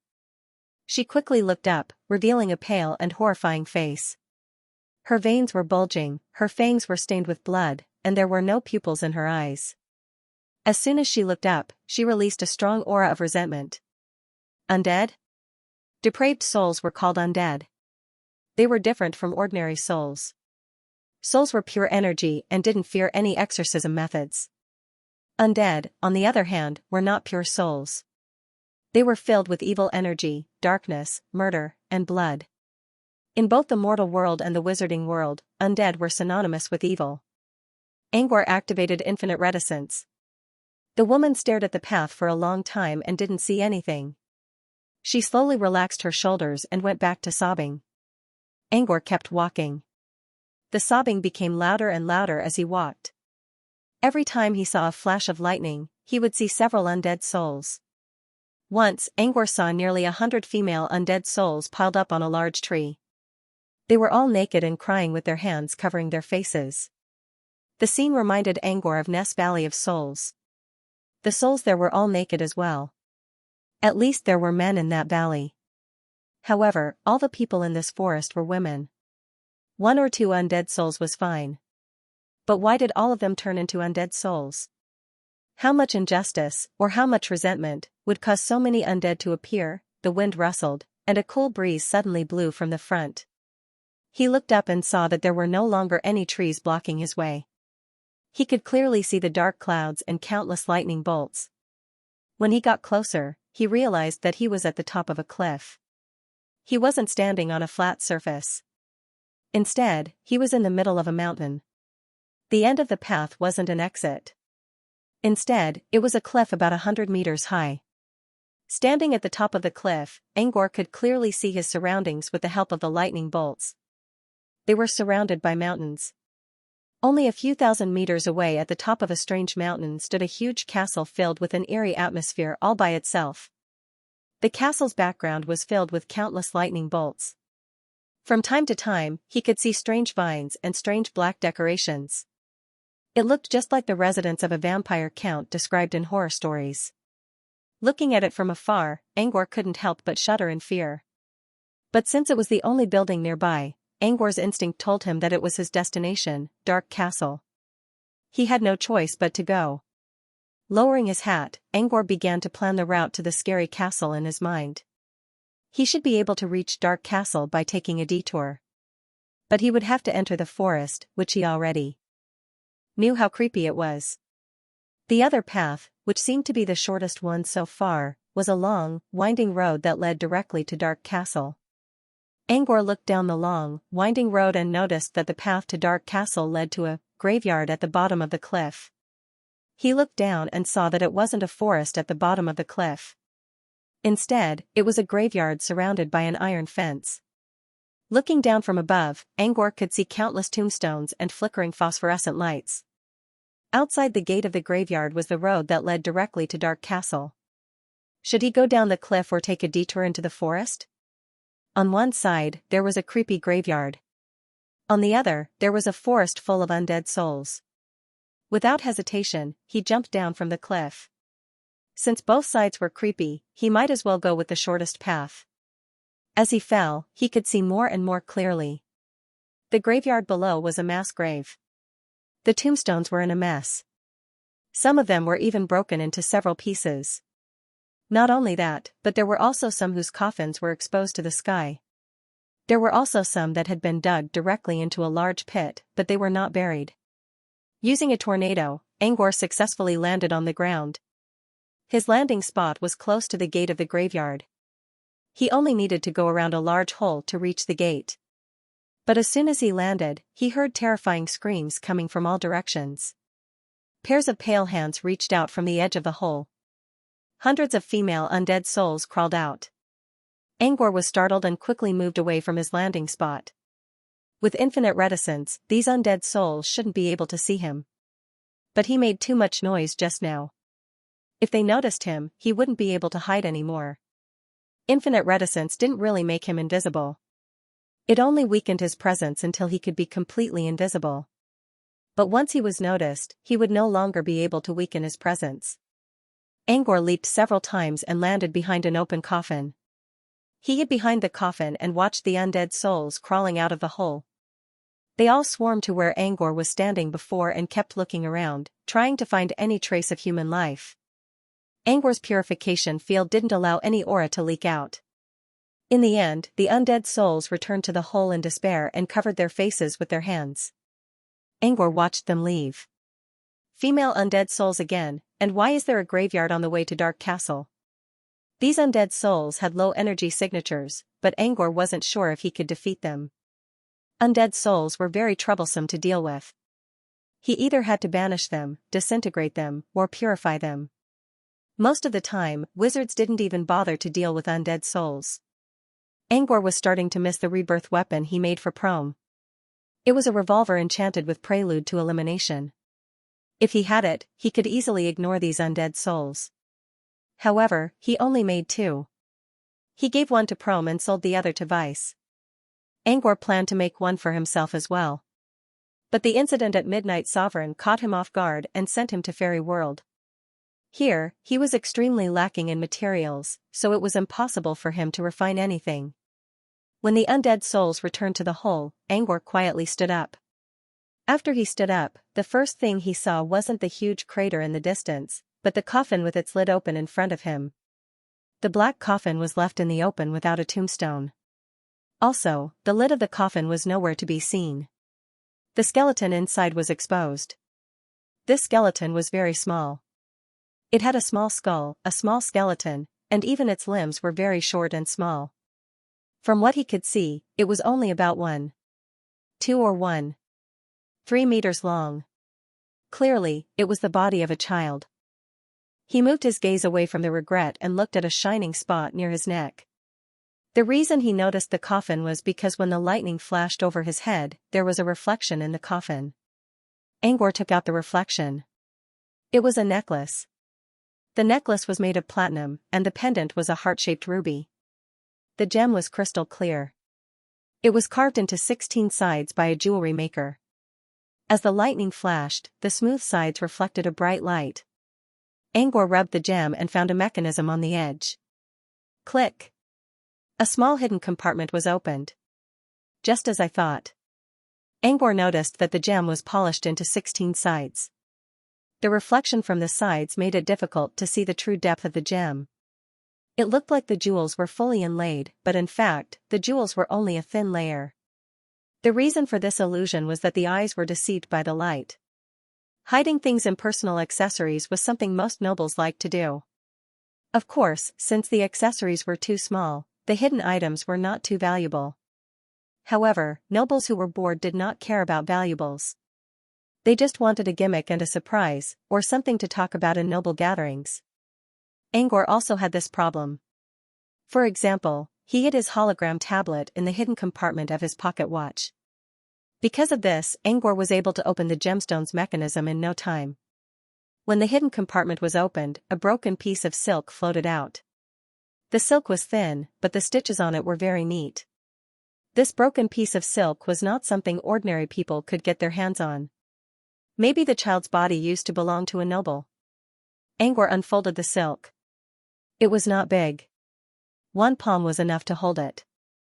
There was a drawing on the silk. A little girl with curly hair was smiling happily. Her nose was a little flat, and her face was covered in freckles.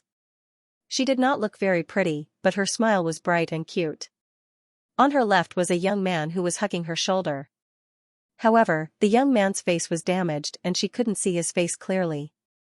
Her right hand was raised high, and a small bird with patterns that looked like eyes and peacock feathers was flapping its wings on the back of her hand. At the bottom of the silk, there was a row of tiny words. However, the handwriting was very messy and ugly, like the scribbles of a child.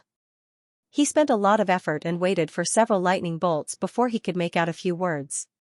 Little sister, for your 9th birthday, it seemed that this little girl's brother or sister had given her a present for her 9th birthday.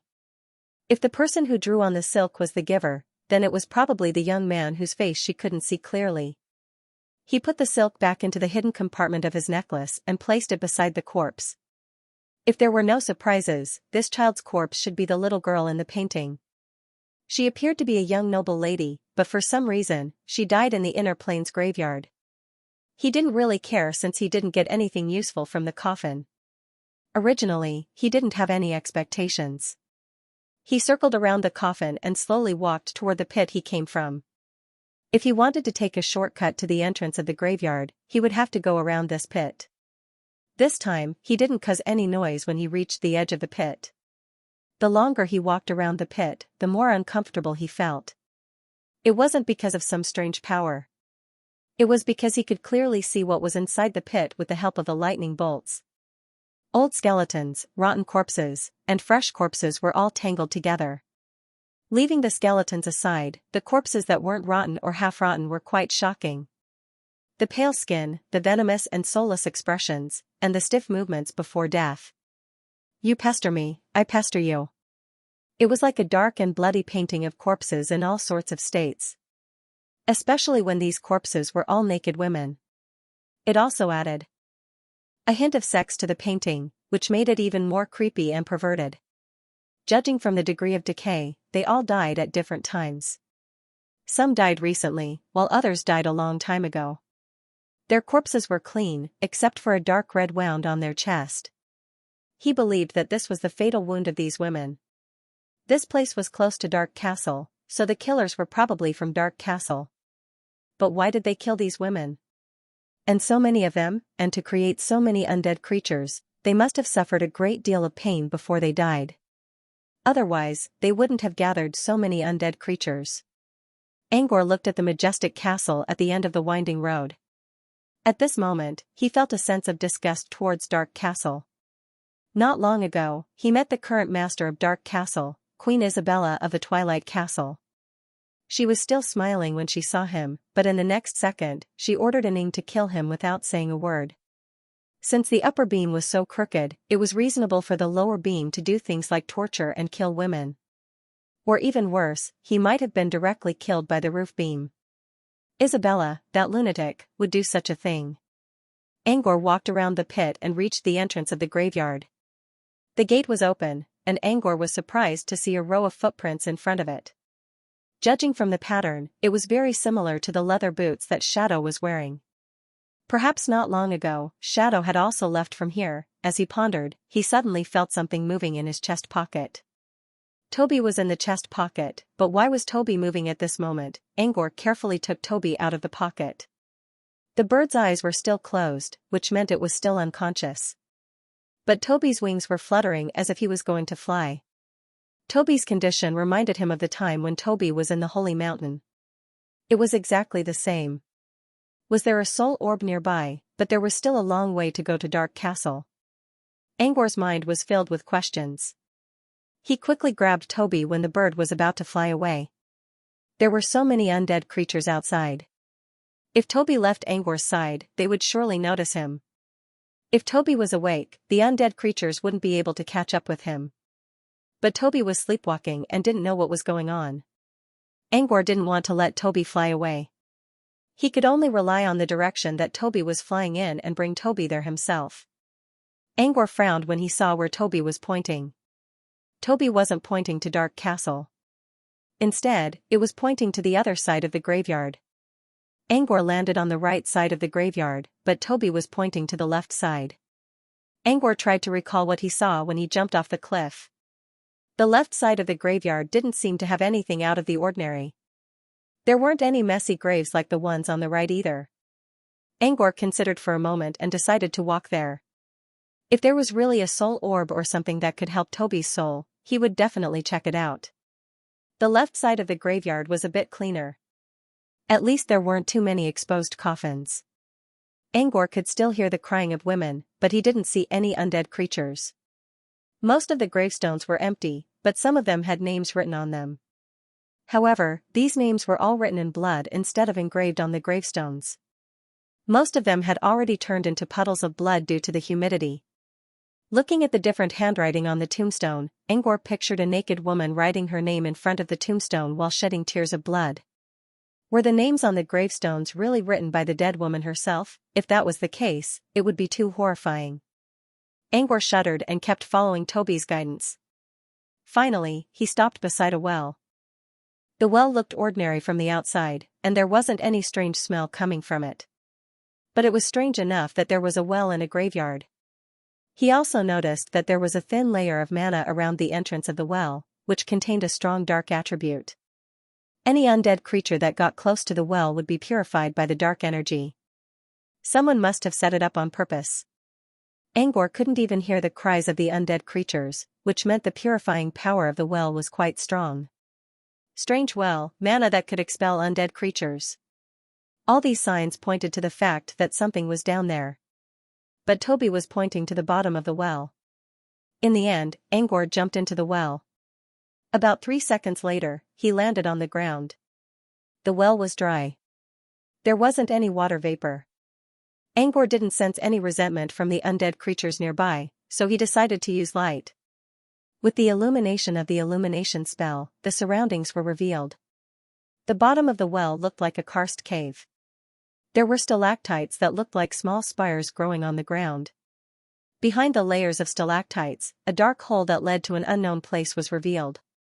Toby, who was sleepwalking, was pointing in the direction of the cave entrance. Angor became more cautious and slowly moved forward.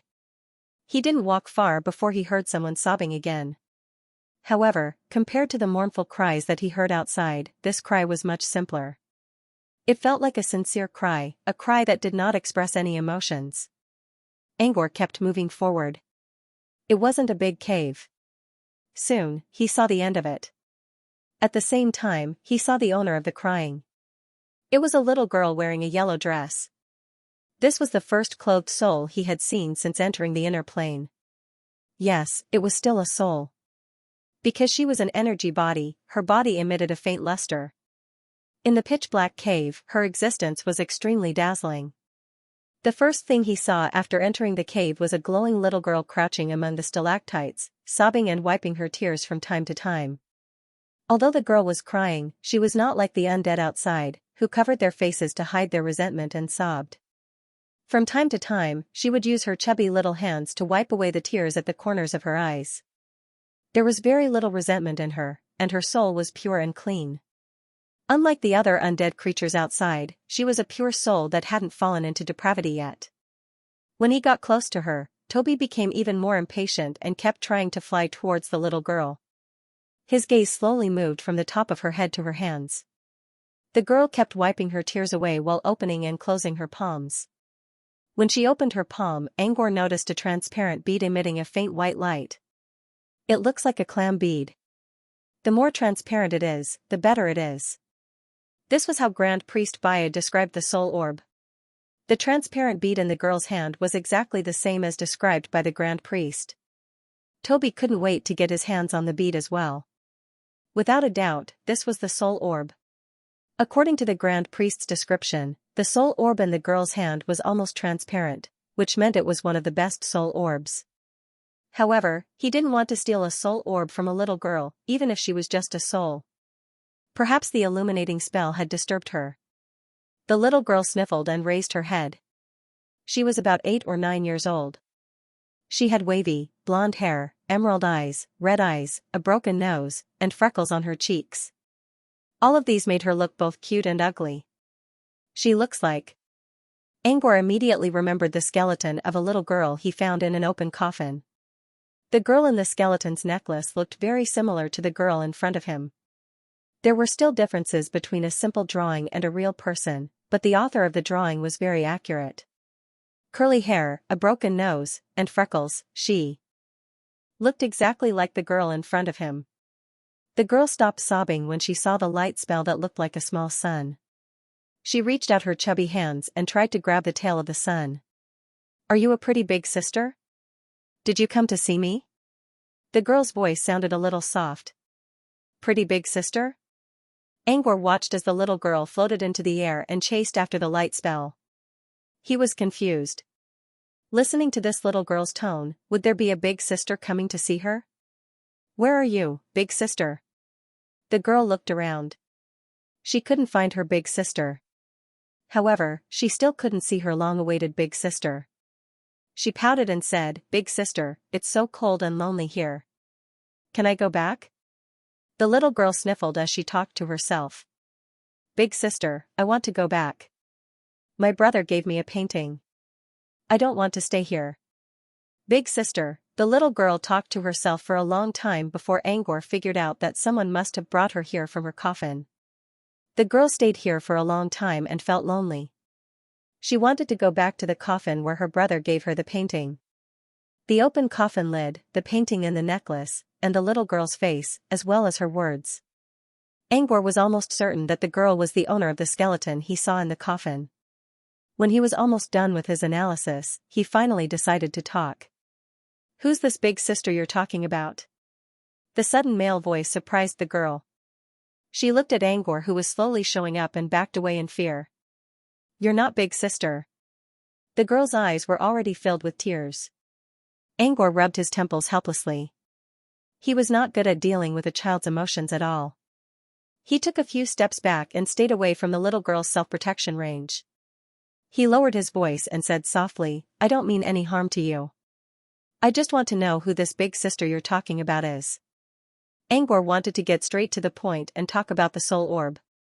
However, he still had doubts in his heart. Why would this little girl have such a high-quality soul orb? As a soul orb, undead creatures outside would go crazy when they saw it. It was impossible for the girl to keep it forever. Angor's instinct told him that the girl must have gotten the soul orb not long ago, and it might have something to do with the big sister she mentioned. The girl looked at Angor without saying anything. Angor thought she was frightened, so he tried to say something to ease her mind. However, he suddenly felt a young and tender soul power touching him timidly. Angor was surprised. So this was the girl's way of testing him. Without hesitation, Angor sent out a spirit feeler to touch the soul energy. The girl seemed to have sensed the pure and gentle nature of Angor's spirit. She slowly withdrew her soul energy and asked timidly, "Who are you, big brother?" Before Angor could answer, Toby began to struggle even harder, aiming at the soul orb in the girl's hand. The sound of Toby's wings fluttering attracted the little girl's attention to the little bird in pretty clothes. Her eyes lit up and she smiled happily. "Bird. It's a bird. Do you like birds?" Angor gently comforted Toby. Under his gentle touch, Toby slowly stopped struggling. "I like little birds. I used to have a little bird too. It's called Hua." "Hua." The little girl said happily, but when she said the name, she suddenly stopped. After saying Hua for a long time, she finally gave up and lowered her head dejectedly. "I forgot its name. But it's your friend, isn't it?" While speaking, Angor created an illusion in his hand. It was the same bird he saw on the silk painting. The bird had beautiful feathers that looked like peacock feathers, small wings, and a delicate appearance. The only downside was that the bird he created was black and white. Because that piece of silk was originally a simple drawing, it had no color. "Yes. That's it. It's my friend." The girl happily ran to Angor from the corner and reached out her hand to touch the bird. He released the illusion bird and asked it to flap its wings around the little girl. The girl seemed to understand that she couldn't touch the bird, so she put down her hand and watched the bird fly in the air with a happy smile. "What color do you think the bird's feathers are?" "Green," the girl answered without hesitation. Angor smiled.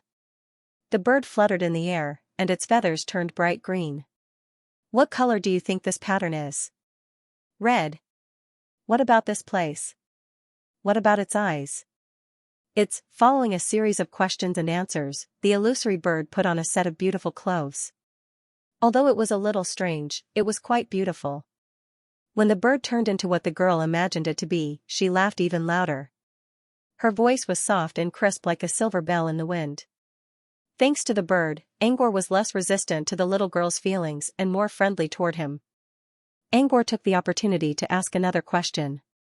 "Who's the big sister you mentioned? Is the pearl in your hand given to you by little sister?" Angor did not know what else he could do, but he did not have any better ideas. "She's a big sister."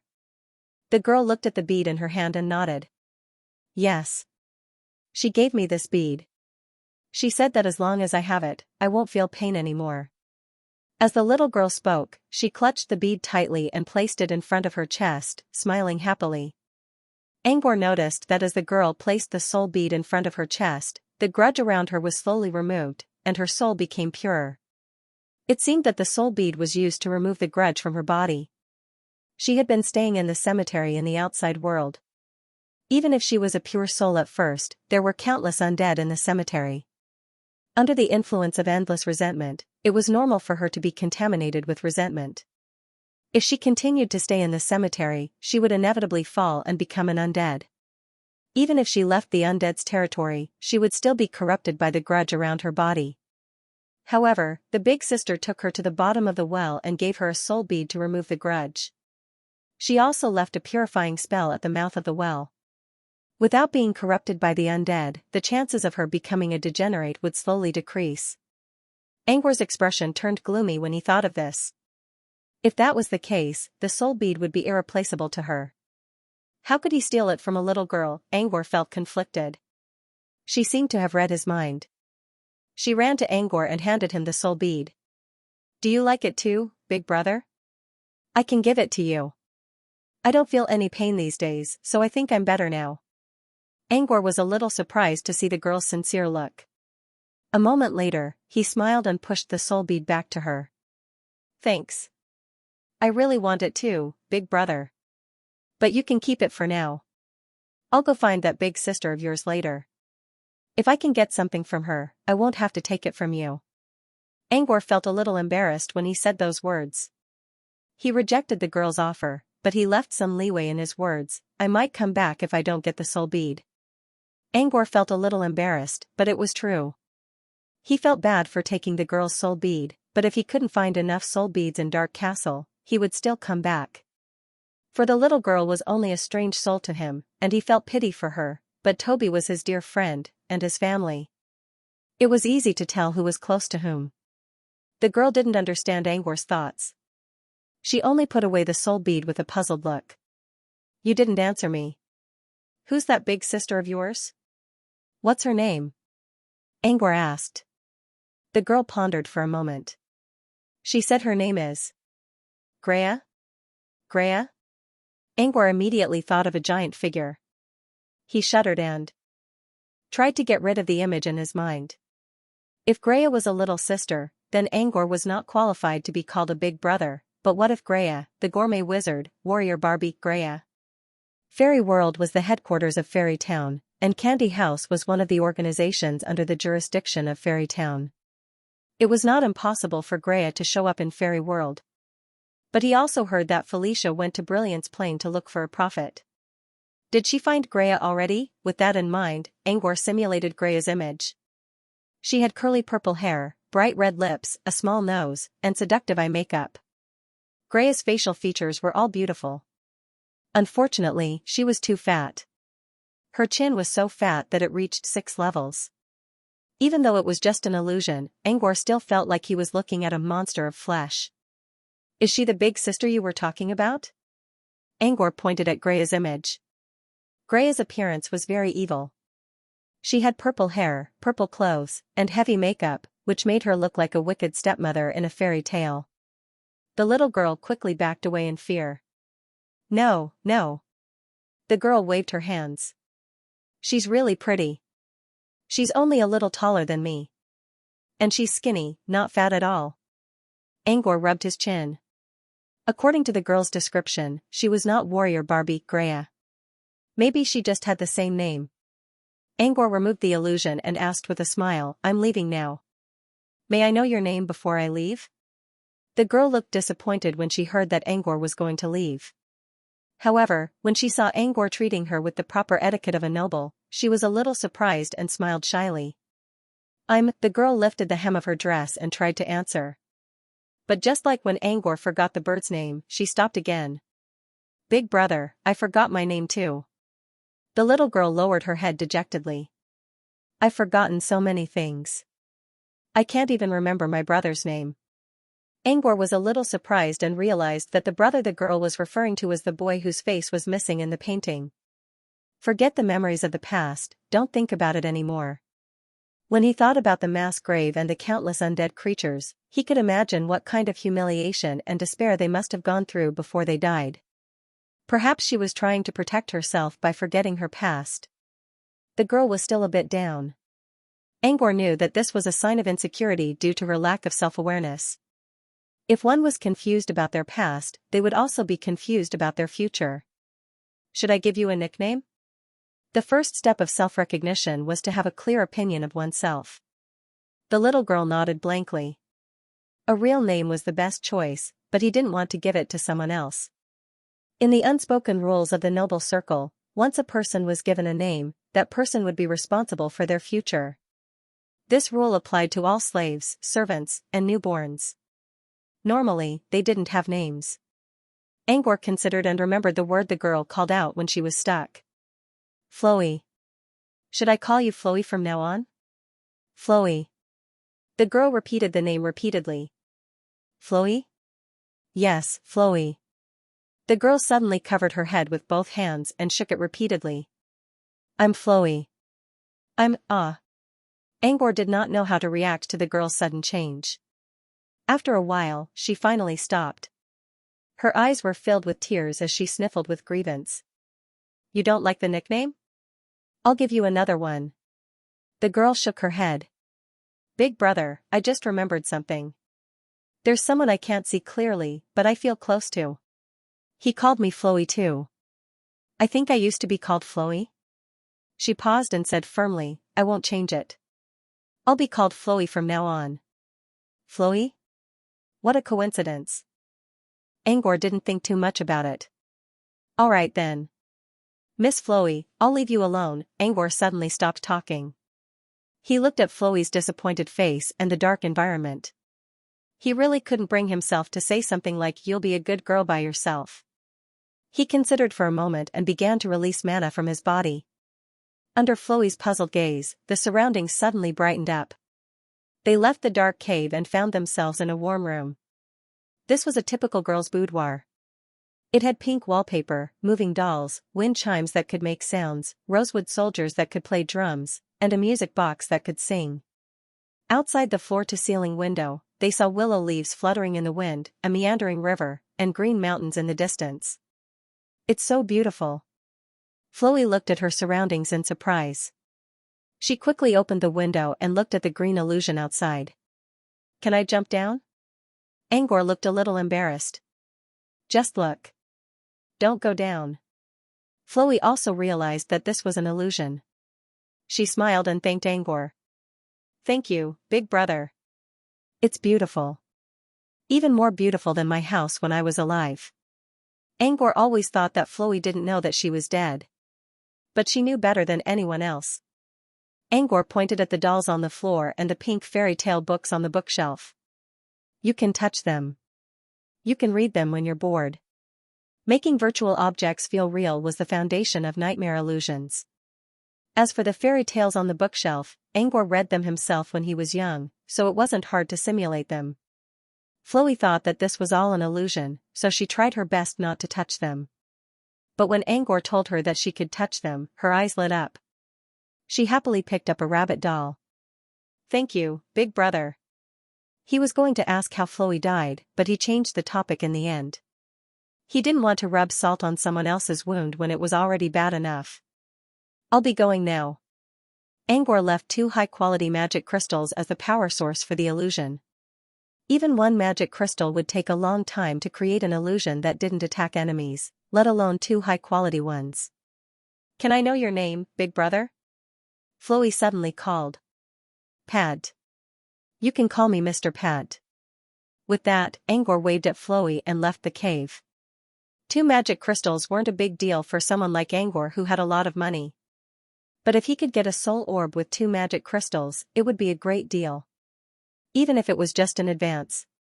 After leaving the cave, Angor kept thinking about Chloe. When he talked to Chloe just now, he felt a strange sense of familiarity. It was the same feeling that made him feel a bit sorry for Chloe. When he was in the karst cave, he had secretly investigated it and didn't find anything wrong. Now that he thought about it, he still found it strange. When he returned to the entrance of the graveyard, someone's face suddenly appeared in his mind. It wasn't Chloe's ugly face. It was a handsome face. It belonged to Dodoro. Memories of his time with Dodoro flooded into his mind. Accent. He remembered now. It was an accent. Chloe's accent was soft and gentle. It was even more childish than a child's. Because of this, Angor didn't notice the local accent behind the cute child's voice. Chloe's accent and the way it used certain words were exactly the same as Dodoro's. No wonder he felt so close to Chloe. When he first heard Dodoro's voice, he already felt that he heard it somewhere before. Now, he heard the same voice again. Without hesitation, Angor returned to the graveyard. However, he didn't go to the underground cave first. Instead, he went to the right side of the graveyard where Chloe's remains were kept. He was too focused on the heart-shaped necklace to pay attention to the skeleton. If Chloe and Dodoro came from the same place, there would be 3 extra tailbones in Chloe's caudal vertebrae. However, when he checked the coffin again, he didn't find any extra caudal vertebrae. So Dodoro's accent is actually from Pakrti? And Chloe is from Pakrti? Since Dodoro was found in Pakrti, why did Angor feel that he had heard something similar from Pakrti a long time ago? Angor couldn't figure it out, so he decided to go back to the cave and ask. On his way to the left side of the graveyard, he decided to put Chloe's coffin into his bracelet.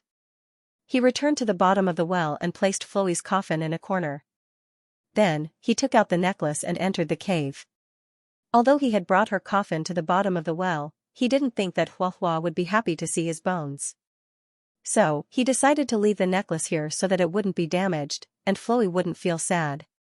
Inside the cave, he saw Chloe sitting by the window with a rabbit in her arms. She was looking at the scenery outside while spacing out.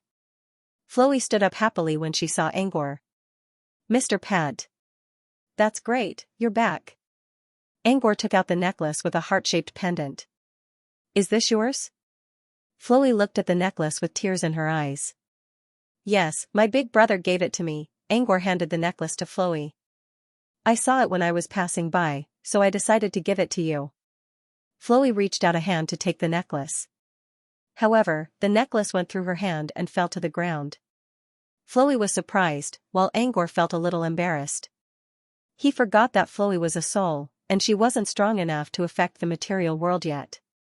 Flowey scratched her head and said shyly, "When I was hugging the doll, it felt so real. I thought I could pick things up, but I didn't think I still couldn't. I'm already dead, so it's normal that I can't pick things up." The items in the illusion were virtual. Flowey's touch felt real because of the nightmare illusion's effect. She still couldn't pick up real objects. Angor picked up the necklace. "I'll put it on your bed then. You can see it whenever you want." Flowey shook her head. "Mr. Pad, there's a secret compartment in the necklace. Can you take it out?" Angor nodded and skillfully took out the silk painting from the compartment and spread it on the table in the illusion. Flowey looked at the painting and smiled happily. "I only need this painting, Mr. Pad. I want to give this necklace to you. Thank you for giving me such a nice gift." Flowey pointed at the illusion. "I like it very much." The necklace wasn't a rare item, and it was made of ordinary materials. Angor wanted to refuse, but when he saw Flowey's hopeful look, he nodded and accepted it. "Thank you." Angor put the necklace into a corner of his bracelet. Then, he asked the purpose of his visit. "Hua Hua, do you still remember where you lived when you were young?" A moment later, Angor left the cave. He didn't get much useful information from Flowey. Flowey had forgotten a lot of things. She only remembered that she had a big brother. And that the place where she lived was very cold. Apart from that, all her other memories were gone. She didn't know why she came to Otherworld, or why she died here. Angor didn't want to know if she really forgot or just didn't want to remember. Apart from the cold weather, Angor was not completely clueless. At least, the bird with the peacock feather was a clue. The bird was probably a species unique to Otherworld. He didn't see anything like that before. Maybe he could tell where Flowey used to live from the bird's appearance. Angor opened the gate of the graveyard and walked out. The long, winding road led to the majestic castle on top of the mountain in the distance. On both sides of the road were forests filled with shadows. From time to time, Angor could hear someone crying. On the damp, bloody ground, there were rows of shallow footprints that extended all the way to the end of the road. If Angor wasn't mistaken, these were Shadow's footprints. Like Angor, he chose the shortest path. The closer he got to the top of the mountain, the more oppressive the atmosphere became. The sky was filled with shifting dark clouds. Lightning snakes were hiding among them. Occasionally, they would poke their heads out of the clouds, which looked like the omen of a coming storm. Angor felt more and more uneasy as he walked further. The pitch-black castle under the lightning and thunder seemed to have transformed into a brutal demon god holding a trident. It was staring at him, the lone traveler, with greedy and bloodthirsty eyes, and it was sharpening its blade, waiting to attack. Angor's heart was already racing. Now that he heard more and more crying in the forest, he felt even more pressure. He was so frustrated that he wanted to rush into the forest and fight those undead creatures. When he reached the iron bars outside the castle, his uneasiness reached its peak. There didn't seem to be anything unusual behind the bars. However, the calmness made him even more uneasy. Angor even had the urge to turn around and run. But just as he turned around, his heart skipped a beat. The path he had taken was already filled with undead. At a glance, there were more than hundreds of thousands of undead. There were definitely tens of thousands at the very end. These undead creatures were all naked. Even if they didn't see Angor, Angor still shivered when he sensed their strong resentment. Crack, suddenly, the sound of metal colliding came from behind him. Angor felt a chill down his spine and slowly turned around. The lock on the outer iron gate of the castle was unlocked by someone and fell to the ground. Was he discovered by the dark castle? He tried to take a step back, only to see a gust of cold wind coming at him. The undead creatures were gathering in front of Dark Castle.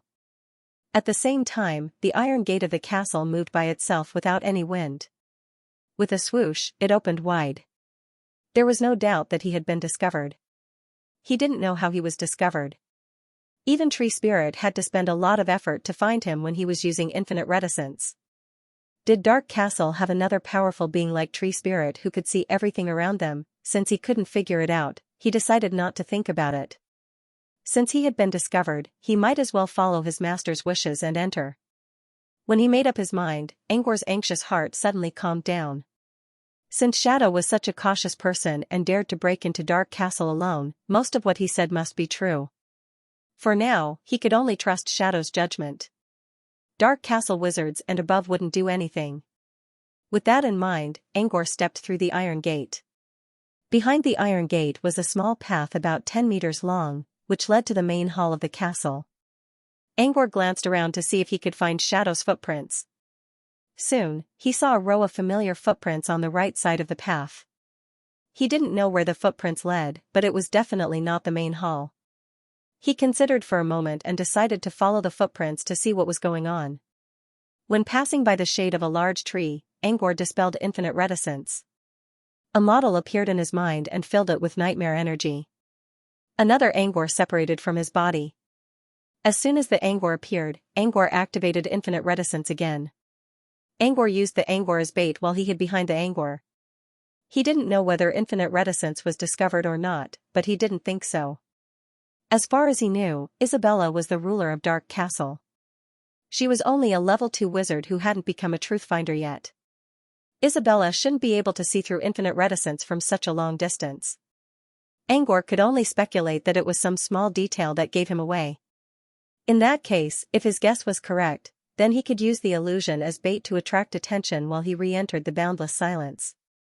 He should be able to achieve a certain degree of concealment. Angor made an "I'm not going to hide anyway" expression and dispelled infinite reticence. Then, he walked toward the other side of Dark Castle while observing the footprints. Angor stayed hidden behind the Tree Spirit. Even if Tree Spirit saw him, the Tree Spirit wouldn't be able to locate him because he overlapped with the Angor illusion. A small mistake could lead to a huge error. As long as there was a slight error, there would be much more room for him to manipulate. Following the footprints, Angor arrived at the side of Dark Castle. Ever since he entered Dark Castle, he could still feel the oppressive atmosphere, but he didn't feel as pressured as before. He didn't know why. Maybe it was because there weren't any undead creatures around. At the end of the footprints was a drainage pipe that went from the top to the bottom. He looked up and saw a window on the 3rd level of the pipe was open. The golden curtains were fluttering in the wind, which made a loud noise. The footprints disappeared here. Could it be that the Shadow climbed up the drainage pipe? But normally speaking, every brick, tile, and soil in a wizard's residence should have some sort of defensive effect. Someone couldn't have climbed all the way up to the 3rd floor. Angor tried touching the wall with his shadow. He sensed a weak mana feedback. There was a magic array inside the wall, but it was weak. There was only a little bit of mana left. Did someone shut down the magic array? Angor remembered Shadow saying that he came to Dark Castle to steal something as a test between his teacher and Isabella. All wizard-level traps in Dark Castle would be shut down, and all available wizard-level forces would be hidden away. Only a few apprentices would be able to stop him. If that was the case, it made sense that the magic array inside the wall was shut down. But just in case, Angor decided to let his shadow climb up the pipe first. When the shadow slowly reached the window on the 3rd floor, Angor followed. When he looked at the open window of the corridor, he sensed energy ripples coming from somewhere. Something was hiding behind the window. Either the shadow was too weak, or the shadow was pretending to be weak. Either way, Angor had to be careful. Using his shadow was the best option. As long as Sunders fused with the nightmare domain, his illusionary skills would be greatly improved. For example, the beautiful illusion Angor created for Flowey could make her feel everything was real. The wind outside the window, the dolls in her arms, the interesting fairy tales. Even if Flowey was only a soul, she could still feel what Angor was trying to tell her. This was similar to the online gaming novels Angor read on his hologram tablet. Everything he saw and felt was real. However, the holographic simulation in the novel could even stimulate the senses, such as taste, smell, and even the pleasure of fishing in the brothel could be completely simulated. Angor had not reached that level yet. At most, he could only make people feel the touch. However, He wasn't going to create a virtual world, so it wasn't a problem for him to use his illusions to pass off as reality and explore the way. Shadow Angor leaped into the window. As soon as he entered, a woman covered in blood suddenly appeared from the side. She took out a machete and swung it at Shadow Angor. Clearly, he was prepared to cut him in half at the waist. Shadow Angor smiled at the woman. Before she could react, Shadow Angor disappeared from the machete and reappeared on the other side of the corridor. So fast? Is it a spell or a footwork? The woman looked at Shadow Angor on the other side of the corridor in shock. She grabbed the machete, screamed, and dashed toward Shadow Angor. Angor flashed away again and reappeared behind the woman. Angor himself also jumped into the window and merged with Shadow Angor. Together, he struck the woman's neck with a hand chop infused with mana.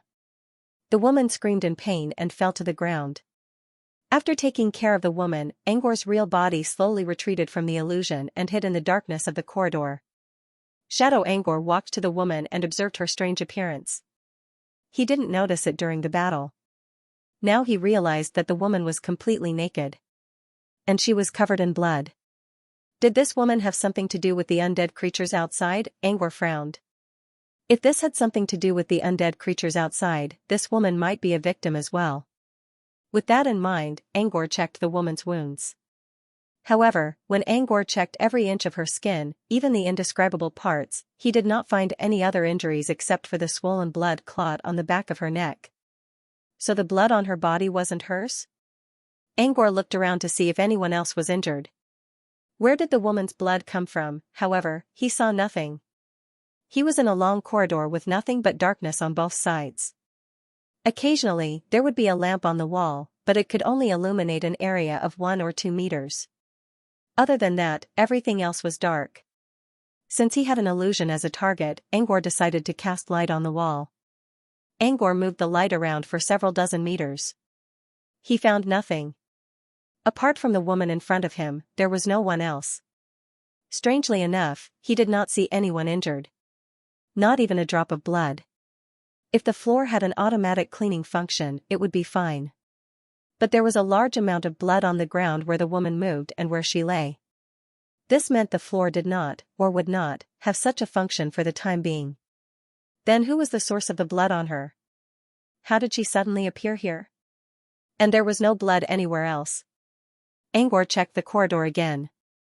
The floor was pale yellow, so he could see the blood clearly. However, other than the place where the woman had been hiding, the floor was clean without any stains. Did she really appear out of thin air? Angor walked to the spot where the woman was hiding. It was a corner by the window. There were obvious drops of blood on the floor, as well as a bloody footprint. Other than that, there were no other blood spots. This woman wasn't very powerful. She was at most a beginner apprentice. He didn't believe that someone at this level could use spatial transference spells. But it did not make sense that she did not appear out of thin air. Did she come through the wall? But that could not be right. There was only air outside the wall, and there was a drainage pipe outside. If she went through the wall, he would have noticed it. Huh? There's a drainage pipe outside? No. Angor suddenly remembered something. He walked to the window and looked outside. His eyes widened. The drainage pipe ended on the 3rd floor. In other words, the pipe turned into the inner part of the corridor on the 3rd floor. However, the drainage pipe turned into the corridor. How could there be a place to drain water here? Besides, he did not see any trace of a pipe in the corner of the corridor. Angor also noticed something else when he was climbing the pipe.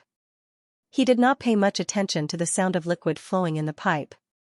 But now that he thought about it, he felt strange. The pipe suddenly disappeared at the 3rd floor.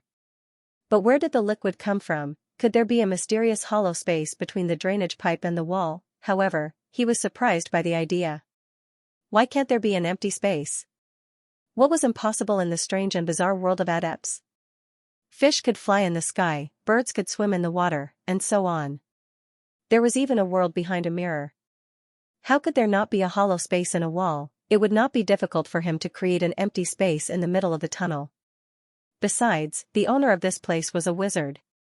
With that in mind, Angor ordered the Illusion to return to where the woman was hiding and put a hand on the wall.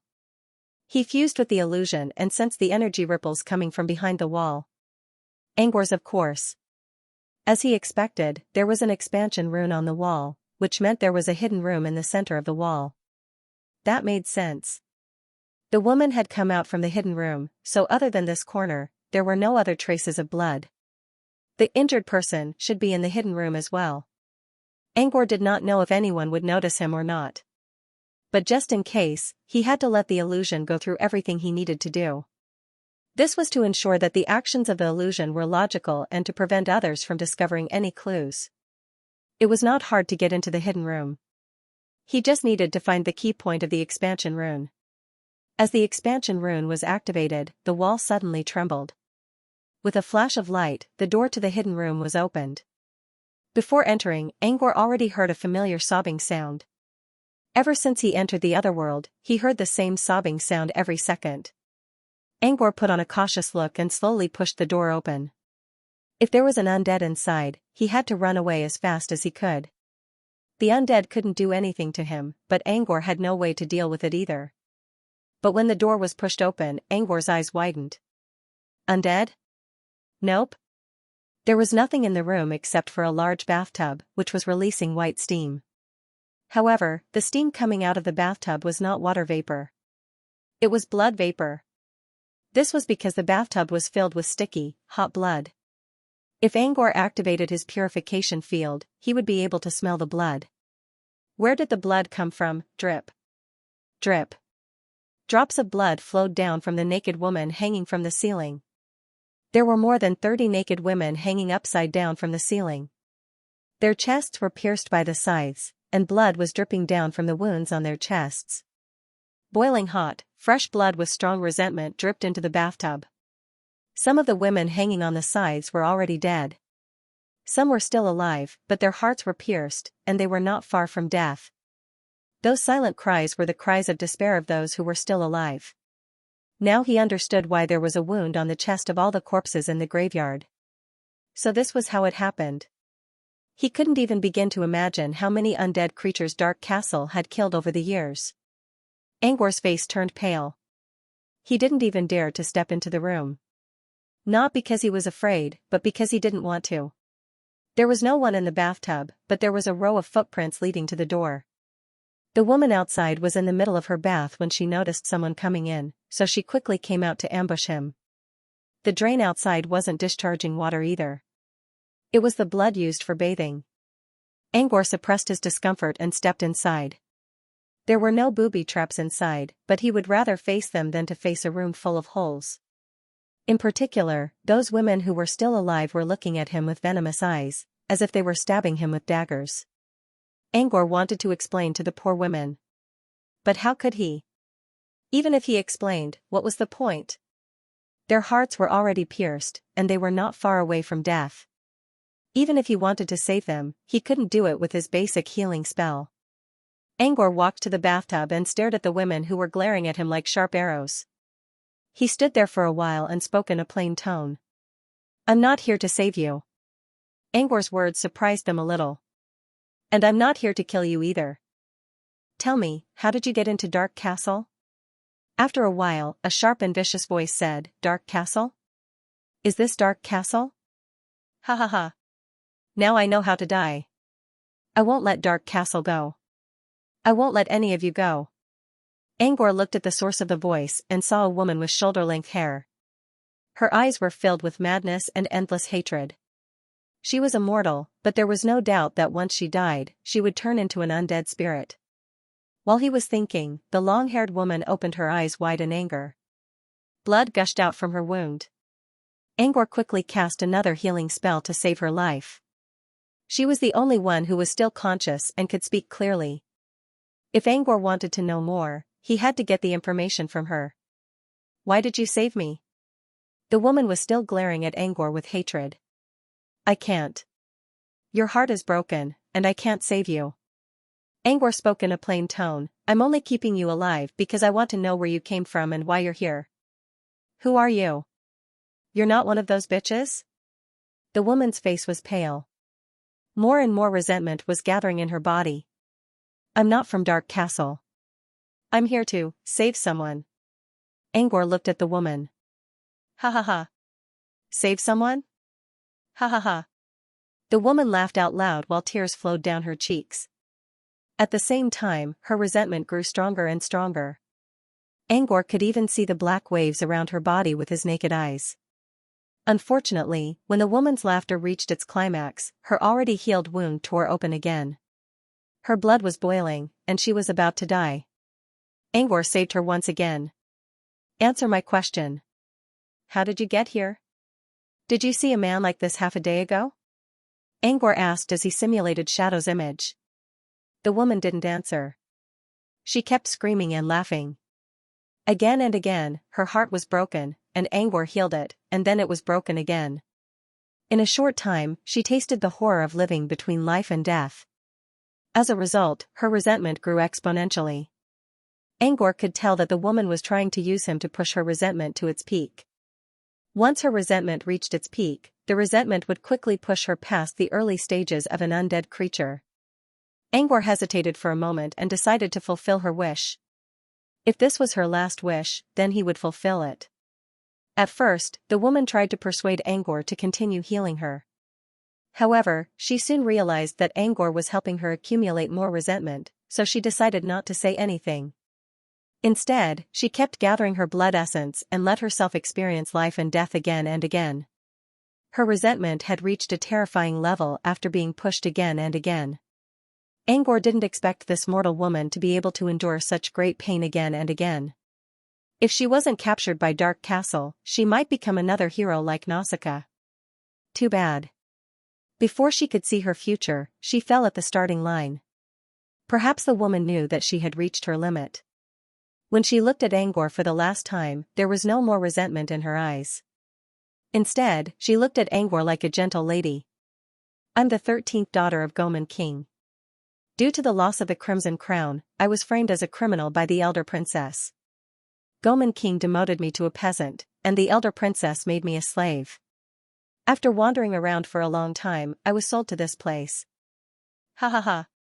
I thought I'd become a servant and serve a man for the rest of my life. But this place turned out to be a den of witches. They bathed in the blood of virgins, and then, you saw it. The woman's anger disappeared as she spoke. As for them, they're just cowards who only know how to cry. I think they were sold here by slave traders too. Goman King? Angor was a little surprised. Goman King wasn't in Fairy World. It was more than 10,000 kilometers away. Ordinary people couldn't get here even if they spent their entire lives. Therefore, the slave trader she spoke of definitely had a Magus background. Based on this logic, all the women were sent here by the slave traders. The cold land that Huahua mentioned might not be a fairy tale world. That would be even harder to find.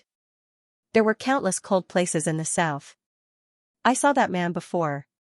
The woman coughed out blood and pointed at the Shadow's illusion. Just a few hours ago, that witch fought with that man.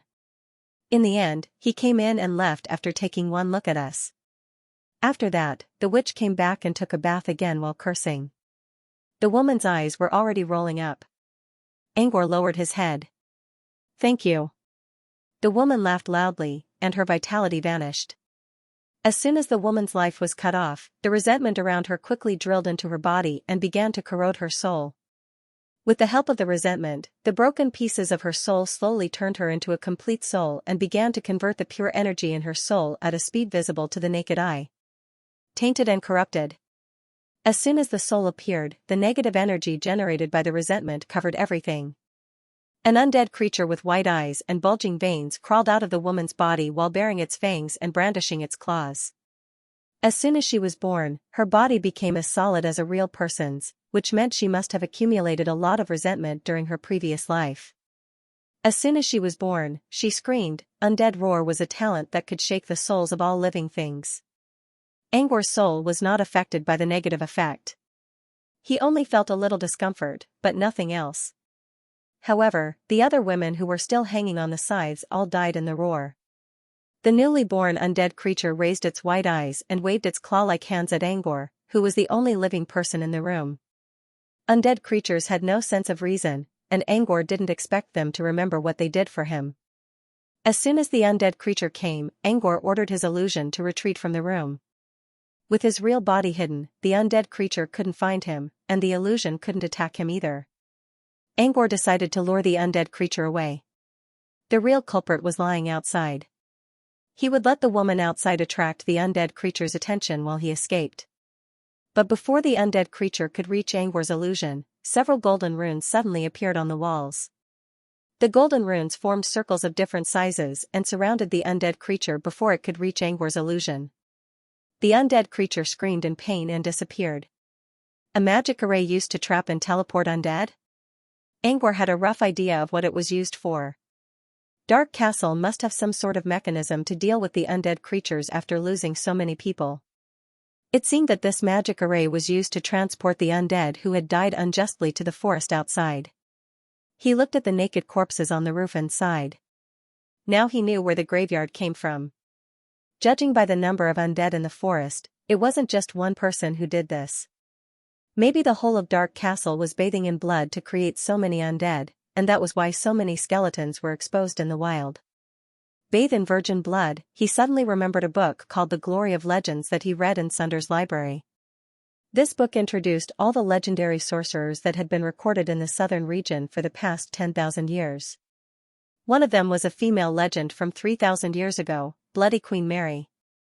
She was also from the Dark Castle and had tens of thousands of gigolos. Other than being extravagant and lascivious, Mary had another hobby that Prow knew of. She bathed in the blood of virgins every day, and it was rumored that she could stay young forever. However, after further investigation, she found that there were many ways to stay young. Bathing in virgin blood was basically useless. She loved to bathe in fresh blood purely because she couldn't bear to see young and beautiful women. He didn't expect that the bad habit of Dark Castle 3,000 years ago was still alive today. It was already proven that bathing in blood did nothing except staining one's body and causing resentment. Perhaps Mary's achievements were so great that her descendants followed her blindly, thinking that they could regain their former glory as long as they followed her example. It was foolish and pedantic.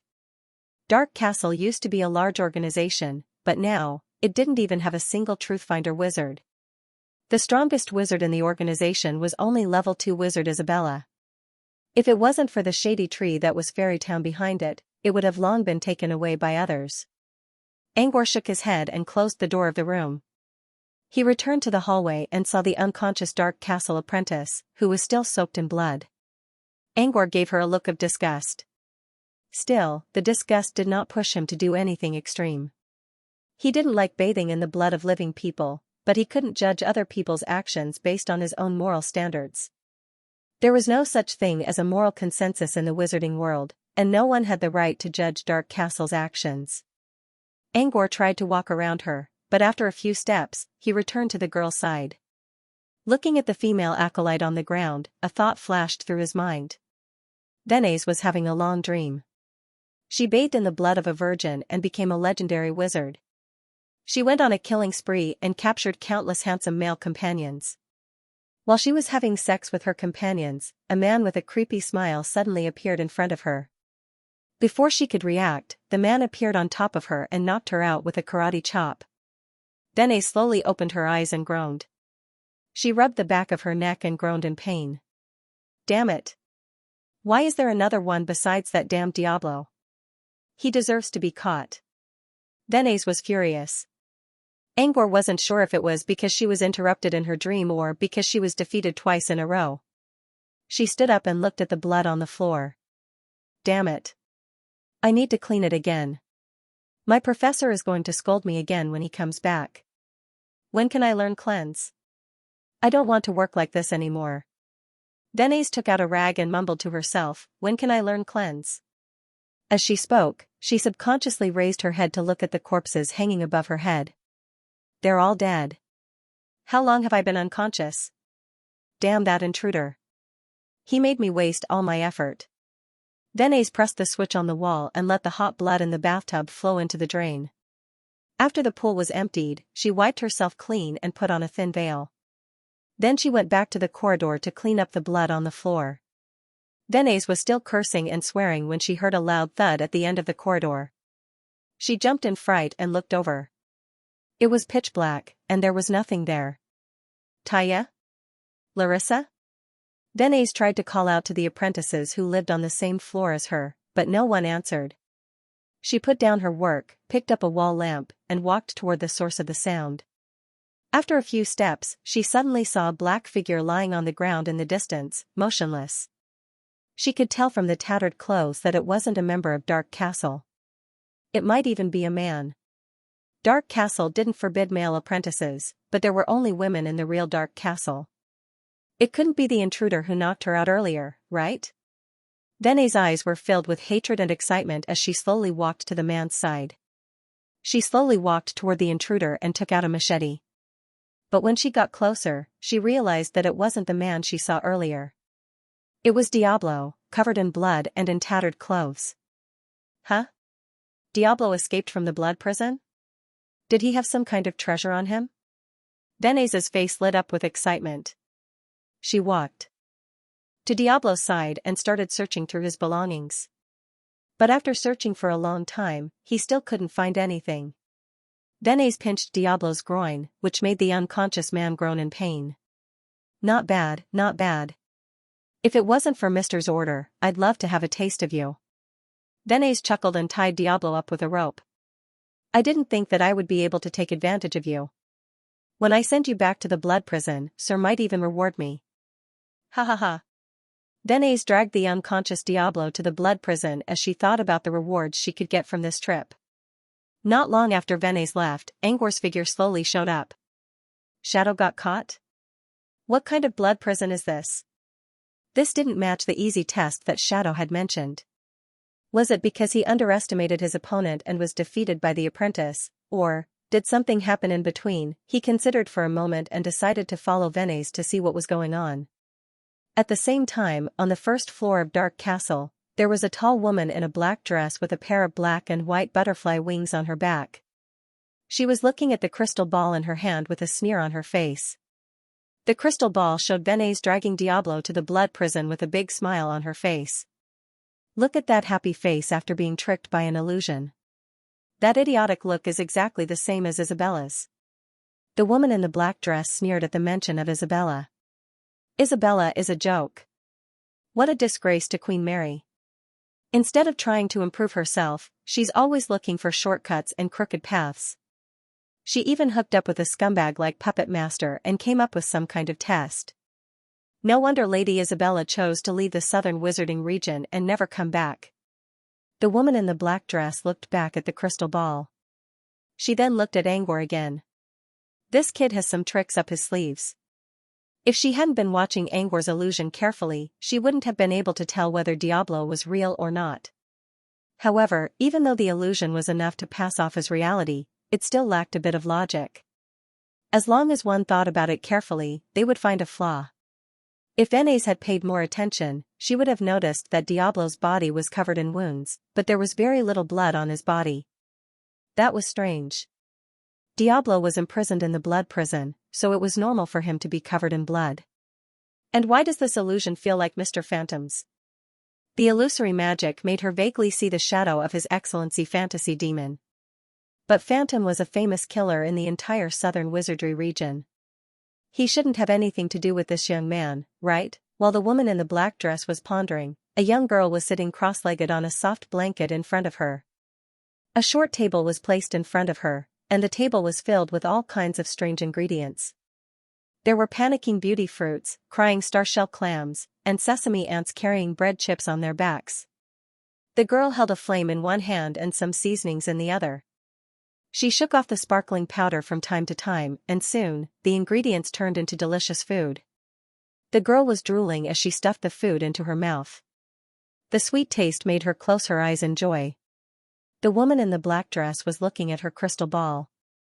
When she heard the crunching sounds, she looked up. She rubbed her swollen temples and looked at the girl who was enjoying her meal. She put down the crystal ball and slowly walked to the girl. Greya, you finally got a slim body. Why do you have to put on so much weight again? There was a hint of intimacy and disappointment in the black-dressed woman's words. Greya opened her eyes in confusion. Sis? The woman sighed and took out a transparent glass bottle from her space ring. The bottle looked like a pot with a big belly, and it contained a sparkling green liquid inside. The liquid was so clear that one could see stars in the sky when shaking it. The woman in the black dress opened the bottle, and a rich aroma immediately spread out.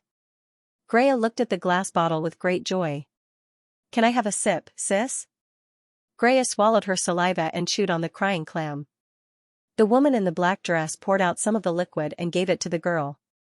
When the liquid touched the air, an even stronger aroma penetrated the mist of time and space and spread to an unknown location. Rays of light came from the liquid and entered the glass.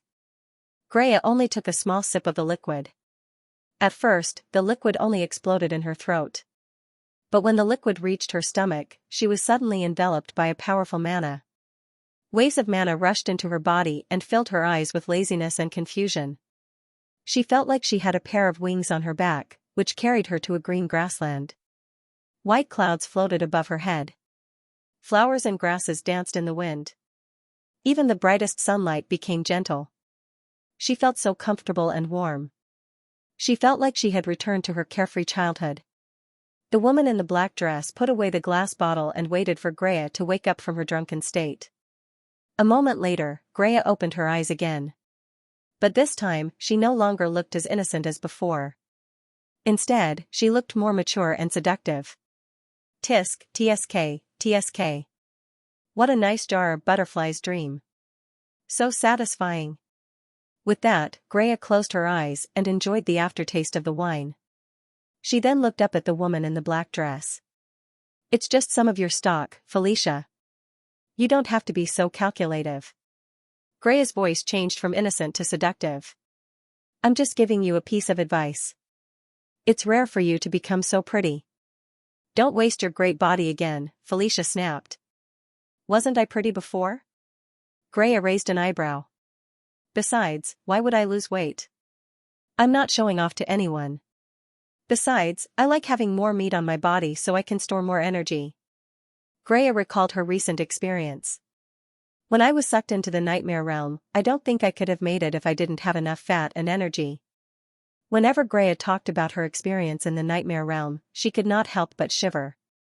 "I still don't know. Did you enter the nightmare realm with your body or your soul?" This was the first time Greya talked about the nightmare realm since she found her. Since Greya was willing to talk about it, Felicia decided to play along. Greya shook her head. "I think we went in with our bodies. But our souls were separated from our bodies." Sigh. "I don't know. I don't want to think about it. I lost a lot of my memories, and I don't want to find them again.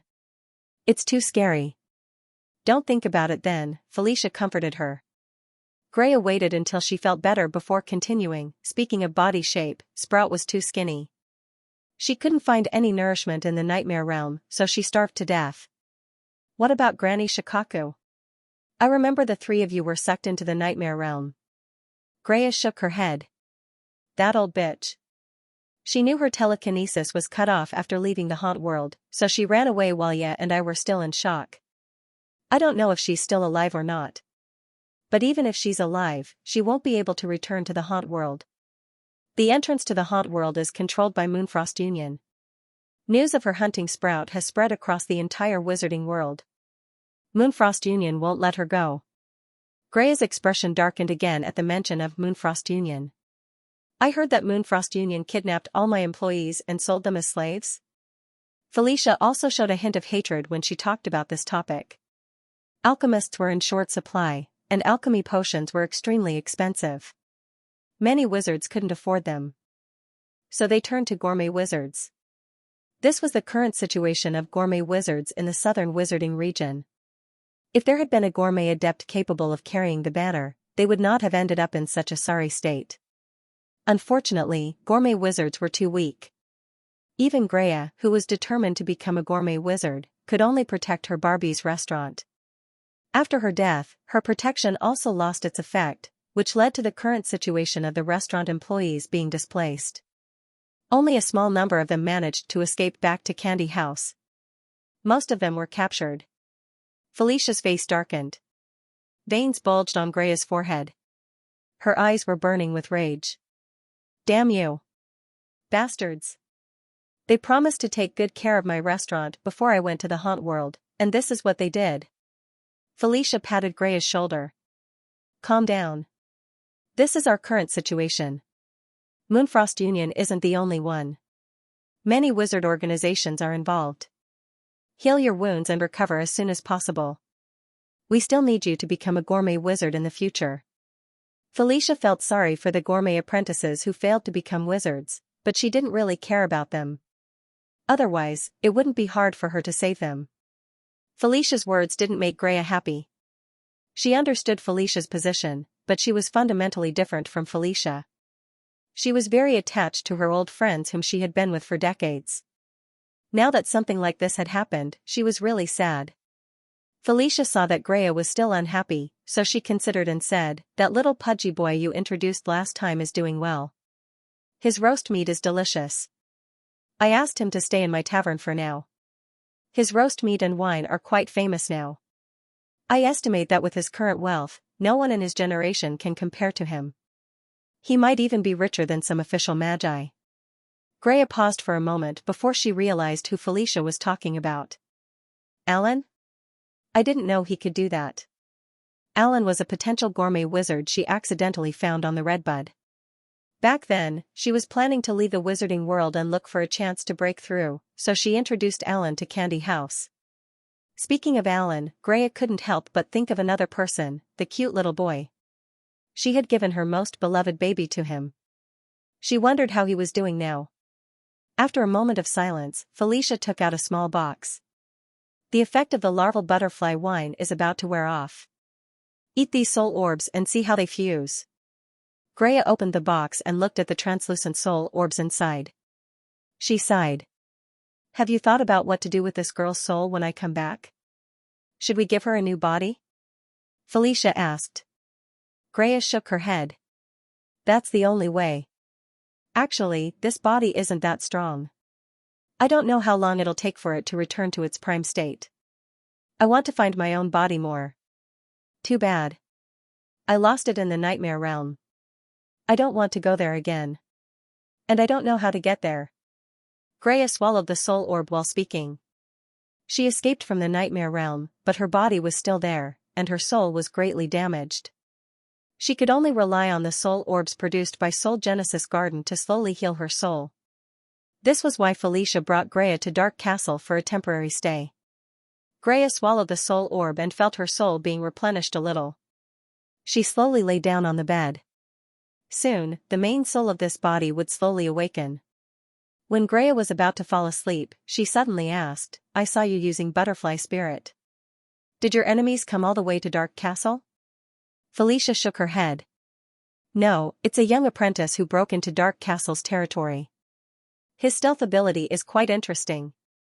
I sensed it as soon as the teleportation array appeared. However, no matter how I tried, I couldn't find him. It was only when I used the butterfly spirit that I sensed him. An apprentice? Who dares to come to Dark Castle? Isn't he afraid that his blood will be used as bathing water? Greya gave the apprentice a disgusted look. Judging from his age, I think he's a virgin. Too bad he's a male. I don't think anyone would use a virgin's blood as bathing water. Felicia paused a little. He must be here to save Diablo. Not bad.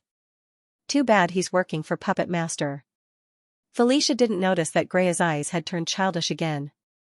But his illusions and invisibility are very interesting. They remind me of Mr. Phantom. I heard you're friends with Mr. Phantom. Do you want to take a look? Felicia tried to ask Greya to look at the crystal ball, but Greya was looking at her with a pair of innocent eyes. Sis, do you have any more green wine? I want some more. Felicia was speechless. There's no way I'll let you save Diablo so easily. Felicia's lips curled into a smirk. A black butterfly emerged from her hand and flew off into the distance. The third floor of Dark Castle. Angor was following Venes in secret. The more he walked, the more scared he felt. Venes rarely took paths that were out in the open. For example, there was a right turn at the end of the hallway. Instead of going there, she would open a hidden space behind a wall and go to another path. Instead of going through any door, Venice would go through all kinds of strange paths that even Angor was left speechless. For example, when she opened a book, there was a joystick in the book. When she pushed the joystick open, she found a path.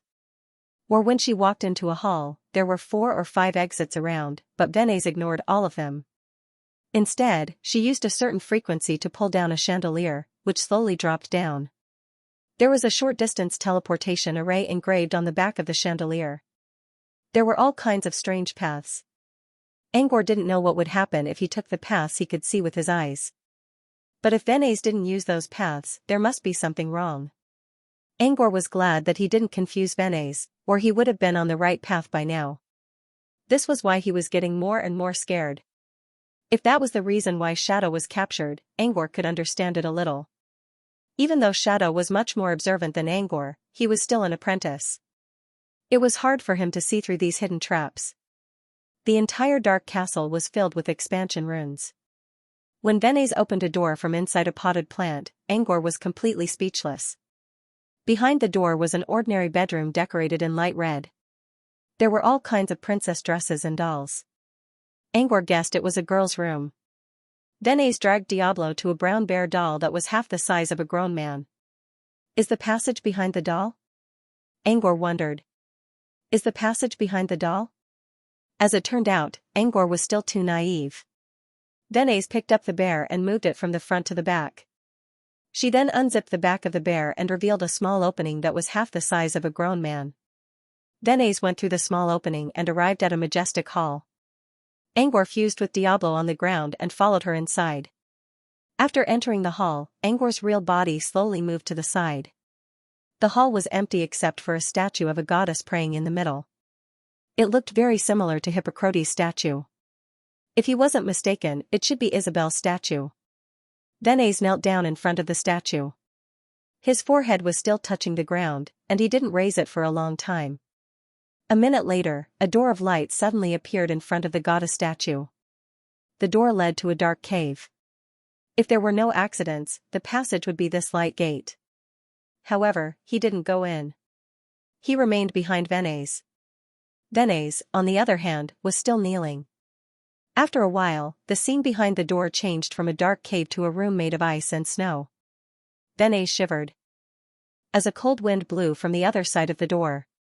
She still didn't look up. Another long hallway, a greenhouse filled with strange plants, and a narrow space. Angor finally realized that it wasn't that Venice didn't want to go in. It was just that the correct path hadn't appeared yet. Angor couldn't help but admire the creator of Dark Castle even more. Puzzles and obstacles like this were hard to come up with without a certain level of creativity. Also, some of the obstacles involved psychological deception. For example, if Venice didn't show him the way, Angor wouldn't know that there were more wrong paths behind the light gate. As Angor was enjoying the view, a pitch-black butterfly suddenly descended from the sky. The netherworld butterfly appeared and disappeared, dancing gracefully in the air. Venice, on the other hand, didn't notice the butterfly above her head. Angor, on the other hand, was startled. As soon as the butterfly showed up, the illusion he created began to crumble. The butterfly flapped its wings and released some glittering scale powder. As the scale powder danced in the air, the illusion nodes on Diablo began to collapse on a large scale. Angor's heart skipped a beat. Someone with a god's view must have done something. Angor wasn't sure if someone was watching him earlier. But after seeing the butterfly attacking his illusion, he was sure that someone with a god's view was watching him ever since he entered Dark Castle. Judging from the butterfly's attack, Angor was sure that Diablo was discovered. But did that entity notice his clone as well? Angor guessed that they must have noticed it as well. But most importantly of all, had his real body, which was hiding behind Diablo and illusionary clones, been discovered by that person? Angor decided to test it out. As more and more scale powder fell from the sky, Diablo was about to crumble. Angor channeled his mana to create new nodes on Diablo's body, which helped him maintain the illusion.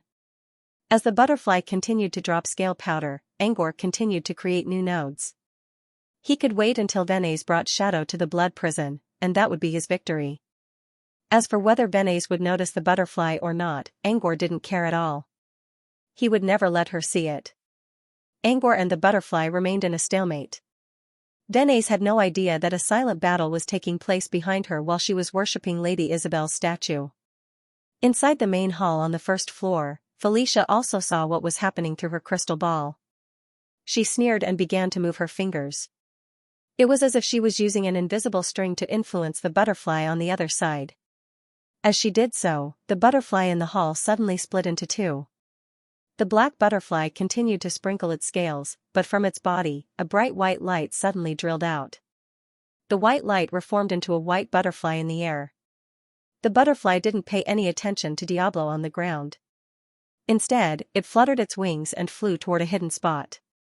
When it reached its destination, it circled around in the air several times before crashing into Angor's body.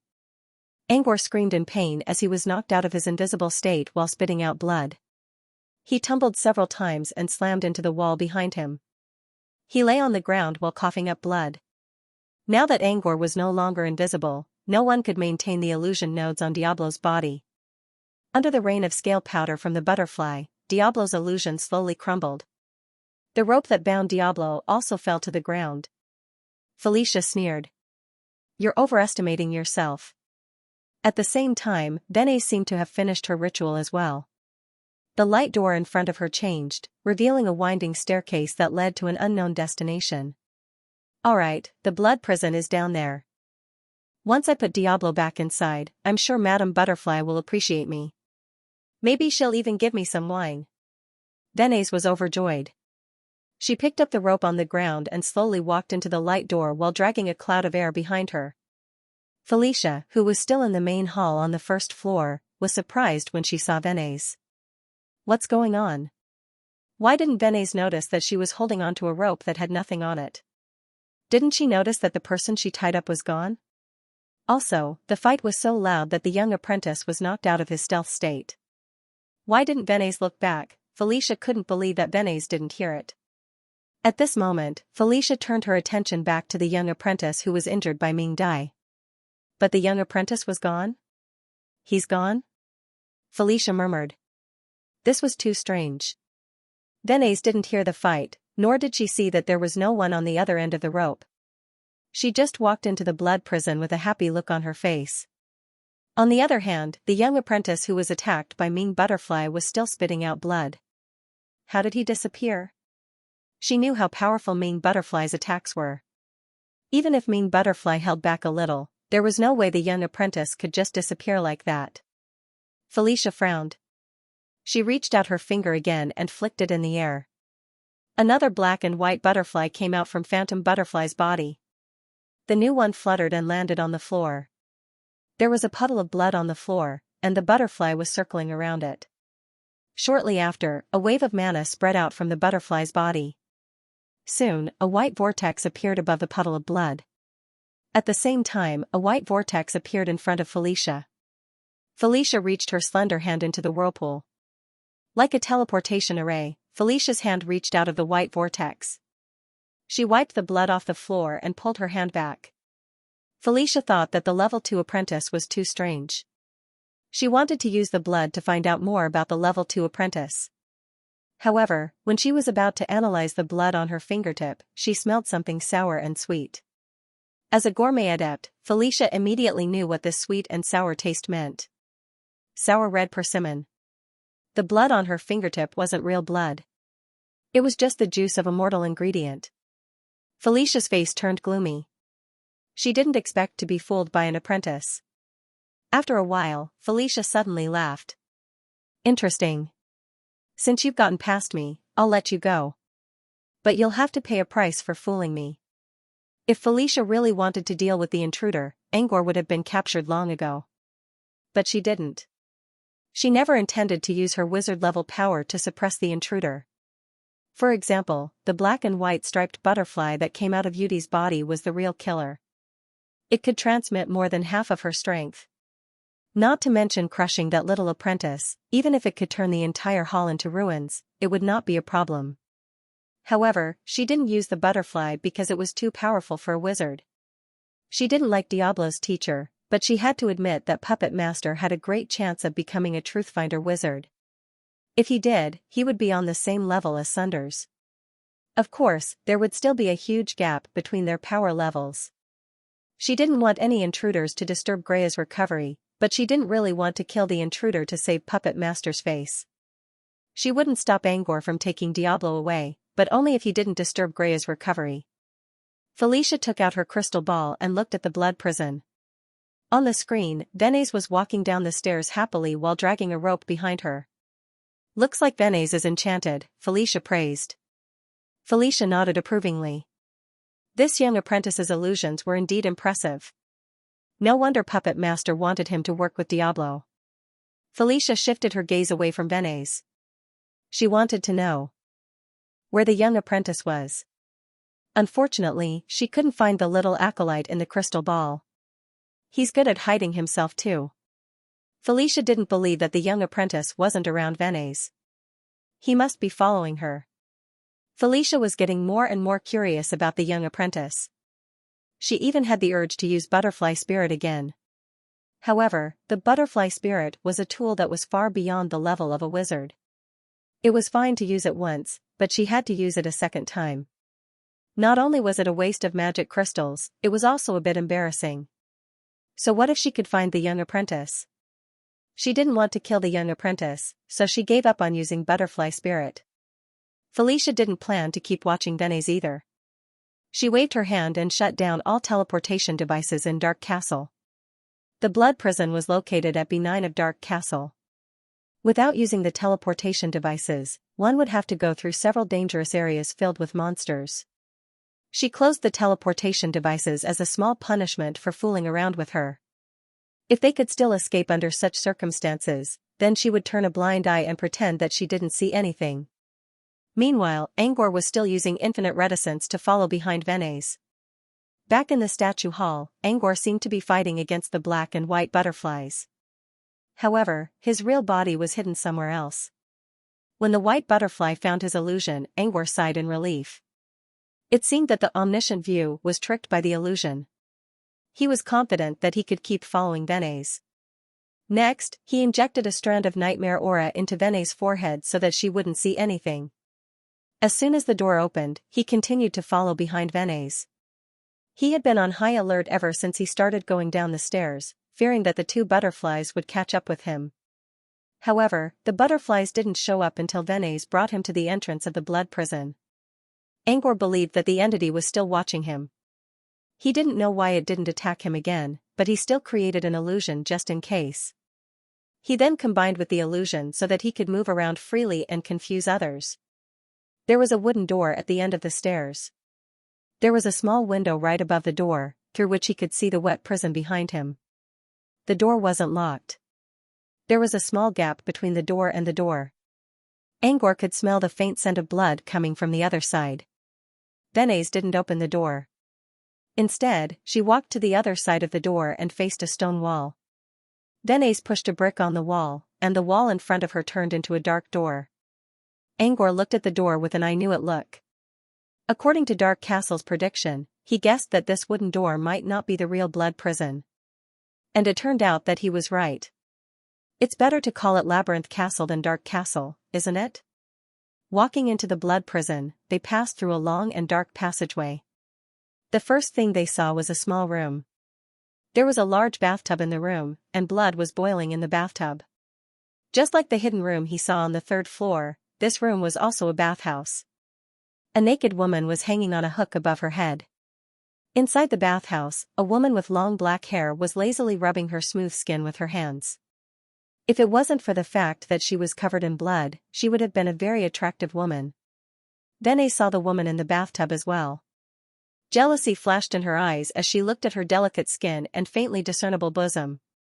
She walked over and said sarcastically, "Look, some people only care about bathing and don't even look. Diablo has already escaped. Luckily, I discovered it early and brought Diablo here." Venez picked up the empty rope in her hand as she spoke. She wanted the woman in the bathhouse to see the unconscious Diablo on the other end of the rope. What Venez didn't know was that her sarcastic words were actually heard by the woman in the bathhouse. "I'm going to check on Diablo. That kid dared to knock me out. I'm going to teach him a lesson." The woman in the bathhouse humphed. "Don't tell me you're up to something else." The woman in the pool was mocking Venez for being interested in Diablo's identity. Diablo was backed by a famous wizard, and he himself was a peak apprentice. He was not far away from becoming a wizard. Plus, Diablo was handsome enough to attract many women's attention. Venez also wanted to seduce Diablo, which was why she came here to take a bath. She didn't expect Venez to beat her to it. Venez thought the woman in the bathhouse was mocking her for bringing Diablo here to ask for Madame Butterfly's praise. Although she did have such intentions, how could she put her face when it was so blatantly pointed out by someone else? Just you wait. Venez's face turned red and white. She pointed at the man and said, "Just you wait." With that, Venez dragged Diablo deeper into the blood prison. Meanwhile, the woman in the bathhouse put on a smug look as if she was saying, "I saw through you, little bitch. Now you're pissed off." Knowing that she had won the battle, she continued to bathe. She didn't believe that Venez's small chest could attract Diablo's attention. What the two women did not know was that their battle of words had become completely incoherent thanks to Angwar's interference. Venez walked into the real prison in a huff. After a few turns, Venez stopped in front of an iron door. Before he entered, he already heard a familiar male voice cursing Isabella from the other side of the door. Angwar didn't know whether to laugh or cry when he heard someone calling her old hag. Venez didn't know what to say. Someone's yelling in there? And it's Diablo? Didn't she capture Diablo? Who's inside? Venez pushed the iron door open with a puzzled expression. Behind the door was a pool of blood that was glowing brightly. Above the pool of blood, there were chains and hooks emitting magical fluctuations. Countless chains hung down and tightly bound a man in the pool of blood, with only his head exposed. Diablo? Why are you here? Venez pointed at the man in the blood pool. Shadow was about to retort when Venez suddenly realized something. She trembled and tried to run away. But before she could reach the door, she felt a sharp pain on the back of her neck. She only said, "Why is it the back of my neck again?" and fainted on the ground. The shadow in the blood pool calmed down. Looking at the empty stairs in front of the blood pool and the unconscious woman, he asked tentatively, "Jiami? Gao Ao? Or Mask?" He didn't want to expose Angwar's real name. Angwar chuckled coldly. "So this is what you meant by sure? It's really you, Mask?" Shadow was a little touched by Angwar's words. "Your mask?" Angwar slowly revealed himself, but it was still not his real body. It was just an illusion created by Angwar. "Mask, hurry up and get me out. This blood pool is so poisonous." Shadow was overjoyed to see Angwar. "I didn't think you'd come. I thought you already, answer me. Didn't you say you'll be fine? If you're fine, then what's wrong with you?" Angwar looked serious. "Did a wizard help you?" "Yes, there is an official wizard, but she..." Shadow's face suddenly turned purple. "Save me first. There is something in this blood pool. If you don't save me, I will die," Shadow said awkwardly. Angwar gave Shadow a meaningful glance. He couldn't just watch Shadow die because of the contract he had with him. He reached out his hand of magic and pulled on the iron chain above, dragging Shadow up bit by bit. As Shadow was dragged into the air, Angwar's face suddenly reddened and he turned around. Shadow was completely naked, and the giant bird below him was swaying in the air. But this wasn't why Angwar turned around. Of course, Angwar wouldn't blush just because he saw a naked man. He was trying to hold it in. Because there was a swaying black tail on Shadow's butt. "Why are you blushing? What are you thinking about?" Unhappiness was written all over Shadow's face. "I can't move now. Hurry up and help me pull this thing out." When he put Shadow down on the ground, he finally noticed that the black tail was not what he expected. It was a monster with sharp fangs that bit Shadow's butt. It looked like a snake or a fish. "I thought, you'd been..." Angwar's face turned red as he tried to hold back his laughter. The result was not what he expected, but he still found Shadow's buttocks hilarious. Shadow did not mind at all. Instead, he proudly shared his experience. "I clamped my butt tight. They can't get in. I've injected a bloodline into my body. My body is much stronger than those small fries." If I didn't need to protect my daisy, I would have let it in already. I can break it with my muscles. Angor did not know why Shadow was so proud, but he did not have the courage to continue the topic. Oh, there's a picture. I didn't think you'd come. I thought you already received my SOS note and went to Silent Hill, Shadow said to Angor. Thank you for coming in time. You don't know what's wrong with this blood pool. It can corrupt souls. Those chains can also seal energy.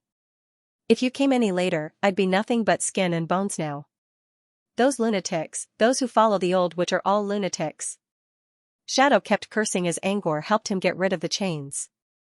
It was as if he had been tortured for half a year instead of half a day. SOS note?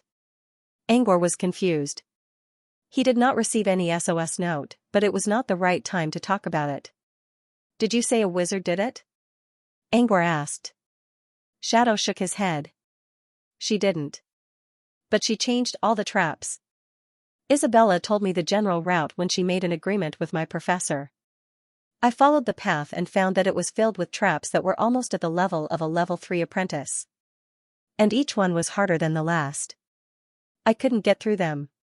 Later on, I was captured and sent to the blood prison. Only then did I know that it was that lord who had instructed me to modify the mechanism in order to trap me. Who is the lord you're talking about? He assumed that the person Shadow mentioned was the wizard who controlled the butterflies with the omniscient view. Shadow put a finger on his lips. She's in Dark Castle. You'll get noticed if you mention her name. I'll tell you when we get out. Shadow suddenly raised an eyebrow and stared at Angor in confusion. Wait a minute. How did you get in here? Didn't that lord notice you? He opened his palm and placed several nodes on it. A ghost butterfly was dancing on his palm. Are you talking about its owner? Shadow nodded his head in surprise. Don't tell me you've met her head-on? Nope. Shadow shook his head. Next, he briefly explained how he arrived at the blood prison.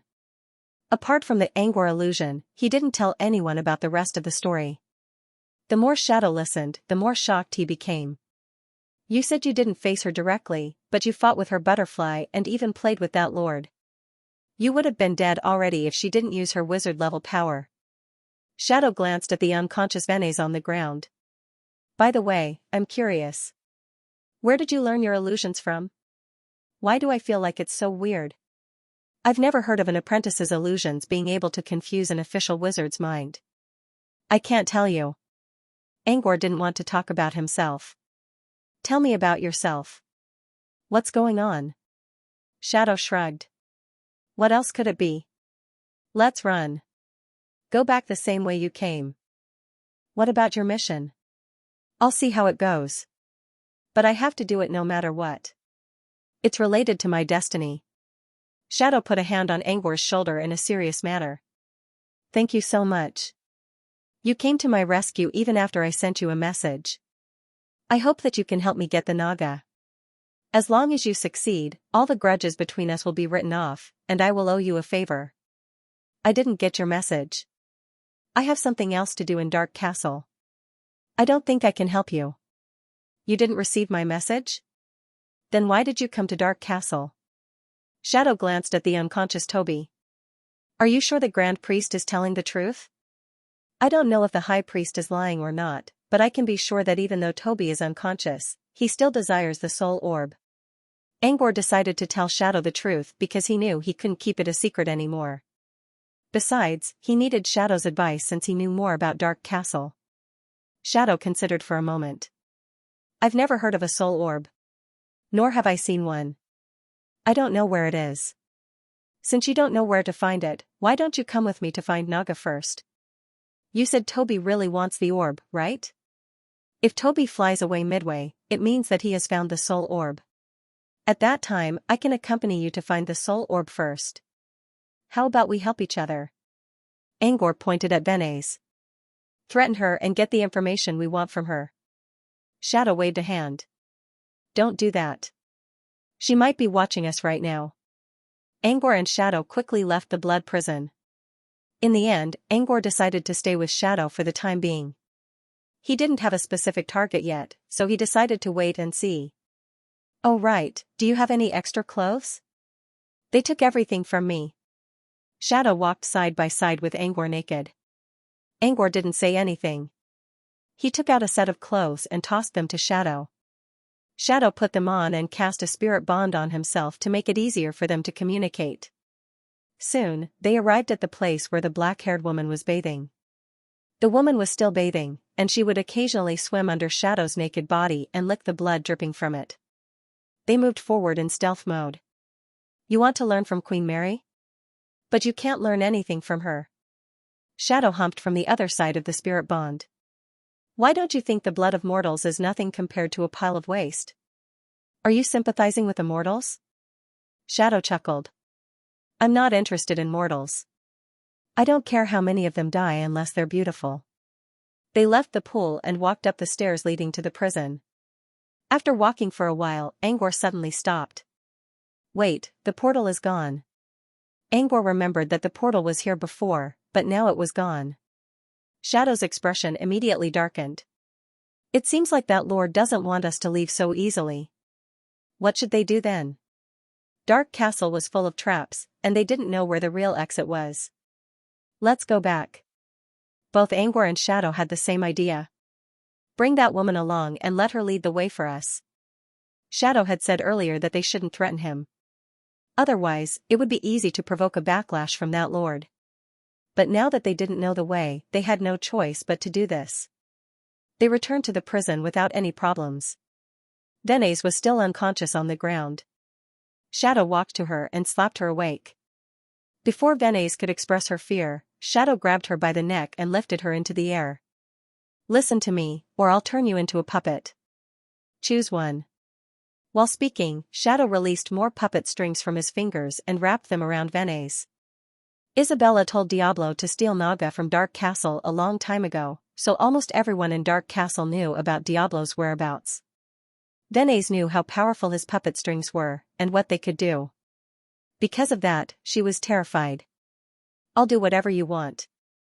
Denise glanced at Angor while keeping an eye on Diablo. Compared to Diablo's temper, Denise was more afraid of Angor, who just stood there quietly. Angor was the one who tricked her into thinking that way. Diablo took away Denise's shadow and put it into a small pouch. It won't affect you for now.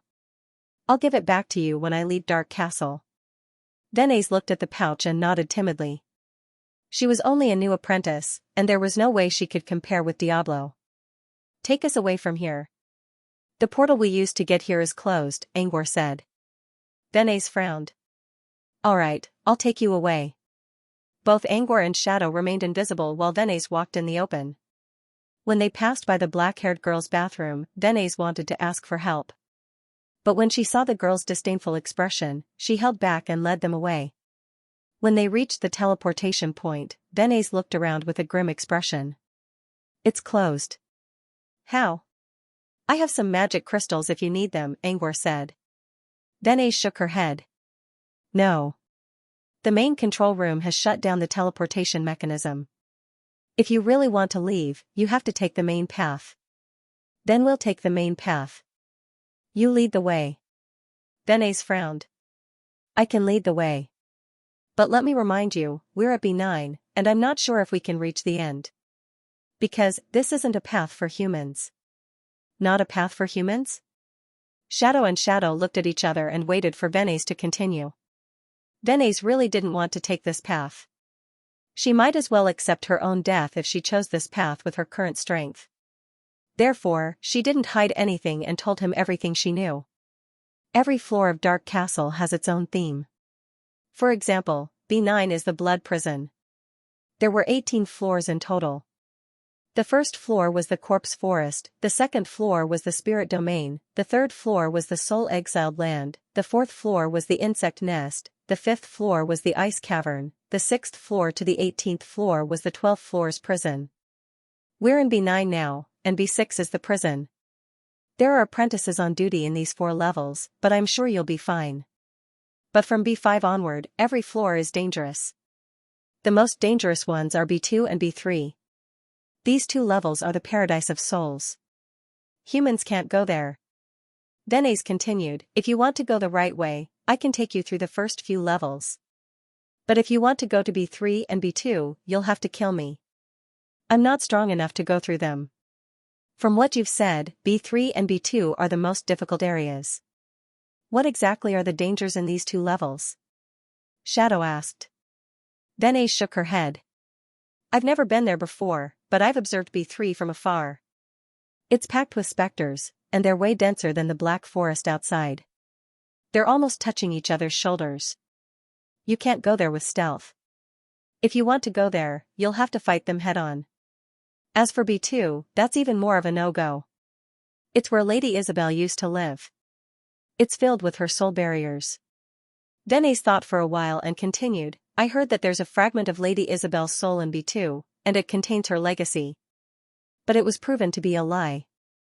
A peak-level apprentice went there and came out as a lunatic. Shadow whispered to Venice through the spirit bond. I saw her expression. She's telling the truth.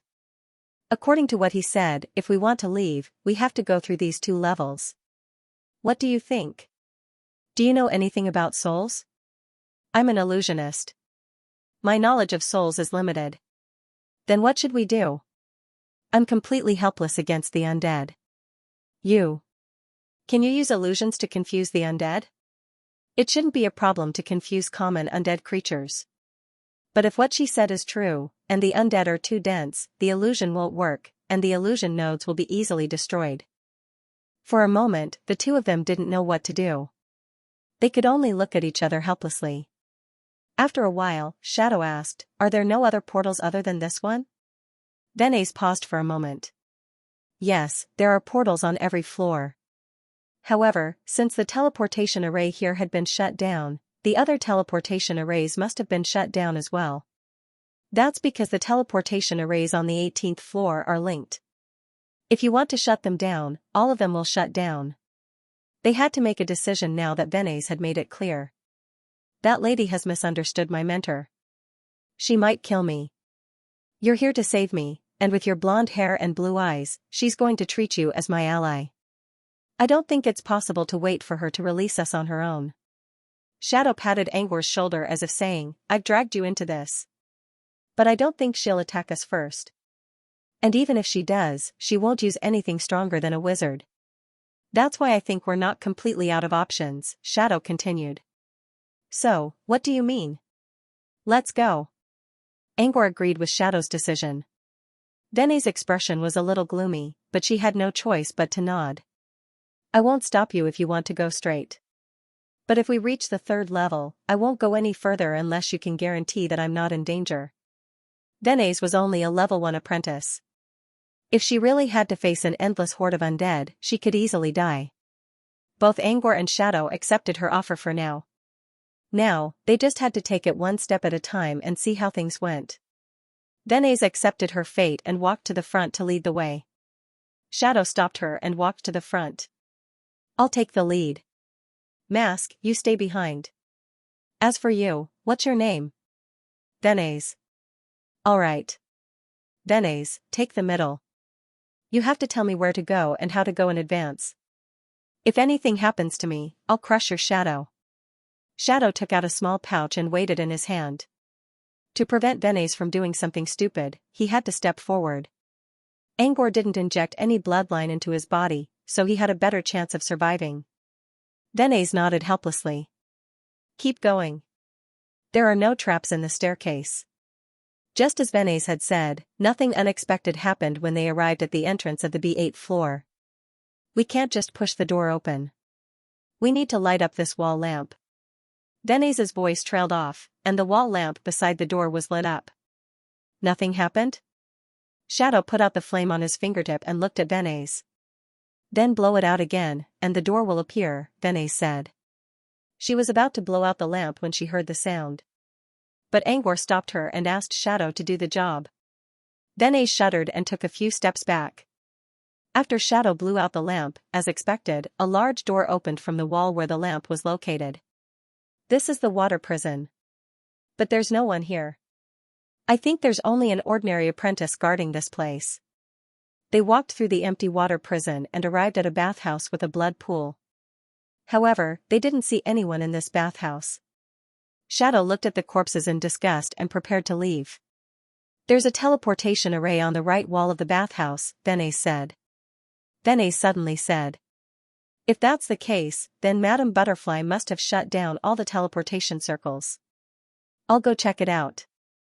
Angor volunteered to take up the task since he knew more about magic arrays than Shadow. A moment later, Angor shook his head. There's a teleportation array here, but it can't be used. Since the teleportation array here was shut down, Angor could not help but wonder. Benes was right.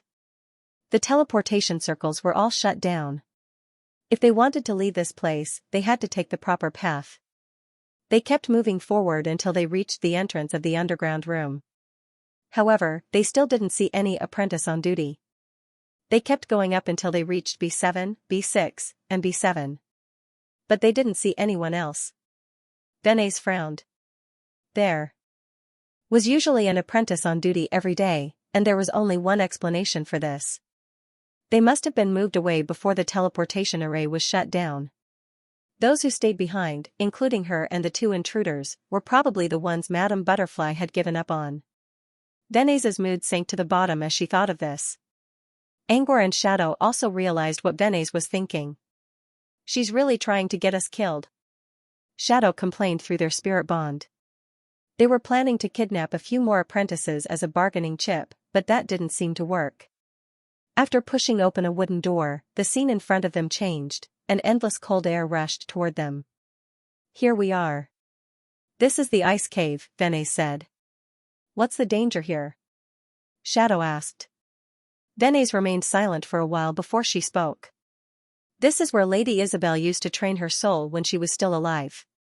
But ever since she left Dark Castle, this place has been empty. A few years ago, my professor decided to store some low-tier materials here. In other words, this floor is actually a cold storage room. Benes nodded. You can say that. Low-tier materials? What are they? Do you have misty silk, high bronze, and meteoric iron? Shadow glanced at Angor. He knew Angor needed some low-tier materials, but he didn't expect Angor to ask about them at this time. Benes considered. I don't know. I don't know much about materials. If you're talking about low-tier materials, I think we have them. Other than being used as a freezer, there are no other dangers here? Shadow stared at Benes.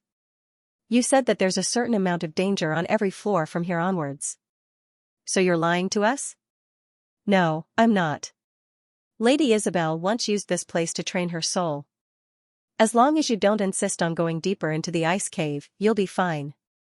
As they spoke, the group of them reached a fork in the cold cave. Two paths appeared in front of them, one on the left and one on the right.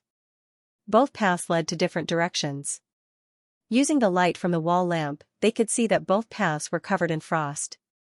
They couldn't help but shiver as they stood in the air vent and the icy wind that passed through the hall. The left path leads us to the ice cave.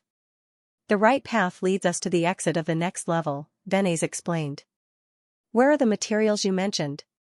Angor asked. Benes glanced at Angor. Even if they're only low-tiered materials, you'll be in big trouble if my teacher finds out. There was once an apprentice who accidentally damaged some low-tiered materials, and her teacher threw her into the soul exile, Shadow said. I know you have a list of materials, but now's not the time to worry about them. Benes is right.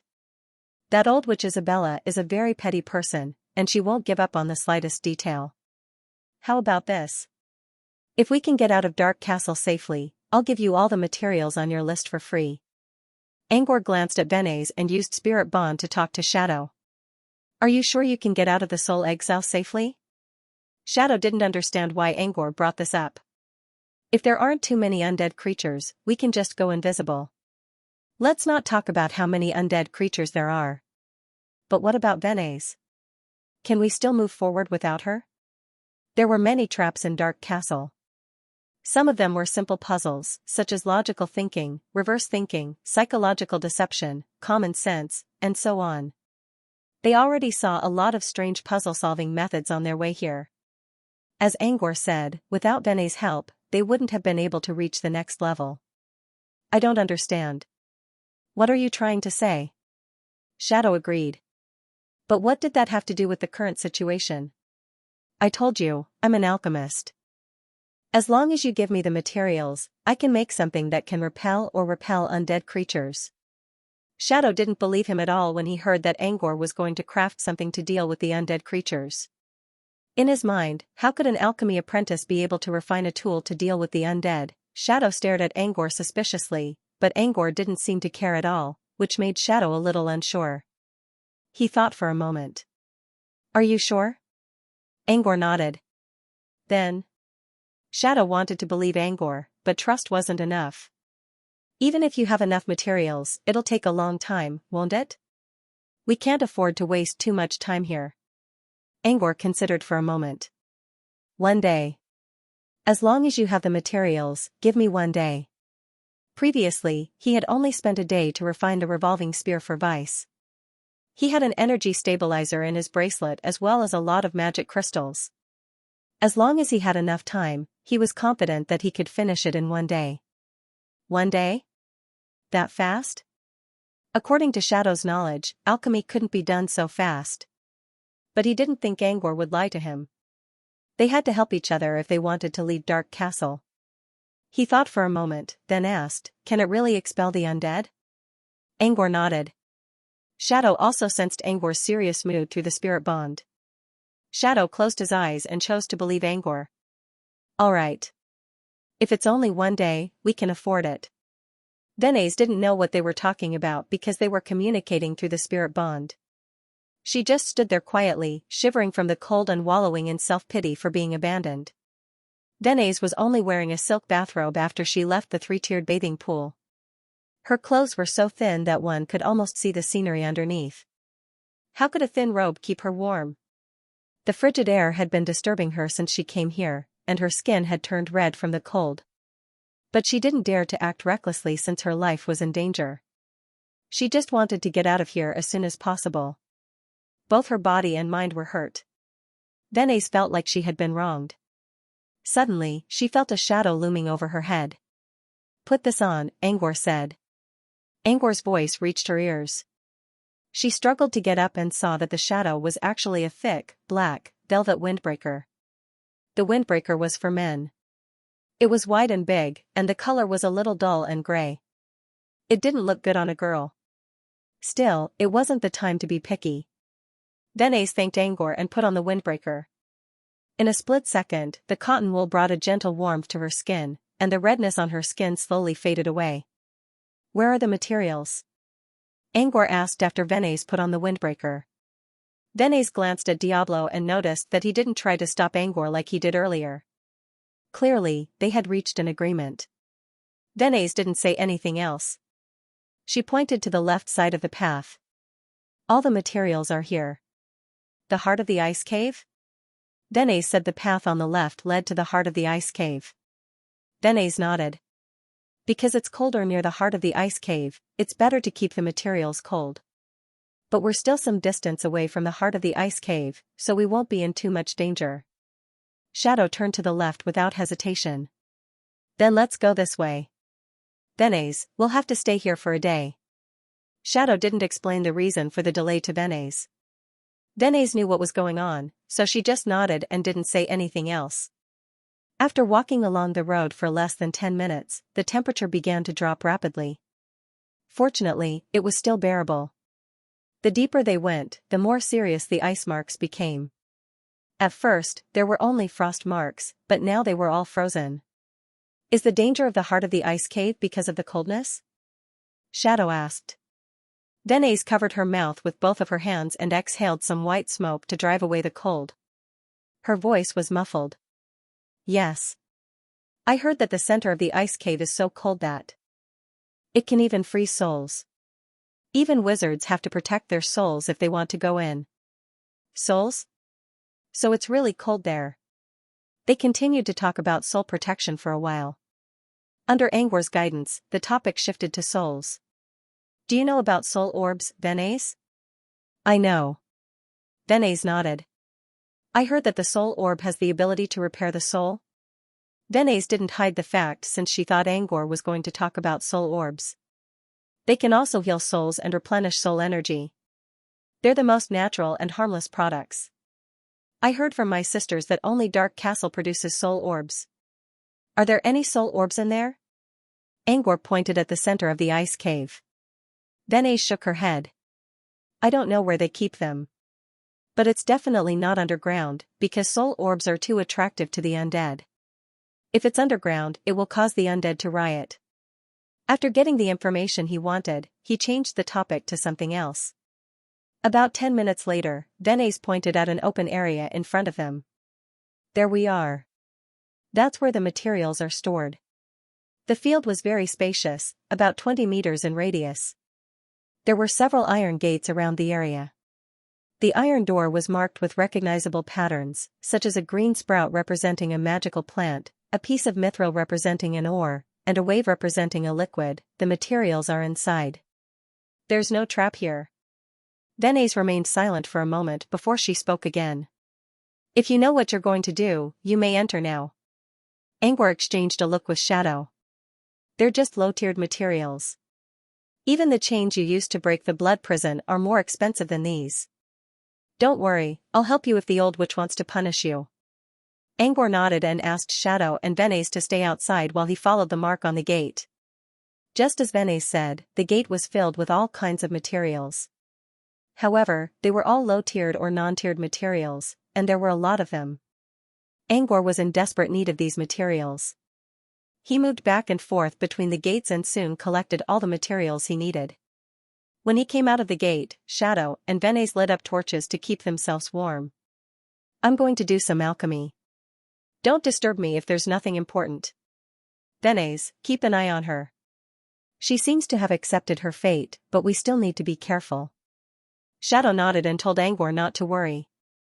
Angor ran back to where he came from and activated his nightmare domain. As long as Sunders wasn't here, he would be able to do his alchemy without worrying about being watched. However, just in case, he left one of his illusionary avatars outside while his true body remained hidden inside the nightmare domain. He planned to make a revolver with Prelude to Elimination again. Since he had done it twice before, he was more familiar with the process and wouldn't make any mistakes. Instead of planning ahead, he took out the materials and alchemy tools, adjusted the hologram tablet's projection, and got to work. There was no problem with the refinement, but the only thing he was worried about was the omen. He was now in the same boat as Shadow, and Shadow was from Floating Mech City. Everyone knew that Floating Mech City was the holy land of alchemists in the south, so Angor's alchemy knowledge should not cause too much trouble. However, if he was going to make a big fuss here, the omen would definitely be noticed by someone with a god's view. Would that lord really be indifferent to his actions? For now, he could only trust Shadow's words and hope that the master would not do anything to stop them. With that in mind, he calmed himself down. He began to melt the materials. While Angor worked, Shadow sat in front of the fire and stared into the depths of the ice cave. For some reason, he felt a sense of unease in his heart. The long tunnel was pitch black, and the cold air kept gushing out. Even just looking at it made his heart beat faster. Shadow's instincts told him that something was wrong. He turned to Venice. Venice was sleeping in front of the fire with her head resting on her knees. Should I leave this place and let Angor do his alchemy somewhere else? As Shadow pondered, a gust of cold air mixed with frost and snow suddenly came out of the tunnel. Shadow quickly erected a wall in front of him to protect himself from the chilling wind. The sudden gust of wind lasted for a while. When it finally stopped, the cleared area was covered by another layer of frost. Shadow removed the earthen wall and observed the surroundings. Although there didn't seem to be anything strange at the moment, for some reason, his heart was beating very fast.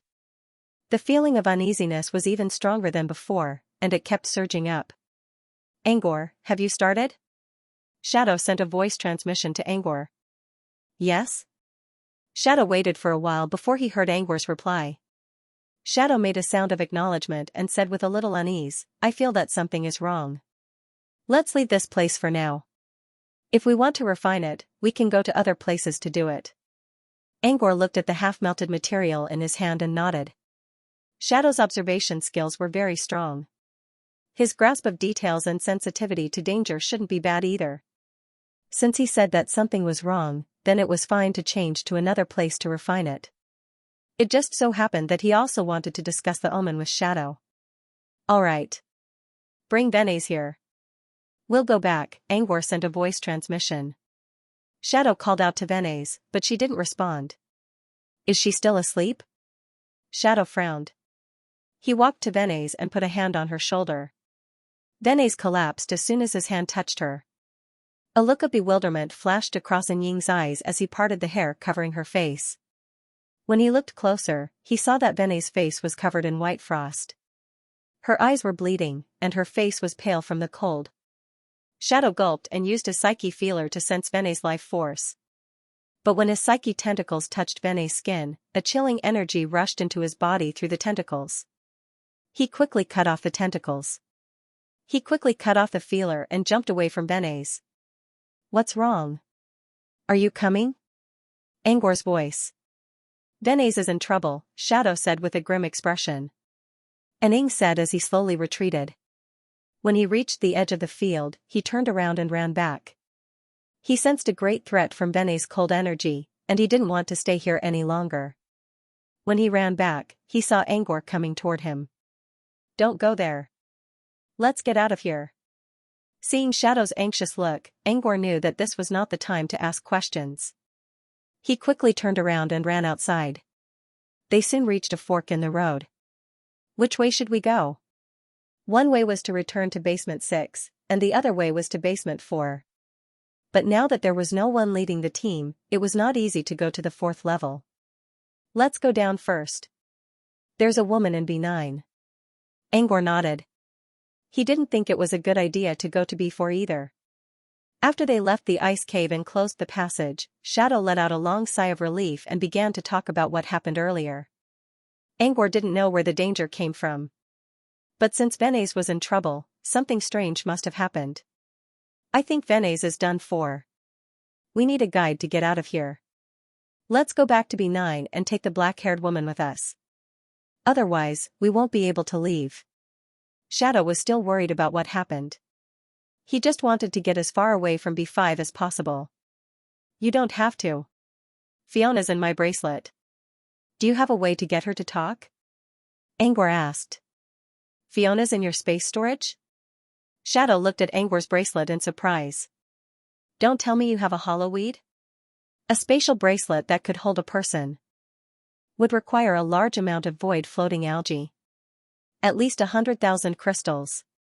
Angor didn't say anything. He dragged Shadow into his nightmare domain so that he couldn't use omniscient view. When he entered the nightmare domain, he took out Fiona. Fiona was still wearing a strange smile on her face, just like any other puppet. When Shadow sensed the puppet strings inside Fiona's body, he confirmed Fiona's identity. He didn't care about Fiona right away. Instead, he looked at Angor in confusion. I'm getting more and more curious. Who are you, anyway? Not only do you have a space storage, but you also have a lot of hollow weed. Where did you get them? That's a lot of hollow weed. Floating Mech City's auction will be the final item. Shadow didn't care if he knew Angor's identity or not. But as time went by, he began to feel that Angor was a complete mystery.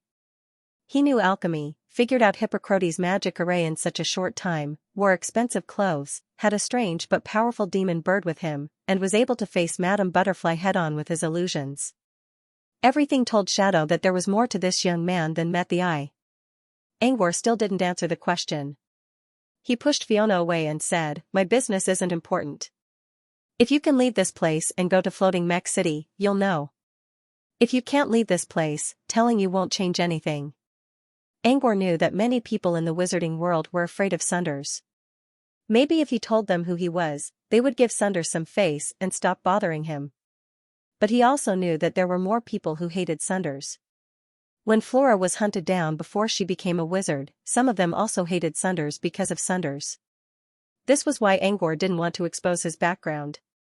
If he didn't get treated well and got himself into trouble instead, it wouldn't be nice. Shadow gave Angor a thoughtful look while trying to figure out Angor's identity. Several people came to mind. Some were alchemists, and some were illusionists. But he couldn't think of anyone who was both in Brute Cavern. Alright, I won't ask about it anymore. If you're willing to tell me, we'll talk later. Now that I think about it, I suggest that you keep Fiona. I don't know what will happen if Sunders sees her, but I don't want to take the risk. Let's check B9 first. If the black-haired woman is gone, we'll use Fiona again. Angor agreed with Shadow's suggestion. He put Fiona away and kept going down. What they didn't know was that Benes, who Shadow thought was going to die, suddenly opened her eyes not long after they left the ice cave. As she opened her eyes, her originally brown pupils turned grayish-white, as if they were covered with a layer of frost, shining with a faint clear light. She sat up from the frost, and her brown hair turned white. Then, she raised her head and looked in the direction where Shadow had left. A trace of doubt flashed through her pale eyes. What a strange soul, Angor and Shadow didn't run into anything else on their way back. It took them about an hour to reach B9. On their way back, Angor asked Shadow about the omen. Shadow stared at Angor for a long time with an unreadable expression. He didn't ask if Angor was telling the truth. It's not a bad thing. She knows you can craft mid-tier alchemy items, and she'll know how valuable you are when she considers your age and achievements. In such a situation, she will definitely think about a lot of things. Your identity, your background, your mentor. Maybe in the end, she will just let us go. Don't worry. She won't come after you in person if there's an omen. They soon arrived at the bathing area of the blood prison. The black-haired woman who used to bathe in the pool didn't leave like the other guards. Instead, she was meditating by the pool. The black-haired woman was startled when she saw them. She looked at them in fear and confusion. Before she could take out her weapon, Shadow tied her up with puppet strings. Like Benes, the woman was a level 1 apprentice. She couldn't do anything to Shadow, who was a top-level apprentice. How did you get in here, Diablo? Where's Benes? Did she take you out? The woman looked at Shadow in surprise. She then looked at Angor. Who are you? Instead, he turned to Shadow and said, You tell her the details. I'm going to find a place to do more alchemy. Shadow nodded. I'll take care of her. Go. There shouldn't be any danger here. In the southern wizarding world, Dark Castle was once famous because of the legendary Bloody Queen Mary. However, ever since Mary left the southern wizarding world, Dark Castle had been in a state of shortage. Until 1,000 years ago, when Isabel appeared out of nowhere. She had become a level 3 wizard in less than 100 years, and had even set foot on the path of soul mastery. Just when everyone thought Isabel would succeed Barzil the Great Twisted Wizard and lead a new era of legends, she suddenly chose to leave the southern wizarding world. No one knew where she went, and no one knew if she was still alive. Since then, no one in the southern wizarding world had been able to become a legendary wizard. No one knew where Isabel went, and no one knew if she would return to the southern wizarding world. Therefore, no one dared to challenge Dark Castle's authority, even if there was an ownerless sorcerer's garden in Midworld, and even if Isabella was only a level 2 wizard, no one dared to challenge her authority. Dark Castle had been peaceful for 1,000 years. Especially the real Dark Castle in the inner world. It had been peaceful for 1,000 years. Until today. Dark Castle was built at the lightning pool in the inner world. Dark clouds covered the lightning pool almost 24 hours a day. It had been a long time since there was a clear sky. The forest here was called the Black Forest, and the land here was called the Scorched Earth. Darkness and lightning dominated this place. However, on this day, while the residents of Dark Castle were living their lives as usual, the Thunder Pool Point suddenly underwent a drastic change. At first, the air seemed to stagnate. However, most people were in Dark Castle and didn't notice it. Then, the undead in the Black Forest began to tremble. No one cried, and no one dared to show their faces. Today, the apprentices who were cleaning the bodies did not show their faces even though they made a lot of noise. Usually, when they were dealing with corpses, as long as they made the slightest sound, the undead hidden in the dark would all come out like mad dogs that smelled the smell of meat. But now, something was wrong. The apprentices looked at each other and did not know what was going on. Just as the undead were shivering and hiding in their hiding places, another change occurred. The number of lightning snakes in the sky suddenly decreased and slowed down. In the end, the lightning snakes that often showed their heads all disappeared.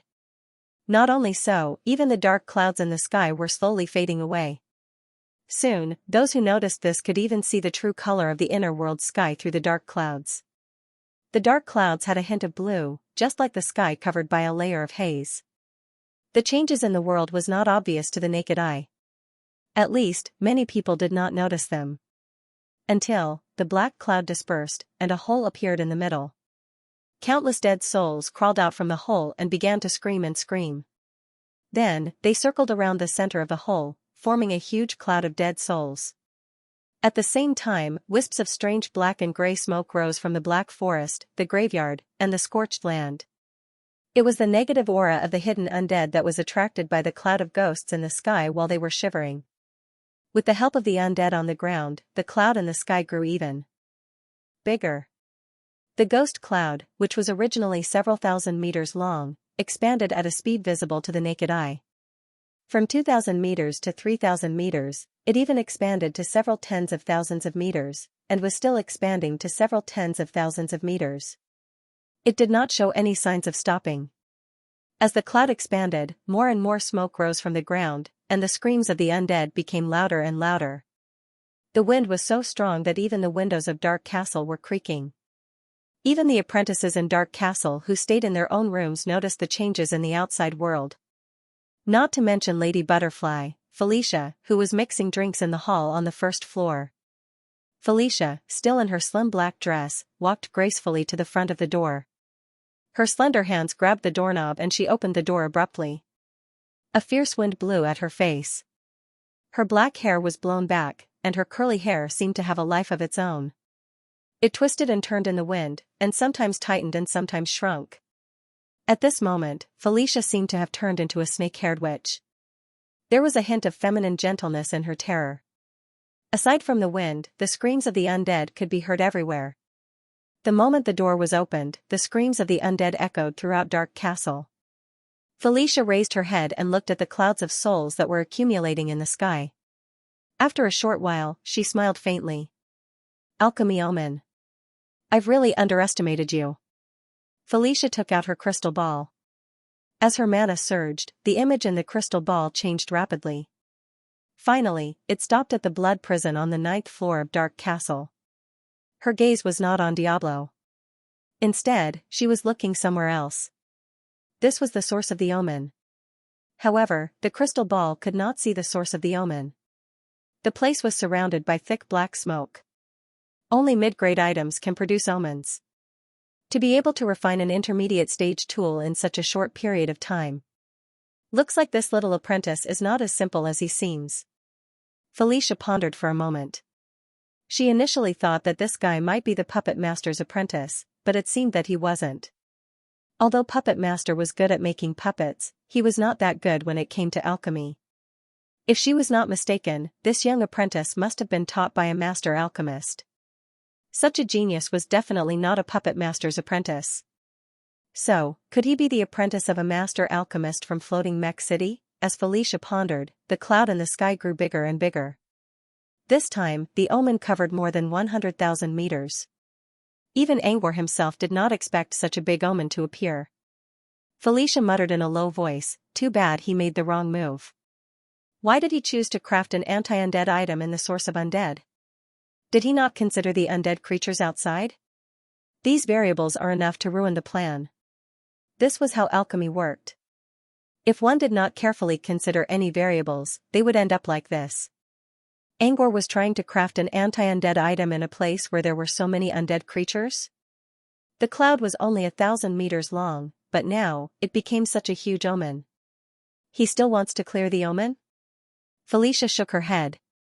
She felt that it was a pity for such a talented person. There was a reason why alchemists were so particular about choosing their alchemy venues. Angor's decision was reckless.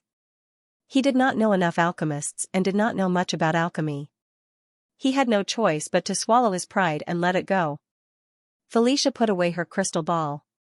Since she could not see what was going on in the blood prison, there was no need to pay attention to it. Angor would either die or be severely injured if he could not go through the omen. The omen of death was a little bigger. Felicia turned around and closed the door to continue her work.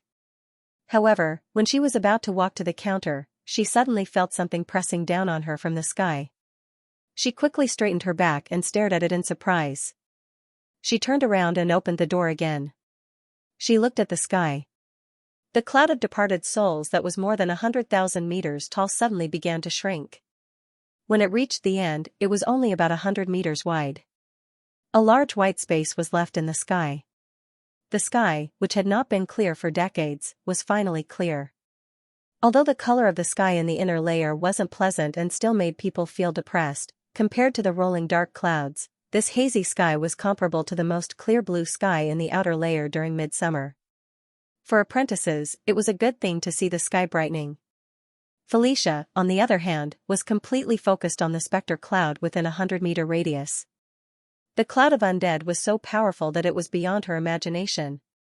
She even believed that if the cloud of undead was a living being, she would not be able to defeat it with her current strength. Good boy. Even if you die today, you'll leave your name in the world. Felicia looked at the cloud of undead in the sky with a trembling heart. The cloud was still changing and gathering, and the pressure was getting stronger. Felicia suddenly came up with a strange, bold, and absolutely unreliable idea. What if the young apprentice successfully went through the omen under such pressure?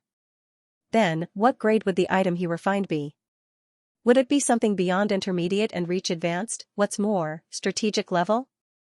Or perhaps, it was even more mysterious. Felicia took out her crystal orb again and looked at the blood prison. The young alchemist was still surrounded by the black and gray aura.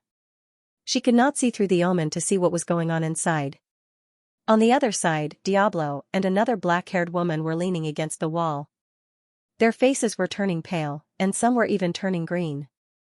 They were the closest to the omen, where the wind was the strongest and the undead were the strongest. They could not even breathe. They could only watch as their lives were slipping away. Diablo did not expect things to turn out like this. He was just crafting a simple item. How did it become so violent? He could not see the omen outside, but he had seen a lot of them in floating mech city. From his current state, he could speculate how brutal and ferocious the omen in the outside world was. Can you hear me, Angor? Stop. Stop. I'm going to die. Where's the contract? The contract. He's going to kill me. Tell him to stop. Shit. Damn the omen. Diablo kept calling for Angor's help through their spirit bond. But his voice was like a stone thrown into the ocean. It sank to the bottom without any sound. Diablo's eyes were turning white, and he could not breathe. The pressure was so great that his blood was boiling. It was as if he saw the images of his entire life, starting from the moment he was born. Diablo felt like crying. He did not die because of Isabella, nor did he die because of Felicia, nor did he die in the soul-exiled land or the soul realm. Why did he die in the hands of his own teammates? More importantly, he supported his teammates' decision to craft an item. So, he had actually died in his own hands? Diablo glanced around and saw that the black-haired woman was no longer breathing. He couldn't tell if she was dead or alive. You didn't expect to die here either, did you? It's all your fault, Angor. Diablo looked at Angor with a sad expression. You're the one who got us killed today. Diablo didn't mind the fact that Angor didn't kill him on purpose. If Angor didn't do it on purpose, the contract might not even be triggered. Diablo's death today was in vain. Diablo's breath was getting weaker and weaker. He could sense that there was a black hole in his forehead. Once his soul passed through this black hole, he would die. He was trying his best to resist it. He refused to bow down to the black hole. Just as Diablo thought he was about to die, a light barrier suddenly appeared and covered him. The barrier blocked all the tornadoes and high pressure outside. Diablo collapsed on the ground, while the black-haired woman beside him fell down from the wall. Diablo gasped for air. I'm saved. Diablo stretched out his arms and legs. He didn't care about the blood on the ground anymore. He simply lay down and let his body slowly recover from the high pressure. When he felt better, he slowly got up and tried to check on the black-haired woman. Since he was still alive, he needed to figure out a way to leave Dark Castle. The black-haired woman was their only hope. But before he could do so, he smelled the aroma of wine coming from the horizon. Diablo turned around and saw a group of black and white butterflies flying toward him. The butterflies formed an elegant woman in front of him. Madame Butterfly. Diablo hurriedly stood up and bowed to Madame Butterfly. Seeing this magnate appear, he basically understood that the light barrier that protected them must have come from this magnate. Thank you for saving us, Lord. I wouldn't have saved you if it wasn't an accident. Felicia glanced at Diablo with a cold expression. But I didn't expect you to be such a troublemaker. Diablo looked a little embarrassed. It's not my fault. I had nothing to do with it. He decided to make it himself. Under the pressure of the wizards, Diablo betrayed his teammate without hesitation. Felicia sneered. Tell me. Who's the one who's causing trouble right now? Which master alchemist's disciple was he, Kusiluo? Or Mitra? Diablo hesitated. His name is Angor, but I don't know who he is. There was no way Felicia would believe that. Someone who dared to break into Dark Castle to save Diablo must have a deep connection with him. She waved her sleeves, and a butterfly with black and white patterns fluttered and landed on Diablo's shoulder. As the butterfly landed, Diablo's entire body froze. Other than his eyeballs, which were still moving, the rest of his body was completely frozen. His name, he said it was Angor. I don't know who he is. He said he's from Brute Cavern. Nothing else. Who is his mentor? I don't know either. Felicia frowned. She had used a spell to talk to Diablo's mind, so he should be telling the truth. But Diablo's information was too strange. Brute Cavern? It was indeed a powerful wizard organization, but did they have any powerful alchemists? Felicia thought for a while. Could it be Leona, the Rose Crown? But Leona was not a master alchemist. If Felicia remembered correctly, Leona's main field of alchemy was apothecary, a very rare branch of apothecary called fragrance crafting. But Felicia couldn't think of any other alchemist in Brute Cavern apart from Leona. Speaking of Brute Cavern, Felicia also thought of Phantom Master, Sunder Zigulo. Is he Sunder's student? His illusions are pretty good too. Is he Sunder's student? Felicia shook her head. If Sunder's recruited a new alchemy genius, the news would be spread all over the southern wizarding region, whether it was in the gossip magazines or on the grapevine. She had never heard of the name Angor before, so she didn't think Sunder's had anything to do with him. Felicia planned to learn more about Angor's identity so that she could have a good excuse when Angor's mentor came looking for her. He did not expect the apprentice named Angor to be a nameless person. What a pity. Felicia regretted shutting down the portal. If she knew Angor had nothing to do with Puppet Master, she would have forced him to stay in Candy House no matter what.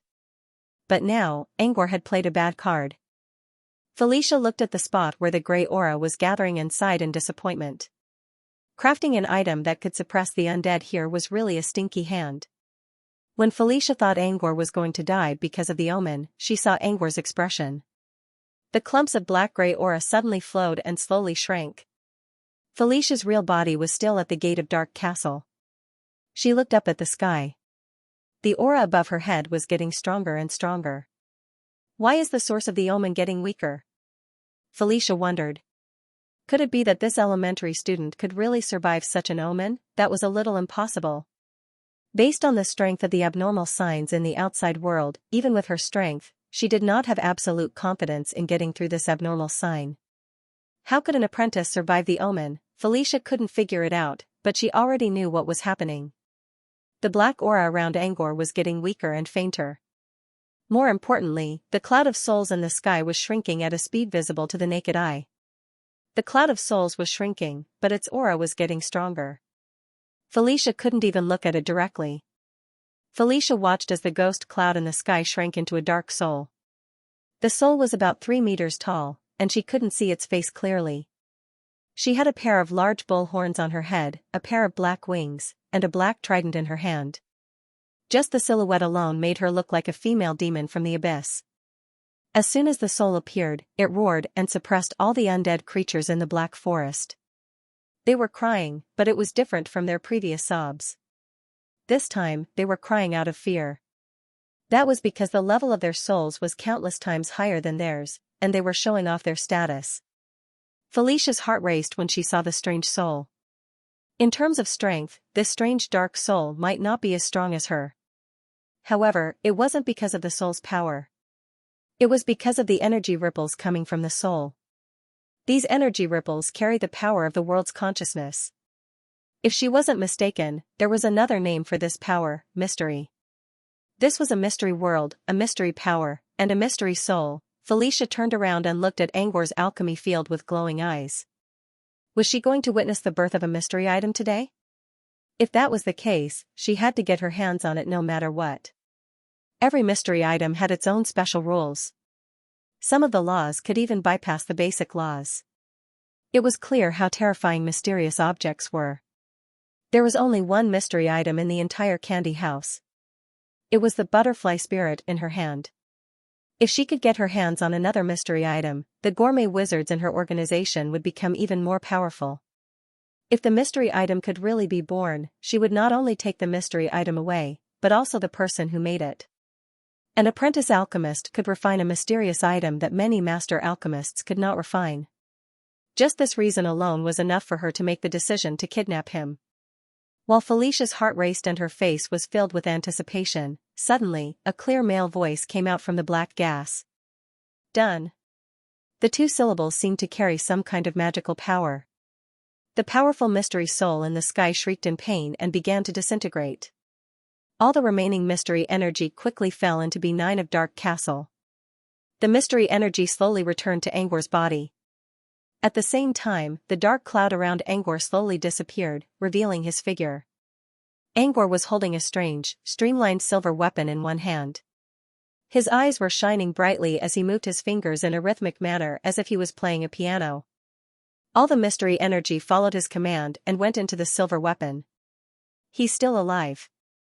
He really survived the omen? And the mystery item is coming out.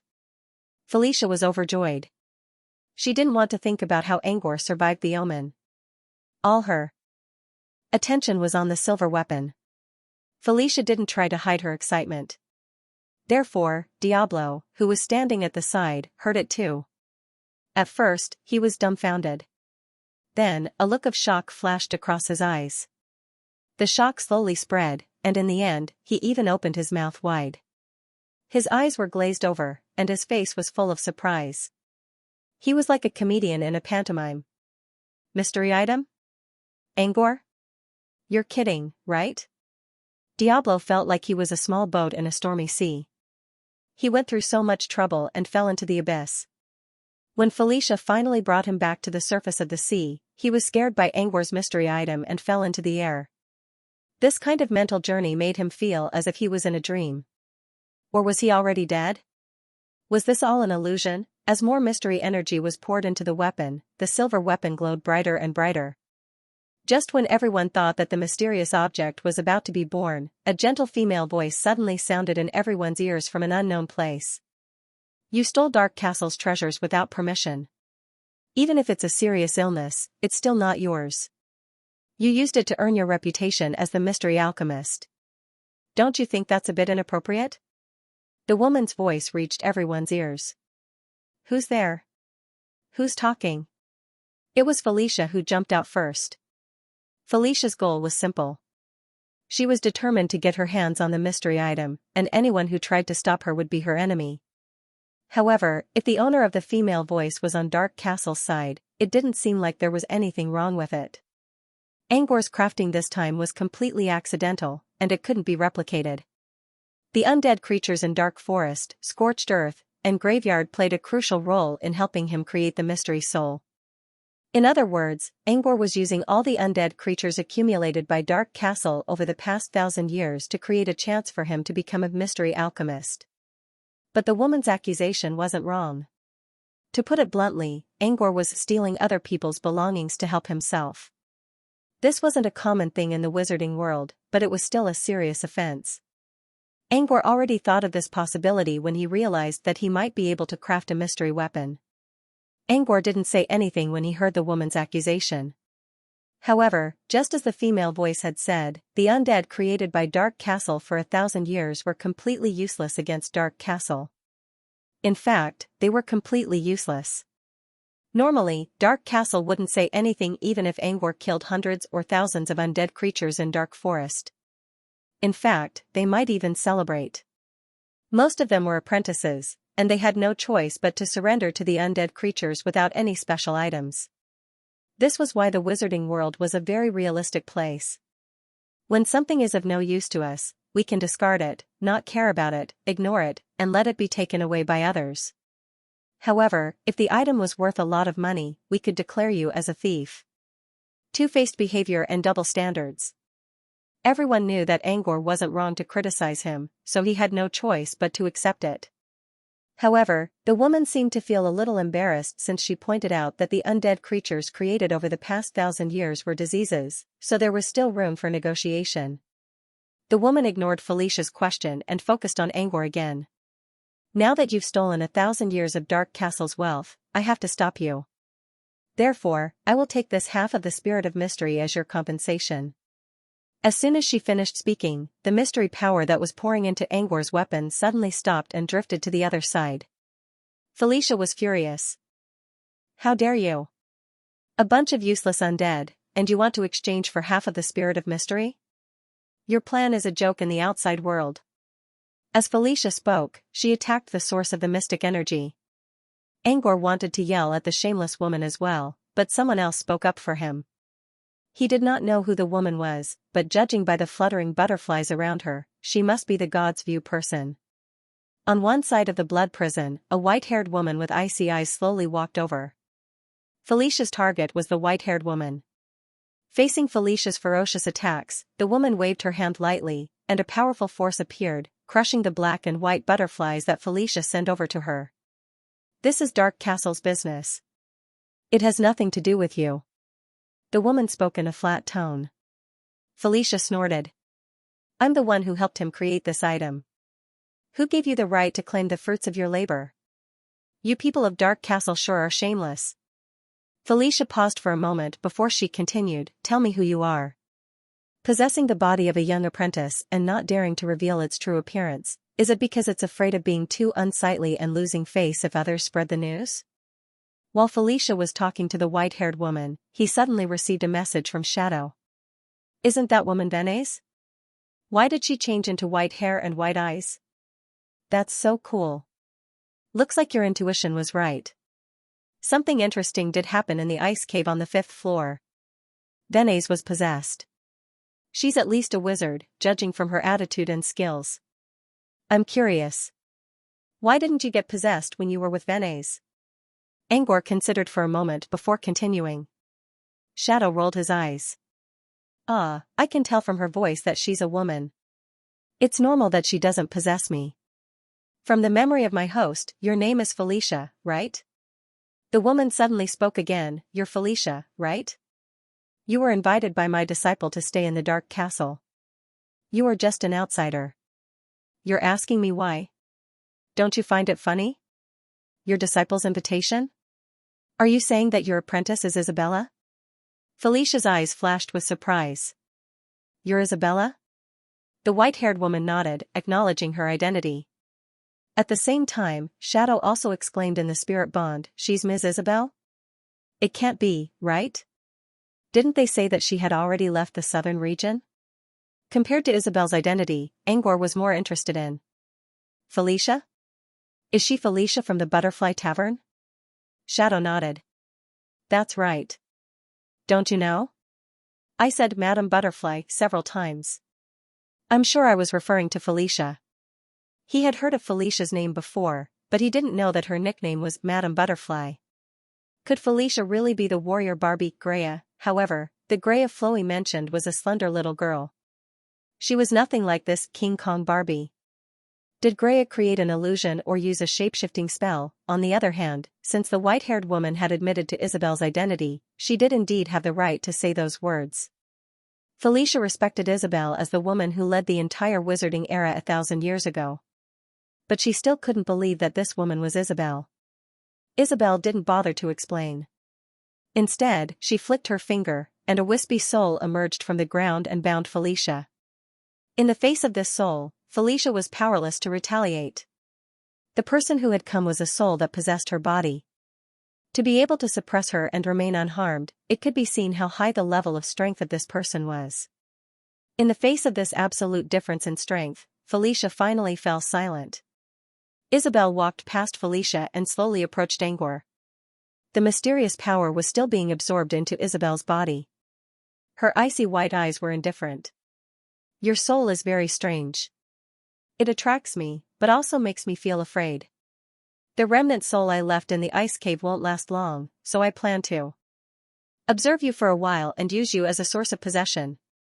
But I didn't expect that you would actually refine a tool with a mysterious spirit at this time and place. I don't need to take the risk of taking over your soul. I'll take half of your mystery soul and save your life." Angor couldn't tell whether Isabel was telling the truth or not. However, Angor knew that the weapon he was crafting this time couldn't be completed by the mystery soul. He had no choice but to admit defeat in front of such a powerful wizard.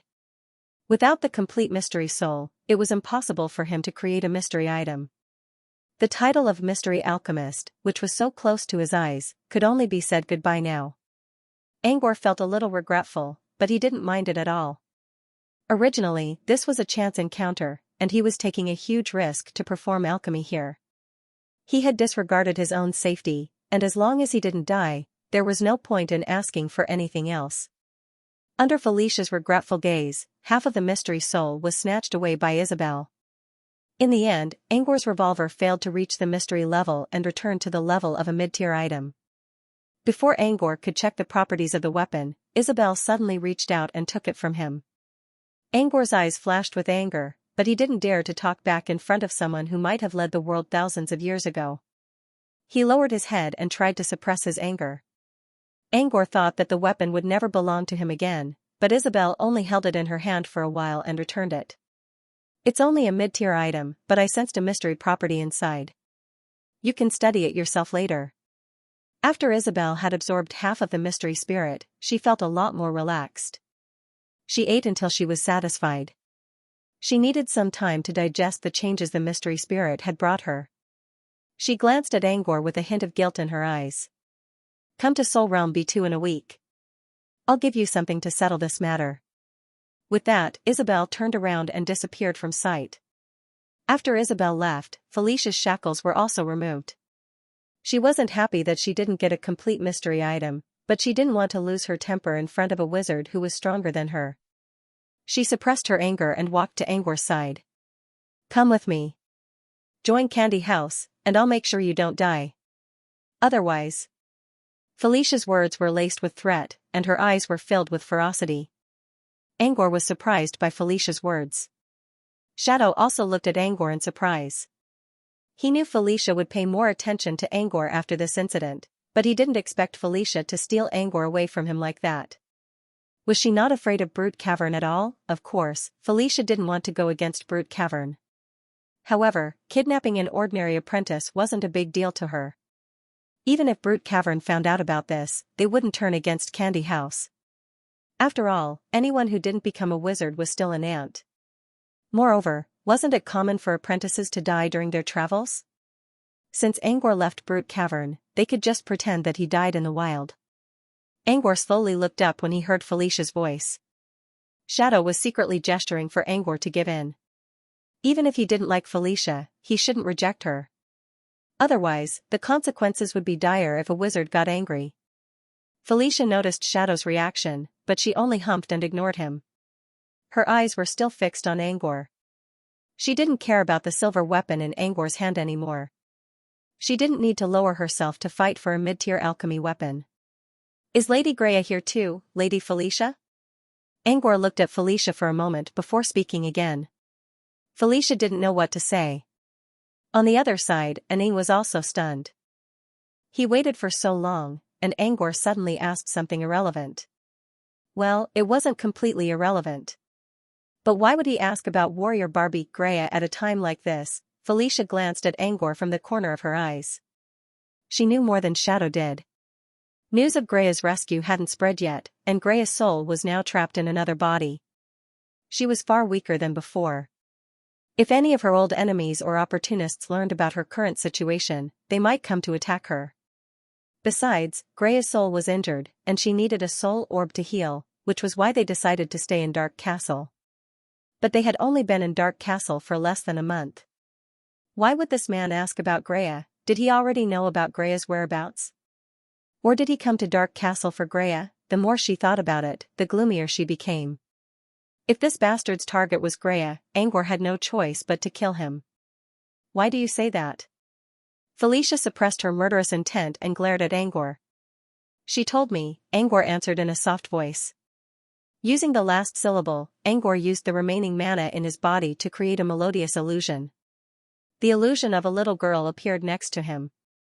She had a cute, ugly face, curly hair, and innocent eyes. It was Floey, the girl he met in the well in the graveyard. My target is the soul orb. I saw a soul orb in her hand. She told me that a big sister named Greya gave her the orb, said Angor. Felicia glanced at the image of the little girl. She knew the girl's soul because Greya gave her a soul orb out of pity when she left Dark Castle a few days ago. Of course, Greya was not a warrior Barbie. She was the girl's soul. Greya now had two souls. Most of the time, the warrior Barbie Greya was sleeping, while the warrior Barbie Greya's soul controlled her body. You're after the soul orbs? Felicia snorted. Then why are you asking me about Greya? Do you know Toby, Lady Felicia? Felicia was stunned. Toby? Her expression was slightly strange, and the image of a noisy seabird flashed through her mind. After a long while, she spat out, "Wine, thief." Thief? Angor hesitated. He then thought about the Butterfly Tavern and Toby's naughty personality. It seemed that he really did steal wine. Why are you asking about the thief? Do you know him? Felicia felt sad whenever she thought about Toby. The bird was Greya's most precious treasure. She couldn't afford to offend it. She was so happy when she didn't see Toby when she went to pick up Greya. But now, someone suddenly mentioned Toby. She had a bad feeling about this. Angor put Toby inside his bracelet before he started crafting the weapon to avoid being dragged into the omen. Toby was currently sleeping inside the bracelet. His original plan was to show Toby to Felicia to prove his identity, but when he saw Felicia's angry expression when she mentioned Toby, he suddenly didn't know whether he should show Toby or not. He considered for a moment and decided to do so. The current situation was already like an arrow on a bowstring. Felicia was obviously suspicious and hostile toward him. He wanted to prove his identity, and Toby was the best evidence. Angor rubbed his hand, and a small bird wearing pajamas appeared in his hand. Toby. It's here. Did my premonition come true? Felicia looked at the familiar bird in his hand and took several steps back. Why is that bird on you? She gritted her teeth in anger. Before Angor could explain, a pretty girl suddenly appeared on the other side of the prison. She rushed to Angor's side with tears in her eyes. My dear Toby. I never thought I'd see you again. The girl rushed to Angor's side, leaving a trail of dust behind her. She carefully looked at Toby in Angor's hand. Toby, my little darling. The young girl looked at Toby with a pitiful expression. She reached out her soft, white hand and gently stroked Toby's feathers. A moment later, she looked up at Angor with a serious expression. Why is Toby sleeping, Angor? You know him, Greya? From the way Felicia looked at Greya and the way she spoke, it was clear that the woman knew Angor. Greya nodded. I asked him to take care of Toby when I left the wizarding world. She then looked at Angor again, waiting for him to explain. Angor looked at the girl in front of him in confusion. She did not look like the meaty demon king at all. But judging from her tone and expression, it seemed that she was really Greya. If she was the real Greya, Angor would feel a little awkward being questioned by his master. Lady Greya, I came to Dark Castle for Toby. I think there's something wrong with his soul. I heard from someone who studied souls that he needs a soul orb to save him. Only Dark Castle has soul orbs, that's why I'm here. Angor then explained how Toby fell into a coma, as well as his journey to Dark Castle. Shadow, on the other hand, was still staring at Angor in a daze. Not only did Angor know Greya, but they also seemed to be quite close. Greya even gave Angor her favorite pet to him. In other words, Toby wasn't Angor's, but warrior Barbie Greya's. This was really awkward. He played a very important role in Toby's coma. Even though he knew he wasn't the cause of Toby's coma, Angor believed that he was the real culprit. Shadow gave Angor a sad look, hoping that Angor would forgive him and stop talking about him. However, if he wanted to explain why Toby fainted, he would have to use Shadow as an excuse, so he had to reconstruct what happened to Toby. But Toby didn't suffer any injuries, so Diablo must be telling the truth. He didn't attack Toby. Angor tried to be objective and helped Shadow out. I thought Toby was trying to level up, which is why he fell into a coma. Later, I went to Soul Genesis Garden and met a Grand Priest of Hippocrate. He told me that Toby's soul was being consumed by anger. When he was done, Greya took Toby from him. I see. Greya's expression turned serious. I'll take care of him. Thank you for taking care of Toby.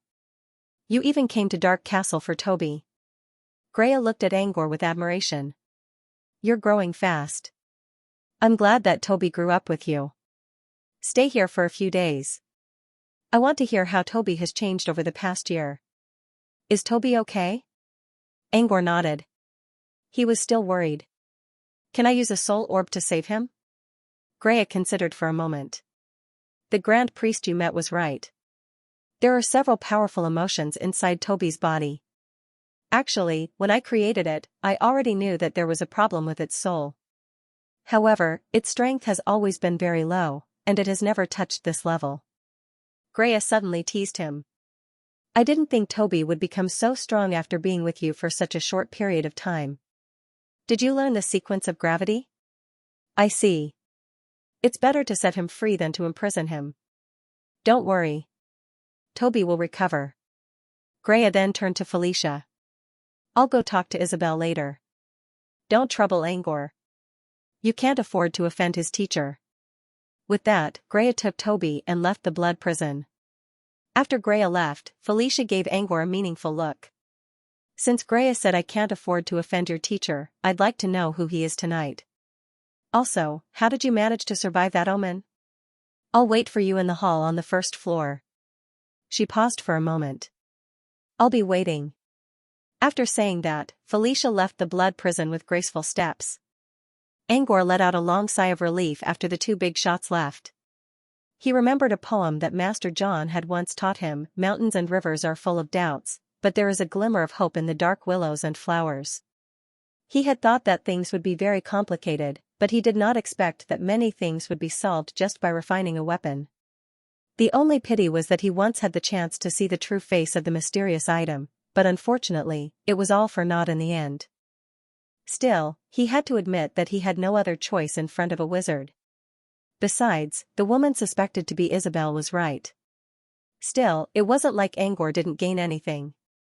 At least he was very close to becoming a mystery alchemist. He had manipulated the power of mystery and guided the spirit of mystery, so he had his own understanding of mystery. Angor buried his regret and looked at Shadow, who was still lying on the ground. So Lady Greya is a wise woman. Shadow pointed at Angor for a long while before he spoke again. I really want to know who you are more and more. Angor walked to the side of the pool and placed his hand on the wall to sense the runes flowing inside. After a while, he turned his head and said, the teleportation array can be activated. However, we don't know where the teleportation will take us. We still need someone to lead the way. Angor pointed at the black-haired woman who was lying on the ground. Is she still alive? Shadow sat up and used Detect Disease on the black-haired woman. After receiving the feedback, he said, she's alive, but she's in a deep coma. She's a tough one. I almost died back then, but she still managed to hold on. Angor gave Shadow an apologetic look. I didn't know it would turn out like this. I miscalculated the effect of the alchemy environment. Please forgive me. Shadow waved his hand, indicating that he didn't care. Anyway, the end result is good, so let's just forget about this matter. However, can you let me take a look at the weapon you've refined? I'm really curious. Angor handed the silver revolver to Shadow. Ah. This is the first time I've seen a mystery item so close to me. I'm so excited. Shadow curiously played with the revolver. Although it was the first time he had seen such a strange weapon, the design of the gun was compatible with human engineering, so he quickly got the hang of it. Enchantment combined with machine alchemy. Shadow looked at the complicated runes on the gun and gasped. Enchantment on top of a magic array? You can do this at your age? I am truly convinced. I am ashamed of my inferiority. Ning fired a shot at a place where there was no one. An invisible ripple spread outward in a fan shape, indicating that the weapon could be used for both short and long-range attacks. However, Shadow also noticed that the wall was not damaged even though the attack reached it, which meant the weapon was not meant to deal with anything solid. That's easy to use. Shadow handed the gun back to Angor. The magic array on it is used to counter undead creatures? It's called Prelude to Elimination. It's effective against undead creatures. Angor took the gun and waved it around. Shadow's eyes lit up. He imitated Angor's movement and drew his spear in the air. Not bad. Not only does it look good, but it's also pretty cool. I'll provide the materials, and you can make one for me, okay? Sure. It's called Rebirth. The last one I ordered cost me 15,000 crystals and about 30,000 crystals in total. I'll give you a discount. How about 20,000 crystals? Shadow withered when he heard the price. He originally wanted to say that the price was a little too expensive. But when he thought about it carefully, he realized that the gun was enchanted with a magic array, and it was a mid-tier weapon that could counter undead creatures. 20,000 crystals was reasonable. If he put it up for auction, the price would be even higher. No wonder he's so rich, Shadow mumbled.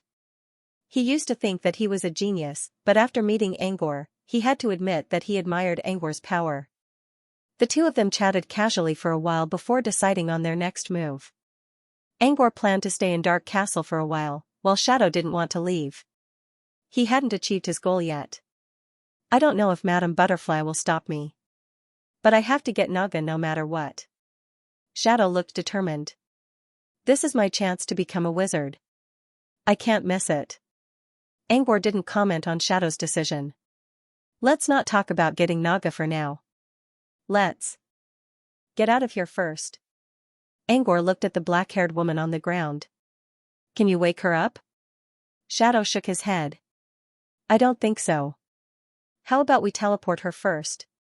If there's no other way, we'll use Fiona's card. Angor considered and agreed with Shadow's decision. He opened the teleportation array to the blood pool. Following a flash of light, the three of them disappeared. When Angor opened his eyes again, he found himself standing in a luxurious hall. The walls were decorated in gold and jade, and the decorations were all exquisitely carved. However, the dull colors of the walls made him feel alienated. It was like a lonely noble who couldn't fill up the emptiness and loneliness in his heart. Felicia was sitting on one side of the hall, mixing wine leisurely. At the side, there was a maid in a black and white dress kneeling on the ground. Remember to join us tonight, Angor. Felicia raised an eyebrow. She then asked the maid to lead Angor to his room. As for you, if you want that marionette, go look for it yourself. Felicia waved her hand at Shadow, gesturing for him to get out of her sight. Shadow didn't know where to go. The black-haired woman wasn't awake yet, and he didn't dare to wander around the castle, which was full of traps. So, he decided to follow Angor to the bedroom Felicia prepared for him. This was a rather large bedroom. The main color was ochre, and the overall color was somewhat dull.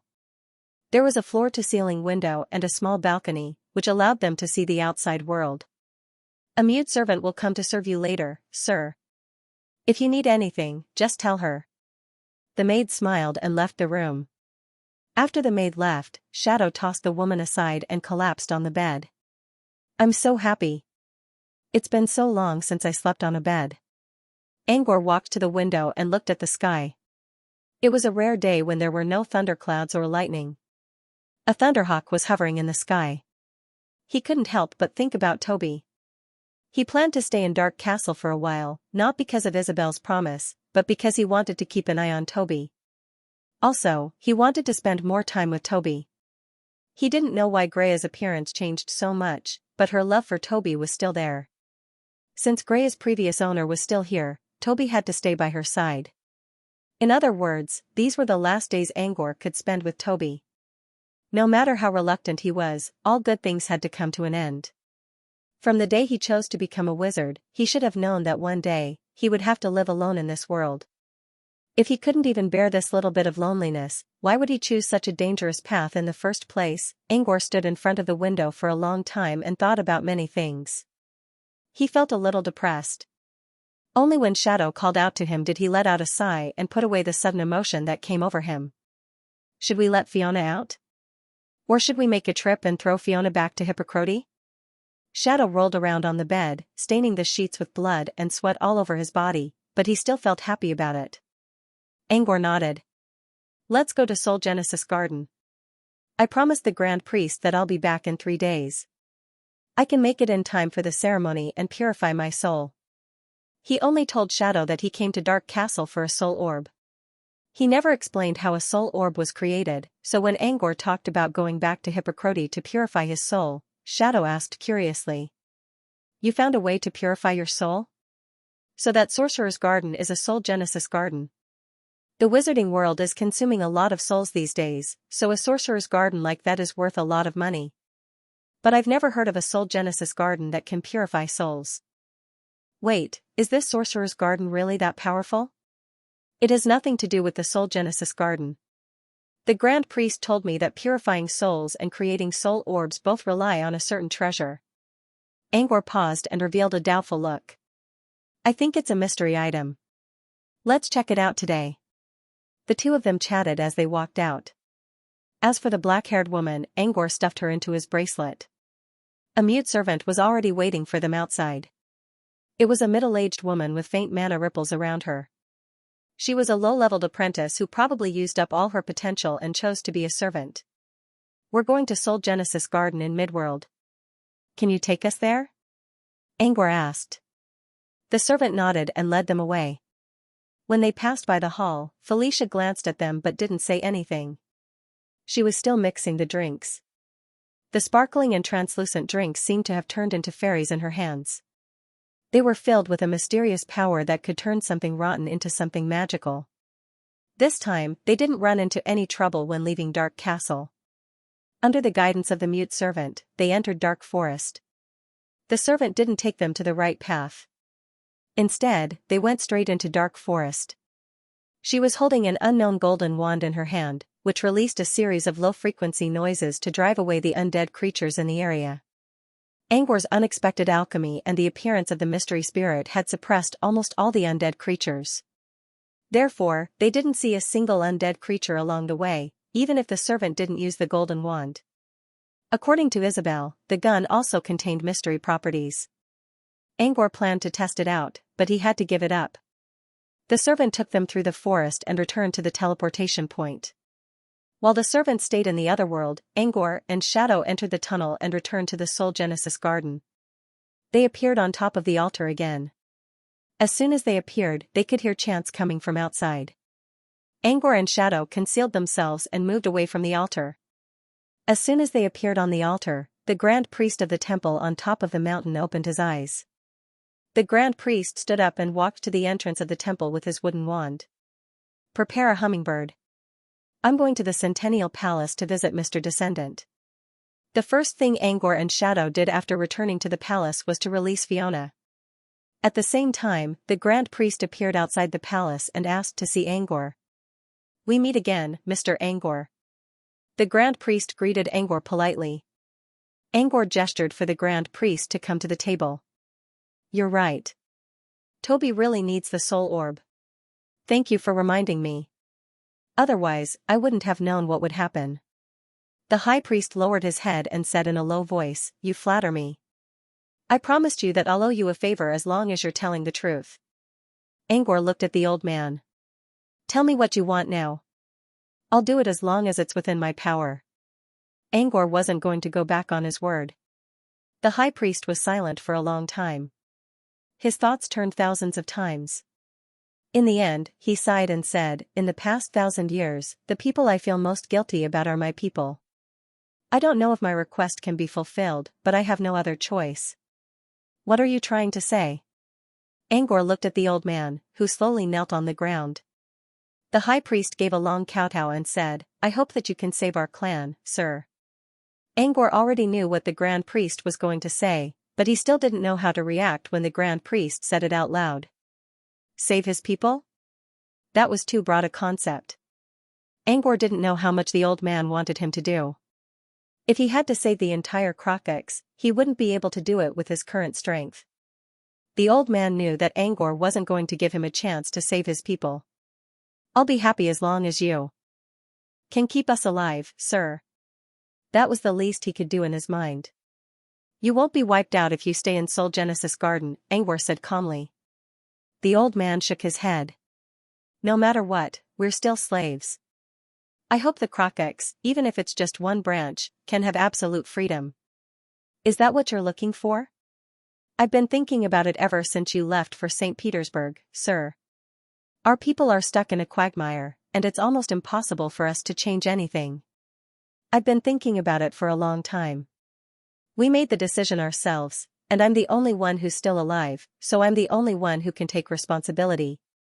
I don't want to do that because it's like slapping my own face. As long as one branch of the Crocox can have freedom, I'll be happy. Judging from the fact that Jero and his brothers were able to travel freely in the outer, middle, and inner worlds, it was clear that the Crocox weren't restricted. It wasn't that they couldn't leave the Soul Genesis Garden, but they were unwilling. That was why the High Priest wanted absolute freedom. He wanted the Crocox to have an independent branch that wouldn't be affected by Hippocroc's magic array and would be able to reproduce freely. This request was actually not easy to fulfill. So Gammy, Gore, and Jamie are all in Floating Mech City?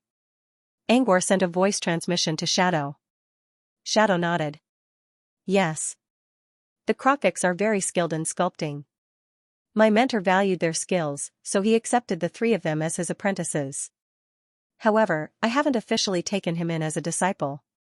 He's just under my mentor's name. Then do you know the problem with their bloodline? My mentor once said that the bloodline of the 3 brothers was bound by a certain cornerstone. I didn't understand it in the past, but now I have a rough idea.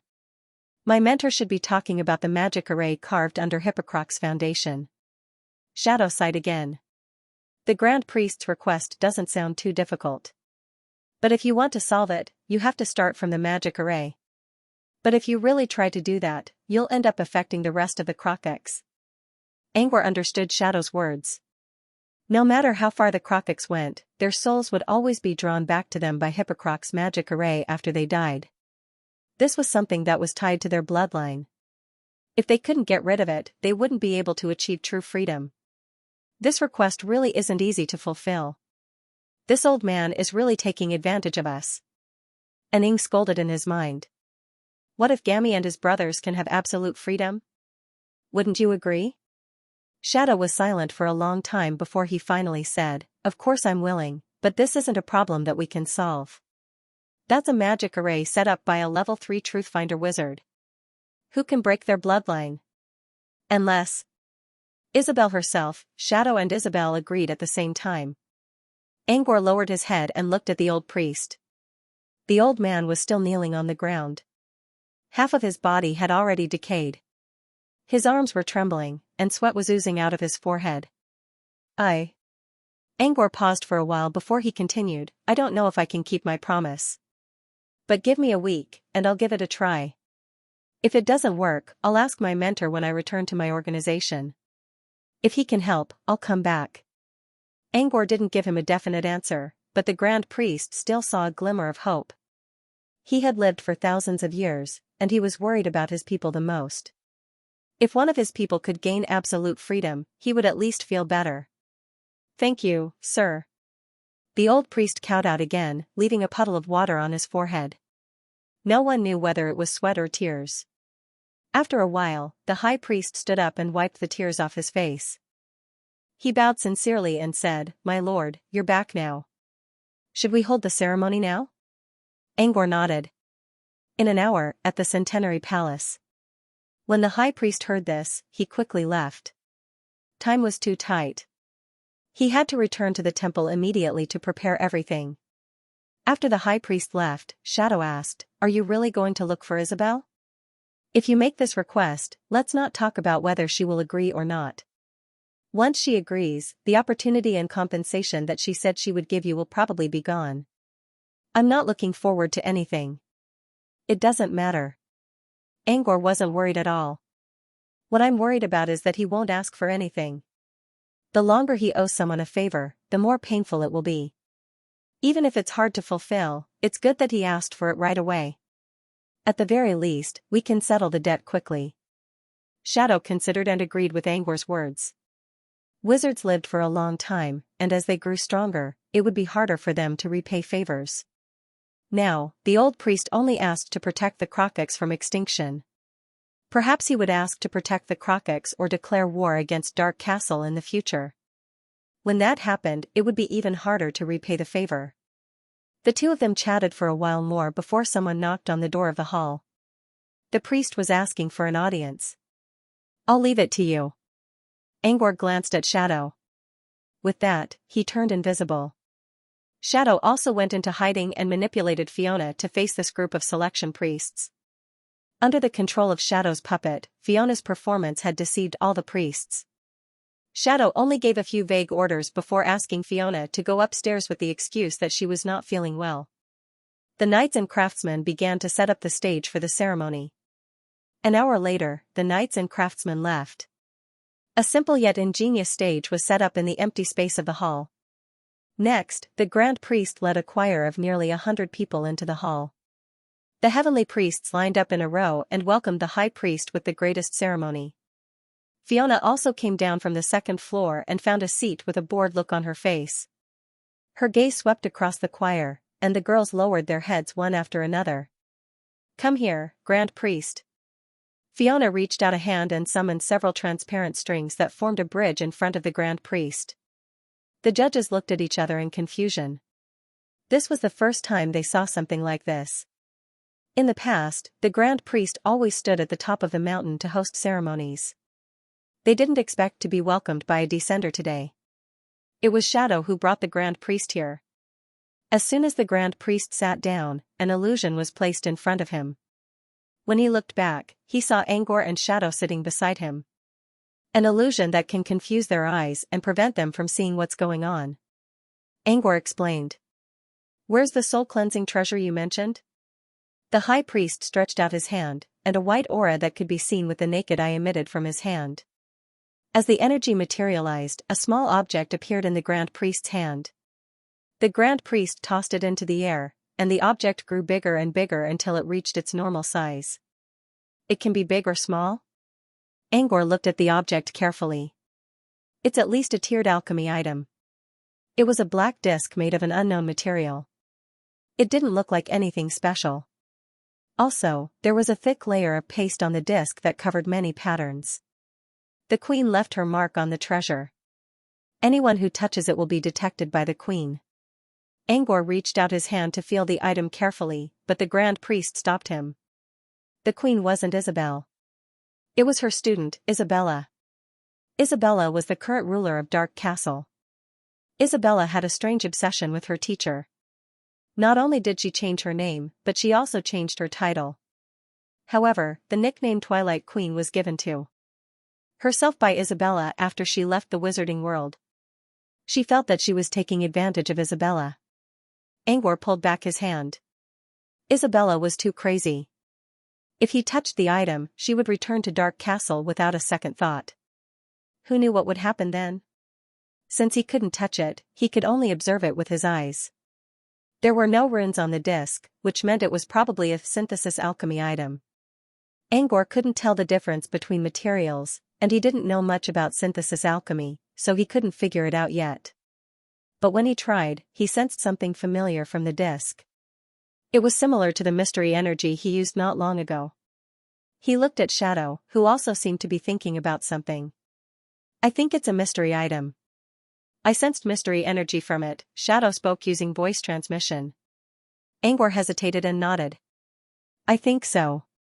But there's not much mystery energy. According to the Grand Priest, this is a tool that can be combined into one. That means the real mystery item will be created after the two parts are combined. The mystery energy contained in this half of the mystery item was about the same as the revolver he just crafted. If this half of the mystery item could purify souls, then Angor began to wonder what kind of mystery properties his revolver would have. End of chapter 406. Don't forget to subscribe, like, and share the video to support the channel.